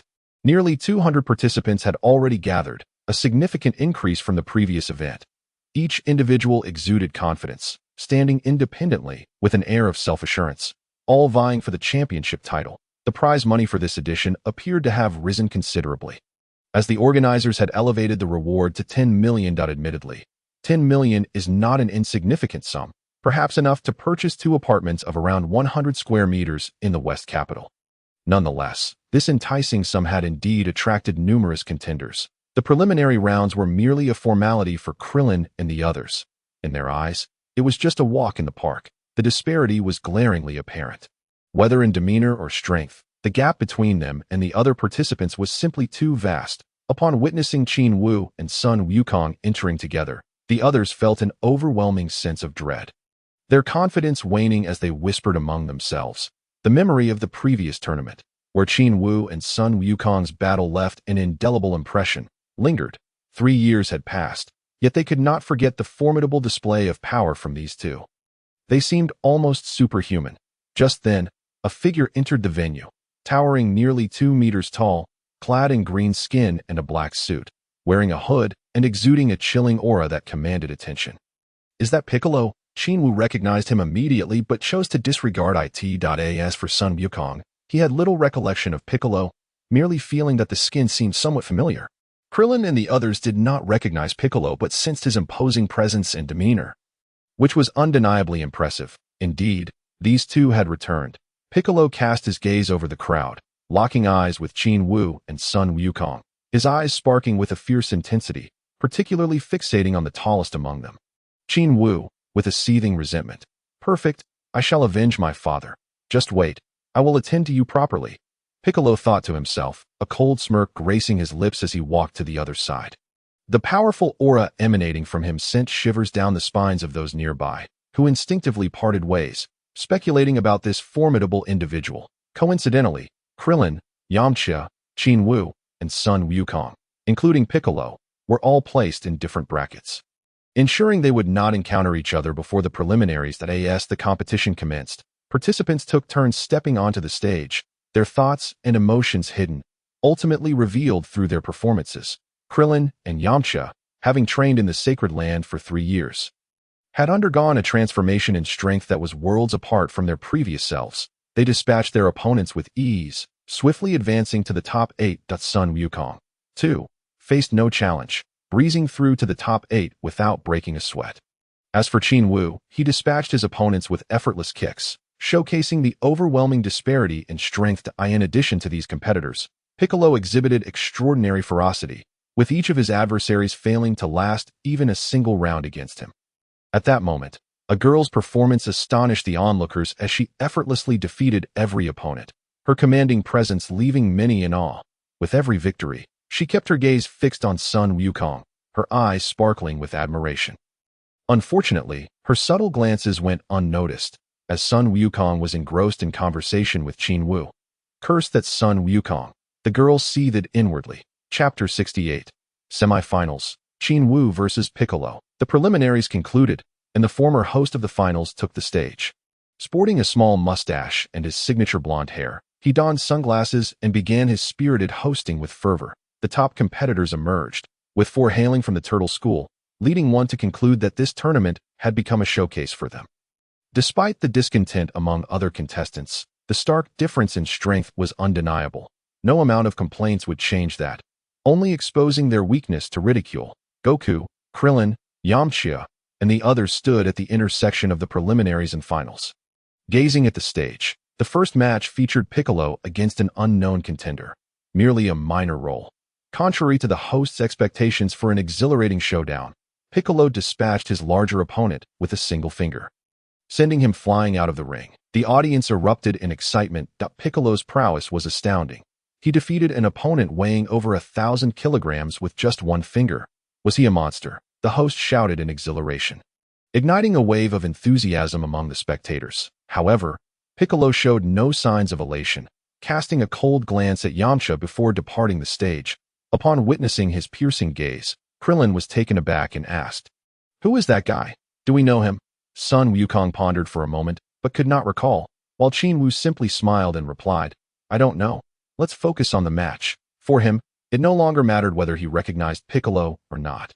With a battle power of just 500, he was no match for either himself or Sun Wukong, let alone Krillin and Yamcha. Even the weakest among them, Yamcha, boasted a power level nearing 600. While Krillin had silently reached 650, it seemed that his butterfly wings had indeed been flapping joyfully. The second match featured Sun Wukong against the girl who had previously impressed in the preliminaries. As they began, an inexplicable exchange ensued, leaving Krillin and Yamcha bewildered, completely unaware of the context.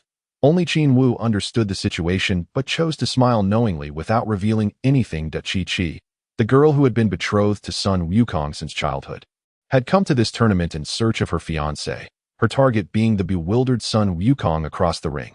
"You promise me, and I'll tell you who I am," Chi-Chi declared before the match commenced.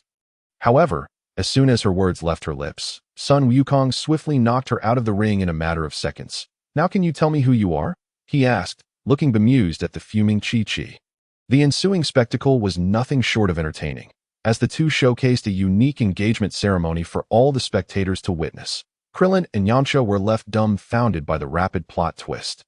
Momentarily forgetting to follow the script that as Sun Wukong and Chi-Chi joyfully exited the stage together, Qin Wu stepped in, facing off against his opponent, the mechanical Tao Bai Bai. Upon seeing that his opponent was the young Qin Wu, Tao Bai Bai immediately launched into mockery, coldly taunting, "Kid, you can still surrender now. Don't wait until I beat you to a pulp and you're crying for your mommy." Qin Wu remained silent, standing quietly with his gaze towards the sky, as if to say, "Go ahead, keep boasting. After you're done, I'll make my move." But this expression only aggravated his opponent further, causing Tao Bai Bai to fume. "You read dead meat." Ever since encountering Sun Wukong, Tao Bai Bai's misfortunes had begun. He had been battered and nearly lost his life. After barely escaping with his life, he was now in a state of limbo. Thus, he had been harboring pent-up anger for years, waiting for the chance to take revenge on Sun Wukong. However, instead of facing Sun Wukong, he found himself humiliated by this unfamiliar young man, igniting his fury. Just then, the referee sounded the gong, signaling the start of the match. "You little brat," Tao Bai Bai attempted to unleash another taunt, but Qin Wu suddenly sprang into action, his figure flashing past as he elegantly sent Tao Bai Bai flying, disappearing like a shooting star from everyone's sight. With a disdainful snort, Qin Wu dismissed the fool entirely, glancing at the host with a smile and inquiring, "Did I win?" The host wished to ascertain whether Tao Bai Bai was indeed deceased. Should that be the case, no matter how formidable Qin Wu's prowess, he would inevitably face elimination. However, upon observing that Tao Bai Bai had ascended to a location far beyond his sight, he promptly abandoned this notion. Qin Wu emerged victorious, advancing into the top 4. This announcement sent a wave of excitement through the crowd, as Qin Wu had left an indelible impression on the audience that in the previous tournament. He had been the ultimate dark horse, triumphing against the champion Sun Wukong and claiming victory. Now, witnessing his growth in both age and stature, the spectators recognized him instantly and erupted in cheers for Qin Wu. Without uttering a word, Qin Wu returned to his team, noting Chi-Chi nestled beside Sun Wukong, and he couldn't help but chuckle. "You two should hurry and get your marriage certificate. Don't waste time watching this." Before Sun Wukong could respond, Chi-Chi glared at him and retorted, "Humph, it's none of your business." Qin Wu chose silence, turning his gaze back to the stage. The next match featured Klin against Yamcha, both of whom were somewhat disheartened to find themselves facing each other in the quarterfinals. Even before the match commenced, their expressions were grim as they lamented their fates while exchanging harsh words. Each determined to deliver devastating blows as the competition began. The tournament finally showcased its first thrilling confrontation. With their strengths evenly matched, the two fighters exchanged blows with great enthusiasm, battling from the ground to the skies and back again. Each strike executed with precision and ferocity, leaving the audience in awe. Meanwhile, outside the ring, Piccolo's previously confident demeanor had turned rigid with astonishment. He was struck by the realization that after 3 arduous years of training, he was unable to match the prowess of the two combatants before him. a profound sense of despair washing over him. Who were these two? Why were they so powerful, without any prior knowledge? He was utterly taken aback. The clash between Qin and Yamcha was intense, their speed and agility leaving the host and spectators struggling to keep up. Gasps of astonishment erupted from the crowd at every exchange. Yet, as with all great contests, this one too reached its conclusion. Qin, demonstrating unwavering determination and slightly superior skill, emerged victorious. Next came the first match of the semifinals, where Qin Wu faced Piccolo. Even before the contest began, cheers erupted from the crowd, rallying behind Qin Wu. The atmosphere was electric, while the two fighters in the ring remained composed.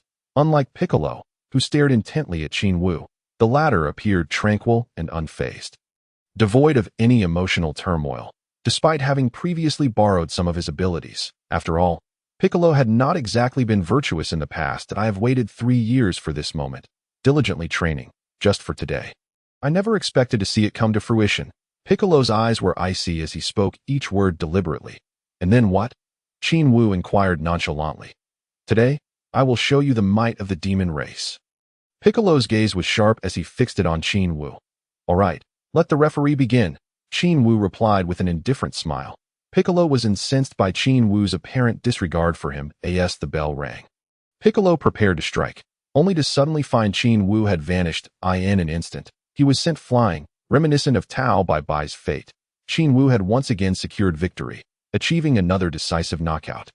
Incredible! Qin Wu has returned after 3 years, stronger than ever, and his strikes are merciless. The host exclaimed excitedly. He offers his opponents no chance to counter, landing one blow after another. None can withstand his onslaught. Not even for a moment. Poor Piccolo, who boasted before the match, found himself dispatched before he could even react. The audience, already in high spirits, erupted into a frenzy, their cheers echoing as if they were witnessing a hero vanquishing lesser foes. Meanwhile, Piccolo, having followed in Tao Bai Bai's footsteps, was utterly disregarded. After the match, Qin and Yamcha eagerly embraced Qin Wu, showering him with congratulations. Sun Wukong gazed at Qin Wu with genuine admiration, saying, "You are truly formidable. I can see that no one can stop you from claiming the championship now."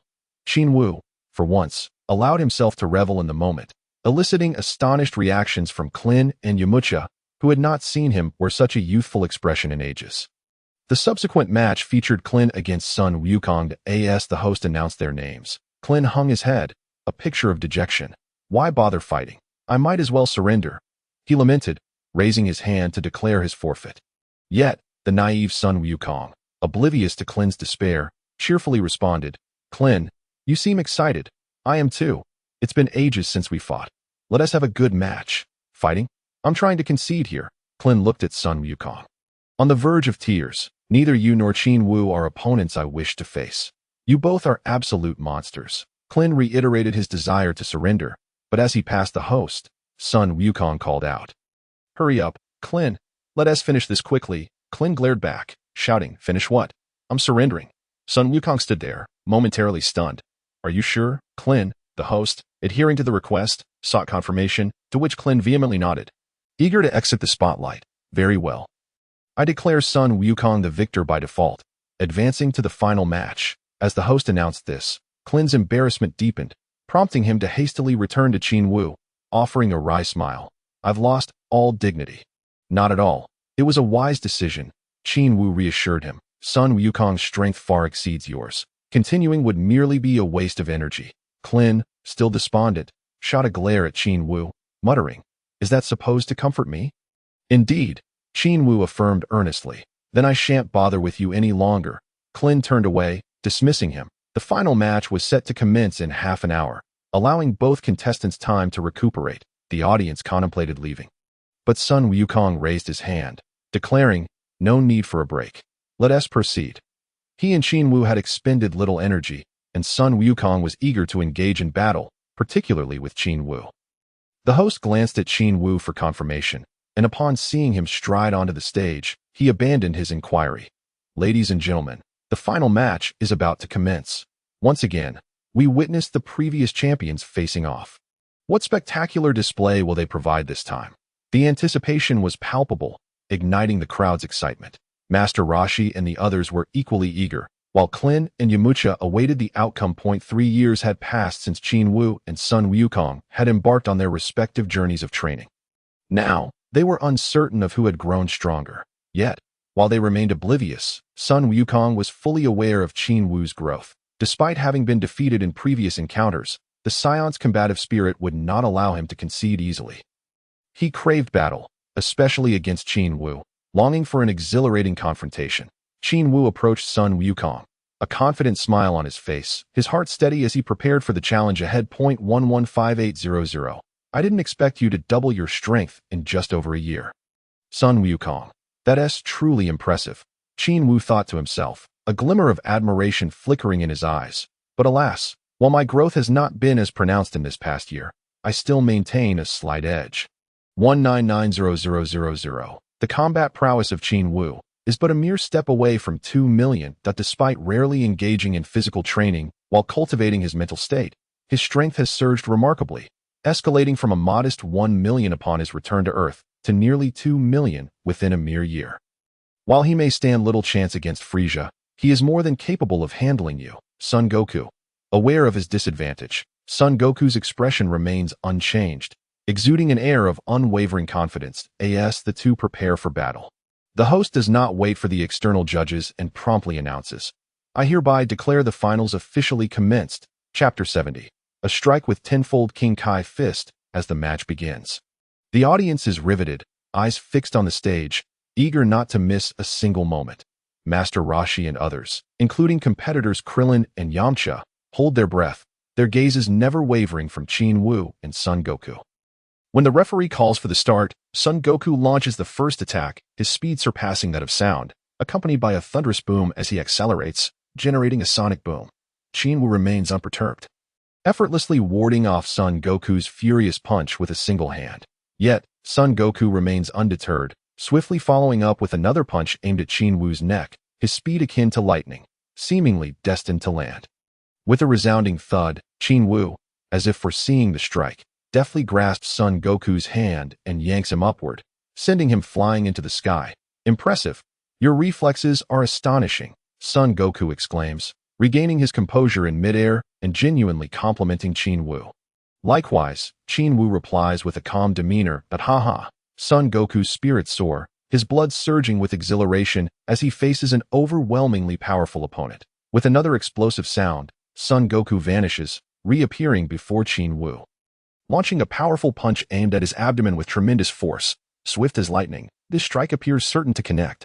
However, the next moment, he finds himself astounded as Qin Wu raises a hand, producing a crisp sound as he deflects the punch. Then steps forward, conjuring an illusory image, and with a sudden shoulder movement, perfectly counters Son Goku, sending him hurtling back into the sky. Remarkable, Son Goku, soaring through the air, can't help but admire Qin Wu's prowess. With newfound determination, he dives back down, and when he is merely 10 meters away from Qin Wu, he gathers energy into his palms, forming an intensely radiant white sphere. Kamehameha, he bellows, unleashing his attack. Simultaneously, he vanishes once more, reappearing behind Qin Wu and delivering a rapid punch. Within the span of a single second, Son Goku not only releases a shockwave but also maneuvers behind Qin Wu to execute a flanking assault. As both the shockwave and his punch converge upon Qin Wu, the latter merely smiles confidently, nonchalantly flicking his right hand above his head, astonishingly deflecting Son Goku's shockwave. Moreover, his right hand continues its motion, drawing an arc in the air to effortlessly negate Son Goku's attack. That hurts. Does this guy have eyes on the back of his head? Son Goku thinks, feeling the sting from Qin Wu's seemingly casual counterattack, which disrupts his offensive momentum and leaves him astonished. Has he truly grown this powerful? Son Goku muses, a bittersweet smile forming. Undeterred, he charges forward once more, launching a relentless barrage. Each punch strikes like a tempest, and his kicks possess overwhelming force, swift as a flash. Yet, Qin Wu's expression remains composed, his demeanor unfazed as he single-handedly blocks all of Son Goku's assaults, never once employing his other hand. Incredible. He is truly formidable. If anyone still fails to grasp the disparity between Son Goku's strength and Qin Wu's, they are indeed foolish. One side is a whirlwind of frenzied assaults, while the other remains a serene bastion of defense. Utterly unflustered, this is no longer a battle of equals. Yikes! Son Goku's speed escalates, and his attacks grow fiercer, but after several minutes, Qin Wu remains not only unscathed but also unyielding, his expression tranquil. With one final ferocious strike thwarted, Son Goku leaps into the air, wiping the sweat from his brow and chuckling, "You're driving me insane." Qin Wu merely responds with a smile, realizing that he cannot possibly defeat Qin Wu in this manner. Son Goku contemplates the necessity of employing a certain technique. As he adjusts the gravity of his training attire to zero, he gazes at Qin Wu with a serious expression, saying, "Qin Wu, you should be careful." "Careful of what? Are you about to use the King Kai fist?" Qin Wu inquires, his interest piqued. Indeed, as Son Goku adjusts the gravity, he begins to gather energy in midair, audibly straining as he does so. He truly is using the King Kai fist. Qin Wu's expression shifts to one of gravity, fixating intently on Son Goku. The King Kai fist is a powerful technique capable of instantly doubling one's battle power. However, it comes at a significant cost, placing an immense burden on the body and doubling the energy expenditure. The greater the increase in power, the more taxing it is on the body. Qin Wu has always believed that Son Goku would reserve this technique for formidable foes. Yet here he is, witnessing it firsthand as Son Goku continues to roar. His energy soars to unprecedented heights. Initially, the audience is bewildered by his display, but as time progresses, the entire venue begins to tremble. Akin to an earthquake, with debris and dust swirling as if drawn into the air, Qin Wu contemplates launching an attack, recognizing that Son Goku's energy accumulation is taking considerable time, presenting a clear opening for an offensive. Yet, given their camaraderie, he hesitates to act harshly. After a minute of devastation wrought upon the surroundings, Son Goku finally unleashes the tenfold King Kai fist. Yes, amid the tremors, he has activated a tenfold increase. A threshold he believes he can attain to. "I don't need it to be this high. I can't possibly defeat this guy." In pursuit of an exhilarating battle, Son Goku is resolute. Upon activating the King Kai fist, Qin Wu's battle power astonishingly reveals itself to be an impressive 1.2 million. Damn it. Truly the infamous cheat. The power surge is simply staggering. With this thought, he ascends into the sky, casting a cold gaze at Son Goku. The clash of two combatants, each exceeding 1,000,000 in strength, promises to astound the audience below, even Krillin and Yamcha struggling to withstand the intensity. Son Goku's eyes lock onto Qin Wu, electric with determination. Despite the tenfold boost from the King Kai fist, he begins to feel discomfort in his muscles, the energy within him depleting rapidly. He must conclude this battle swiftly. With that thought, he darts toward Qin Wu.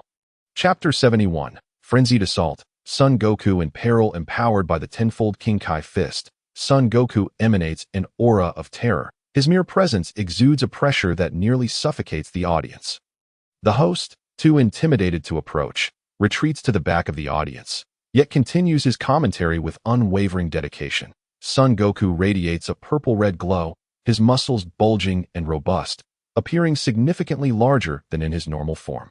In the blink of an eye, he closes the distance of over 100 meters, his aura fierce and menacing. With no further ado, he unleashes a punch, striking Qin Wu squarely in the abdomen, sending him hurtling through the air for countless meters. Qin Wu, caught off guard by the force of Son Goku's blow, realizes that not only has his strength increased tenfold, but his speed has also accelerated significantly. However, before he could stabilize his stance, Sun Wukong arrived in an instant, delivering a powerful punch that struck with astonishing speed. This blow landed squarely on Qin Wu's chest, leaving him dizzy and plummeting towards the ground. This young man is truly formidable. Within Qin Wu's body, his vital energy surged violently, nearly forcing him to spit blood, had it not been for the significant advantage of his foundational strength over Sun Wukong. He might have met his end. "This is intolerable that I cannot afford to lose." Just as he was about to crash to the earth, Jiao Wu executed a swift maneuver, soaring into the air like a swallow in flight. Having landed 2 successful hits, Sun Wukong ceased his pursuit, standing tall in the sky, focused and resolute. "Is this the King Kai fist? Quite impressive," Jiao Wu exclaimed as he approached his opponent. "Sun Wukong, you must be cautious. I am about to unleash my full power." "Is that so? You should have used your full strength sooner. Otherwise, this isn't enjoyable." From his initial attacks, Sun Wukong could tell that his opponent was struggling to keep pace, indicating that Jiao Wu was merely toying with him. He likely hadn't set his training gear to zero gravity. Employing the full might of his tenfold King Kai fist, Sun Wukong unleashed his utmost strength. While Jia Wu continued to play around, which left him feeling quite frustrated as anticipated, Qin Wu swiftly adjusted the gravity settings within his training gear to zeroed it now. Allow me to demonstrate my current strength, he declared with a booming voice, as if his body had suddenly erupted. With a resounding roar, he created a shockwave that rippled through the air, causing his energy to swell dramatically, having refined his mental state. He no longer required the lengthy buildup of energy that Sun Wukong needed. In under a second, he catapulted his combat power to its zenith. With the completion of his energy buildup, the surrounding air erupted with the sound of wind tearing. As a violent torrent of energy surged outward from him. At that moment, the atmosphere within a radius of several dozen miles trembled. The ground quaked as if a colossal earthquake had struck, presenting a terrifying spectacle. Simultaneously, the ferocity of his energy caused the ground beneath him to upheave, launching stones into the sky, and in that instant, a massive pit had formed below him that he stood as a deity of destruction. Emanating a formidable aura, his malevolence palpable. Had he not previously been cautious and unleashed his energy above the stage, the spectators surrounding him might not have survived. His gaze was as sharp as a sword, piercing through to Sun Wukong, who felt a chill run down his spine. This individual possesses an extraordinary aura. My tenfold King Kai fist pales in comparison to his. What kind of grueling training has he undergone? It is utterly terrifying. Is this about to cause an earthquake? Is Qin Wu going to wreak havoc again? If this continues, the tournament may witness another bloody spectacle. Nonetheless, it is undeniably astonishing. Qin Wu has suddenly unleashed his power, enveloped in a potent and violent white aura, rendering it impossible for me to approach within 100 meters. Were it not for my efforts to keep my eyes open, I would have been unable to comment on the unfolding scene. At some point, the host had already ascended into the sky, maintaining a distance of 100 meters from Qin Wu and Sun Wukong. The contrasting colors of their auras, one white and one purplish-red, were so overwhelmingly powerful that the air around them felt almost tangible. Preventing him from getting closer, Qin Wu completed his energy buildup in an instant. A cold smirk appeared at the corner of his mouth, and without warning, his figure vanished. Here he comes. Sun Wukong felt a chill run through him.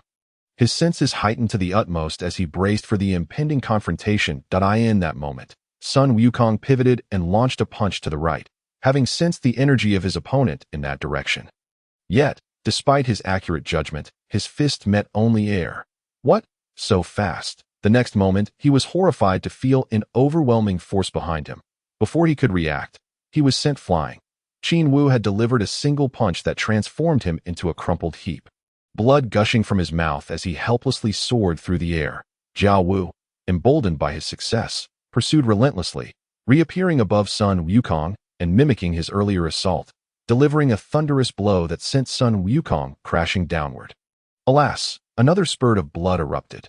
Sun Wukong felt excruciating pain coursing through him, rendering him unable to regain control as his energy spiraled chaotically. Almost immediately, a powerful kick propelled him back into the air above the stage. Yet it was not over. Qin Wu reappeared before him once more, delivering another punch that struck him down into the center of the stage, plunging him over 10 meters deep. Krillin and Yamcha, witnessing the spectacle, were left gaping in astonishment, their eyes wide as they beheld Qin Wu, who appeared unfazed in the center of the stage. Incredible, truly incredible. I cannot keep up with their speed. Ever since Sun Wukong and Qin Wu unleashed their energy, the two had become incomprehensible to them, especially with Qin Wu's relentless barrage of attacks, which moved so swiftly that he seemed to vanish, leaving only shockwaves in his wake that sent Sun Wukong crashing from the stage. This is too terrifying, utterly overwhelming. They exist on an entirely different level. Krillin and Yamcha exchanged glances, their expressions mirroring their astonishment as martial artists. Their situation was dire, let alone the ordinary audience members. They could only hear the explosive sounds echoing from above. As Sun Wukong was swiftly sent into the depths of the stage, unable to rise. 1, 2, 3, 10. The host, emerging from the collective stupor of the crowd, swiftly regained his composure and continued. Sun Wukong has succumbed. Qin Wu has once again claimed victory, securing the championship of this tournament. Congratulations to him. Chapter 72. I will follow you. Want to cook for you? Victory. Previously, Sun Wukong had been overwhelmingly dominant, his tenfold King Kai fist cutting through with relentless force, punishing Qin Wu. Yet, he was swiftly countered and ultimately defeated. This is astonishing. It is worth noting that Qin Wu does not possess any techniques like the King Kai fist that allow for an instantaneous surge in combat power. How then is he so strong? As the crowd emerged from their stupor, a deafening roar erupted, igniting the entire venue. Qin Wu, well done. You are the champion once again. Marvelous. Even though I did not witness much, you are still remarkable. As always, exhilarating. Even if they had not comprehended the unfolding events, the moment the host announced Qin Wu's victory, the crowd erupted with fervor. The battle between the two had lasted no more than 10 minutes. One party struggled initially, suddenly unleashed their power, then punished their opponent before the tables turned, leading to a definitive victory. The climax was brief yet spectacular, terrifying in its intensity. The auras of the two seemed to carry destructive energy, turning the venue upside down, leaving no area untouched. Master Roshi, though aged and losing his sight and strength, though this should be a description reserved for women, I borrow it, still found solace in the battle of his two beloved disciples. Qin Wu and Sun Wukong's powers had soared beyond comprehension. For him, it mattered not who emerged victorious. Simply witnessing this was enough. Joy. 3 out of the 4 finalists were his disciples. What could be more gratifying? Especially seeing Qin Wu, now standing as a titan on earth, unstoppable. Bulma felt a surge of emotion as Qin Wu triumphed, a wave of exhilaration flooding her heart as she watched him stand nonchalantly in the center of the stage. A figure she found immensely cool, Lan Shi had appeared atop the wall, gazing at Qin Wu with a dazed expression, gradually becoming entranced. That moment, Qin Wu was the center of attention, countless voices cheering and shouting his name, filling the arena with fervor. Sun Wukong, meanwhile, slowly regained consciousness, rising to his feet while feeling utterly astonished. Qin Wu's strength had reached a level beyond belief. His tenfold King Kai fist had proven inadequate against just a few of Qin Wu's blows. This guy is terrifying. To have such an opponent is truly exhilarating. Sun Wukong moved his limbs, feeling no lasting damage, and approached Qin Wu, extending his hand sincerely. As they shook hands, he earnestly spoke. I once believed that the King Kai fist could match you, if not defeat you, but I was clearly mistaken. You defeated me effortlessly. You are formidable, and I am genuinely happy. I feel the same. Qin Wu nodded with a smile, and the two embraced each other. With the conclusion of the finals, which saw Qin Wu emerge victorious, the event came to an unexpected early end. What was originally scheduled for 2 days was remarkably completed in just 1. This surprised the organizers, but also brought them a sense of satisfaction. Unfortunately, the moments of brilliance were few, and the fierce encounters were often decided in an instant. Yet, judging by the fervor of the crowd, they were already content. As the competition wrapped up, attendees left feeling somewhat unfulfilled, with many spectators deeming the most thrilling match to be the one between Qin and Yamcha, as both displayed comparable strength and intensity. Nonetheless, this did not hinder Qin Wu's rising popularity. He had achieved back-to-back championships, a feat unprecedented in history. As dusk settled, at a considerable distance from the venue, Baiko gradually regained consciousness, after having been unconscious for an entire afternoon. He groggily sat up, only to be suddenly overwhelmed by a piercing pain where Qin Wu had struck him, as if his heart were being pierced. Qin Wu. A wave of indignation surged within him, leaving him momentarily speechless. That moment, he harbored a profound fury towards Qin Wu, yearning to unleash it, yet upon recalling the moment he had been bested, he felt utterly powerless. The disparity in their abilities was glaringly evident. He felt like an ant before his opponent, utterly immovable. He was filled with resentment, but found himself helpless. As night fell, he stood up and stared blankly at the sky, limping away. Qin Wu, just wait. I will surpass you and defeat you. As night enveloped the city, Qin Wu and his companions commenced a lively celebration, reveling throughout the evening. However, Baiko, accustomed to solitude, found himself bored and stepped out of the room, distancing himself from the festivities to sit in the courtyard. Their gathering took place at Bulma's residence, where the atmosphere was electrifying. Everyone was genuinely thrilled for Qin Wu, offering heartfelt congratulations. Sun Wukong, at the center of the crowd, played joyfully like a child. Qin appeared rather animated, weaving through the throngs, twisting his hips here and there, embodying the essence of a spirited character. Everyone was in high spirits, except for Qin Wu. The World Martial Arts Tournament had concluded, and he was ready to leave the bustling city behind and return to his tranquil island to continue his training. Transformed into her alternate form, Lan Shi also stepped outside, feeling quite bored. In this state, her temper was notably fiery, making her less fond of such gatherings. Upon seeing Qin Wu, she cheerfully approached and sat opposite him. Why aren't you continuing to play with them? Knowing her personality well, Qin Wu feigned ignorance. Lan Shi furrowed her brow and shook her head. Not very enjoyable, quite dull. Then what would truly interest you? Qin Wu asked, amusement dancing in his gaze. Honestly, I have no goals in life. And I dislike working. If I run out of money to eat, I'll just rob someone. If someone annoys me, I'll shoot them. That I prefer excitement. Lan Shi replied, tossing her hair back with a defiant flare. You're quite fierce, Lan Shi. That if you were to live with an ordinary person, wouldn't they be subjected to your relentless whims? Qin Wu remarked, shaking his head in disbelief, unsure of what to say. After a moment of silence, Lan Shi, noticing his lack of response, curiously inquired, where are you headed next? Are you going to continue your training? Qin Wu nodded. The pursuit of strength knows no bounds. I must grow stronger. So where to next? She pressed further. That I shall return to my island, to train peacefully and unwind. He responded with a smile. Do. Lan Shi regarded him with earnest eyes, lightly biting her lip, and asked with a hint of eagerness. May I join you? I can help you cook. Chapter 73. Frieza, I am coming. This woman is remarkably straightforward. Qin Wu stared at her, bewildered. Why are you looking at me like that? Lan Shi, seldom showing shyness, blinked at him. Qin Wu chuckled wryly. I'm used to solitude. Bringing you along might be a bit inconvenient. Oh, Lan Shi's expression dimmed instantly, losing that spark of excitement. Observing her, Qin Wu smiled and added, however, if you don't mind my taciturnity or my masculine demeanor, then you are most welcome. Really? Lan Shi exclaimed, her spirits soaring. Well, it's up to you. I wander from place to place, without a fixed home. If you wish to accompany me, feel free, Qin Wu said with a grin. Absolutely. I too cannot bear to stay in one place for long. Wherever you go, I shall follow. Lan Shi replied joyfully. Goodness, this feels a bit like a couple's dynamic.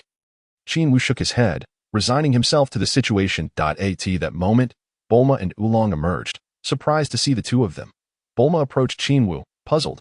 Don't you enjoy this atmosphere? I searched for you for ages. Not particularly. Just enjoy yourselves. Qin Wu replied. Do.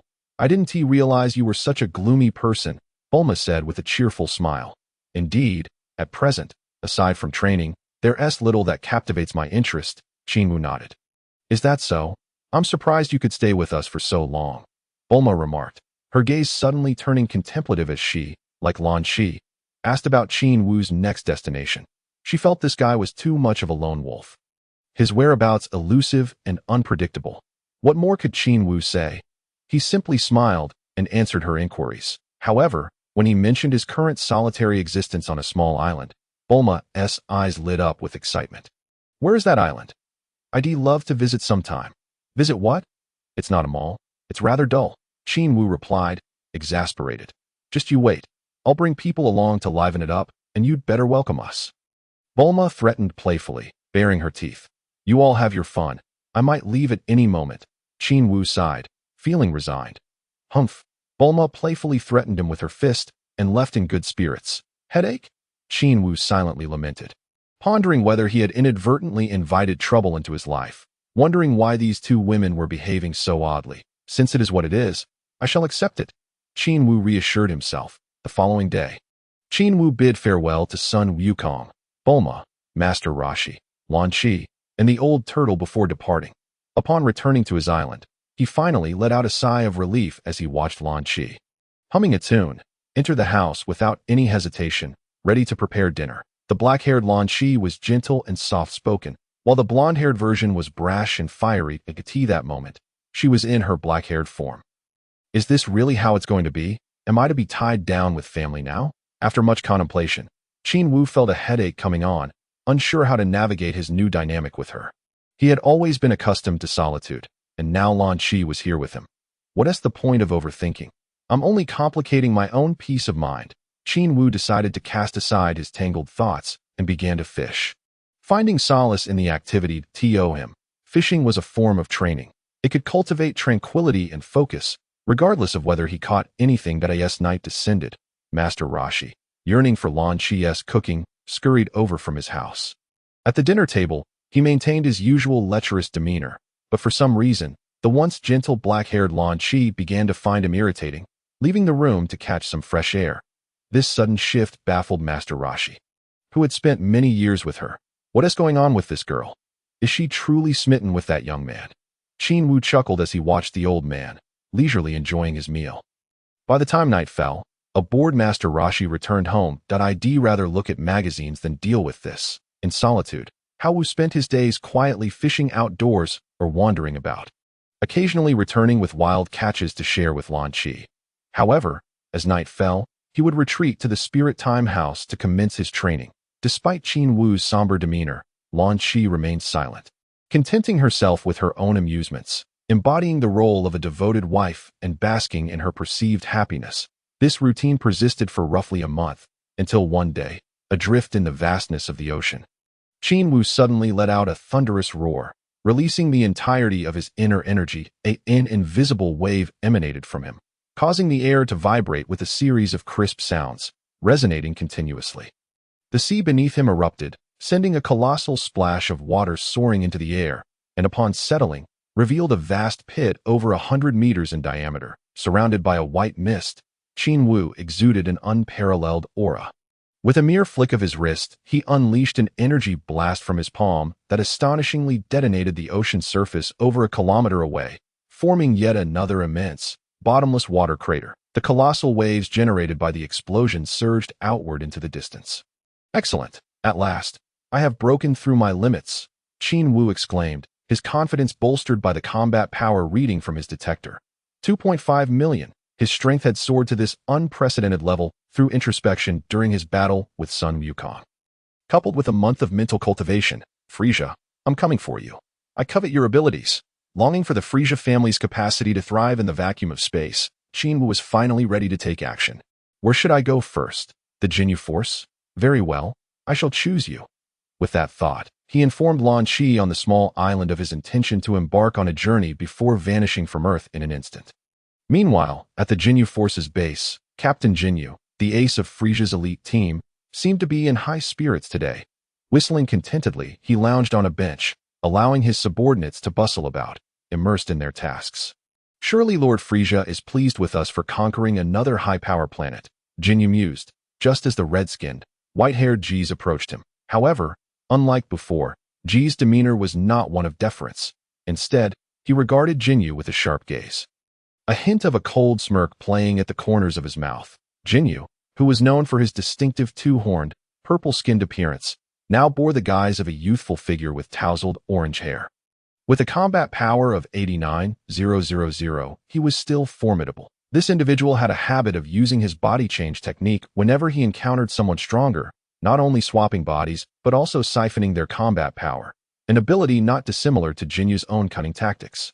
As Jinyu noticed Ji's striding toward him, he furrowed his brow and demanded, "Does Lord Frieza have any instructions for us?" With a smile, Ji's replied solemnly, "Lord Frieza requests you for a conversation regarding our conquest of the new planet. He intends to reward us." Jinyu's heart leaped with joy as he quickly rose to enter a communication room, Ji's following closely behind. Upon activating the communication interface, Frieza's icy visage appeared, his expression as frigid as ever. "Jinyu, excellent work. I am quite pleased with the planet you have newly acquired," Frieza stated, his gaze penetrating as he acknowledged Jinyu and Qin Wu. "Thank you for your praise, Lord Frieza," Jinyu responded with utmost respect. "We will continue to excel, and I assure you that splendid rewards await." Frieza nodded, a smile devoid of warmth on his lips. "Indeed, Jinyu, I trust you will maintain this level of excellence."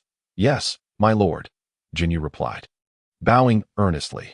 Then Frieza, seemingly recalling something, leaned forward, asking, "Has the new member replaced the deceased Gildo yet?" "Not yet. We are still in the process of selecting a new member, but results will be forthcoming shortly," Jinyu answered with a smile. Frieza's expression darkened. "I wonder who dared to disrupt my territory. Should I find him, you need not intervene. I will ensure he receives a severe lesson." "Indeed, I will personally ensure he pays with his life for Gildo's demise. Qin Wu vowed fiercely. Avenging Gildo is secondary. I despise those who dare to act against me from the shadows. Such actions are a grave provocation, and I will not tolerate them, Frieza concluded, abruptly terminating the communication. Even so, Qin Wu maintained his respectful bow before the screen, finally exhaling in relief as he turned to face Qin Wu. The formidable pressure exuded by Frieza, whether in person or through the screen, was suffocating, sending chills down one's spine. Qin Wu regarded Jeez coldly. The perpetrator who killed Gildo has yet to be found, and Frieza's patience is wearing thin. This is on you. My apologies, Captain Qin Wu. We will continue our search diligently. Jeez replied, bowing respectfully, though inwardly he smirked, knowing the true identity of the murderer was standing right in front of him. Indeed, this Jeez was an imposter. The real Jeez had already been eliminated. Qin Wu had chosen Jeez as his target for instant transmission, arriving before him in the guise of the deceased. What was even more unsettling was that he had arrived at the base in Gildo's form, rendering Jeez momentarily stunned, believing he was facing a ghost or a revenant.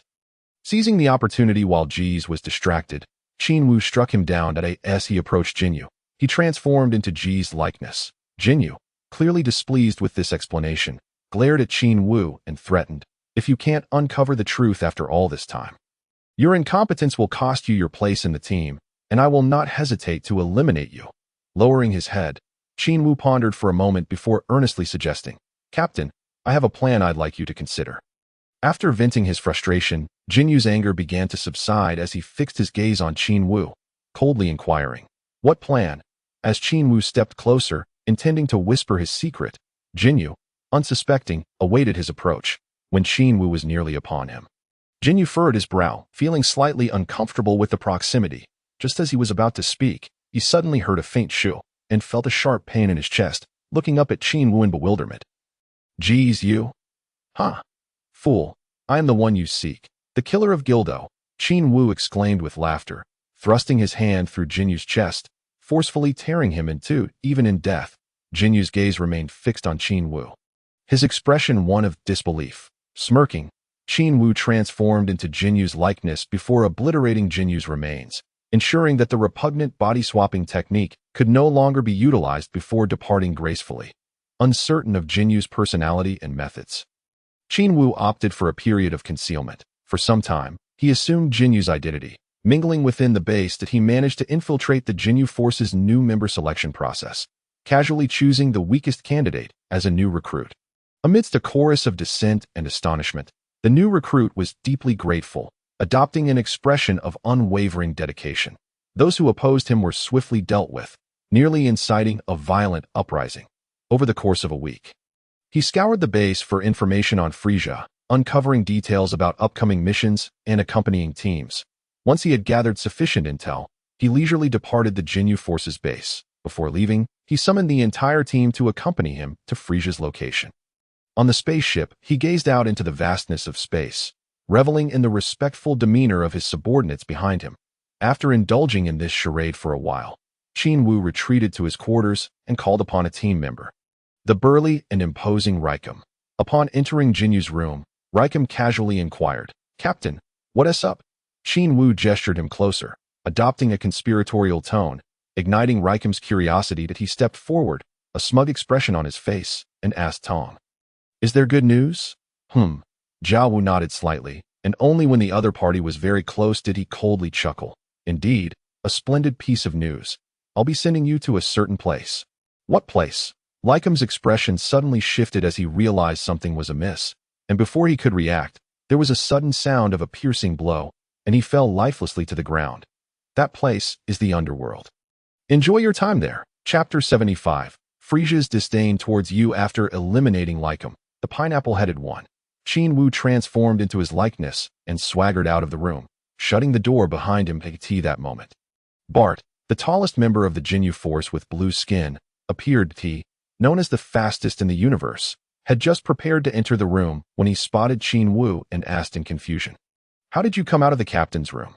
Qin Wu raised a finger, feigning a gesture for silence, and then tiptoed closer, saying mysteriously, "Hurry inside. I have something to tell you." What could be so secretive? Has Lord Frieza's reward finally arrived? Bart shot him a suspicious glance before stepping through the door. Qin Wu maintained his enigmatic smile, and once Bart closed the door, he revealed his uncontainable excitement. The captain just mentioned that this news must not be disclosed to new members or GS. But didn't GS not come? Bart questioned, puzzled. Lycum was usually quite carefree. Why was he acting so smug tonight? Come here. Qin Wu feigned concern about being overheard, continually beckoning Bart. The latter furrowed his brows and strode towards him, in a swift motion. Qin Wu pierced through Bart with ease. Bart, wide-eyed, stared at the hand that had pierced him, dazedly asking, "You aren't Lycum. Who are you?" With a cold smirk, Qin Wu withdrew his hand. Observing Bart's lifeless body, he remarked, "I am here to eliminate you all." To his surprise, he was somewhat impressed that Bart had recognized he was not the real Lycum. His intelligence was indeed commendable. Subsequently, he methodically eliminated everyone aboard the spaceship before leisurely making his way to the cockpit, altering the ship's destination to the coordinates of an unknown planet. After that, he ruthlessly bombarded the spaceship, watching as it teetered on the brink of destruction before erupting in an explosion that he smiled proudly, his figure disappearing in an instant that as he departed. The entire spaceship exploded in a spectacular display, akin to fireworks, scattering countless fragments in all directions, leaving the massive vessel in utter obliteration at that moment. In the northwest region, on planet 088, Frieza's temporary refuge, Sabo gazed at Frieza's spaceship descending, feeling a sense of urgency. Although everything on this planet was set up, he couldn't shake the feeling that it fell short of being worthy of such a formidable figure as Frieza. He couldn't fathom why Frieza was so eager to inspect the planet his subordinates had just conquered. It seemed he was keen to survey his territory. Meanwhile, Sabo felt somewhat helpless, watching the flurry of personnel bustling about. He had no intention of putting on a show, as Lord Frieza despised such antics. Yet his subordinate insisted on enhancing the planet's vibrancy, hoping it would please Frieza and earn him a place in the elite guard. Naturally, Sabo was tempted by this proposition. Who wouldn't want to be a part of Frieza's elite? It symbolized status, wealth, and glory. With these thoughts in mind, they busied themselves until Frieza's ship entered the planet's atmosphere, and they completed all necessary preparations. However, much to his dismay, upon disembarking from the ship, Frieza ignored the neatly arranged and formidable display of several hundred troops, walking right past them, giving only a curt nod of acknowledgement before entering his own ship. See, Frieza has no appreciation for such arrangements. Sabo turned, glaring angrily at his significantly shorter subordinate. The latter was left speechless. Shaking his head, Sabo disregarded the waiting soldiers outside and hurried after Frieza's figure. Despite Frieza's indifference to such matters, Sabo knew he had to present himself well in front of him. He was one of the few high-ranking warriors in Frieza's army capable of transformation. Thus, Sabo trailed after Frieza. Acting as a guide, he elaborately detailed their future plans on the interstellar map, confidently assuring Frieza that he would help conquer vast territories. Frieza appeared quite pleased, and even promised Sabo a planet to rule once their mission was accomplished. Overjoyed, Sabo felt a surge of motivation. However, suddenly, he felt a pressing need to relieve himself and excused himself to find a restroom. Frieza glanced at him but said nothing, inwardly acknowledging Sabo's contributions and contemplating bringing him into his inner circle as a personal guard. That Sabo's visit to the restroom extended longer than usual. And just as Frieza was about to lose his temper, Sabo returned, looking apologetic and repeatedly offering his excuses. Frieza merely snorted in reply, turning his gaze outside, his ambitions soaring high. Now, I control more planets. Surely my father will be pleased. Meanwhile, unbeknownst to him, Sabo was kneeling behind him with a profound and meaningful smile. Frieza was indeed as terrifying as imagined, despite his outward combat power being only 530,000. The energy within him was truly formidable. Watching Frieza engrossed in his grand pursuits, Qin Wu's eyes brightened. What an opportunity! Steel technique. Steel failed. Steel technique. Steel failed. Qin Wu repeated the steel technique dozens of times. Yet it continued to fail coldly, leaving him speechless. Damn system, how could you be so insufferable? Don't you realize I'm in a perilous situation? Despite possessing a combat power of 2.5 million, facing someone capable of 3 transformations, and possessing a so-called ultimate power still posed a significant threat. However, remembering that he wasn't there to engage in battle, he quietly relaxed. The stealing continued, and even after exceeding 100 attempts, the probability remained elusive. Eventually, Qin Wu contemplated giving up, hoping for a better opportunity and higher luck later on. Yet, as he stubbornly reached the 198th attempt, the system finally chimed with a melodious notification. Congratulations, host. Theft successful. You have acquired the Divine Eye laser beam, with the target's favorability rating at disdain. What the hell? What is this laser beam? That's not what I wanted. Qin Wu exclaimed in astonishment. Before he could react further, Frieza suddenly turned to glare at him, his eyes filled with fury. Chapter 76, Frieza, nothing to fear. Qin Wu's heart raced, thinking Frieza was about to attack him, and he tensed up, ready to retaliate. However, Frieza merely glared at him for a moment, contemplating something before barking, "Get out now. I don't wish to see you again. Otherwise, I'll kill you." Qin Wu let out a slight sigh of relief. Yes, he obediently turned to leave, but as he walked away, he hesitated. One more steal technique. One more steal failed. He couldn't resist attempting to steal one last time as he departed. Driven to the brink of obsession, however, just as he reluctantly reached the door, the system chimed once more with a delightful notification. Congratulations, host. Theft successful. You have acquired the target's planet destruction bomb, with the target's favorability rating at hostility. As Qin Wu learned of his acquisition of a devastating weapon, he was momentarily taken aback. However, upon discovering that the other party regarded him with hostility, he immediately fled, and no sooner had he exited the spacecraft than Frieza shattered the glass canopy. Soaring after him with a menacing expression and an overwhelming aura, electrifying the air around them. One was running, the other pursuing, both moving at incredible speeds, accompanied by the sharp sound of slicing wind. And in the blink of an eye, they vanished from the area. The surrounding soldiers stood in stunned silence, utterly perplexed. What had transpired with Lord Sabo? Why was Lord Frieza so furiously in pursuit? Perhaps he was displeased with him, or something else had provoked his ire. Lord Sabo is doomed. Having angered Lord Frieza, he stands no chance of survival, they murmured. Let us go see, they exclaimed in an instant. The soldiers ascended into the air, rushing forth with great urgency. Qin Wu's speed was astonishing, surpassing the speed of sound. However, Frieza relentlessly pursued him, the distance between them remaining unchanged. What the hell? This guy is incredibly fast. Wasn't his power only 530,000? Is it possible that even without transforming, he possesses a speed enhancement? Qin Wu pondered in astonishment. He swiftly adjusted the gravity settings of his suit to 0, his velocity multiplying exponentially. With a whoosh, he vanished in an instant. So fast, Frieza exclaimed, taken aback. He had believed he could catch up to his opponent, but was shocked when Qin Wu suddenly accelerated, disappearing from sight. You little brat, don't think you can escape, Frieza roared, his fury escalating. In midair, he unleashed a deafening shout, his aura intensifying to a terrifying degree. Moments later, he transformed, seemingly morphing from a child into a muscular adult, his physique swelling to that of a fearsome warrior. This transformation granted him a sudden surge in speed, nearly tripling his previous velocity as he pursued Qin Wu with fervor.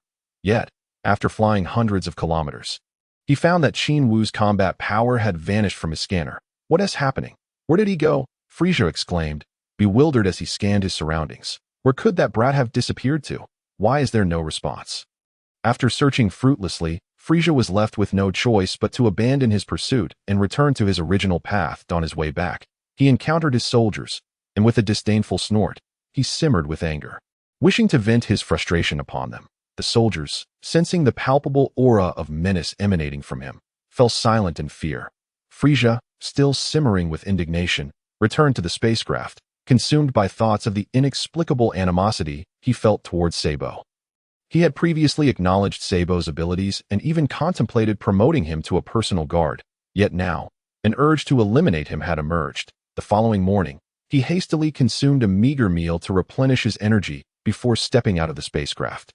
Casting a cold gaze around him, suddenly, he felt an intense aura of hostility approaching from behind. He whirled around to discover one of his soldiers standing beside the ship, without uttering a word. Frieza discreetly gathered energy in his right hand, a violet orb materializing silently. Without hesitation, he unleashed it towards the soldier he perceived as the greatest threat, just as he believed this attack would surely annihilate the target. The soldier vanished, reappearing high above him.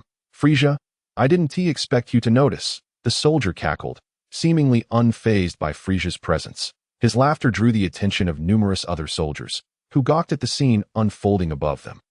Caught between the soldier and the wrathful Frieza, what is happening?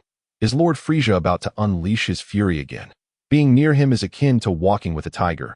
His temperament is truly terrifying. The soldiers exchanged fearful glances, gradually retreating. Frieza ignored them, soaring into the sky to confront the soldier, coldly demanding, "Who are you? What is your purpose infiltrating my army?" "Infiltrate. I joined openly. What is the problem?" The soldier retorted with a smirk. "I admire you, and thus sought to align myself with you." "Huh? Admire me? I have no need for your admiration." Frieza's fury surged, and he lunged forward. "Can't you behave civilly? Must you always resort to violence?" The soldier replied, revealing himself to be Qin Wu, now transformed. After fleeing from Frieza's pursuit the previous afternoon, he had concealed himself in a forest, blending in with the local wildlife. As dawn approached, he had snuck back to Frieza's ship, eliminated a guard, and assumed his form, awaiting Frieza's appearance. Yet, when Frieza finally emerged, his attempt to steal abilities failed, drawing Frieza's immediate attention. Determined, he decided to reveal himself openly while engaging Frieza in conversation, attempting to buy time to activate his stealing technique again. However, Frieza was not one to play by the rules, and was ready to strike immediately. Cursing under his breath, Qin Wu declared, "Come at me. I'm ready." Angered yet unyielding, Qin Wu unleashed all his energy. A ferocious aura enveloping him, overpowering Frieza entirely. 500,000. Frieza gasped, stunned as he beheld Qin Wu. In an instant, Qin Wu appeared before him, smugly inquiring, "Are you afraid? My combat power is formidable. What do you think now?" Stealing technique. Attempt failed. Despite conversing with Frieza for so long, he had failed to steal any abilities. Frieza, calculating his next transformation, was interrupted as Qin Wu suddenly surged forward, delivering a punch infused with tremendous energy towards Frieza's abdomen. Boom! Frieza cried out in pain as he was sent flying, his mind unable to react in time to the sudden assault. Qin Wu's speed was simply too overwhelming. Just as Frieza soared several hundred meters, Qin Wu closed in swiftly, delivering a crushing blow that sent Frieza crashing into the ground, a torrent of debris erupting around him. Calmly, Qin Wu approached the buried Frieza, taunting, "How does it feel, Lord Frieza?" Even a mere soldier can rise to the rank of general. Frieza remained silent, but his soldiers stared in disbelief, their eyes wide with astonishment. Who was this individual? How could he possess such immense power? How had he subdued Frieza without a fight? A strange sense of exhilaration coursed through the soldiers, leaving them perplexed. Impressive. This individual is truly remarkable. It is astonishing to witness such strength without any prior indication. Fortunately, I did not provoke him. The soldiers, having observed the steadfast guardian before them for many years, felt an overwhelming sense of that moment. Frieza erupted into the fray, seething with intense resentment, fixating his gaze upon Qin Wu. "You have enraged me, you insolent wretch. Prepare to meet your demise," he declared, launching himself toward Qin Wu with furious intent, his right palm poised to strike the opponent's abdomen. However, Qin Wu merely smiled faintly, effortlessly deflecting the attack and countering with a swift kick that sent Frieza flying once more. Seizing the opportunity, he followed up with a powerful blow, driving Frieza deep into the earth. "Frieza, how could one with your feeble prowess ever hope to defeat me?" Qin Wu scoffed, gazing down upon the disheveled Frieza with disdain. "Reveal your remaining abilities swiftly, or face your end." He certainly did not genuinely believe he possessed the power to eliminate Frieza. The latter had yet to transform, allowing Qin Wu to dominate with ease. Once Frieza initiated his third transformation, however, the tables would turn dramatically, particularly considering the rumored energies of 50 and 100, which could propel his battle power to unimaginable heights. Yet, the more arrogant Frieza became, the more advantageous it was for Qin Wu, who was determined to acquire the vacuum survival capability. Boom! Once again, Frieza soared into the sky, an uncontrollable fury igniting within him. The very ground beneath him churned violently, and the atmosphere for miles around roared in response to his overwhelming presence. The terrifying aura emanating from Frieza filled the space around him. He was transforming, his power level rapidly escalating. 1,000,000, 1,200,000. 1,800,000. In a fit of rage, Frieza bypassed both his first and second transformations, leaping directly into his third form. Although the process took some time, the sheer magnitude of his escalating battle power was suffocating. Countless soldiers with inferior combat abilities were pushed back by Frieza's ferocious aura, some even being sent flying into the air, scattering chaotically.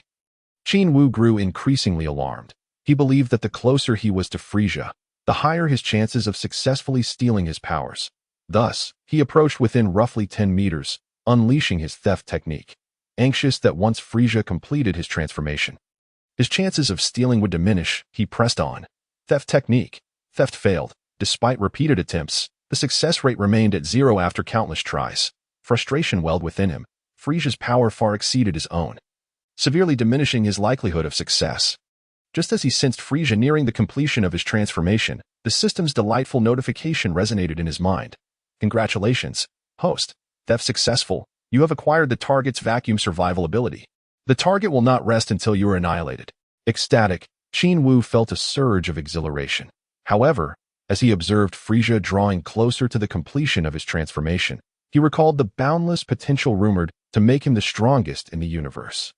Frieza had advanced to his golden form within a mere 4 months of training, capable of matching Goku's Super Saiyan God without defeat, even gaining the upper hand. Such formidable potential was overwhelming. It was an affront to his own conscience to not attempt to seize it. With a wry smile, Qin Wu continued to unleash his theft technique, pouring years of accumulated attempts into Frieza. Since it was a matter of life and death, he resolved to intensify his efforts. Boom! Seizing the moment before Frieza could fully transform, Qin Wu charged forward, delivering a powerful punch, hoping to disrupt the transformation and buy himself time to steal. However, as Frieza was sent hurtling backward, a look of surprise crossed his face. He suddenly unleashed a beam of purple energy from his fingertip, targeting Qin Wu. Disaster. This is bad. Qin Wu realized too late. Still preoccupied with his theft attempts, he was struck head-on, the pain coursing through him as he staggered back, blood dripping from his wounds. Ouch! Ouch! He grimaced, nearly spitting up blood. Frieza hovered in the air, his gaze sharp and his heart ablaze with fury. This insect dared to attack me, Frieza, during my transformation. Such insolence cannot be tolerated. Without hesitation, he surged toward Qin Wu, his fists flying like the wind, closing the distance in an instant. Bam! Qin Wu was struck squarely in the face, sent reeling backward. Bam! Another punch transformed him into a crumpled heap, crashing into the ground several meters deep. Immediately, a barrage of energy blasts rained down from Frieza's palms, relentlessly bombarding the spot where Qin Wu lay. Boom! The thunderous sound shattered the very fabric of the heavens. Qin Wu endured blow after blow, his mind racing. How foolish of me! My greed has led to my downfall. Frieza's onslaught continued unabated, seemingly intent on obliterating Qin Wu entirely. The hillside where he stood was reduced to rubble, and Qin Wu, battered and broken, felt as if his body would split apart under the relentless assault. Desperate to escape, he propelled himself into the air, knowing that remaining would only lead to his demise. Exhausted and barely standing, he looked up to find Frieza regarding him with a mocking gaze, pausing his attack. Insect, how does it feel? My attacks are quite impressive. Are they not? Frieza relished in turning Qin Wu's previous taunts back upon him. Truly formidable and ruthless, as expected of Frieza the Great. Qin Wu coughed, a bitter smile on his face as the pain ravaged his body. Frieza, now transformed for the third time, had taken on a diminutive yet sinister form. If not for the malevolent energy radiating from him, he might have appeared rather adorable. Yet, within that slight frame resided an unfathomable reservoir of power. Terrifying in its magnitude, this was Frieza, the most iconic and legendary villain of the Dragon Ball universe. Proud, self-absorbed, and utterly ruthless, with a temperament as capricious as it was cunning. Faced with such an enigmatic adversary, all schemes and stratagems became mere folly in the face of absolute power. What could be done? Flee. As Frieza derided him, Qin Wu frantically continued to unleash his theft technique, met with a string of failure notifications. Concentrating intently, he vanished from sight in an instant. Frieza, taken aback by Qin Wu's sudden disappearance, felt a flicker of surprise.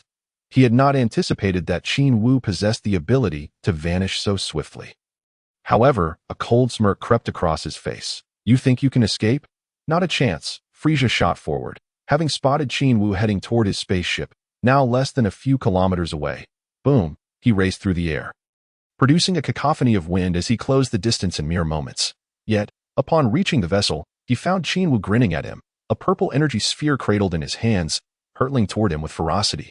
Isn't that my technique? How could this wretch replicate it? Frieza marveled inwardly, watching as the energy sphere swelled to an enormous size in mere seconds. He swiftly dodged to evade the impending blast. Boom!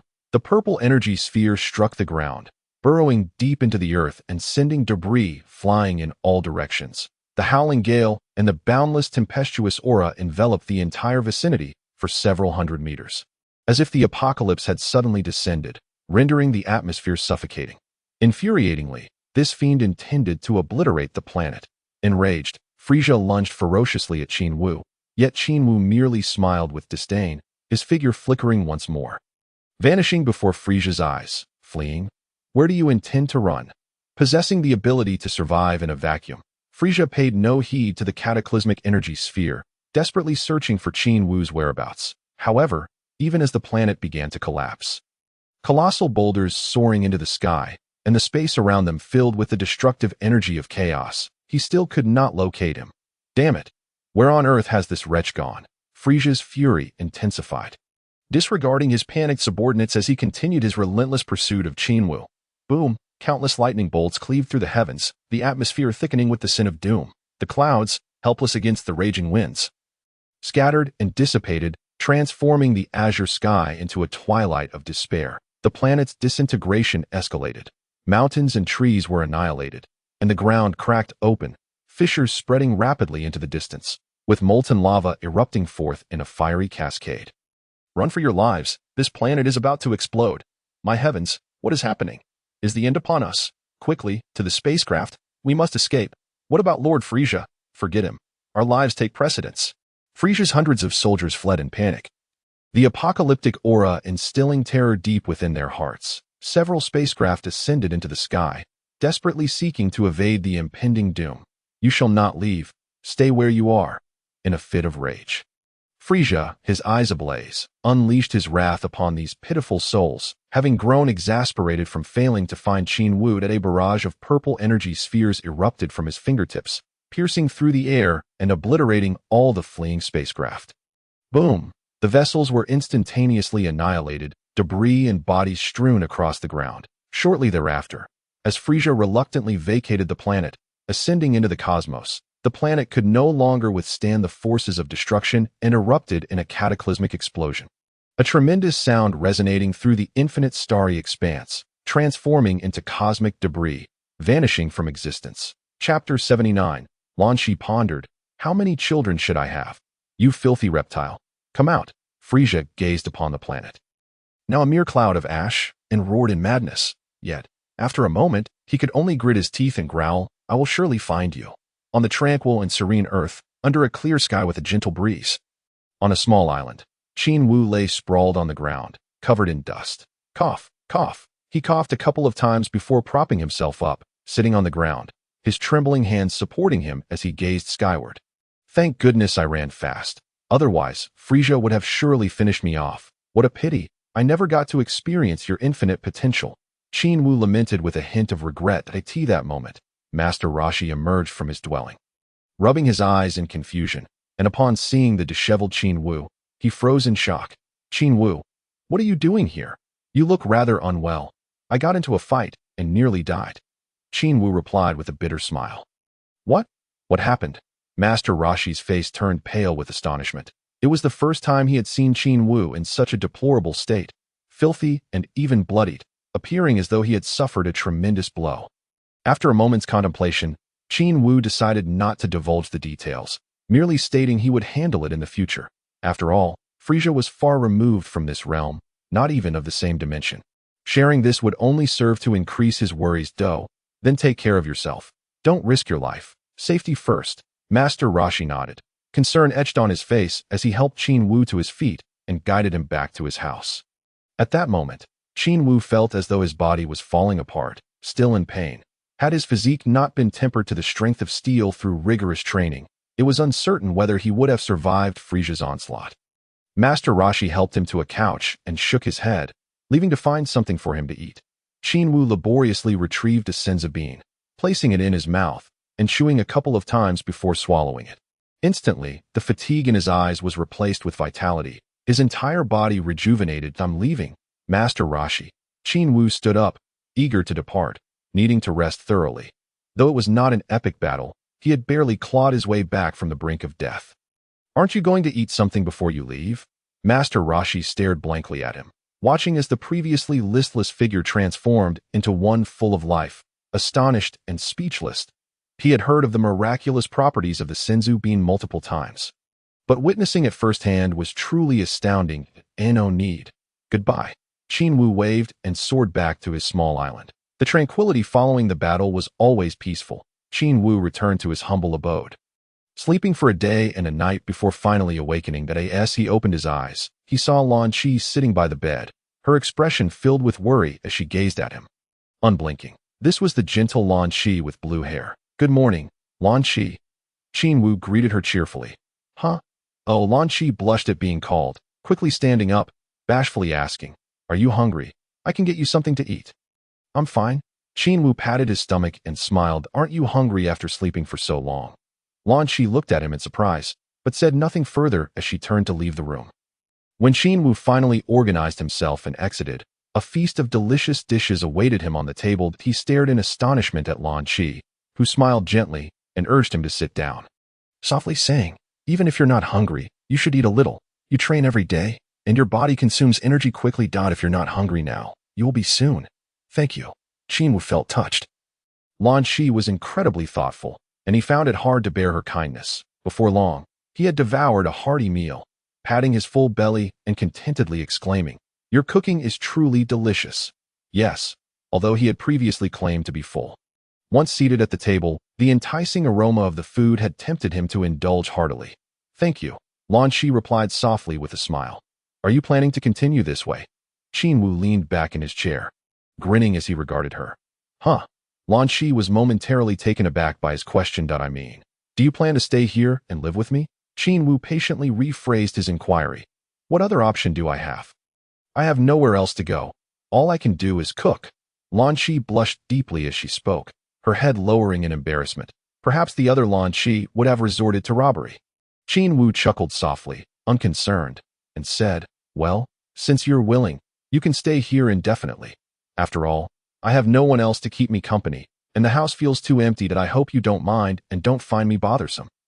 Lan Qi lifted her head, gazing at him with wide eyes, her expression almost tearful and shimmering. "How could I find you bothersome? Your gentleness makes me feel as though I scarcely exist. I don't find you troublesome at all." While contemplating this, Qin Wu maintained a calm demeanor, offering her a warm smile before rising from his seat. As he exited the house, Lan Qi had already tidied up the dishes, watching him with a bright smile as he strolled toward the seaside.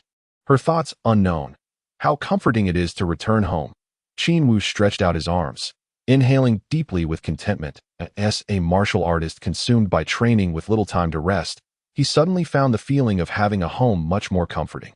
A sense of fulfillment that he could not find in his training, even if he were to leap into Super Saiyan form.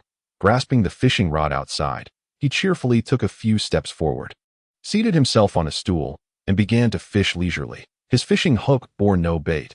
It was cast into the water in its bare form as he leisurely sat back, instantly entering a state of serene tranquility. Lan Qi, unbeknownst to him, had already leaned against the doorway, her expression unchanged, a gentle smile gracing her face as she gazed at his silhouette, her thoughts wandering to distant corners of her mind. How many children should they have? 2, 3, perhaps 5 would be delightful. The more children, the livelier the household. But would he be willing? Would he find it too noisy? I must ask him sometime about how many children he desires. The innocent and tender-hearted Lan Qi pondered far beyond the present moment. She had forgotten her position in Jiwu's heart and whether he harbored any feelings for her. Chapter 80. Wukong. Here is your instant transmission. Jiwu had spent 2 leisurely days on the small island. While Lan Qi dutifully performed household chores like a devoted wife, her spirits soaring. That it was unclear how Bulma had caught wind of their whereabouts, but she arrived with Oolong, Krillin, and Yamcha, while Master Roshi was en route. What were these folks up to? Qin Wu observed the rising smoke from the island, feeling a headache coming on. Before long, Sun Wukong, who had yet to train with King Kai, arrived riding the cloud with his newlywed wife. Chi-Chi. Qin Wu watched as he descended with Chi-Chi in his arms and asked incredulously, "What brings you here?" I heard from Master Roshi that you got your behind kicked outside Earth. I just had to come see what happened." Sun Wukong replied with a grin. Jiwu was left speechless. Why would that old man tell Wukong such things? He examined Wukong closely, finding no significant changes, though there was a certain mature essence about him in his demeanor and actions. Reminiscent of a responsible man, it seemed Chi-Chi's training had been remarkably effective. Jiwu allowed Krillin and Yamcha to handle the barbecue, while Bulma and Chi-Chi assisted, and Lan Chi busied herself with the main dishes. As they planned a barbecue feast that day, watching their carefree demeanor, Jiwu felt a shift in his mindset. Although he was not fond of indoor gatherings, he was more than willing to partake in this rustic barbecue affair. He put away his fishing rod and rejoined the group, just as Master Roshi arrived on his old turtle. His first target was, unsurprisingly, Bulma, but he was quickly thwarted, suffering a minor setback. Everyone was in high spirits, and the entire gathering was filled with laughter. Sun Wukong inquired about why Qin Wu had been so severely beaten outside, curious about the identity of his assailant. Jiawu looked around at everyone and finally mentioned the terrifying figure of Frieza. Upon hearing this, the atmosphere grew silent, a hush falling over the group. Is he really that formidable? Sun Wukong asked, astonished he had not anticipated that besides Qin Wu, there could exist someone even more powerful, especially one who had bullied Qin Wu so mercilessly. Jiawu nodded, still feeling a chill from the memory, and said, "In truth, the universe is filled with many individuals like Frieza. They may not all possess immense power, but they are certainly formidable. With your strength, you would only be considered a high-ranking warrior in Frieza's army." Wow, that's impressive. Sun Wukong seemed invigorated, completely disregarding Chi-Chi's silent admonitions directed at Jiwu. Continuing, "Frieza is indeed strong, but I detest such characters who take lives indiscriminately and show no regard for human life." "True, but he's not even the worst of them. He has an even more powerful brother and a father." Jiwu chuckled, also ignoring Chi-Chi, and earnestly advised Sun Wukong, "You should venture out more. Don't confine yourself to just one corner of the universe. There are many strong individuals in various places." Sun Wukong nodded enthusiastically, expressing a sense of regret. I've wasted so much time thinking that besides you, the denizens of the underworld were the only formidable warriors. I should explore more and not remain stagnant." Qin Wu spoke earnestly, emphasizing the importance of seeking new challenges. At this moment, Master Roshi chimed in, his centuries of wisdom supporting Qin Wu's sentiments. "Indeed, one only grows stronger by facing various challenges. However, do not throw your life away in pursuit of challenges. Your safety is paramount." Yet, as he finished speaking, Chi-Chi, in a fit of anger, stepped on his toe, causing him to leap in pain. That's essential. If safety isn't prioritized, I wouldn't even be here chatting with everyone today. Jiwu pretended not to notice and seamlessly continued the conversation. While they conversed, Krillin and Yamcha remained silent, feeling that Frieza and such threats were far too distant for them, as they hadn't even brushed against the dust of Qin Wu or Sun Wukong, let alone contend with the might of Frieza. As they dined and chatted, the atmosphere remained delightful. After finishing the barbecue, they moved indoors to enjoy the main courses prepared by Lan Chi. After a satisfying meal, they ventured outside to gaze at the starry sky, engaging in quiet conversation. After hearing Qin Wu speak of Frieza, Sun Wukong found it impossible to calm his restless spirit, filled with yearning for adventure. His nature was inherently combative. A day without a fight left him feeling an itch all over, reveling in the thrill of battle. Even if it meant risking his life, the thought of so many powerful beings outside excited him immensely. Casting a glance at Chi-Chi, who was inside chatting with Lan Chi and Bulma, Sun Wukong voiced without hesitation, "Next time, take me along." "Certainly, you are most welcome," Qin Wu replied warmly, appreciating his enthusiasm that a warrior cannot remain confined to a life of comfort. Naturally, with Sun Wukong's mastery of the Kaioken, he was well equipped for self-defense. And if he were to also learn instant transmission, as long as he was cautious, he would be safe. Even if he were to perish, the Dragon Balls could bring him back. What was there to fear? Life is but a fleeting moment, and one must seize every opportunity. After some contemplation, Qin Wu decided to train for a while longer. As he had yet to master the Kaioken technique himself, he glanced at Sun Wukong and ultimately concluded that learning the Kaioken for his own protection was indeed prudent. He expressed his desire to learn the technique from Sun Wukong, who eagerly agreed, extolling the virtues of the Kaioken. Qin Wu found himself at a loss for words. He understood the technique's prowess but had refrained from learning it due to its inherent risks. However, if it was merely for self-preservation, it posed no issue. After a moment of reflection, Qin Wu placed his hand on Sun Wukong's shoulder, and in an instant, their figures vanished, reappearing moments later at the sacred hall. Impressive, truly impressive, Sun Wukong marveled, surprised by Qin Wu's adeptness at such swift teleportation. Quite remarkable, I assent it. I'll teach you. We can exchange techniques, Jiao Wu chuckled. All right, Sun Wukong nodded eagerly. Wukong, this is something you would have learned in time. I am merely letting you grasp it early. Consider it a gift. Qin Wu said no more and brought Sun Wukong back to the island, leaving the others momentarily stunned. Chapter 81. The Garbage Planet. 2 years with Broly thus. In the subsequent 2 months, Qin Wu practiced the Kaioken with Sun Wukong and taught him instant transmission. Their training took place on King Kai's planet, where, under King Kai's guidance, Qin Wu swiftly mastered the Kaioken. However, it took Sun Wukong much longer to grasp the principles of instant transmission, as the concepts of spatial laws were challenging for his simple mind to comprehend. During these 2 months, not only did they train, but they also explored the underworld together, encountering various deceased warriors, including members of the Jinyu force whom Qin Wu had previously vanquished. After completing their training, they took a 2-month break during which Qin Wu, citing a need to attend to a matter, encouraged Sun Wukong to continue his training and lent him his time chamber before temporarily departing from King Kai's planet. If he wished to confront Frieza in the near future, he needed to devise a new strategy, as he had borrowed Sun Wukong's lineage for far too long, without witnessing any sign of a tail growing back. Despite the uncertainty surrounding whether possessing a tail would enhance his ability to transform into a Super Saiyan, the mere thought of having one brought him a sense of reassurance. Otherwise, he felt an inexplicable sense of disorientation. Upon returning to his humble abode, he initiated a dialogue with the system. Buddy, do you think with my Saiyan bloodline, I can actually transform into a Super Saiyan? This was his first inquiry. Currently, you cannot. The system replied, although you possess Saiyan lineage, it is not inherited in the traditional sense, rendering it somewhat inferior. The absence of a tail serves as evidence of this. What? Is a counterfeit bloodline subject to discrimination? No wonder I feel my power increases at a slower rate than that of Son Goku. Qin Wu retorted, somewhat irritated. Indeed, you must enhance the potency of your bloodline. Once your Saiyan blood surpasses half of your original lineage, a tail will manifest naturally, enhancing the purity of my bloodline. Does that mean the human blood within me still predominates? He pondered, in a wonder that wretched tail refuses to grow. The presence or absence of a tail was inconsequential to someone like Son Goku, who could transform regardless. Yet, Qin Wu felt an unsettling void, a fear that without a tail, he might be unable to transform. What if I were to acquire another Saiyan's bloodline? Wouldn't that increase my purity and strength? He inquired. Bloodlines of the same kind cannot be combined unless the target has a purer Saiyan lineage than yours. For instance, if you were to acquire the legendary Saiyan's blood, it would consume your existing bloodline, making you stronger and purer, while your human genes would be completely assimilated.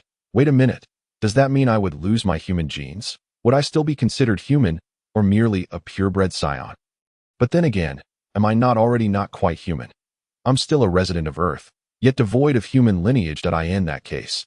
Does it matter whether I possess human blood or not? As long as I am powerful, who cares about lineage? With this newfound clarity, he began to contemplate which Saiyan bloodline would be the most advantageous. Who could that be? The legendary Saiyan must be the strongest. But that individual perished millennia ago. Where could he possibly be found? Ah, but wait. There is indeed someone rumored to be the legendary Saiyan, Mr. Broly. This individual's birth was said to have shaken the heavens and terrified the spirits, even bringing Son Goku to tears. That it was said that his very presence incited a lifelong enmity towards Son Goku, whose incessant cries disturbed him. Conversely, another tale suggested that his extraordinary battle power and potential frightened King Vegeta, leading to the demise of both him and his father. Yet, despite Son Goku's comparatively feeble power, he was merely sent away, escaping such a fate. Consequently, Broly redirected his resentment towards Son Goku. The latter explanation, however, seemed rather implausible to Qin Wu, as it appeared that more than just Son Goku had been sent away at that time. Why, then, did Broly harbor such animosity solely towards Goku? It made little sense.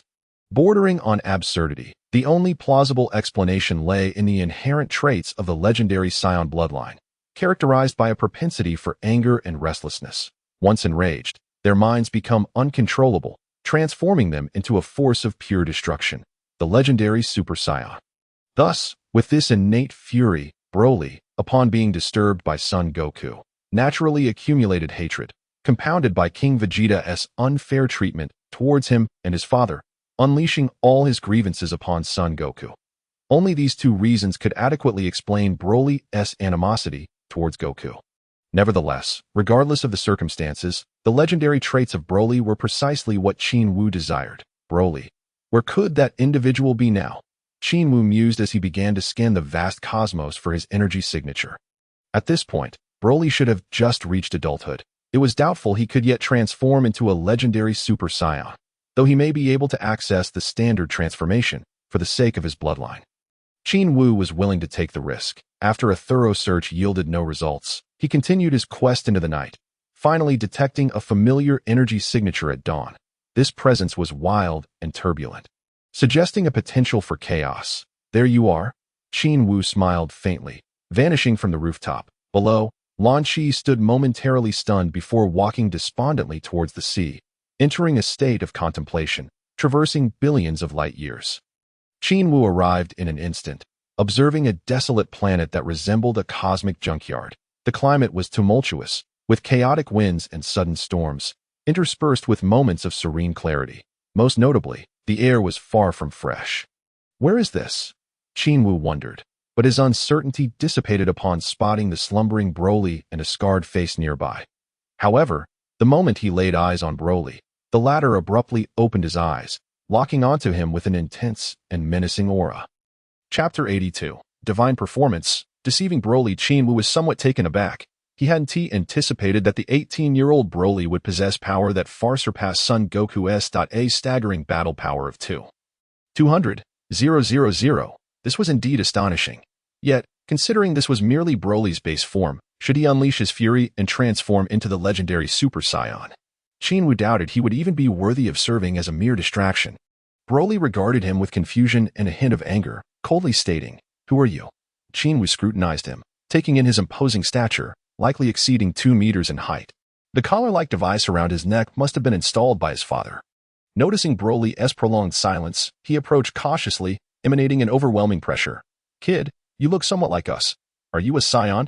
Perhaps due to his background, Broly harbored an instinctive hostility towards Saiyans, save for Qin Wu, who lacked a tail, thus complicating Broly's judgment. They had obliterated countless planets, yet he had never encountered a Saiyan resembling Qin Wu.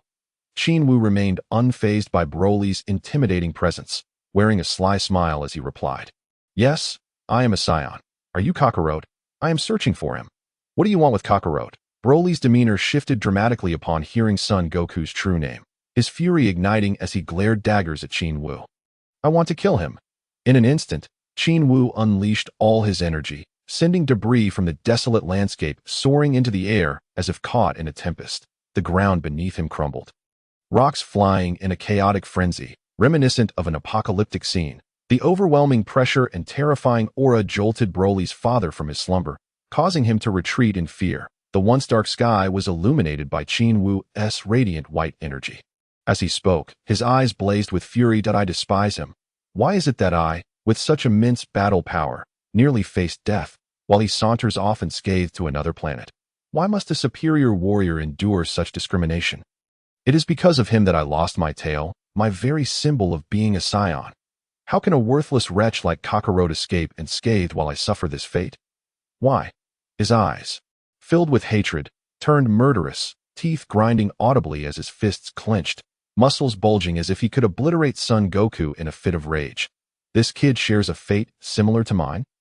Broly was momentarily taken aback. His initial intent to eliminate this uninvited guest wavered upon realizing they shared a common background and mutual disdain for Son Goku. he found himself at a loss, unsure whether to strike or not. Why? A tempest of fury and boundless pressure enveloped Qin Wu, an overwhelming aura radiating from him that shrouded the surrounding area for an entire kilometer. Broly, the closest to him, was filled with astonishment. This individual not only harbored a hatred for Kakarot akin to his own, but his formidable presence far surpassed Broly's. Could he be the legendary Saiyan spoken of by his father? At that moment, Broly felt a twinge of sympathy, his animosity towards Qin Wu momentarily tempered. However, he furrowed his brow, for the intense energy emanating from Qin Wu began to stir the combatant blood within him. Who are you? I am Kayanama, a Saiyan who narrowly escaped death at the hands of King Vegeta, having endured countless trials to flee to this neighboring planet. I sensed the essence of a Saiyan from you and thought you were Kakarot, which compelled me to seek his demise. Who are you? Upon concluding his explanation, Qin Wu posed a counter-question. I am Broly, a Saiyan with the same grievances, and I too wish to eliminate Kakarot. Broly exerted extreme control over his battle instincts, responding coldly, you are not Kakarot. Then where is Kakarot? Qin Wu, in a fit of frustration, felt as though a long-sought foe had vanished before him. Igniting his rage anew, I am also searching for him. Observing Qin Wu's demeanor, Broly's combative instincts suddenly dulled, leading him to inquire, you can sense the presence of Saiyans? How do you do it? Can you locate Kakarot? He was intrigued by Qin Wu's ability to perceive Saiyan energy, wondering if he could learn it to facilitate finding the elusive Kakarot. Indeed, but if the target is too far away, I am unable to do so, Qin Wu explained with a frown. Could this individual be seeking to learn how to control energy? If so, should he teach him? If he succeeded in mastering control, Broly would become even more formidable. The prospect of teaching him was daunting. It could lead to a truly terrifying adversary. However, if he refrained from teaching, how could he draw closer to him? He coveted Broly's lineage. The innate anger it bestowed upon him was incredibly alluring. Just a hint of anger could propel him into a Super Saiyan transformation. Yet, Broly, who had always lived in isolation with his father and only knew destruction, had no intention of learning. He gazed at Qin Wu and coolly stated, since you possess the ability to sense others' energy, I require your assistance in locating Kakarot. Both you and I seek to eliminate him. With his pride, Broly would not humbly seek to learn from another, believing that his noble Saiyan bloodline rendered him above such a notion. However, driven by a shared vendetta, he decided to leverage Qin Wu's abilities to find Kakarot. How fortuitous. Qin Wu, initially perplexed about how to approach Broly, found himself unexpectedly invited, sparing him considerable mental exertion. What do I stand to gain from this? Qin Wu feigned displeasure. Unwilling to be so easily manipulated, Broly's brow furrowed deeply. He had not anticipated his initiative would go unreciprocated, reigniting the flames of his anger at that moment. His father approached, gazing at Qin Wu and saying, we can assist you in vanquishing your enemy. Kakarot. Chapter 83. The Dual Acquisition of Potential and Bloodline. This planet, once not a wasteland, had been reduced to one by Broly's hand. A pristine ecosystem, resembling Earth, was utterly devastated within a single day. Cities were transformed into ruins, and the indigenous populace faced death or flight, turning the entire planet into a desolate wasteland. Due to its vast distance from the Frieza family's controlled territories and intended campaign regions, they remained oblivious to the devastation wrought, allowing for unrestrained destruction and the illicit trade of planetary resources. Ultimately, Qin Wu agreed to their proposal, citing a shared animosity as justification, though his expression betrayed reluctance. Broly, witnessing this, felt an overwhelming urge to rend apart this oblivious individual. Unaware of the vast energy that Qin Wu possessed, Broly believed he could easily overpower him, feeling only pressure from their interaction. As Qin Wu surveyed the surroundings, preparing to depart with them, Broly questioned his father, perplexed as to why they were being so amicable towards Qin Wu. He could easily compel submission or resort to force. His father chuckled softly, adopting an expression of cunning wisdom, and replied, foolish boy, whether you can defeat him is yet to be seen. This way, you can utilize him effortlessly. When your power eclipses his, you can dispose of him without consequence. Broly, however, was skeptical. He preferred to dominate through strength rather than coexist with someone he deemed inferior. Foolish boy, your power is ever increasing. Do you not realize that having such a formidable opponent will only accelerate your growth? His father remarked, his scarred visage reflecting disdain. Once your strength far surpasses his, he will merely be a pawn to be discarded. Fine, as long as this boy does not pose a threat to me. I shall comply for the time being, Broly conceded, albeit reluctantly. The planet had lost its utility, and the Broly duo prepared to depart. On board their ship, en route to another planet, Qin Wu meditated, disregarding the silent, brooding father and son beside him, particularly Broly, who continued to furrow his brow at Qin Wu, pondering the thoughts that swirled within him.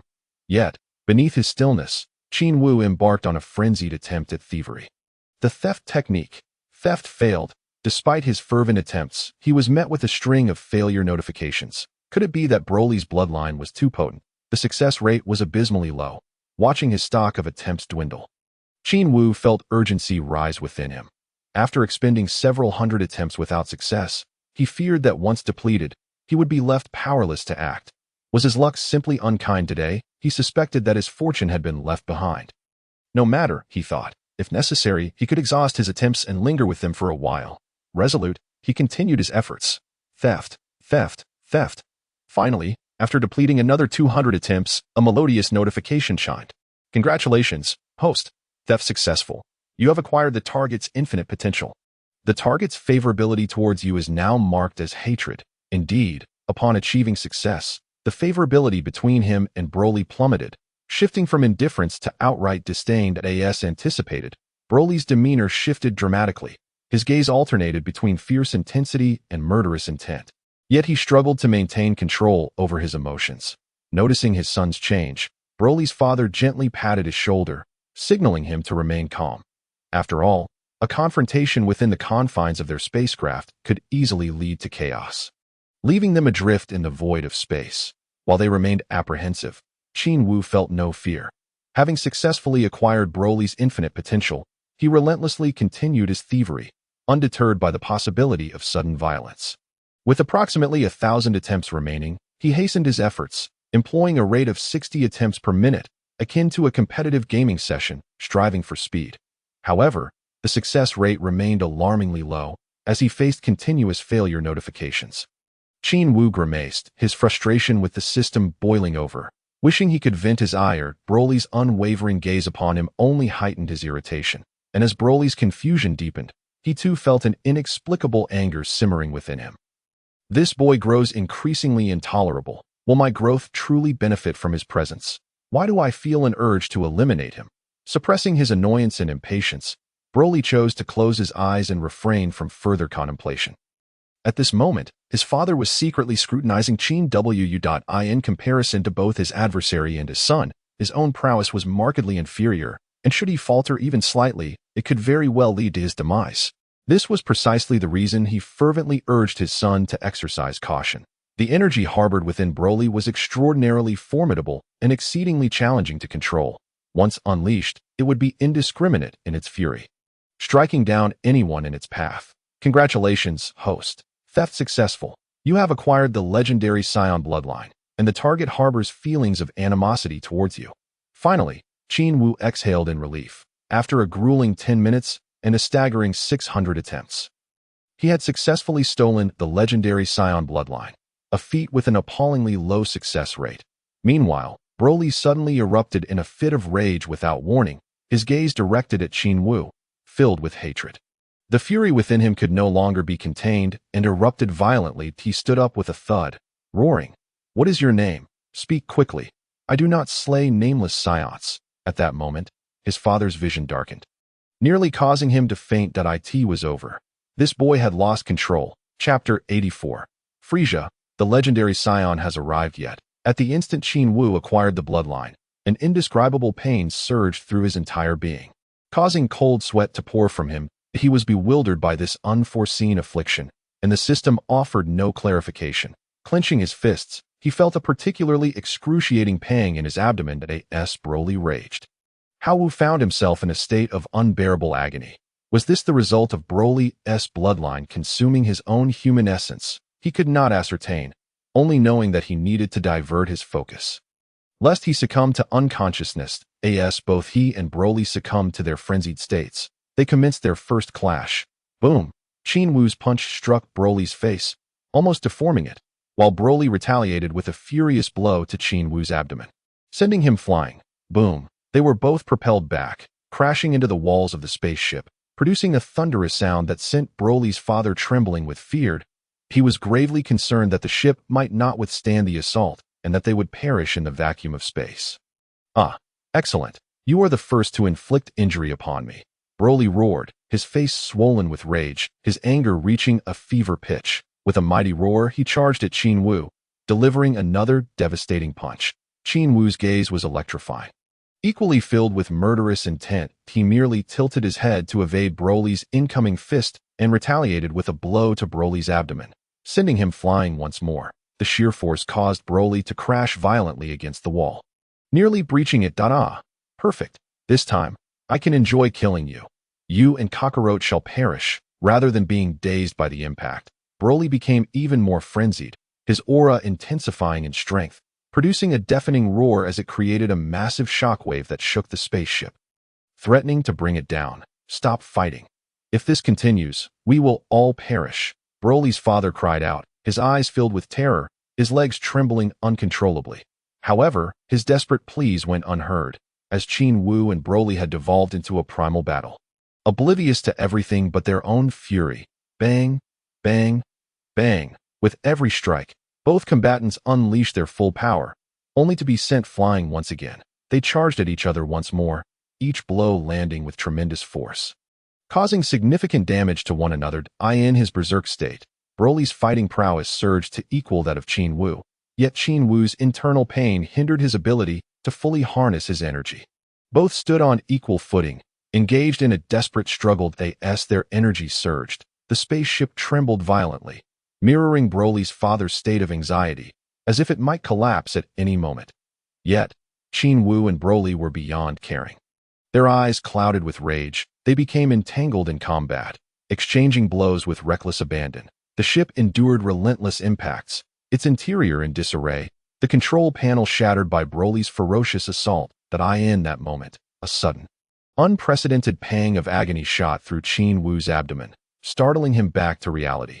Just then, a sly smile crept across his lips as he kicked the approaching Broly away, sending him crashing into his father, nearly knocking the latter unconscious. In the next instant, Qin Wu lunged forward, pressing a finger against Broly's chest, rendering him unconscious. "How excruciating," Qin Wu lamented, not only suffering from the pain within, but also bearing the external bruises inflicted by Broly's relentless strikes.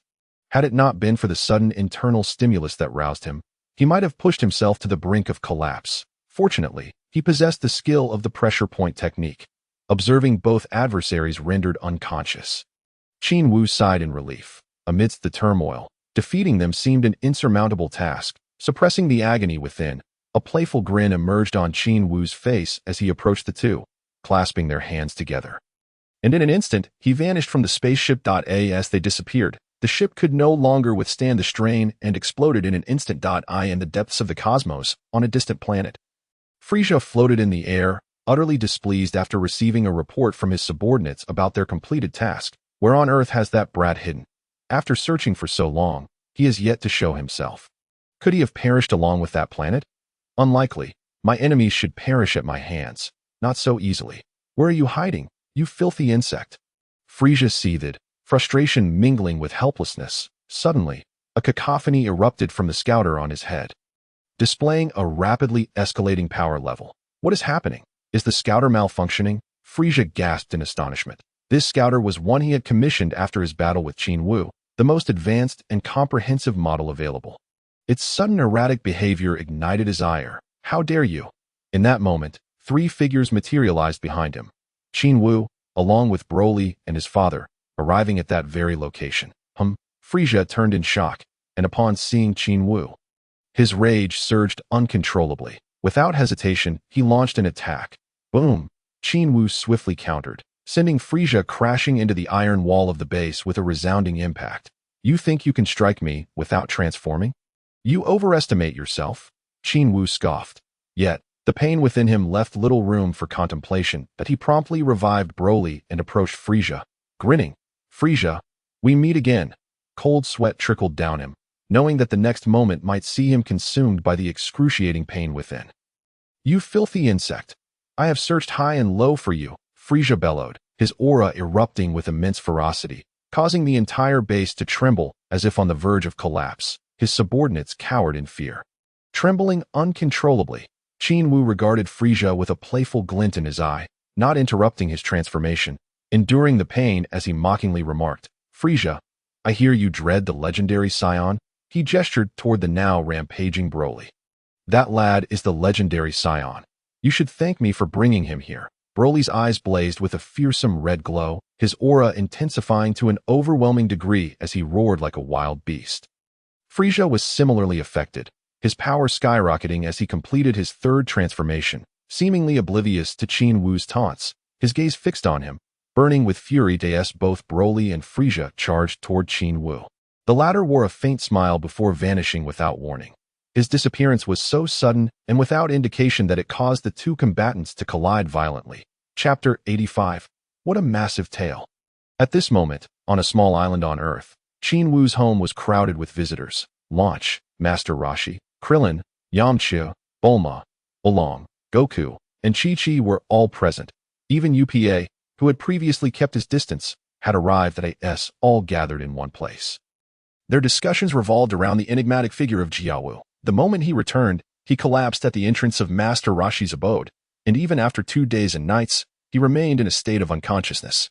The cause of his condition was a complete mystery to everyone, and even the divine beans administered by Sun Wukong bore no effect. Upon his return, he was covered in injuries, drenched in sweat, and appeared utterly wretched, all the while burning with an alarming fever. What could have possibly befallen him?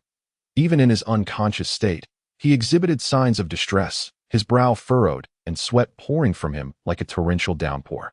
Yet, this was not the most pressing concern. Rather, what truly astonished them was the revelation that Qin Wu had inexplicably grown a tail overnight, a long, furry appendage reminiscent of Sun Wukong's own. They were taken aback, speculating whether Jia Wu was on the verge of transforming under the full moon, despite the moon outside being only partially illuminated, far from being full. These conjectures arose during Qin Wu's slumber, leaving them restless with worry, unable to ascertain the truth. Among the throng, Krillin, who shared a particularly close bond with Jia Wu, paced anxiously in the living room, repeatedly questioning, he should be waking up soon, right? After a moment of self-reflection, he ventured to check on Qin Wu, only to return with a bitter smile upon discovering that he remained in a deep sleep. Launch, more anxious than he, remained at his bedside, diligently wiping his sweat, her heart perpetually in turmoil. Every 20 minutes or so, Bulma and Krillin would sporadically enter to check on him by tea times. They would sit together and discuss the situation, exchanging their concerns about what could possibly be happening to him. "Has this ever occurred before?" Launch queried. "No. I haven't shared a room with him, but he usually wakes up before me on the second day, often fishing outside. So why is it different this time? He is as robust as an ox, yet he has been feverish for 2 days without waking. I don't know. Bulma, I'm so worried about him." "Ah, I'm worried too." Bulma shared Launch's apprehension. Yet there was an added layer of anxiety within her, especially as she observed Launch's tender care for Qin Wu, an unspoken pain tugging at her heart. At that moment, Qin Wu stood tall, at around 185 meters, his physique increasingly muscular. His once youthful visage had matured into an attractive and charming countenance, and he exuded an aura of strength and a hint of playfulness, unlike Yamcha, who would vanish for 3 years at a time to pursue training. He was powerful, captivating, and devoted to his family, which stirred a complex blend of admiration and envy within Bulma. Reflecting on her interactions with Qin Wu, she recalled his calm demeanor, often appearing indifferent, yet harboring unspoken thoughts. In their limited encounters, she sensed a stark contrast between him and Yamcha. Despite being younger by 4 or 5 years, he exhibited a maturity and charisma that surpassed Yamcha's. He was composed, elegant, and relished life. Even during the times he sought her assistance, he treated her with utmost respect, never shirking his responsibilities or dues. The principal distinction between him and Yamcha was that, although he could be entirely absorbed in his training, he was approachable and engaging. During moments of leisure. He would converse with her about life and aspirations, and he would risk everything to protect her, as evidenced by the tale Launch shared about his heroism. At that time, despite being in her witch form with golden hair, her eyes revealed the truth of the matter. Qin Wu had a way of caring for everyone, embodying the image of a perfect gentleman. What young girl wouldn't be enamored by such a man, especially one who was both handsome and formidable? But these reflections stemmed solely from Bulma's perspective. Deep down, she resonated with a singular thought. True strength exists to safeguard those we cherish. In pursuit of this strength, one must often sacrifice time and effort to train diligently, all for the sake of better protecting loved ones. This realization profoundly impacted her, binding her heart to him. Concurrently, she felt a surge of jealousy towards Launch. Since the conclusion of the martial arts tournament, the audacity of Launch to cohabitate with Qin Wu left her feeling despondent. Each time she visited, she feigned indifference to their relationship, yet her heart brimmed with envy, pained by the affection Launch displayed towards him. Upon hearing Launch claim they were merely roommates, Bulma felt a wave of relief wash over her, diminishing her jealousy significantly. Both girls were united in their hope for Qin Wu's awakening. Their conversation dwindled into a comfortable silence as they gazed intently at him. "Go, please wake up soon," Bulma sighed internally, rising to leave, when suddenly she heard Launch exclaim in delight, "He is awake! He is awake!" Bulma quickly turned, and indeed, she found Qin Wu slowly opening his eyes, gazing at them in bewilderment. "What are you both doing here?" "Goodness, you've been asleep for 2 days and 2 nights. Do you have any idea how worried we've been?" Bulma chided, her playful demeanor surfacing as her tension eased. Launch remained silent, gently supporting him as her eyes betrayed a mix of concern, relief, and affection. "Has it really been 2 days? I thought it was only an hour," Qin Wu remarked, sticking out his tongue in a childlike manner, scratching his head sheepishly. He had been unconscious for 2 full days. No wonder they were so anxious. Bulma and Launch were taken aback by his sudden display of childlike innocence, feeling as though their perceptions of him had been upended. He actually stuck out his tongue? How old is he? Is he still so immature? Yet, this new side of him only made him appear more approachable and endearing. Upon awakening, Qin Wu felt an unparalleled sense of lightness, sensing an incredible power within him, leaving him astonished. But what truly bewildered him was the tail swaying behind him. "I have grown a tail? Such a significant one."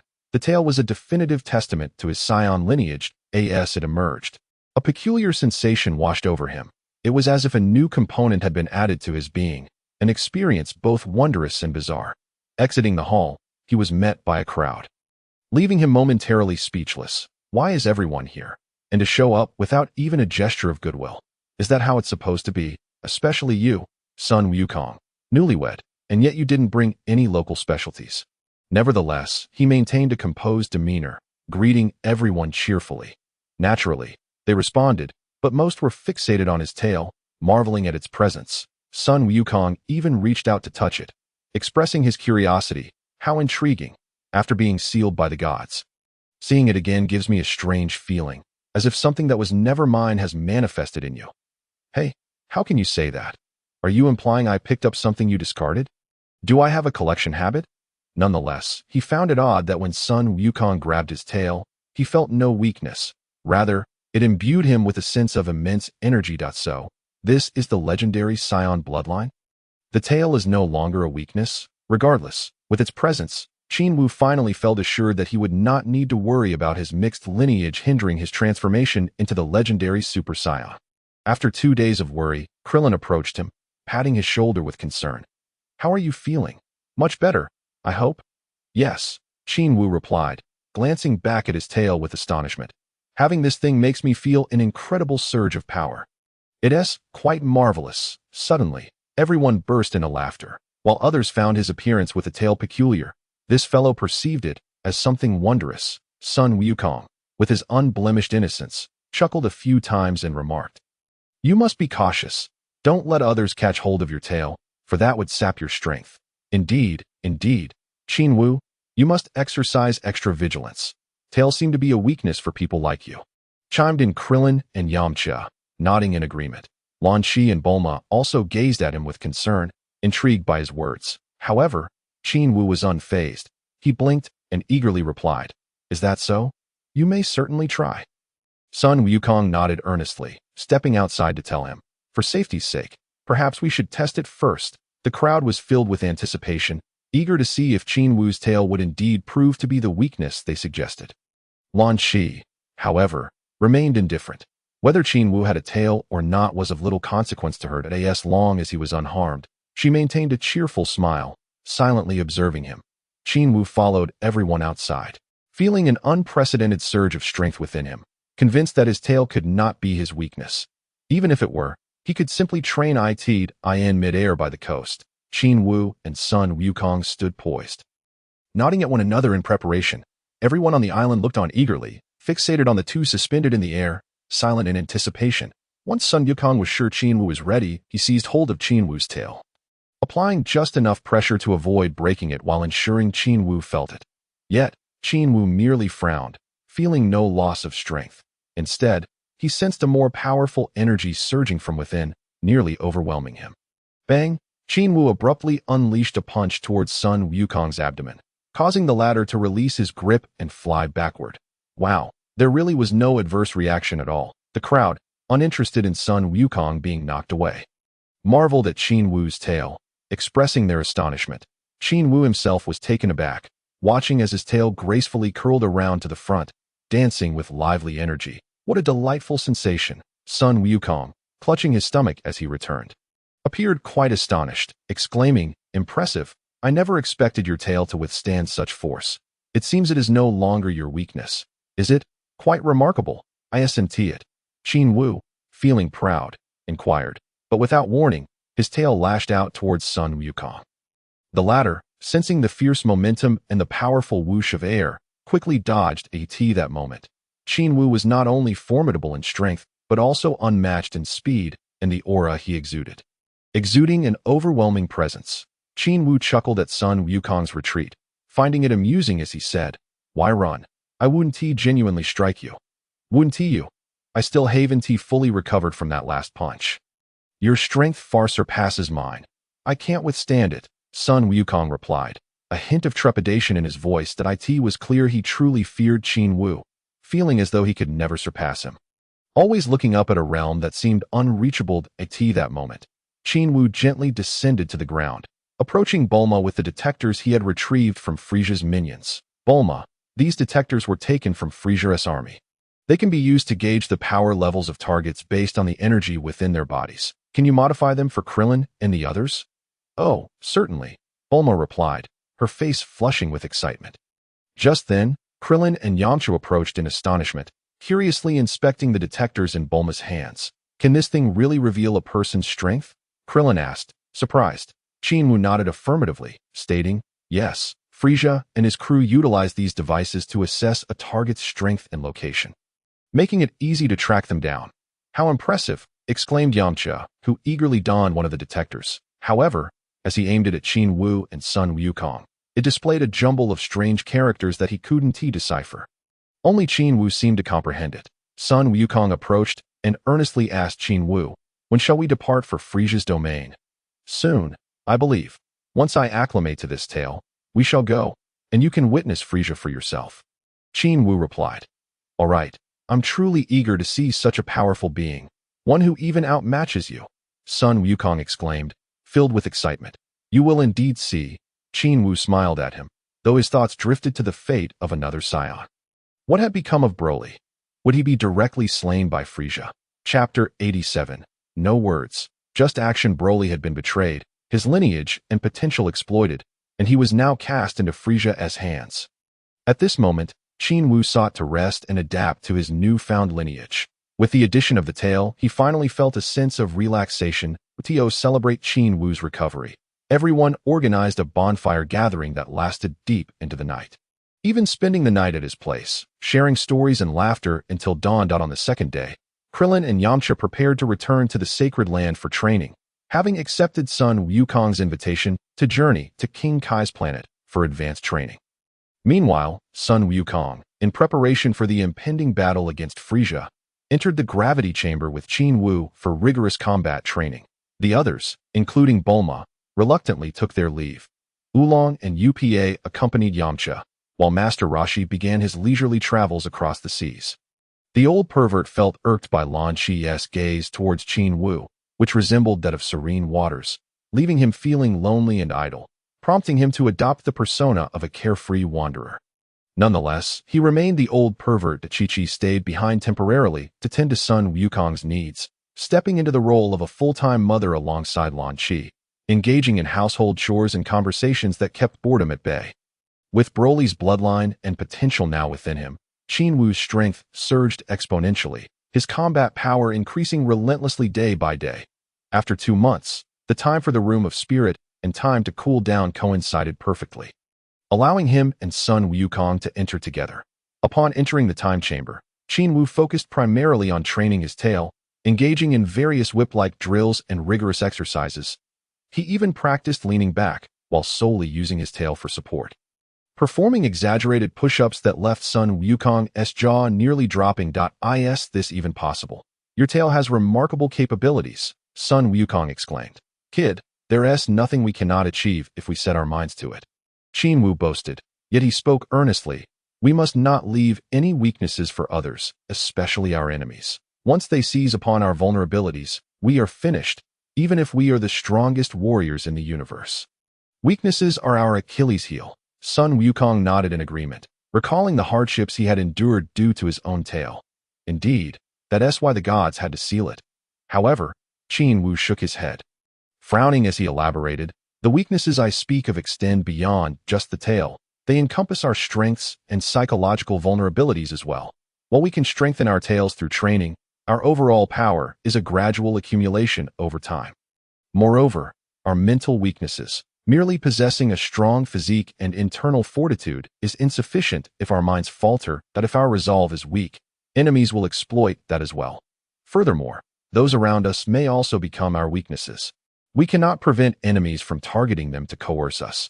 Yet, we can subject ourselves to harsher training to protect them. Our strength is not solely for ourselves. It is for those close to us. For the world, for the earth. Though the latter part of his statement may have sounded somewhat melodramatic, it rang true. In the world of Dragon Ball, wasn't Sun Wukong constantly fighting for Earth and humanity, enduring challenges time and again, to the extent that he has found himself in a state of ecstasy, battered and bruised, having even died twice, to a degree that even the divine dragon of Earth could not revive him. This predicament is not merely a matter of Sun Wukong lacking formidable allies. It is, more fundamentally, a flaw in his character. His innocence renders him excessively trusting, often leading him into dire straits, subjected to relentless torment. This is akin to the notion that he may endure countless sufferings, yet you treat him as if he were your first love. However, Qin Wu pondered for a moment and realized that this naivety is also a source of Sun Wukong's strength. When an individual's spirit bears imperfections, they often become more robust, utilizing their prowess to defend against these shortcomings. What a truly naive lad. Qin Wu gazed at Sun Wukong, who was now half a head shorter than him, his heart filled with complex emotions. After hearing Qin Wu's words, Sun Wukong fell into deep contemplation. Meanwhile, Qin Wu continued his training, undeterred. In the year spent within the time chamber, Qin Wu dedicated much of his time to refining his tail, while the remainder was devoted to meditation, harnessing the formidable energy derived from Broly's powerful lineage to repeatedly strengthen his physique and internal organs. While he could not claim to possess the most formidable body in the universe, he was certainly sturdier than Broly himself. In that battle aboard the spaceship, he had left his opponent nearly lifeless while sustaining only superficial injuries, a testament to his newfound strength. After hearing Qin Wu's insights, Sun Wukong became even more diligent in his training from that day forward, frequently seeking Qin Wu for sparring sessions. As Qin Wu's power surged day by day, Sun Wukong's progress was also significant. When the year came to an end, both Qin Wu and Sun Wukong emerged, utterly exhausted, only recovering after consuming some senzu beans. Following that, they entered a prolonged period of calm for more than half a year, during which Sun Wukong emulated Qin Wu by taking up fishing to refine his state of mind. Although he was not naturally inclined to tranquility, over the years, his impetuous nature had gradually mellowed. And with the responsibilities of family, he had matured considerably. 19, it was no longer acceptable to remain immature. After all, this was the perilous world of Dragon Ball, not some lesser martial realm. A day without growth or maturity could lead to threats at any moment. In the ensuing 6 months, aside from fishing and cultivating their mental states, they ventured out together to hunt, enjoying a life filled with pleasure and ease on the eve of their departure from Earth. The four of them sat at the dining table, Quietly eating, Chi-Chi's mood had begun to sour as she worriedly gazed at Sun Wukong and asked, "Are you really going to fight that Frieza tomorrow?" Sun Wukong responded with unwavering resolve, "Absolutely." "Then you both must be careful and not get yourselves killed," Chi-Chi said, tears streaming down her face. This left Sun Wukong flustered, hastily trying to comfort her, observing his foolishly earnest demeanor. Chi-Chi could not help but chuckle, her mood lightening. In contrast, Launch appeared remarkably composed and bold, seemingly unconcerned about Qin Wu's potential absence, smiling gently as she watched him eat. The next day, Qin Wu and Sun Wukong instantaneously teleported from the small island, directly arriving at Frieza's base. Upon their arrival, Frieza's detectors blared an alarm. At that moment, he was leisurely admiring the scenery from his spaceship. Upon turning around and seeing Qin Wu once more, he felt a twinge of numbness. Qin Wu's frequent appearances and disappearances drove him to the brink of madness. Encountering such an unpredictable and elusive adversary, especially one he could not reach, left him feeling humiliated and provoked, though he still harbored the urge to obliterate Qin Wu. He managed to suppress his inner turmoil and coldly declared, "Crawling insect, if you have the guts, stop running. Fight me properly, or let me kill you." Qin Wu disdainfully glanced at him, retorting, "Foolish child, why would I let you kill me? Have you lost your mind?" Frieza, infuriated yet wary of making a rash move for fear of losing Qin Wu once more, simmered with rage. Meanwhile, Sun Wukong looked at Frieza in astonishment and asked Qin Wu, "Is that Frieza? He looks so small." "Indeed, that is him.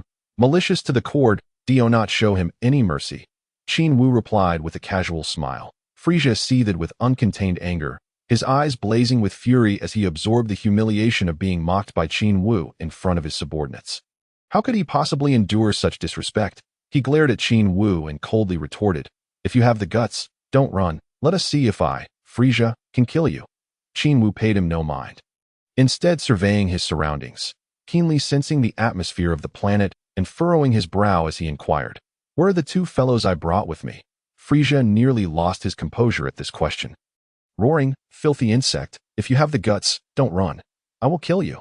As he lunged forward, the only remnant of his sanity compelled him to halt, his heart filled with a desire to tear Qin Wu to shreds. "I am asking you a question. Where have they gone? Did you kill them?" Qin Wu replied nonchalantly, ignoring Frieza's menacing glare. "One is dead, and the other has fled. That's satisfactory. Now let me kill you." Frieza scoffed, realizing he could only seek opportunities to eliminate Qin Wu amidst his frustration with the latter's instantaneous mobility. "Who escaped?" Qin Wu pressed. "The black-haired monkey. The older one I killed," Frieza snorted. The fact that Broly had managed to escape was astonishing. How could that brute slip away from Frieza's grasp? The thought left Qin Wu with a mocking smile aimed at Frieza. "Aren't you quite impressive? You allowed a mere monkey to flee right under your nose." How pathetic! Frieza's restrained fury threatened to boil over as he seethed. That brat speaks with such venom, blaming my incompetence for allowing an injured monkey to escape. He was livid, wishing to rend Qin Wu apart at that moment. Broly was far from the weakling Frieza portrayed.